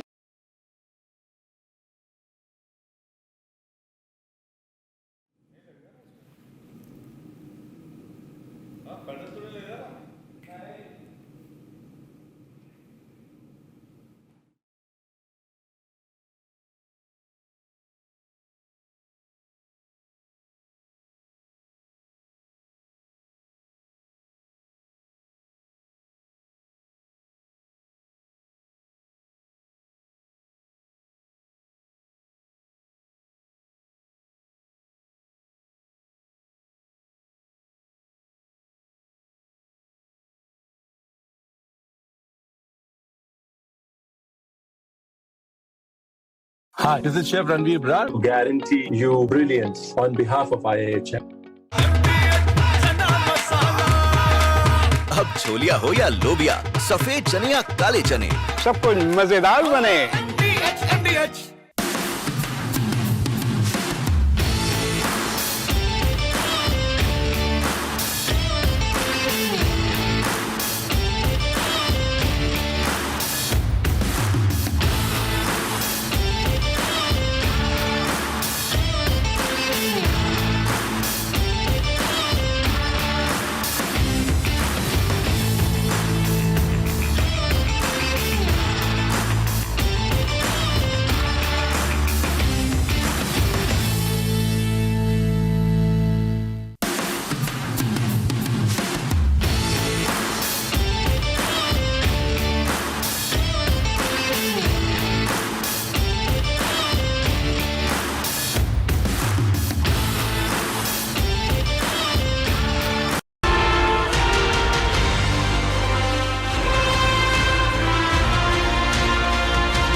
Welcome to 6 Stories at 6. I'm reporting from Dras in Kargil, viewers. This is Rakshita Mishra reporting from the Kargil War Memorial. It's countdown to the Shaurya Sandhya, and it's a tribute. It's a 2-day tribute to our Kargil War heroes, viewers. And this is a special edition from Dras. And viewers, this was a battle, Operation Vijay, of guts, guns and glory. And 26 years later, their legacy lives on. Their stories also echo all across the country and continues to inspire millions. Viewers, we have our, viewers, we will get you more stories lined up for you in this edition of 6 Stories at 6.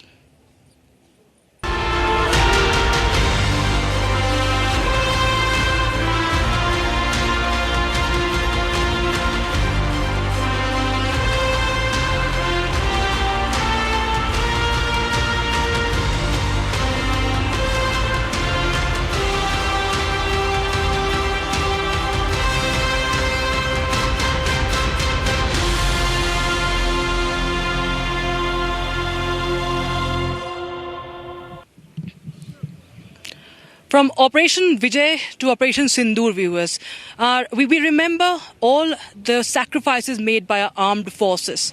Now, viewers, in today's time, that we are still continuing to fight that same country, the same enemy state we fought 26 years back. Operation Sindoor is still underway.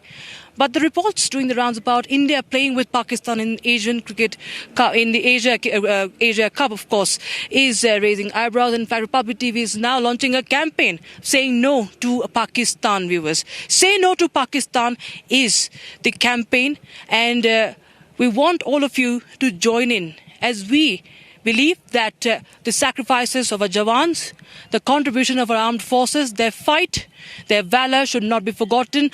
The innocents who were bled to death by the terror state should not be forgotten, and there should be no engagement by India with the Pakistanis. I have with me Colonel V.N. Thapar. He is the father of Kargil war hero, Captain Vijayan Thapar.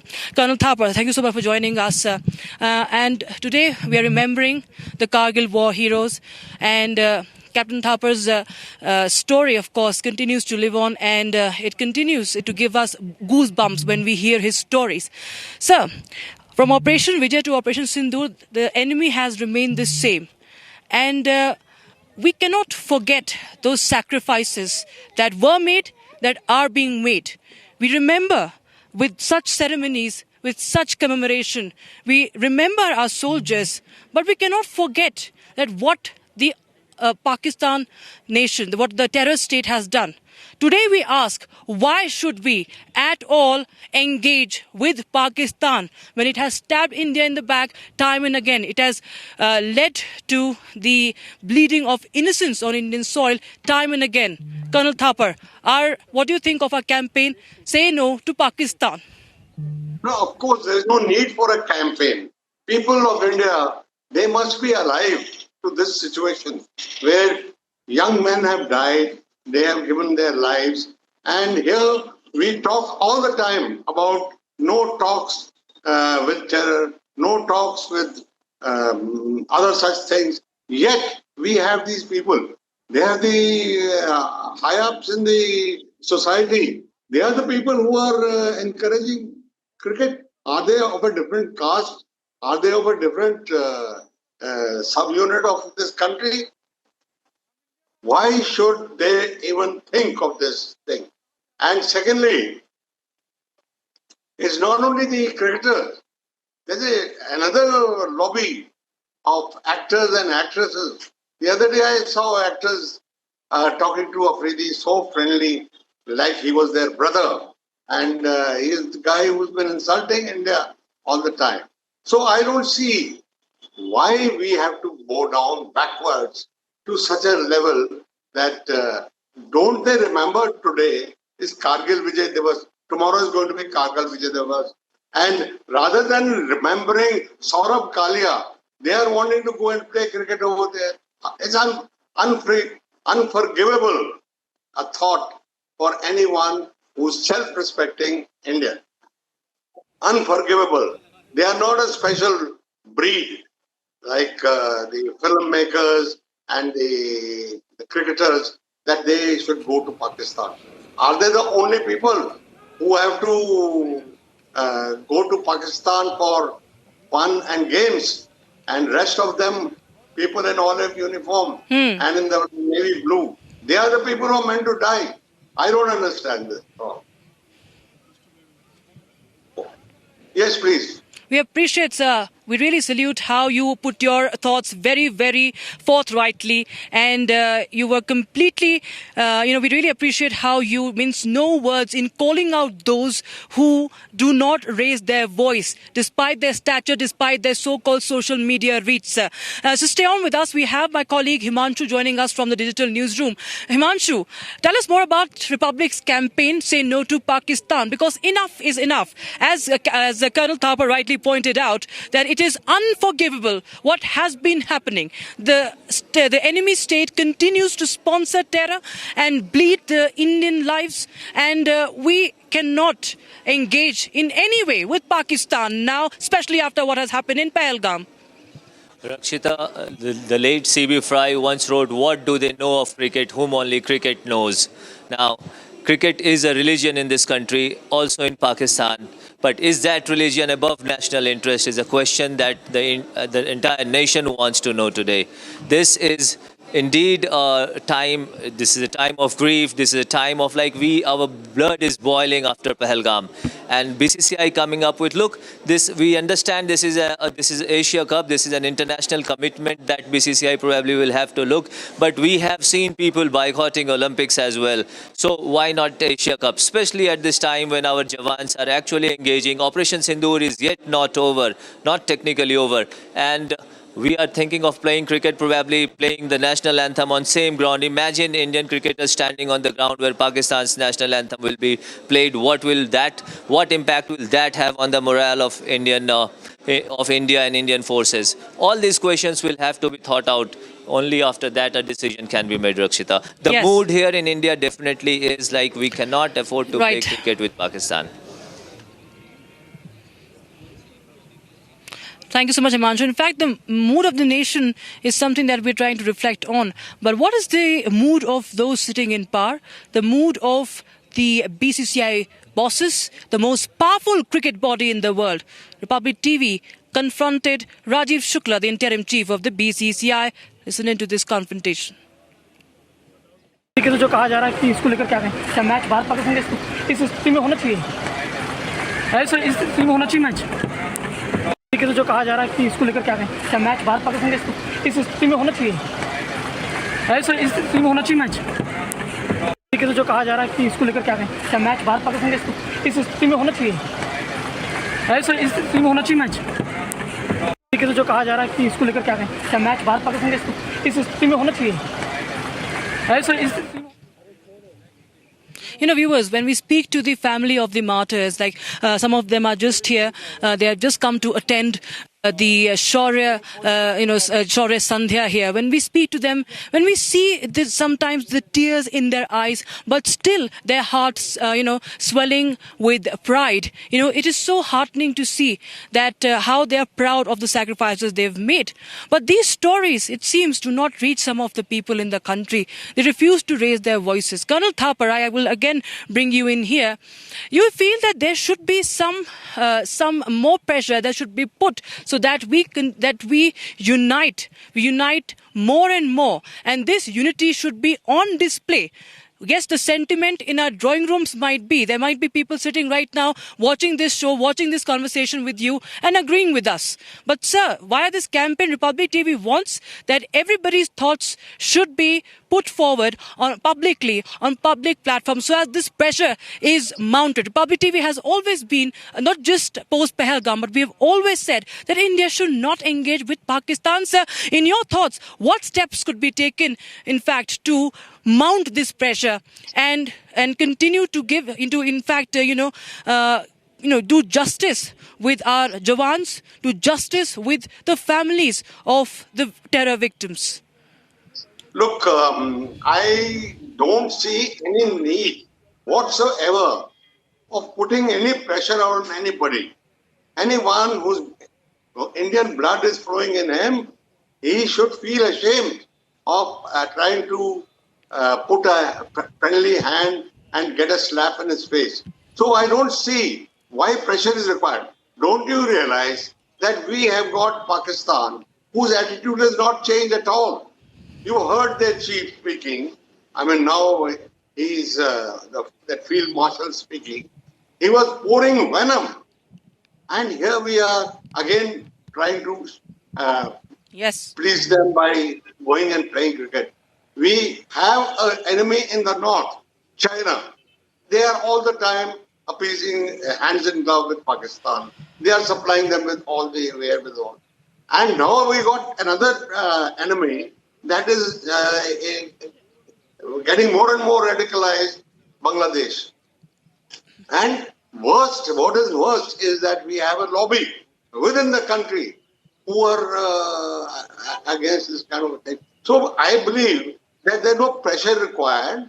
It must come from the people automatically. They must revolt against this idea that our team wants to go and play there, and their actors want to come, actresses want to come and make money from India and take it back to Pakistan so that they can buy more weapons and, move against us. I don't see any sense of self-respect in this kind of thing. Is the army the only organization meant to uphold the values of this country, our values? Is the army only responsible for that? And rest, everyone wants to be bye-bye?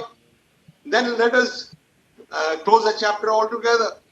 Why should people be dying? Why should they be fighting day in and out in Kashmir and in other places? So that is the way I look at it. Here is a man you just spoke about and you're showing his photo, who's not satisfied with hundreds and thousands of crores. BCCI wants more. That's about all. The love for money and how much do you want? That's the question I ask. Have self-respect. It is Colonel more important to have you very rightly pointed out, sir. Than all the money in the world.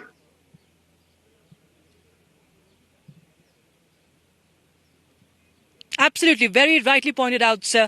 You raised many pertinent points, and via this campaign, of course, we want to send out this message that the Indian Armed Forces are not alone, and that Republic TV will, of course, continue to gather more nationalistic forces and unite the country together in this campaign called Say No to Pakistan, absolute complete boycott of any engagement with Pakistan. Thank you so much, Colonel V.N. Thapar, and thanks so much, Himanshu, for joining us. We have, in fact, a caller joining us with his thoughts, because viewers, you can see that sentiments are really, really running high. Just like Colonel Thapar was saying, that the blood of any Indian who loves the nation is boiling with what is happening. We have retired pilot from Air Force, Wing Commander Bhupender Lakhanpal joining us right now. So please go ahead with your thoughts.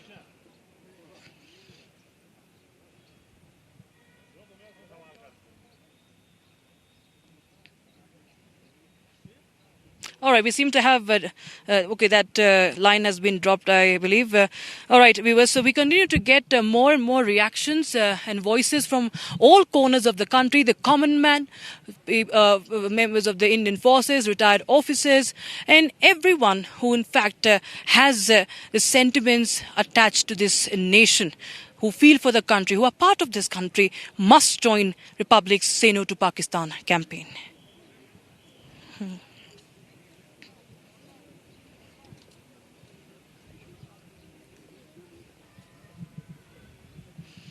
And on 6 Stories at 6, we shift our focus to some more stories today that have grabbed the headlines. Now, Indian government has cracked down on at least 25 OTT platforms who were supporting or promoting rather obscene and vulgar content, and there has been a crackdown. They have been banned. Those OTT platforms have been banned.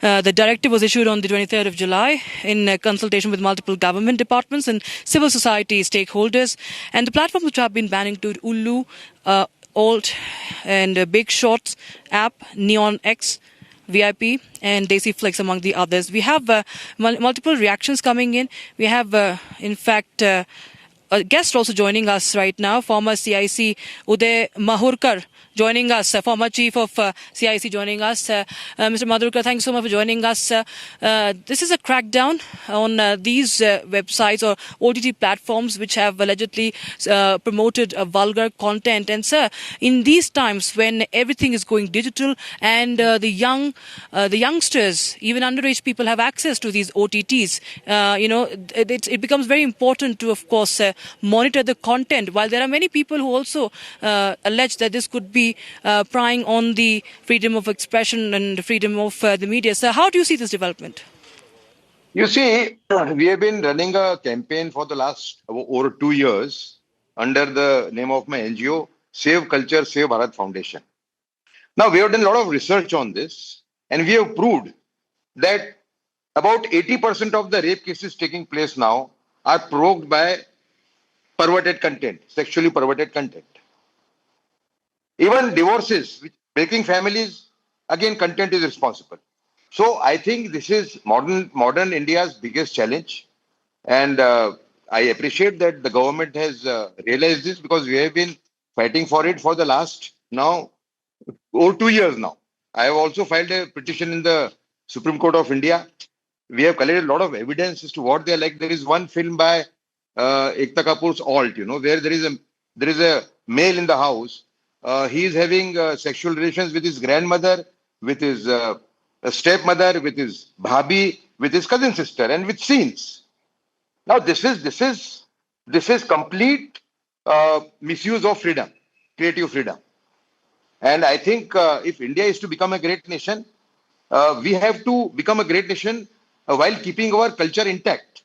My question is that India has taken a vow to become a great nation by 2047. Nobody has any doubt that we'll be economic superpower, military superpower, scientific superpower by 2037, which is 10 years before. But will India be a culturally pauper nation? That is the question we have to address. So this is just a beginning, but I am very happy that names which were considered to be untouchable, like Alt, they are facing a ban now. So I think it's a very big message from the government, But that this is just the beginning.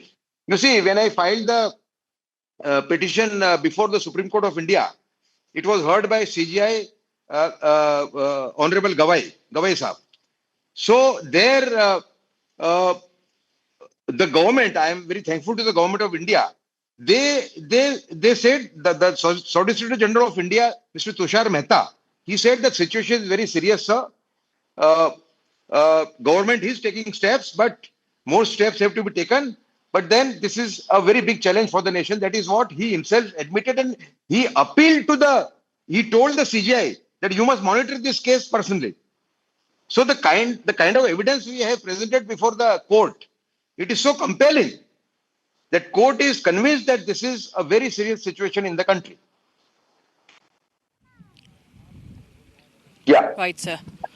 Mr. Uday Mahurkar, thank you so much for joining us on Republic TV and, of course, telling us details about this crackdown and the campaign and, of course, your thoughts, viewers. We have, in fact, many political reactions on this story also lined up for you. Take a listen in. देखिए, सरकार का निर्णय संस्कृति को लेके, भारत को लेके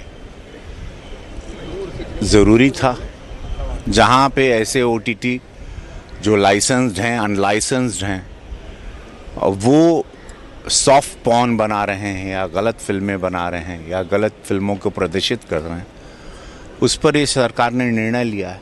और ये पूरे देश की जनता का एक संदेशा था हमेशा सरकार को कि सरकार, और वो ट्वीट पे एक्स के माध्यम से बता रहे थे। तो निर्णय स्वागत योग्य है और ये सोच समझ के आप एंटरटेनमेंट पेश करें, लेकिन एंटरटेनमेंट की एक परिभाषा, एक उसकी एक लक्ष्मण रेखा होती है और उस पर ही निर्णय है और इससे चीज़ें संतुलित होंगी। लोग एंटरटेनमेंट में अपनी मर्यादाओं को, परिवार को, भारत की संस्कृति को, भारत के विचारधाराओं को याद रख के बनाएंगे। तो आपके सवाल में तो आपका इधर गणेश कंटेंट देखने लायक नहीं है, जो आप भैया को प्रणाम के साथ बैठकर आप नहीं देख सकते हैं, जो शर्मनाक है, जिसकी असली भाषा है, प्रेजेंटेशन में गंदगी है, ऐसी भाषा को या शब्दों का चयन जिनका सराहनीय नहीं है, इनको अगर बैन किया गया तो मैं समझता हूँ ये बहुत प्रशंसनीय है, इसकी सराहना करते हैं। अगर आपको याद हो तो सबसे पहले जो पिछली बार मैं आईटी और इंफॉर्मेशन टेक्नोलॉजी कमेटी में था, तो सबसे पहले इसको बैन करने के लिए, रोकने के लिए, प्रतिबंध लगाने के मैंने ही आवाज़ उठाई थी और मैंने काफ़ी ज़ोर शोर से आवाज़ उठाई थी। आज मुझे खुशी है ये जो है हम उसको नतीजे पर पहुंचते हुए देख रहे हैं। अच्छा है, ये बहुत बढ़िया हुआ है। ये क्या मतलब है, आप अपने माँ बहन के साथ बैठे हुए हैं, आप वहाँ परिवार के साथ बैठे हुए हैं और ऐसी वल्गर कंटेंट से वल्गर अश्लील भाषा का प्रयोग उसमें करते रहे, ये फ्रीडम ऑफ एक्सप्रेशन के नाम पे सरासर बहुत अच्छा हुआ।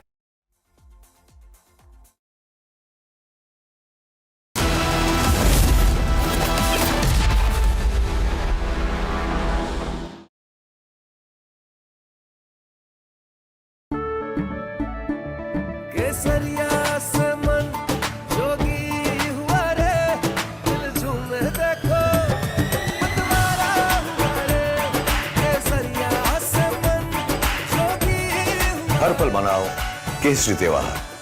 विमल, बोलो जुबान Kesari.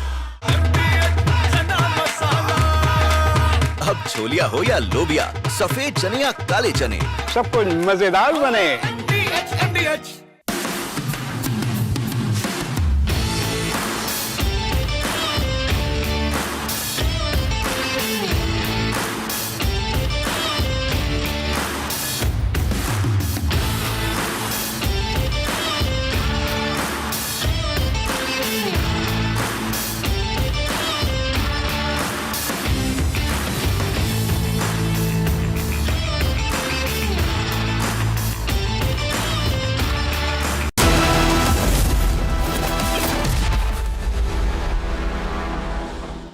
Amity has been ranked amongst the top 3% universities globally, a testimony to Amity's globally benchmarked quality.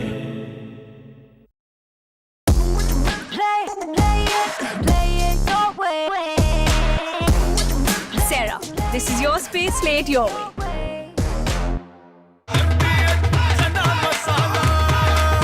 अब छोलिया हो या लोबिया, सफेद चने या काले चने, सब कुछ मजेदार बने। इसको घर पे लगाओगे तो शादी का तो पता नहीं, पर घर पक्का नहीं टूटेगा। रुंगटा नहीं तो घर स्ट्रॉन्ग नहीं। रुंगटा स्टील TMT बार एकदम सॉलिड। पहाड़ों में एक हाइकिंग शिप भी बन सकती है। भारत की अपनी दुकान, इंडिया सोना, अपने देश का सामान, इंडिया सोना, इंडिया सोना, इंडिया सोना। MDH की देगी मिर्च, देगी मिर्च का तड़का, अंग अंग फड़का। MDH की देगी मिर्च।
This is your space, play it your way. आधे बाउल दही में 4 चम्मच MDH चटनी पुदीना मसाला डाला, स्टर करो, पुदीना चटनी तैयार। MDH चटनी पुदीना मसाला। MDH। केसरिया से मन जोगी हुआ रे, दिल झूमे देखो।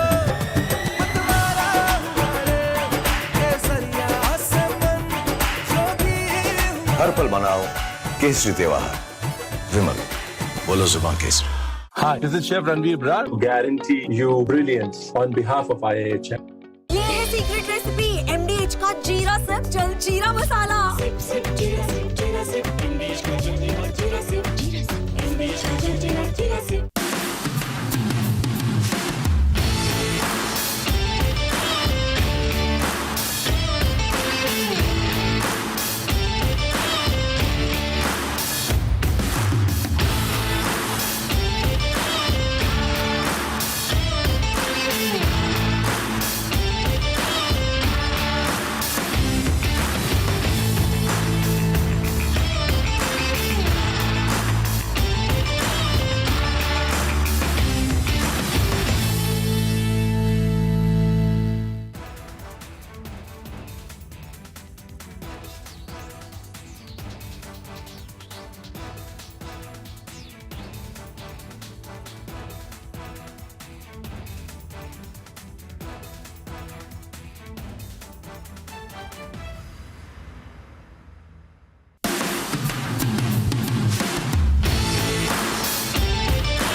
भारत को मालदीव का सबसे भरोसेमंद मित्र होने पर भी गर्व है।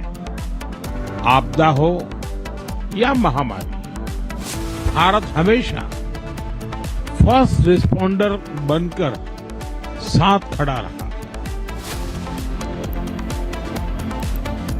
India Maldives signed key MOUs. Prime Minister Modi, Maldives President Muizu hold a joint press meeting, claim their relations are touching new heights. Parliament शुरू होते ही हमने सरकार की ओर से साफ शब्दों में कहा कि हम चर्चा के लिए तैयार हैं। बिजनेस एडवाइजरी कमेटी में हमने बात रखी कि हम ऑपरेशन सिंदूर पर चर्चा करने के लिए तैयार हैं। Union Minister Kiran Rijiju sets the record straight, says government is ready to have debate on Operation Sindoor. Opposition must let the parliament function. Impeachment motion against Justice Verma admitted in the Lok Sabha. MOD inks 2,000 crore rupee contract with BEL for air defense fire control radars for Indian Army. ठीक है, तो जो कहा जा रहा है कि इसको लेकर क्या कहें, क्या मैच भारत पाकिस्तान के इस स्थिति में होना चाहिए? ऐसा इस स्थिति में होना चाहिए match. Republic launches mega campaign to boycott India-Pak Asia Cup clash. Nation says terror and cricket cannot go hand in hand. Centre cracks down OTT soft burn in major cleanup. Government bans 25 OTT websites. Sanjay Kapoor's mother questions circumstances of son's death, alleges coercion, seeks meeting deferment.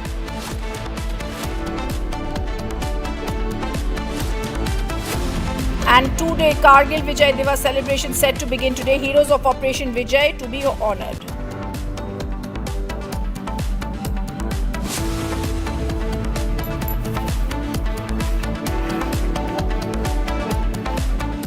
Good evening, welcome to Republic. I'm Rhythm. We begin with some news that's coming in. Amid Thailand and Cambodia clashes, Thailand declares martial law in border areas. And that's the big news that's coming in as I'm breaking on. Thailand has also deployed F-16 fighter jets along the border with Cambodia on Thursday. Martial law has been now declared in border areas. Thailand declares martial law in border areas with Cambodia. And this development comes after the Royal Thai Army reported Cambodia targeted military bases near the northeastern part of the disputed border. Martial law in border areas has now been declared as per certain news agencies. In Thailand, the Thai army has stated that by late morning, clashes were reported at 6 locations along the border. Out of the 6 F-16 jets fired into Cambodia, they have destroyed military targets. Meanwhile, Thailand also reported Cambodian soldiers opened fire at Thai military base in Surin and launched several rocket attacks towards Siaskit. Thai army has... Let me go across to Kruthar joining us live. Kruthar, Thailand declares martial law. Give us the details and what sort of clashes have been happening between Cambodia and Thailand in the border areas. This morning, Rhythm, there was artillery firing reported in the northern provinces, and now the reports are coming in that Thailand has declared martial law in parts of its northeastern border with Cambodia. Now, the move is announced by the Thai military, and it is aimed at curbing the unrest and securing civilian areas, which is why, in particular, in these areas now martial law is imposed. Earlier, thousands of people were evacuated from these border zones in the northeastern province. The tensions have been escalating in the past 24 hours. This afternoon, the Ministry of External Affairs also had put out a travel advisory, perhaps in view that Thailand was going to announce martial law, and now it has been announced in the northeastern province. That's a big breaking news development that we are tracking. All right, thank you for giving us those details. We'll continue tracking that story. The other big story, India and Maldives signed key MOUs. Prime Minister Modi also held delegation-level talks with Maldivian President Mohamed Mizu in Malé. Both leaders were accompanied by top officials, delegates and ministers for talks. Prime Minister Modi was accorded the Guard of Honor in Malé.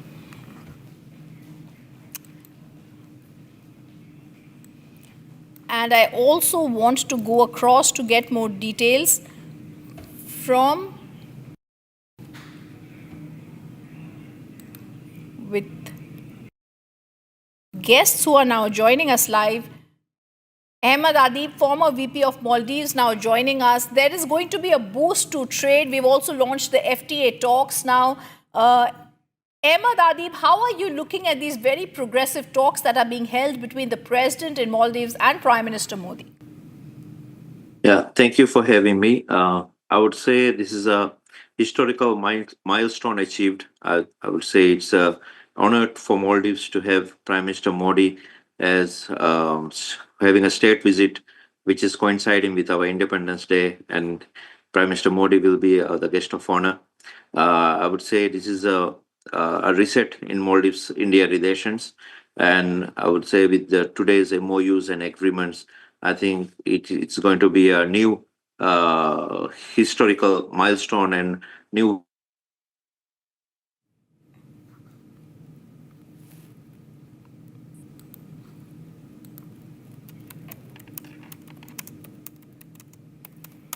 Right, and definitely, as you're saying, Prime Minister Modi also held talks with Moizu. We've extended 4,850 crore credit line.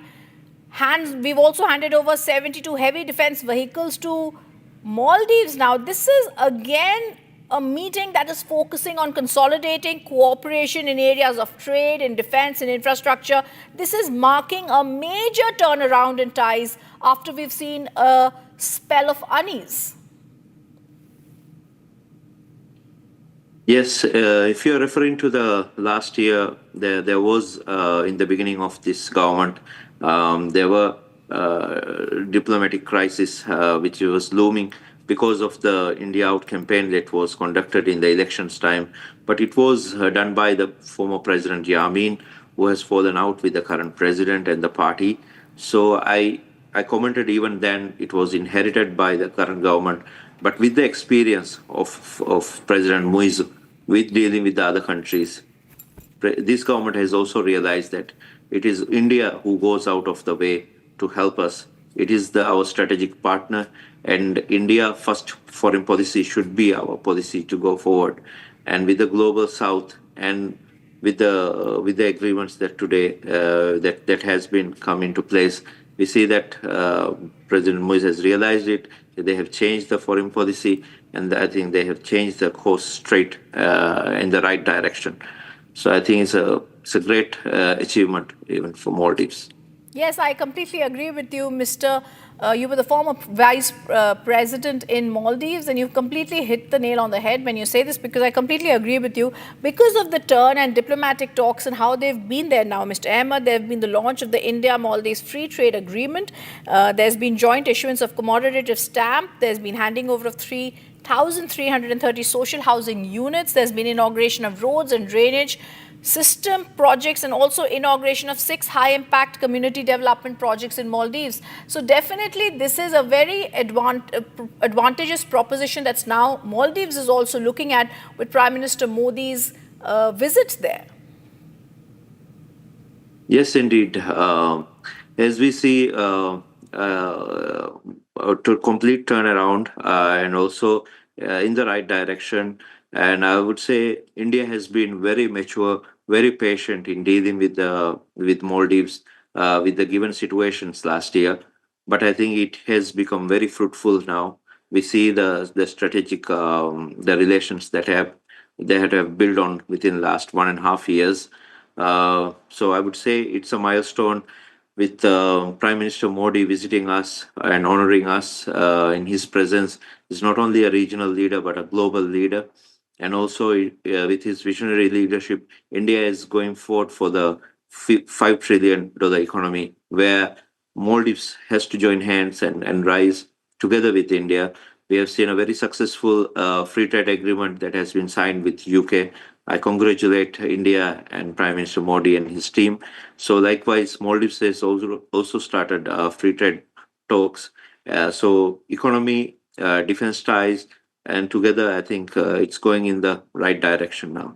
All right, the Ahmed Adi, former Vice President of Maldives, thank you for being with us. I wish you well. And like you've said, Prime Minister Modi has done wonders, whether it's in UK or whether it's been in the relations with Maldives. Thank you for being with us. Viewers, now the top focus as Prime Minister Modi embarks on a visit to the Maldives. He also crosses a major milestone. He becomes the second longest serving PM of India. Now only Jawaharlal Nehru, India's first Prime Minister, remain ahead in terms of tenure.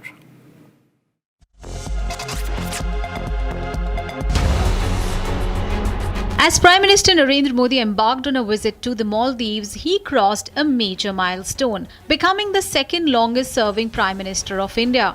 Now only Jawaharlal Nehru, India's first Prime Minister, remains ahead in terms of tenure. Today, Prime Minister Modi completes 4,078 consecutive days in office, surpassing Indira Gandhi's 4,077-day tenure. Modi also holds the distinction of being the longest-serving Prime Minister from a non-Congress party. He first took office on 26th of May 2014 and was re-elected in 2019 for a second term. Last year, he was sworn in for a third consecutive term. Before becoming Prime Minister, Modi served as Gujarat's Chief Minister for 13 years. His leadership has reshaped India's political landscape, with the BJP emerging as a dominant force under his guidance. Viewers, our other top focus, Chief of the Defence Staff, General Anil Chauhan, has declared that Operation Sindoor is still ongoing and that the armed forces must maintain a high level of preparedness.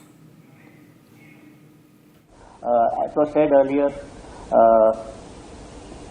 that there are no runners-up in war, and this will be giving examples of Operation Sindoor, which still continues. Our preparedness levels has to be very high. It's 24/7, 365 days.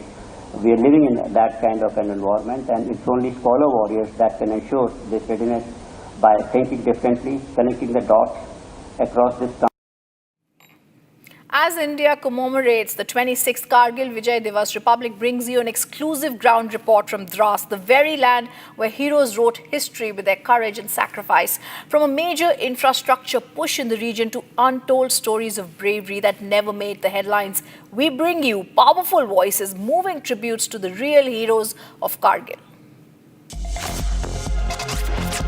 Right now I'm reporting from Lamachan viewpoint, and from this very point one can see all those peaks where the Battle of Kargil was fought. This battle was fought between India and Pakistan, and the aim was to evict those intruders who were dominating these heights. I'll ask my VJ Firdaus to focus and show you through the panoramic view how the peaks look like. These are the peaks where the Battle of Kargil was fought, be it the Tolo Link or the other peaks, as the India has adopted a multi-pronged strategy approach to overcome the challenges of 1999 of Kargil war. Small, highly trained units conducted frontal and flanking attacks to dislodge the enemy from their fronted positions. Units like the Gorkha Rifles, Rajputana Rifle, Ladakh Scouts definitely